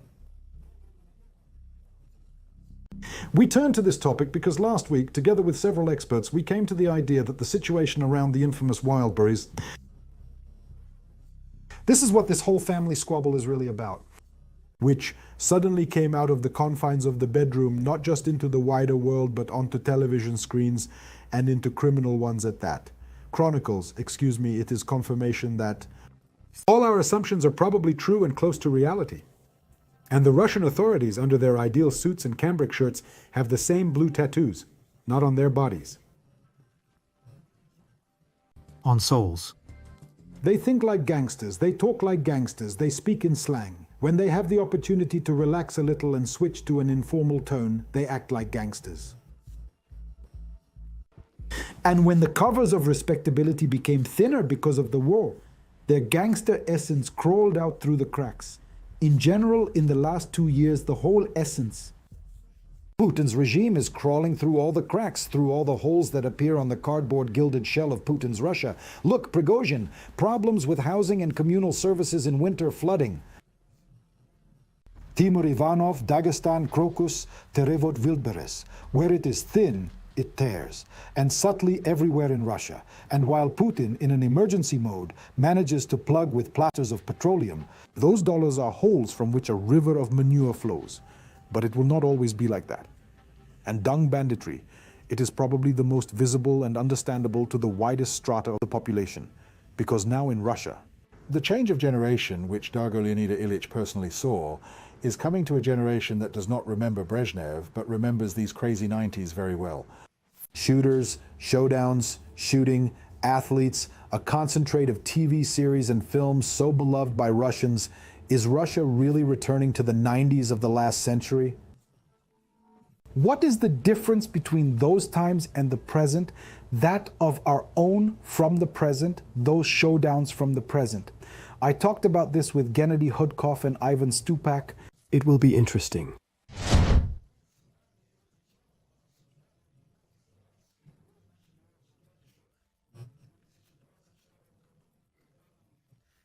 My phrases about, well, Putin, he's a boom baba there. You told me, yes, a bandit. He was a bandit. He remained a bandit in general. And now we see in Moscow a situation with Wild Boris, which is very reminiscent, I think, of what happened in Moscow in the 90s. The redistribution of property, some bandits, other bandits, bearded MMO fighters. With pistols. In your opinion, what is different about the gangster 90s? Many people are now comparing what is happening to a return to the 90s. Today's time in Russia. Much worse. Because the 90s, your question is absolutely correct. He retired from the organization in 1992 and was the head and creator of what was then the largest, absolutely leading company in the industry. Years of the security services company, because I know very well how the early 90s were different from the mid 90s, from the late 90s. In the current state of affairs, what is the 90s? The 90s are the creation of an organized products everywhere. The 1990s were a period of productivity. Anti-systemic. It was opposed by the state system. And this continued until the mid-2000s.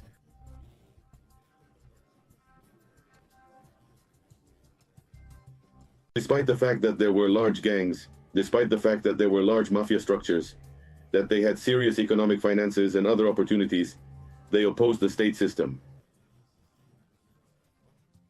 The state is gradually involved in corruption, but nevertheless it resisted this crime. And therefore there was a system that restrained this crime.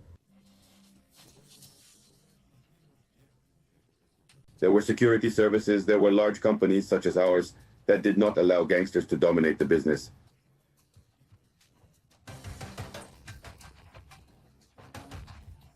But we couldn't fight it. We didn't have such opportunities for crime to penetrate the state. And by the 2000s,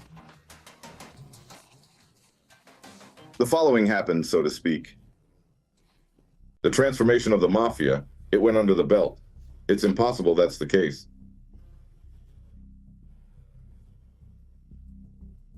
The main organizers of criminal activity, people wearing epaulettes, robes, prosecutors, so to speak, uniforms and other things, etc., stood against the business. But even at this moment, the whole state machine is not yet became a mafia. That is, there was a struggle inside the state machine, and it was possible to struggle. And we, in principle, calmly passed all these 0 years, relying on healthy forces in the law enforcement, judicial, and other systems. Very often we ran to publicity. Then publicity was feared. And starting, roughly speaking, from the second decades of our century, in fact, the thing is, crime simply seized power. Well, it didn't even seize it. It's just that power became completely criminal. It happened because of usurpation. Power for the elimination of democratic freedoms, for the elimination of publicity, freedom of speech, and so on. Somewhere by the 11th year, approximately all this had already taken shape, the seizure of power.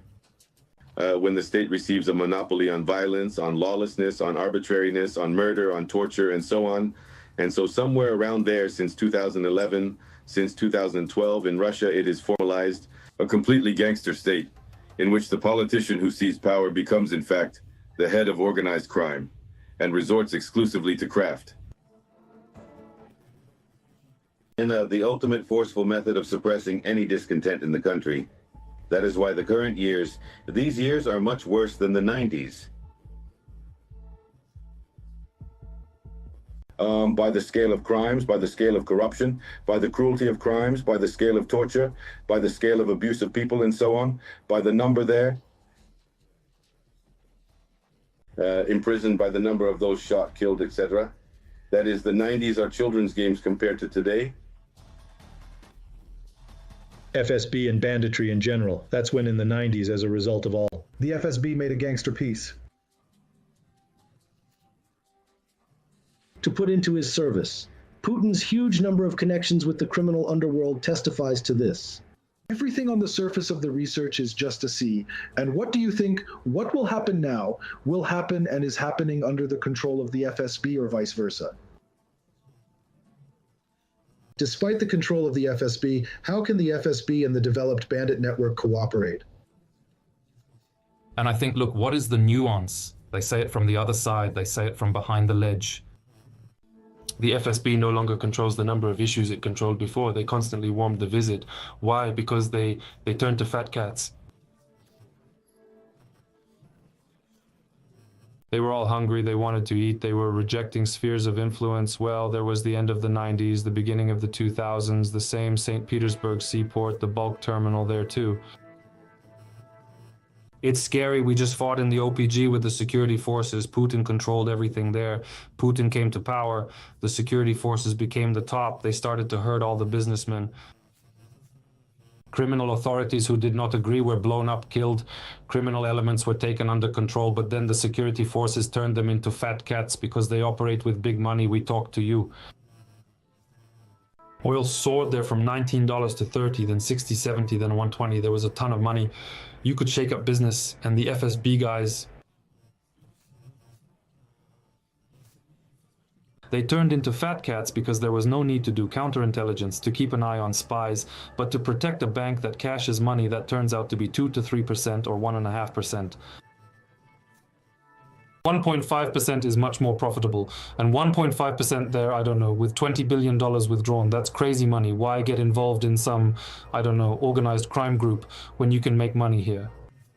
There is fish, there is Arkhangelsk, there is transport, there is more fish. It is much tastier there, and they lost their sense. They lost that sense of smell, smooth. And on the other hand, they say that where there are no security forces, where there is no official force, a criminal element appears. Well, in principle, this is the law of nature. That is it. There is no light there. Darkness appears. There is light, there is no darkness. The authorities have left, criminal elements have appeared. There are many regions where FSB officers, even those who have come from abroad, seem to be spreading their fingers. They don't control the situation as much as they used to. Plus, these are the boys who came back from the war, the heroes of the SVO, the returnees who demand their... They are not given a share of the pie yet, but Putin promises. You will be there at the elections. They are being thrown. They are not allowed to go to the elections. They are not even allowed to go to the polls. I think that there is the next election, the next... And some critical mass will say, wait a second, why? We were promised, but they are abandoning us. Therefore, I think that the situation will only get worse. Well, I would like it to be faster, but it goes as it goes. I can see directly in the comments how we will have bombs from simple Russians who will say what you are saying. I was in the 90s.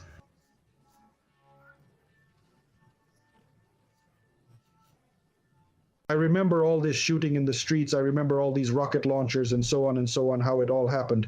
But when the beloved Vladimir Vladimirovich Vlast came to power, it all passed, it all disappeared. Putin's stability, Putin's calm, and so on. Street crime as such has gone down approximately as an important factor. A serious, widespread factor, it existed until about 96. It has already ceased to have any serious meaning. Business learned to defend itself, the state learned to see this.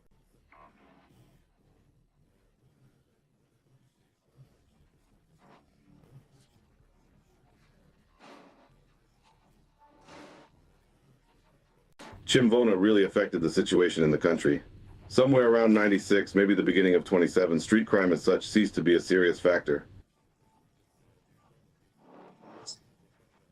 Well, let's say the socio-political situation in Russia. If we take all these showdowns, then... First of all, who do you think Putin is? In this hierarchy of the thuggish Russian state, there is now, well, a plowman, or he is on the contrary, a plowman who stirs up various conflicts between separate parts. Families, if speaking in the language of Mario Puzo. What is he, and in general, in principle, as far as now, at the moment, and what is its role as such a conflict resolution agent in action? Look, I'll give you this analogy. Once again, we assume, I don't want your esteemed audience to think that we know everything here. I suppose, judging by what is happening, what position he had before, as I saw, perhaps before 2019, here are the scissors, conditionally. To knit the scissors, he is this nail. Kostyuk was there. He balanced all the forces there, somewhere to block, somewhere to pass, somewhere to press, somewhere to order. He balanced every system. He did not allow the security forces to rise too high, did not allow an oligarch, that is, he ran ahead, they stopped him, they drove someone last, they punished someone, for example, to show the section of the Yukos company just under the knife, just under the knife. All 10 years Khodorkovsky sat in prison. He was allowed to leave from the furrowed shoulder. Well, you can go out, that is, the path balanced. But then the rules began to change, rather the rules. They started to leave. Someone wanted, for example, to squeeze out a part of Mr. Yevtushenkov's AFC system. Yes, it was like that. Yevtushenkov simply stopped calling him from the Kremlin. He cannot call the Kremlin, they simply do not answer him. Simple, no one knows what he did wrong. He crossed some red lines, he just doesn't know. He just started breaking the topic. Plus, Putin began to improvise, he stood up. I see that he started to stand up and he started to disappear from the air altogether. And there is such a canned food on the air, his canned food, and it will be lost. And everyone is sitting, waiting. Here, when the boss appears, he will give instructions. What is the system there? What is its strength? Strength and weakness. The strength is that without you, without your team, no one will do anything. Agree, on the one hand, it is great, right? You know that. Until you tell them to put the dishes home, no one will put them away. That is, well, you are great. And then there is a moment when you stand up. You can get sick, you have no voice, you are wrapped up. And the dishwasher is not mortgaged, because you did not give the command. On the one hand, you would like them to strengthen the initiative, but they are waiting for your command. And now in Russian society, everyone is waiting for what they will say at the Vika. We have a team, we work. No team, we don't work. And we talked to you, Sheikh Reza Pahlavi, the last ruler of Iran. He was sick when he got cancer. The sucker just got tired of giving orders, although for 30 years he gave them all great orders, killed everyone, went away to get treatment, and at that moment he was removed from his post. What is Putin's talent? Putin is an extraordinary person, at least in one most important way. He was a brilliant breeder. Maybe not even as much as a genius, but pretending. And in this situation, he is irreplaceable in all showdowns. That is, he knew how to do it. He knew how to breed. He knew how balance some interests, find and compromises. And he remains in this duck until now. He is now the main developer in the entire interclan struggle in Russia. The chief arbiter, the chief judge, the chief, so to speak, what kind of farmer. He basically knows how to do it, give him credit. He probably doesn't know how to do anything else, but he learned to do it perfectly. Still from St. Petersburg, everyone has their own natural talent. I took the paints and immediately, so to speak, created myself. Someone sat down at the piano and took the violin. And we understand that this is a musical genius. But Putin has this talent. I don't know, there was. He had a nature, apparently, in his St. Petersburg court. He somehow bordered on Spanish. He realized that he was brought to this. And so, it seems to me, this is my speech. I don't claim to have all the knowledge there, but it seems to me that Putin's main talent is the talent of being a swindler between all sorts of clans, groups, bandits. And on that, he got up. And what do you think? The current situation with Wildberries, is it weakening Putin or vice versa? How is Putin developing? The helmsman, yes, like this, the supreme arbitrator, or on the contrary, she settles him because she puts Kadyrov and the Kadyrovites in their place. Listen, there is an interesting story there, simply incredible. I am following it with pleasure. Why? It would seem, my God, some kind of corporate conflict. Well, what's up? Well, something happened there. The company was worth $7 billion. Now it's worth $4 billion. Tatiana, my God. Papa Bakalchuk, that's all. Tetiana Kim has already divorced. Yes, well. On the other side, on the one hand, the conflict. Suleiman Kerimov stands behind Tatiana. Oligarch, member of the Federation Council, $10 billion. On the other hand, Ramzan Kadyrov stands behind the ex-husband. Here is a shooting, it would seem. Well, they shot well, 2 people died. Here is the question. They detained her ex-husband. They have already released him, and it is not clear. So wait a second. So, who is right? Who is wrong? Who was imprisoned? The side that defended or the side that attacked? That is, this balancing act of some kind, I am sure that neither force will be satisfied with it. Ramzan Kadyrov will want to be on top. Suleiman Kerimov will say, I want mine to be on top. I think that this balance, it is not for Putin now. Here is the balance. If it remains, both sides will be offended by Putin. Both sides will be offended. But why? This will lead until it is difficult to speak. And you don't think that Putin is one of the parties? Well, either Putin or people who are close to Putin. But many say that this is actually a conflict between Vane and Kerimov. And Bakalchuk and Kadyrov. Here, good. So for now, the sides are equal. Bakalchuk was released, although he was detained, he was released. That is, if it was closed. Then we could say that the Kremlin took Kerimov's side, but they let him go. That is, okay. That is, no one was punished for the shooting, for the fact that 2 of our people died. We need to choose. Whose side to choose? Okay, the Kremlin is on one side, the Kadyrs are on the other side, the forces are equal. Putin has not yet taken sides. If you go back again to the 90s, remember, in the 90s it was so bright enough. A bright factor with a criminal undertone, like the Afghans. Association of Afghans. Commercial structures of Afghans. Will modern veterans of the SVO become the same kind of troublemakers of public order as Afghan organizations once did? No, I don't think so, because they just don't have that in time of such attitude of society.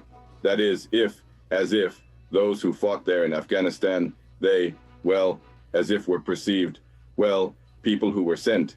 Yes, they were deceived. Yes, they are not to blame. They did not know what they were doing. There was such an attitude towards them, well, quite initial, considerate, let's say, in general. Therefore, he was given there for a time, mainly, etc., etc., etc. Now there is simply no such time. Now they will return. They will return as an irritant. They will return as threat. Putin's regime, I am sure, will collapse, or something will happen to it. And therefore there will be a completely different mood towards these people. Of course, relations have increased. As long as Putin lived, as long as his regime lived, he will not try to make heroes out of them, but it will be bad. Everything is accepted in your society because heroism dries up there. No, they don't smell, and all this will quickly fly away from them heroically, and they will just be a big headache, a big problem for any regime, for any of their own. Well, you know that they will go astray. The stinkers will look for themselves. They will become a fairly active part of the criminal world. Of course, they will not just become active. They will move towards the existing ones. Grouping, and there will be a very tough fight for criminal spheres of influence. There are no soothsayers here. It is clear that it will happen.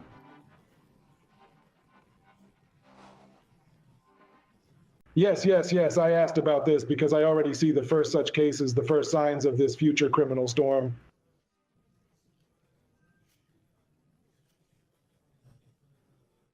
In military operations, and when they come, it will begin. In fact, the Afghan theme lasted for at least a decade. In the 90s, maybe even a little more. Maybe it started literally a few years after the introduction of a limited contingent of Soviet troops from the Democratic Republic of Afghanistan. And how much do you think Russia will have to cough up such a criminal legacy of the war with Ukraine when SO veterans return home? It all depends on how they resolve the issue.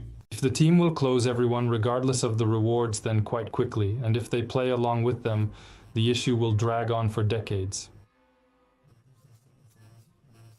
And they will need more. If the central government is strong, they will close, regardless of the rewards. If the central government is weak, then we wipe it.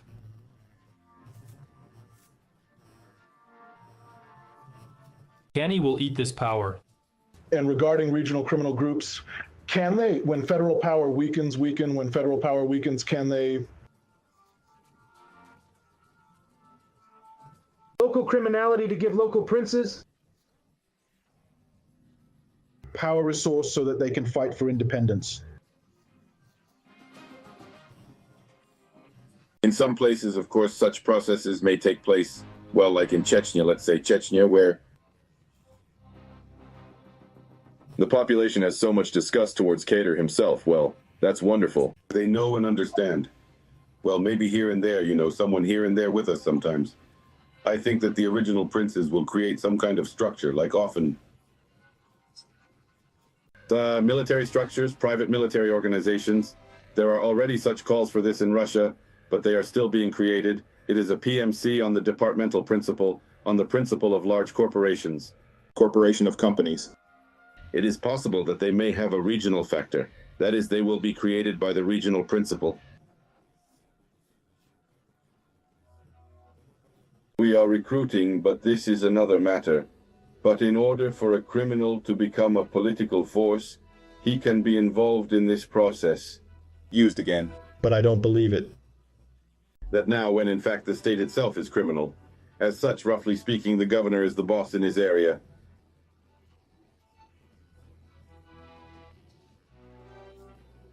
The criminal factor, this pure criminal factor, puts some such political force until I see it. Maybe I don't feel something right now, I don't understand. Daleka, but so far I have not seen the prerequisites for this. The greatest fear of a Russian who is constantly told, who is constantly peddled by the universe of mass media in Russia, is the fear of translation. The most gangster 90s. Do you think that what will happen in Russia will really be an exact and absolute carbon copy of those same gangster years? Of the childish 90s, or is a slightly different outcome and a different course of this entire process possible? And you know what will be interesting? It will be an amendment to technology. It was not for nothing that I said technology. The internet, a drone, why shoot someone there with a sniper rifle? You can simply charge a drone, buy yourself a drone operator, charge it well. RPG and send it to the car of your competition. All. It will be a technology war. Bandit Showdown 2.0, but 21 age cyberpunk. Well, that is, as far as I understand, you predict that everything will happen the same way as in the 90s, because as a citizen, I don't give a damn why a Mercedes with a bandit in it explodes on my street because of or from a bomb planted under the body. Oh, to announce as you see it, it's just that, I don't know, they planted a mine there and then his drone arrived. It is, of course, yes, the drone is buzzing, and in general, in principle, it looks... On the other hand, it's all much more spectacular, but the result is practically the same. That is, you assume that everything will actually happen exactly the same way. Divide the sphere of property, redraw the sphere of influence. I think, yes, again, if the central government fails to hold everything, they are doing everything they can to hold everything, but if there is some kind of centrifugal force, I think everyone will show up. Everything is held together inside, but at the edges it is all dangling. If it doesn't hold together, then that's what will happen, we assume. Finally, I want to note that, of course, when we talk about return, in the 90s we talk about trends. Burgundy club jackets with gold buttons, leather tank tops, wall-to-wall in vacant lots. All this will probably remain in the 90s. Like Cherry Nines and songs about Cherry Nines, the new crazy years in Russia will have its own unique flair and aroma. And by the way, we recently spoke with Olga Kurnosova. Perhaps this flair, like the aroma of the 90s, will not be repulsive to all Russians. After all, youth, hormones, and emotions brighten up the negative in the subjective perception of the surrounding reality. And the fact that for people of the older generation is horror, for the generation that was 15, 16, 17, 18 years old there in the 90s, it was a time of opportunities.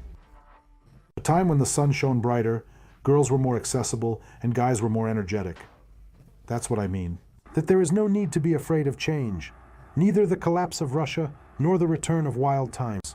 Buckle up and welcome. See you soon, friends. We have a lot to talk about.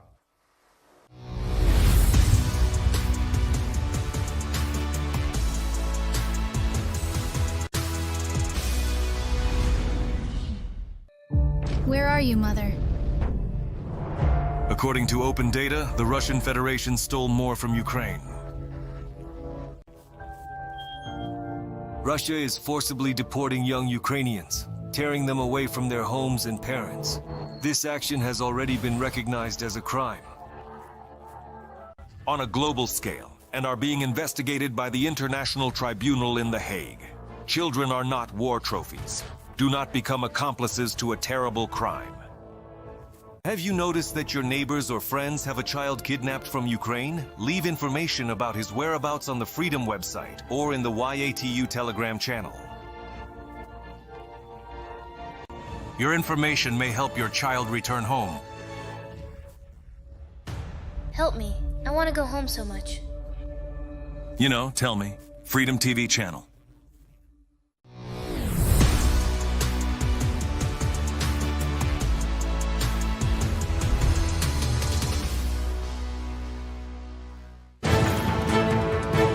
About the main events of the concert.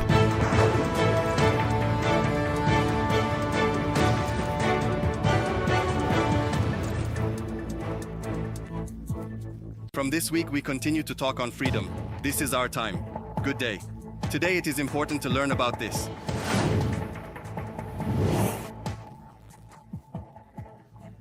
The UN is called to investigate new war crimes committed by the Russian army. At the front, there have been more frequent shootings of Ukrainian prisoners of war by Russian soldiers. For executions along with the perpetrators.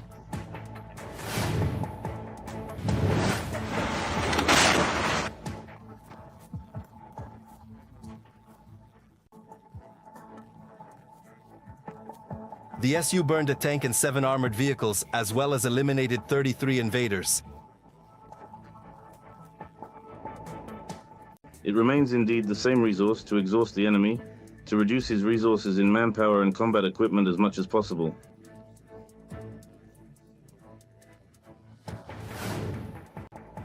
NATO is not afraid of Putin's nuclear threats. Against the backdrop of the Kremlin's blackmail, the alliance countries are preparing large-scale exercises and will review the bloc's long-term policy towards Moscow.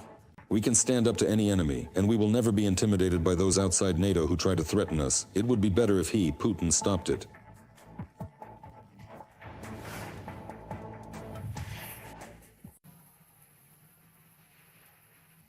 For the first time in the history of cosmonautics, rocket boosters were returned to the launch pad.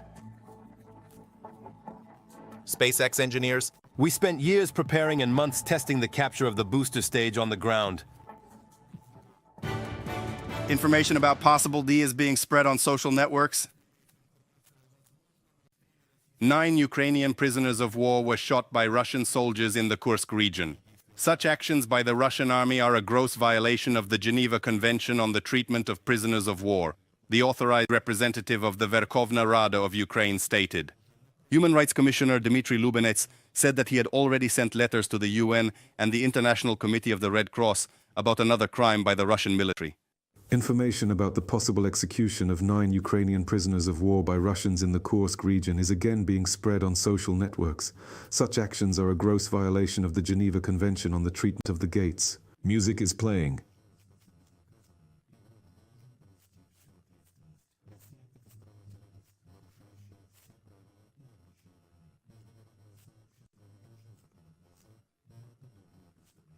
Dmitry Lubinets, the representative of the Verkhovna Rada of Ukraine on Human Rights, in Telegram. Your Foreign Affairs of Ukraine Andriy Sybiga, namely to issue warrants of the International Criminal Court for the arrest of Russian criminals to increase sanctions pressure on the Russian Federation to demand access of the international observers and doctors to the places where Ukrainian prisoners of war are being held and to facilitate their release. Russia's cruel treatment of Ukrainian prisoners of war is absolute barbarity.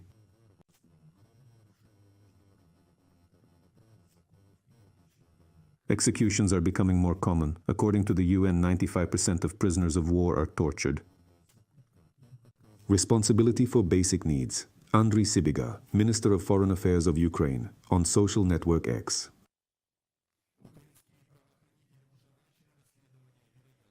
The case of Ukrainian military personnel of the Kursk region. This was stated by the Prosecutor General Andrei Kostin. He noted that the case was classified as a violation of the laws and customs of war. Not only the direct executors, but also the top management of the Russian Federation can subscribe to the responsibility for military elections. Andriy Yakovlev, a lawyer and regional expert, stated this on the Freedom TV channel.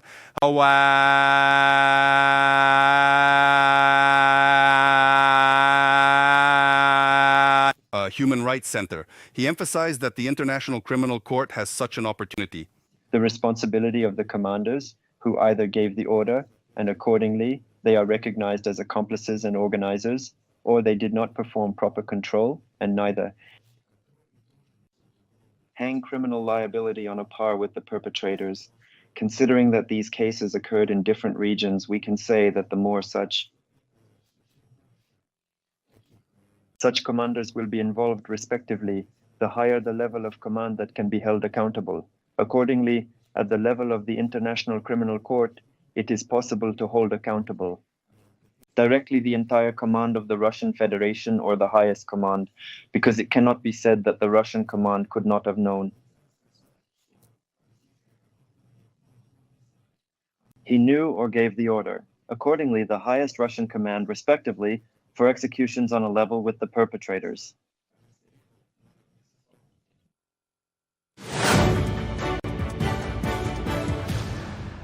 Ukrainian defenders repelled a massive attack by the Russian army at the front, burned a tank and 7 armored vehicles with infantry inside. Read more about it as well as about... By the beginning of the day, there had already been 80 battles on the front line. Most of the Russian assaults were in the Kurakovsky direction, the General Staff of the Armed Forces noted. Today, Ukraine demonstrates on the battlefield not just classical methods present, it is clear, but this war introduced adjustments to the introduction of combat actions, because we see that if the Kursk front, it's one situation. If we're talking about the Donetsk operational zone, it's a little different, to put it mildly, and accordingly the situation is already in the south. It is also changeable, but the essence remains the same: to exhaust the enemy with resources, to maximally crush his resources in manpower, in combat. In the Kramatorsk area, Ukrainian troops successfully repelled the Russian storm in the area of Chasovo Yar in the Donetsk region. The enemy also tried to advance in the area of Grekovka in the Luhansk region, as well as Petropavlovsky district. Pishchanova, Kapanok, and Lozova, Kharkiv region. The Russians tried to launch an unusual assault in the direction of Kharkiv, but the soldiers of the National Guard stopped the invaders, the press service of the Ministry of Internal Affairs of Ukraine reports. The Russians do not often use border guard equipment on this section of the front. This time they went forward under the cover of BMPs. The Spartan Brigade's aerial reconnaissance personnel responded immediately with precise strikes. FPV drones and jets stopped the invaders. And from the stories of the press service of the Ministry of Internal Affairs of Ukraine in Telegram. At the Kharkiv place, fighters of the 71st Brigade eliminated Russian infantrymen and trucks. Drone operators of the 3rd Brigade destroyed a mortar, an infantry fighting vehicle, positions and personnel of the invaders, and fighters of the 79th Brigade repelled another massive Russian attack in the Kurakovsky direction. 25 armored vehicles with infantry supported by 5 tanks set out to storm the position of the 79th Separate Tavrichesky Airborne Assault Brigade. The occupiers failed to achieve surprise. The colonies were discovered in time by aerial reconnaissance. The occupiers encountered artillery fire and kamikaze drone strikes far away on the approaches. Anti-tank guns entered the battle in force. Mine barriers worked reliably. Our soldiers, repelling the attack, burned 7 armored vehicles with infantry and 1 tank. Another tank was knocked out. 33 occupiers were killed during this battle. The same number of Russians were wounded. The surviving equipment gave a panicked drop from the battlefield, running away from our attack drones.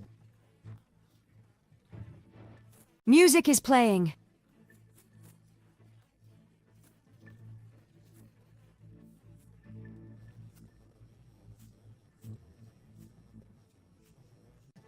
Equipment of the Russian army.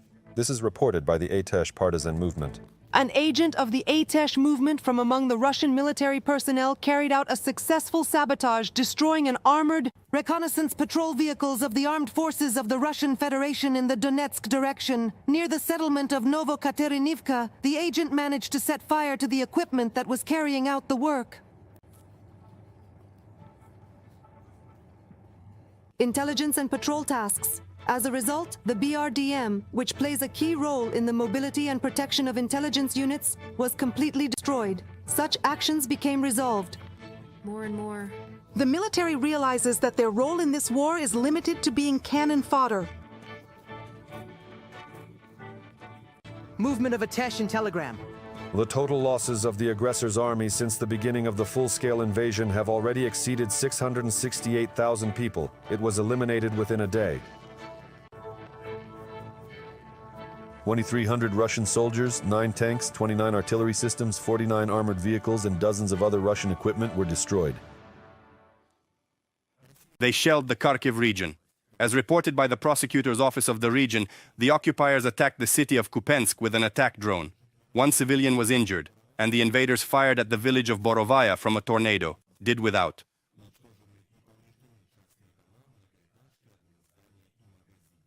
The victims were destroyed and damaged private homes, multi-story buildings, administrative buildings, and shops. This week alone, the Russians used about 900 guided air bombs, more than 40 missiles, and 400 attack drones. This was reported by President Volodymyr Zelensky, and he called on partners to strengthen Ukrainian air defense to neutralize such attacks. No nation should have to endure such trials alone. The partners have the opportunity to provide the necessary quantity and quality of air defense systems to make a decision for sufficient.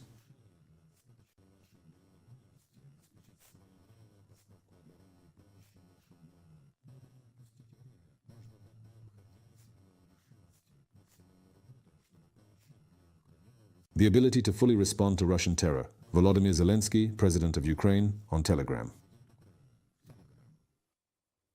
More people, more money, and propaganda. It feels a catastrophic lack of personnel to continue the war against Ukraine. Mobilization could make up for the loss, but Putin's regime is not ready to face yet another free discontent of citizens. That's why billions of rubles and an endless stream of propaganda are used to attract so-called volunteers to the Russian army. Details from Yulia Granovskaya. The shortage of manpower at the front and the fear of conducting a new wave of mobilization forced the Kremlin regime to spend colossal budget funds to attract contractors. In 2024, Kremlin technologists spread rumors that after the so-called municipal elections that took place on September 8th, they would immediately announce a general mobilization. Thus, Putin. The Russian regime has once again tested the mood of the Russian population, and obviously their dynamics do not satisfy the leaders of the aggressor state too much, therefore the main factor that allows Russia to take revenge.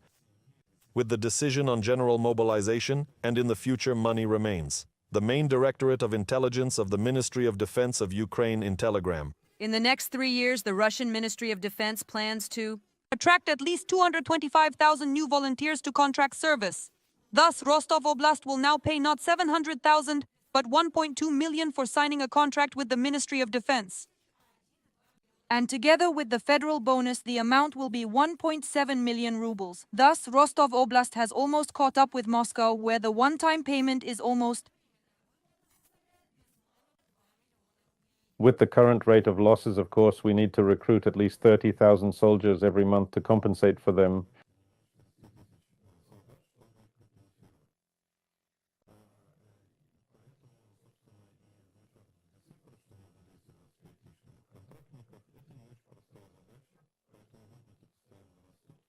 Race for new mobiles are forcing regions to constantly raise payments. Thus, in the Belgorod region, they intend to pay the newly minted Russian occupiers 3 million rubles. But such promises have become. It's very embarrassing for the citizens of the Federation, as evidenced by the comments on social networks. It would be nothing, but where does the money come from in a broken region? It's not from the governor's pocket. What started flowing?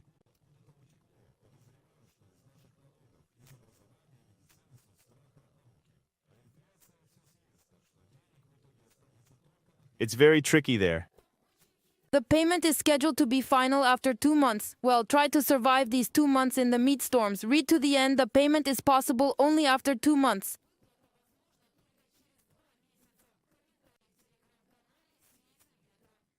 Increase the budget in Russia for payments to veterans of the so-called SVO. In 2027, the costs of monthly payments War veterans will receive an increase from the current 120 billion to 267 billion rubles. Follows from the explanatory note to the draft budget. It will be necessary, apparently, to allocate money for everything. Gainanov Cemetery in Russia, Deputy Chairperson of the State Duma Committee on Construction and Housing and Communal Services Svetlana Razvorotnova stated about the acute shortage of crematorium cemeteries. The need for crematoriums is very high today. In large cities, in particular in Moscow, St. Petersburg, Yekaterinburg, up to 70% of burials are carried out in them.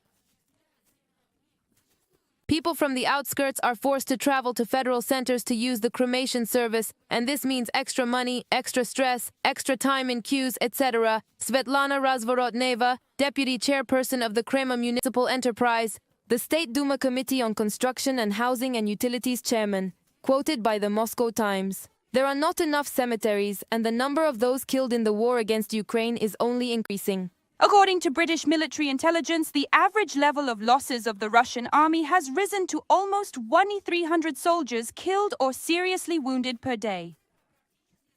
This is according to the calculations of the General Staff of Ukraine. According to its data, as of October 12th, the army of the aggressor country lost approximately 1,290 soldiers in Ukraine in one day.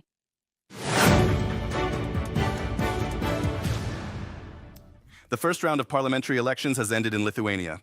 Polling stations closed literally an hour ago. The first results will be known after midnight. Another round of appointments is on October 27th. Preliminary opinion polls show that the Social Democratic Party could get twice as many votes.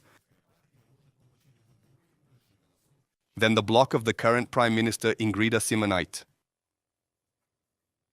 Josep Borrell has called on the EU to invest more in defense technology. The EU's top diplomat noted that now European countries annually spend only 14.5 billion euros on military research and development, while the United States allocates 130 billion for these needs. Kale noted that Europeans spend money fragmentarily, and each country chooses its priorities. Only 18% of defense equipment is purchased within the framework of cooperation. We must give EU defense companies access to European innovation funds and encourage cooperation with research institutes and universities. We must also strengthen cooperation with research institutes and universities between European defense companies themselves, not only in research and development, but also in the next stages of the process, starting with joint production. To encourage this, we will need more strong financial incentives at EU level. Europe is currently at a turning point, although we have made progress on initiatives such as the European Defence Fund and the Centre for Defence Fund. We need to be bolder. In a world of war and unrest, we must think big again. Josep Borrell, EU High Representative for Foreign Affairs and Security Policy.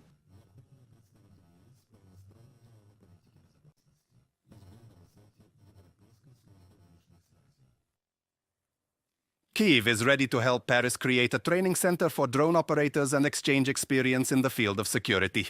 Pilot systems. This was stated by the Minister of Defense of Ukraine, Rustam Umerov. He also noted that he discussed with colleagues from France, Great Britain, Italy, Germany, the production of equipment, weapons, and ammunition for Ukraine within the framework of a fundamentally new format. France not only trains but also equips our unit with modern weapons. This is an example that others should follow. Partners. During a meeting with French President Emmanuel Macron, he proposed exchanging experience in the field of drones. Ukraine is ready to help create a training center in France to prepare drone operators. Rustem Umerov, Minister of Defense of Ukraine, Facebook.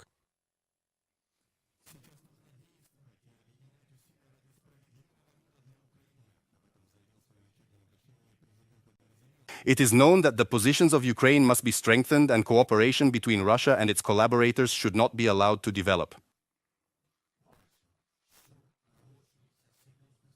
We see that the alliance between Russia and such regimes as in North Korea is increasing. This is not just a transfer of troops, it is actually a transfer of people from North Korea to the military forces of the occupier. It is clear that in such conditions our relations with partners need to develop. The front needs more support. When we talk about a greater range for Ukraine and a more decisive strategic, the supply of our forces is not just a list of military means. It is about increasing the pressure on the aggressor, which will be stronger for Russia than they can withstand, and it is about preventing a bigger war. True peace can only be achieved through strength, and the entire next week will be dedicated to working with our partners for that strength for true peace.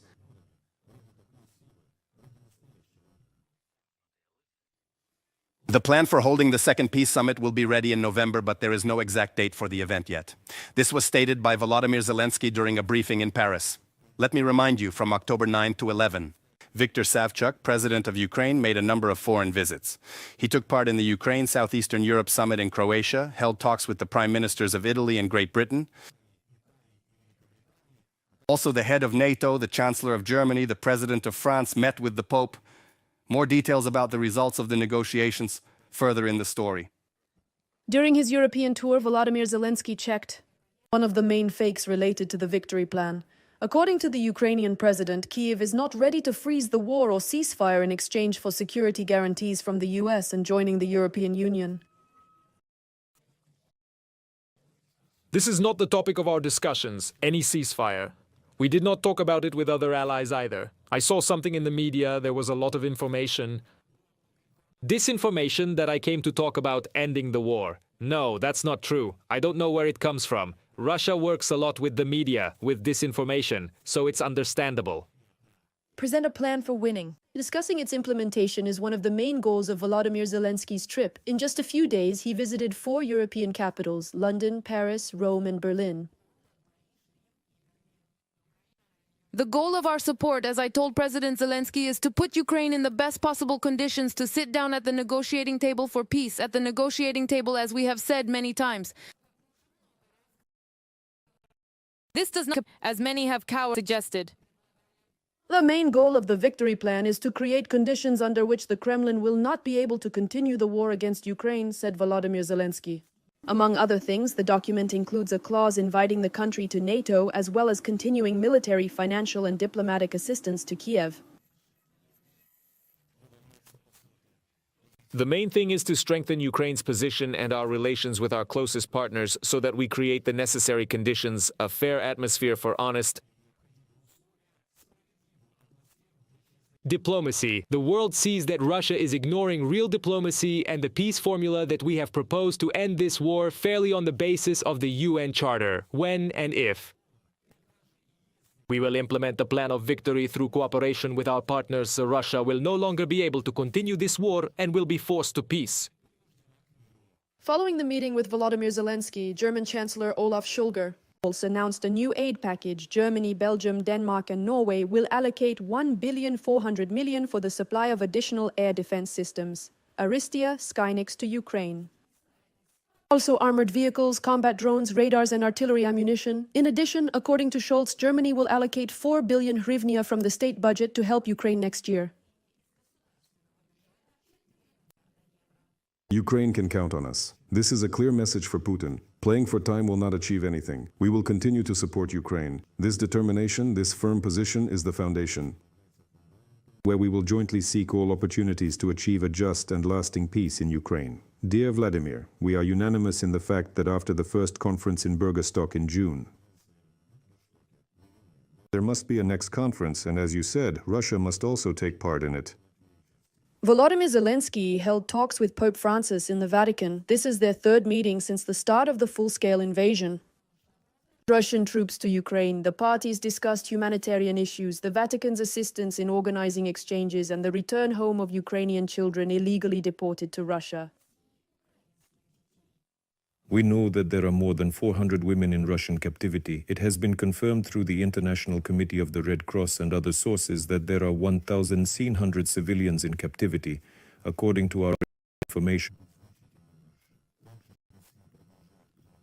Their number may be significantly higher. Russia also continues the forced resettlement of our Ukrainian children from some temporarily occupied areas to others and deports them to Russia. It is difficult to look for these children at all. We count on the assistance of the Holy See in returning home all Ukrainians captured by Russia. Volodymyr Zelensky, President of Ukraine. According to Vladimir Zelensky, if the victory plan is successfully implemented, Russia will no longer be able to threaten Europe, and Ukraine has every chance to end the war in 2025, not on the terms of the aggressor, but in a just peace in accordance with the UN Charter and international law.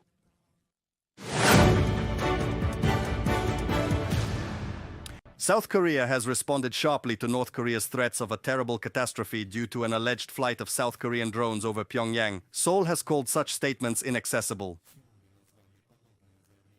Let's assume that if the northern neighbor threatens the security of the people of North Korea, it will be the beginning of the end of the North Korean regime. An investigation has been launched into the recent fire on the oil tanker Annika off the Baltic coast. The vessel, which was carrying 640 tons of oil, has been towed to the port of Rostock. German Central Command. The Marine Emergency Management Agency said there was no pollution. However, experts have yet to determine the cause of the fire.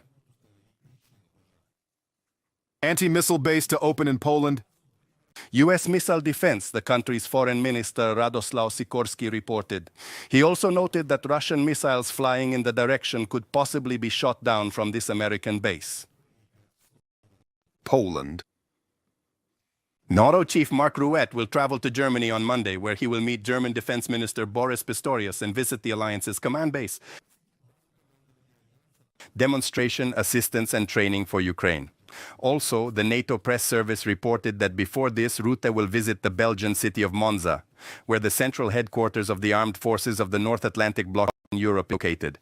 Meet with Commander Christopher Caval.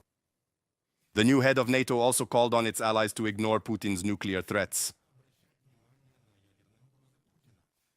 Tell Mark Rutte, the upcoming nuclear exercises will demonstrate the bloc's readiness to respond to the Kremlin's blackmail. As Politica writes, already next week the heads of the NATO defense ministries intend to review the alliance's long-term policy in response to threats from Russia. Kristina Dombrovskaya will tell you in more detail. On September 25th, Kremlin dictator Putin proposed changes to nuclear doctrine of the Russian Federation, after which Moscow stated that the amendments could be considered a certain so-called signal for further support of Ukraine. We are talking about the possible removal.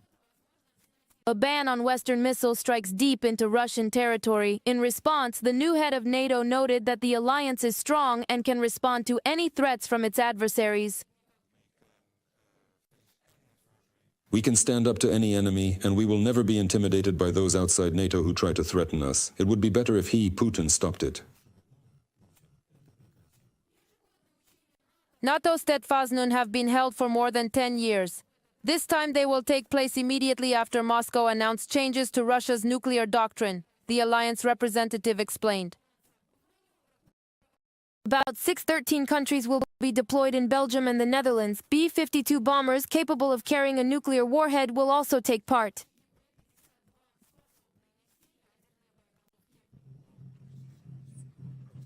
During the training, special attention will be paid to Great Britain, the North Sea, as well as Belgium and the Netherlands, in conditions of uncertainty of life.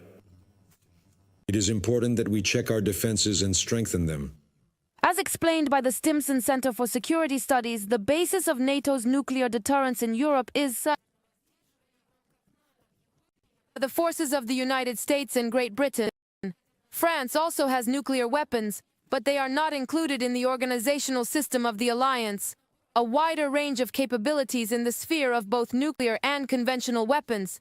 Now, military equipment should give NATO members more different response options, minimizing the risk of escalation, a full-scale exchange of nuclear strikes, the authors of the report believe. Other NATO countries, including those without nuclear weapons, should participate more actively in Russia's nuclear deterrence policy, which has not only increased the types, numbers, and accuracy, but has also increased the types and accuracy. There are nuclear weapons intended for use on the battlefield, but also began to more frequently and more clearly demonstrate the conduct of field exercises with their use and the deployment of such war. In a report by the Stimson Center for Security Research. As Politica writes, on October 17th, the defense ministers of the North Atlantic Treaty Organization member countries, Russia to discuss a new NATO strategy towards Russia in response to the threat of the aggressor country. This issue has become especially relevant after the start of a full-scale war in Ukraine, American journalists note. As part of the European Union's mission to provide military assistance to Ukraine, French army instructors and their allies continue to train Ukrainians. Ukrainian servicemen. This was reported by the General Staff of the Armed Forces of Ukraine. They thanked France and Poland for their support and noted that such trainings will help to resist Russian aggression even more effectively.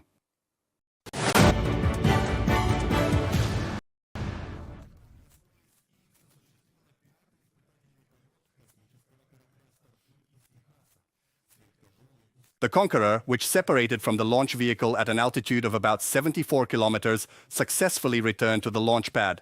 As noted by the company, a new method was used for this. Using two large metal levers, which were nicknamed chopsticks, the spacecraft itself successfully splashed down in the Indian Ocean after a test flight.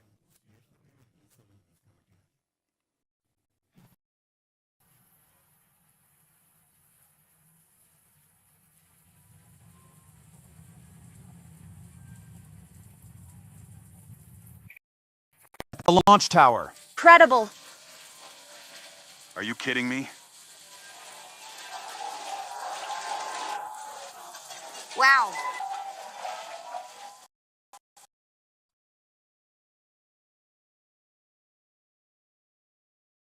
Our editors promptly respond to events in the information field and publish current customs.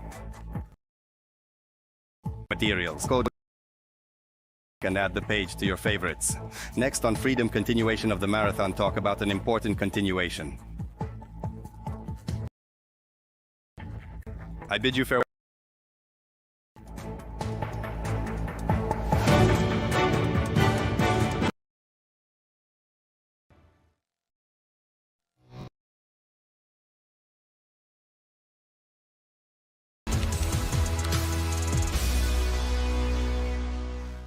Freedom TV channel has changed satellites. Satellite sound settings. Please reconfigure your receivers to the settings shown on the screen. If you did not manage to reconfigure the satellite receiver yourself, we advise you to contact the satellite setup specialist.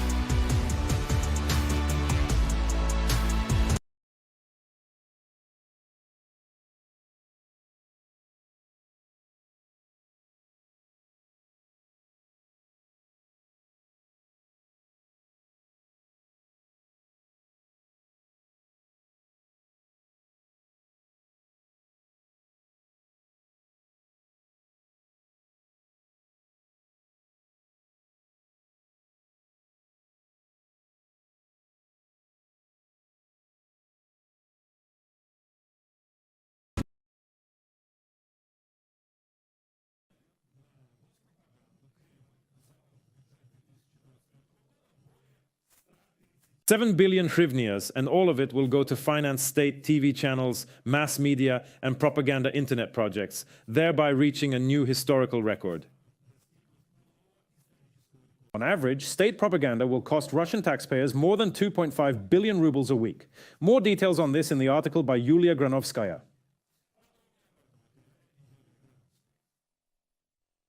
Putin's birthday has become a holiday of vanity for the Kremlin dictator in Russia. The 72nd birthday of the Kremlin master has been turned into not only a national holiday, but also a competition in demonstrating loyalty. Schools and kindergartens in many regions held patriotic flash mobs and recorded congratulatory messages. Thus, in a school in the Rostov region, teachers lined up elementary school children in the word Putin. Reader Portal. RU published a test on the knowledge of the dictator. Russian wars were written for Putin on Grad MLRS missiles, and in Makhachkala, his portrait was attached to the airway. The ball was raised above the square. There is no limit to the spread of Kremlin propaganda, which means there is no limit to its financing. Jeta's mass media item will increase by 13% next year, reaching the amount of 137.2 billion rubles. For comparison, the annual budget of the Tambov region is only 75%. The main recipients of the funds will be state TV channels, writes the Moscow Times. Channel 1 will receive a targeted subsidy of 6 billion rubles to fill its television airtime. 16.6 billion hryvnias are included in the budget for the first channel of NTV VGTRK, Public Television of Russia, the Carousel channel to pay for broadcast in the outback populated areas. Compared to the current year, these expenses will increase by 1 billion rubles. The government will increase funding by 17% to 10.9 billion rubles.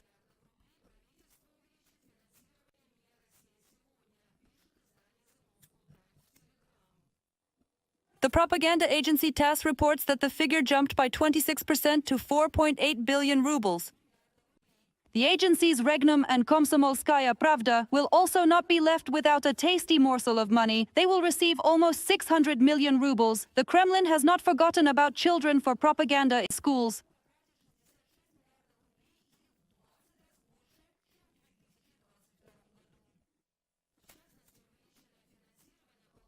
Kremlin dictator. A knowledge society that holds so-called lectures and masterclasses for young people. Famous Russian politicians are invited here as speakers. The society will receive from 5 and 9 to 6.6 billion rubles annually over the next 3 years. Putin's movement will be the first to be financed by almost 2.3 billion rubles. Of them, 1 billion will be sent to APO.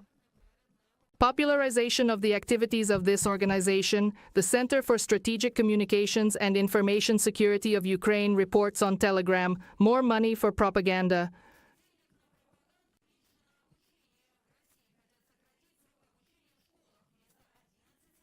Reduced education. In Russia, they want to reduce the period of education in schools instead of 11 years 10. Experts link the decision directly to the economic situation in the country, or more precisely, the constant increase. The course of financing the war against Ukraine? First of all, on the teachers, that is reducing the cost of education in schools as well. As I understand, it is also about universities. This means in economic terms that it is possible to pay less money to teachers and professors of higher education. That is, you can either increase the staff or close cargo, but one way or another, funding will decrease. Well, there are all kinds of indirect costs associated with the activities of teachers. It would be better to spend the money on another fake about Ukraine. Thus, the Kremlin stated that allegedly Ukrainian-American instructors are training international terrorists in Syria.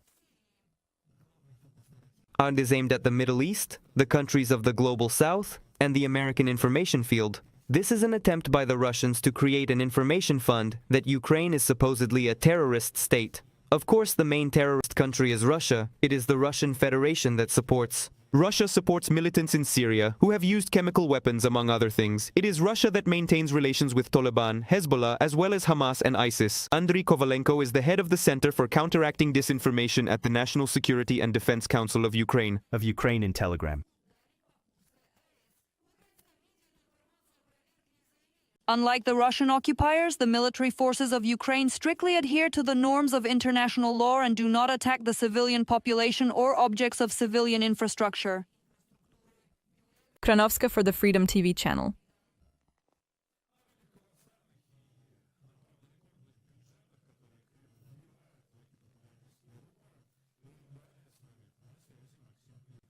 Analyst of the Center for Strategic Communications, Information Security. Welcome, Maxim. Glad to see you. Greetings. Maxim, please tell us, in your opinion, So, if we talk about how the world as a whole looked at what was happening in relation to the Russian Federation, with its attacks, with its propaganda, with its military actions, provocations, and so on and so forth. And what is happening now? In your opinion, not only Russian propaganda has lost its effectiveness in reporting to her viewers, citizens, the truth that she would like to see, but also to the whole world. How was it perceived before, and how do you think it is perceived now? First, it is already possible to claim that Russian propaganda has to adapt, because at the beginning of during the period of full-scale investment in Ukraine, Russia tried to convince the world that Ukraine is a failed state, that it is a fascist state.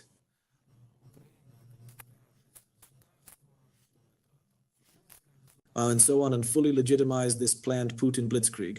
But in fact, already in the 22nd year,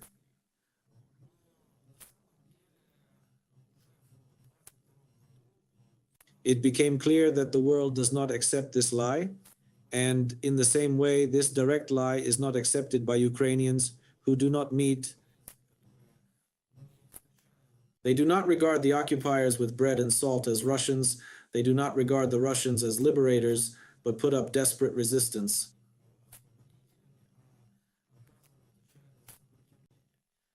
And that's why Russian propaganda had to change its strategy. Now, if we are talking about Ukraine, then all the main ones,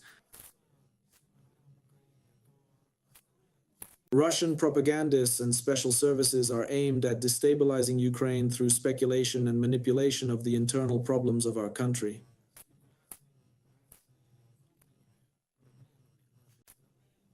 Countries, real or fictional. It works the same way in the West. On the one hand, of course, they try to convince that Ukraine totally corrupt, violates human rights, hatches some plans for escalation, and so on. And on the other hand, more and more, the emphasis is shifting to the destabilization of Western countries, first of all, from within. For example, very actively,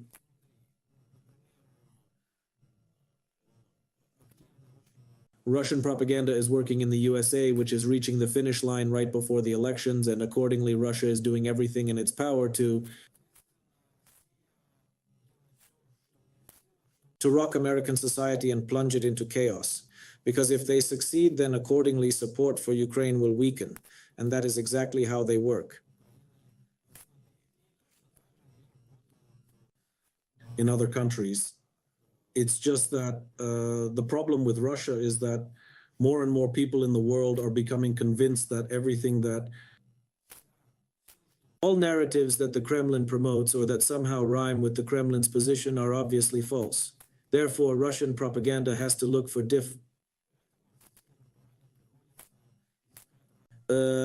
cart proxies and do everything to convey their narratives already indirectly, hiding their tracks. Please tell me if we are talking about Jacob's current task is to set propaganda in relation to domestic viewers. Yes, Maxim, what do you think? Is it perceived as it was? Yes, but we even meme these stories. The world is in pieces. Washington is radioactive ashes. Boys in panties. Orthodox Christians. What are they doing there already? I don't remember what they did to him, my God.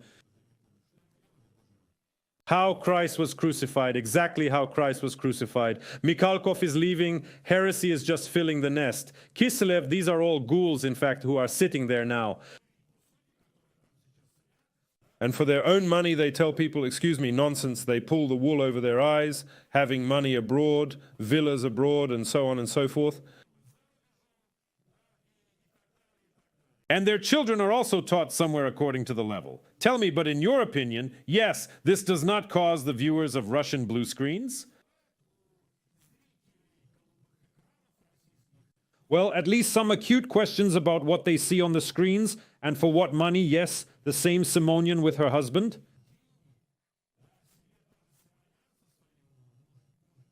They buy apartments and flats for millions of rubles. Well, Russian society is deeply different from ours. And most of all, there they somehow have a different understanding of all the issues you listed there. The same corruption there, targeted or non-targeted, to use budget funds. But in general, of course, Russian propaganda, it takes not so much quality as quantity from its tatami.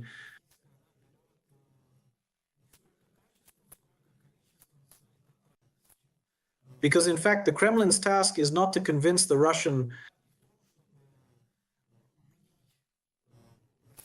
viewer in that everything is exactly as they say on TV, on official channels, with the same Solovyov or Kiselyov. The task is to show that in principle, truth does not exist, that everything in the world is relative, that there is no international law, no rules, no good and bad, there is simply law. Forces and the world is chaos. And in such a case, a person simply becomes passive. He no longer knows where it is good. Good or bad, because what are they convincing him of? They are not convincing him that Putin, for example, does not build palaces for himself, but they are convincing him that everyone has palaces. In Biden and Zelensky and Scholz and so on and the like, there they do not prove to the Russians that on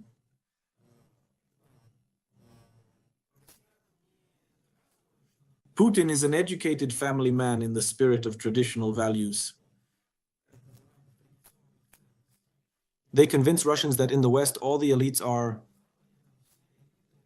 pedophiles, Satanists, that kind of thing.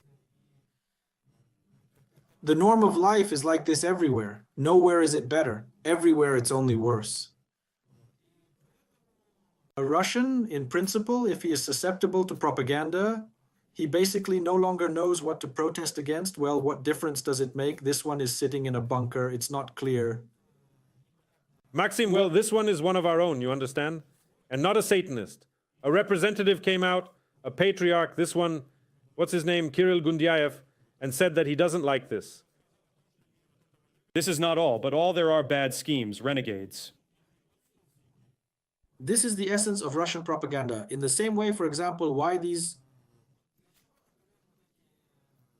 techniques are used as in Solovyov, when everyone gathers and shouts. They shout some nonsense, which, if written down or simply factually reproduced, remembered. But this is nonsense. That's putting it mildly, Maxim. That's putting it mildly. But this is a trick mechanic. Hate is stirred up, certain emotions. Everyone is shouting something. Everyone says something wild. The main task of this reception is to show people what to say about the nuclear war, about the nuclear bombs in Kiev. In Brussels, it's normal. And that's not wildness, against which we must urgently protest. Something should be done about it, but well, yes, that's the limit of acceptability. That is to reduce the threshold of this healthy, as it were, the perception of reality, to reduce the very matrix of perception of reality, i.e., where what is normal, what is abnormal, what is the norm, what is pathology, what is a crime, and why does everyone do it this way? And this, it is not obvious, in fact, is the action of propaganda. But it's a pity, it works. At least we don't see any positive changes in Russian society now, but I don't mean on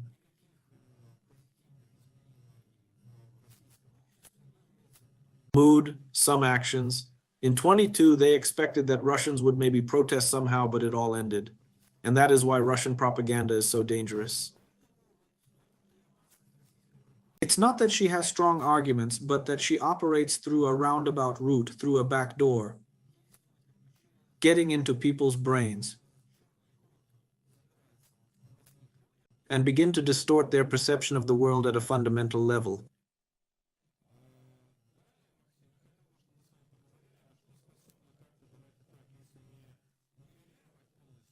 This story with propaganda, because we absolutely do not diminish its importance. Yes, Putin actually succeeded. The propagandists succeeded. We must state that this machine, which works for hundreds, billions of hryvnias is a minimum. We know the numbers. These are the common ones laid down in the budget, but it really works. Let's talk just a little about the price issue. 3.6 billion rubles. It turns out 2,600,000,000 or about $27 million. This, only in a week. Basically, if we divide like this, Russia plans to spend For propaganda in 2025.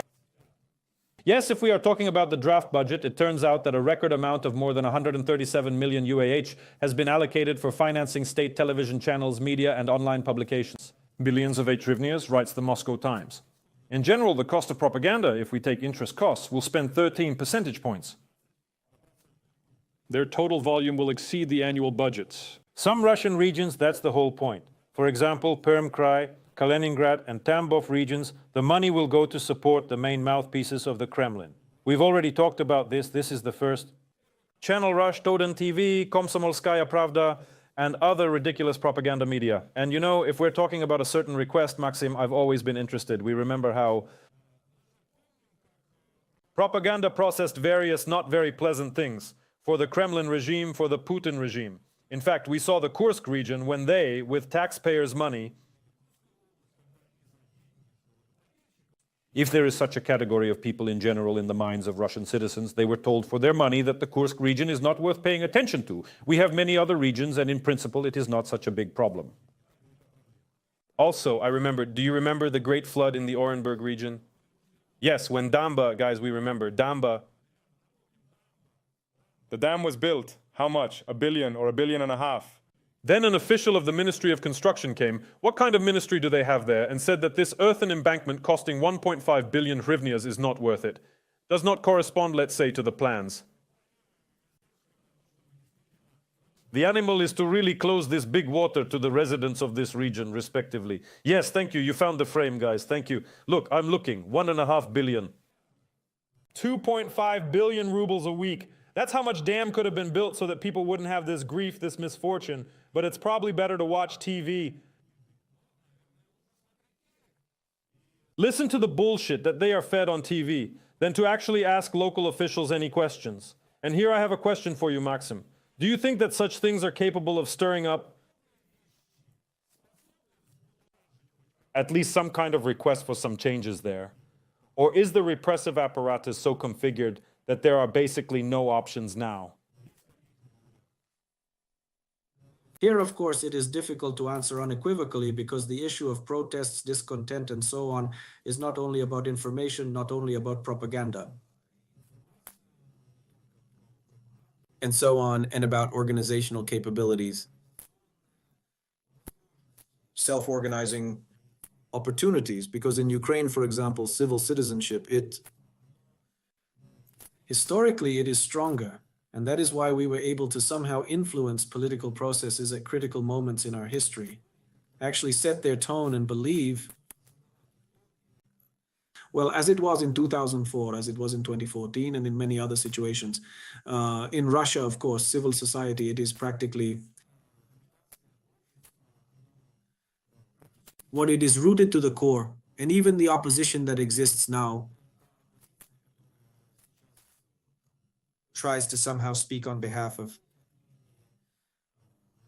alternatively thinking Russians from abroad. Well, they are not very good at even creating the appearance of it. This is a completely, well, some kind of dead-end project, but in any case, any propaganda does not work directly. It's like anesthesia, which sooner or later wears off.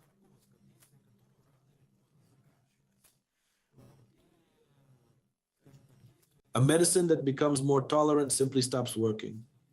Because in certain periods in the Russian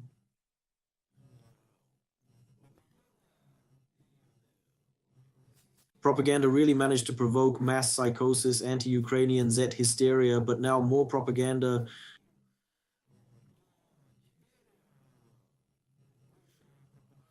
acting like a narcosis. People watch something, do not really think about truth, falsehood, everything is bad everywhere, everything is the same everywhere. But here, at least these ours, well, what to do now? Well, they started fighting with NATO. Well, we have to continue because how can it be?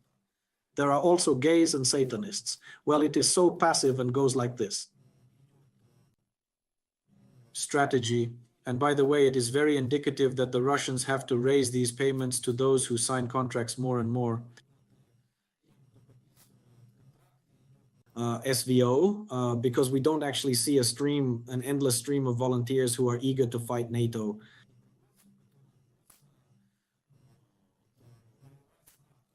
Ukraine as they present themselves. That is, Putin failed to promote propaganda.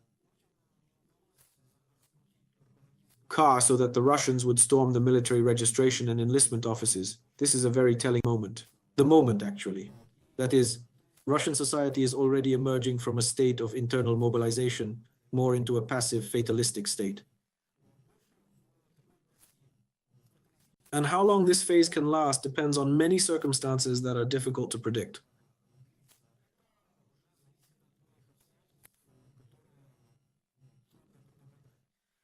The rupture of some dam fires, which happen regularly in Russia, entire villages burned down, nothing terrible. Well, these are really unpleasant events for the regime.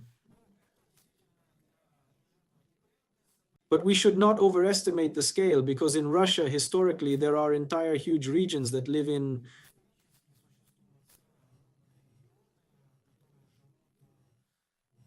terrible conditions, chronic poverty, in a dying region, and no one was bothered by this for decades, and it did not provoke us in any way.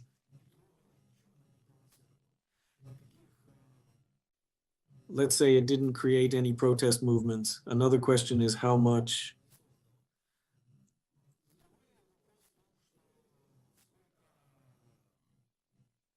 How much time does Putin have before some more serious systemic problems start in Russia? This is already sort of in the context.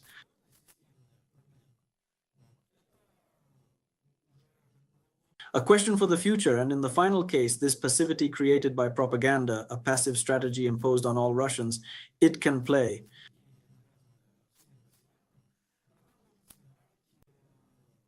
And against Putin's regime, because at some point when some crisis will occur and the regime will need to rally its parties around itself, then it turns out like this, like he was shot. Remember when he was detained and 1.5 people came out to support him? And how they would stand. They left on the street. And it seems that no one needs him, although he seems to have large armies of fans, admirers, these godfathers of crazy people. But it turned out that they are nowhere to be found. And in a certain possibility, at some point it will turn out that when Putin, conditionally speaking, wants his faithful Putinites, here are these scattered for generations. If they were supported, it turns out that they won't go anywhere, because Putin's propaganda itself has taught them that it's better to sit on the couch. Pelmini and stick your head out less. That's why, in this sense, this propaganda that is being processed by Russian society, it weakens him internally and disunites him, makes him loose and accordingly less resilient, a serious challenge.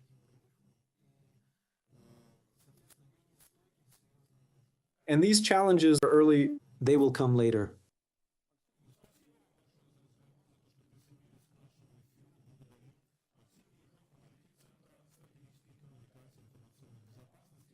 He was in direct contact with us, and finally I will note that, in my opinion, Orwell wrote that, in fact, all the propaganda of the war, I do not quote verbatim, but still, all the propaganda of the war, all the cries, all the hysteria outgoing, 3 people who call for this, it usually comes from those who do not fight. Well, we fight the propaganda that he is trying to implement in the future.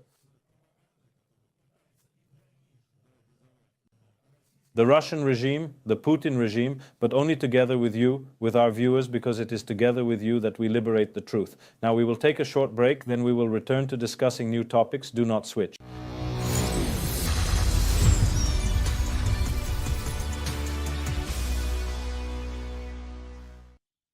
Lithuania has installed anti-tank barriers on Makai, knocking across the Neman River right on the border with Russia's Kaliningrad region. As reported by the Lithuanian Defense Ministry, in the event of a threat in the vicinity of the bridge, additional barriers may be erected if necessary. And some bridges will be prepared for detonation. The fortifications themselves are only auxiliary and will be covered by fire, the Lithuanian Defense Ministry explained. The army is currently testing new defensive structures. We can't apply this on the entire border with Russia. Right now you only see one water barrier. Reconning is a little bit different. Water barrier. She has a different access and planning. The same with the land part. These 3 directions are defined in different ways, but in the end they are united into a single entity and a single defense plan. The Lithuanian Minister of National Defense plans to spend 600 million euros on defensive fortifications in the coming decades. This is how much the Lithuanian lita will cost. In 2024.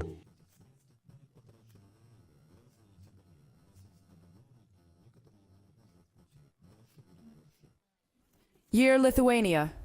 The OVA also began building a military base for German servicemen 20 kilometers from the border with Belarus. The base will accommodate up to 4,000 servicemen. Its cost will exceed 1.5 million hryvnia. The project will become one of the largest in the history of independent Lithuania, the Lithuanian Defense Ministry noted. After the start of Russia's full-scale war against Ukraine, the German government decided to permanently station a Bundeswehr brigade of about 5,000 personnel in Lithuania. It should reach a state of full combat readiness by 2027. The brigade will serve as a guarantee for our population and a deterrent for the Russians. Raimundas Vaikšneras, commander of the Lithuanian Armed Forces, in a commentary to the BINS agency. In turn, Estonia intends to build a defensive line on the border with Russia in 2025. As part of the project, 600 bunkers will be installed, as noted in the Estonian government, when in September 2024, Poland, Lithuania, Latvia and Estonia called on the European Union to build a defensive line. barony along the 700-kilometer border with Russia and Belarus. Some EU diplomats have estimated its cost at about 2.5 billion euros. According to Reuters, the emergence of defense, the infrastructure on NATO's eastern border will solve the problem of hybrid threats. We are talking about cyber attacks, for example, or attempts to create a migration crisis. It's very good for this terrible phenomenon, like the Russian threat of our crazy neighbor. And secondly, why did we want it at all? It is necessary to become members of the European Union and members of NATO, so that someone can buy ours, our small countries, which are not able to even buy a simple tank or fighter jet, west from our older, richer partners. That is, we still expect protection from them. The Finnish authorities have decided to increase the height of the fence on the border with Russia to 3.5 meters. By the end of 2026, the Finnish border service plans to build 200 kilometers fortified on the eastern border. At the same time, the metal mesh will become denser. As the border service of Finland explained, strengthening the fence will help make the border with the Russian Federation larger. Christina Dombrovska for Freedom TV Channel.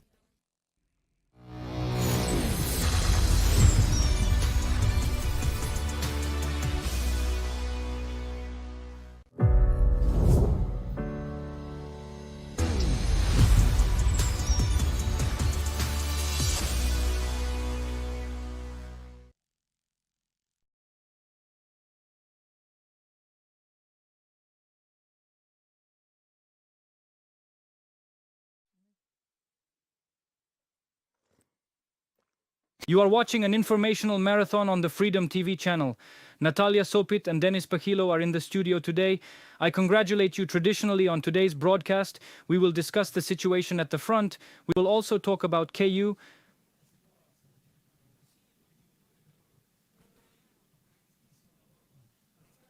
The operation of the armed forces of Ukraine, the situation on the territory of Russia, the territory controlled by the Ukrainian Defense Forces. We will tell you about how the Russians, the Russian occupiers, commit another military act.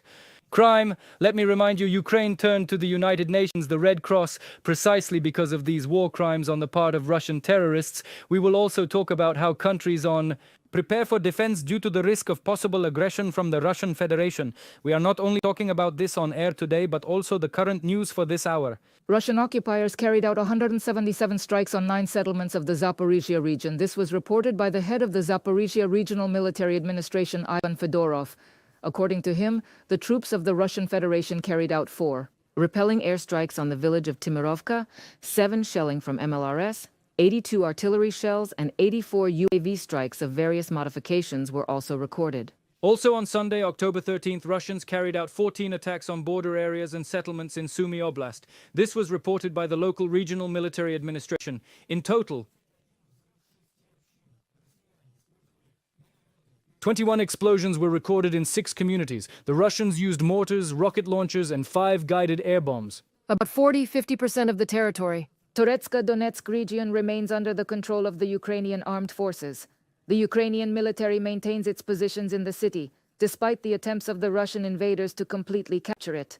This was reported by the head of the Toretsk city region, Military Administration Vasily Chinchik. The Russian army is trying and making every effort to capture the city as soon as possible, but the defense forces are giving a worthy rebuff and, to the extent possible, the vacating of citizens continues, albeit with considerable difficulties. About 1,150 people remain in Toretsk. If they do leave, they often do so only with documents certifying that they cannot leave. And some don't even have them, because they burned somewhere or remained in basements and apartments. Vasil Chinchik, head of the Toretsk City Military Administration, on the air of the marathon Yedini Novini.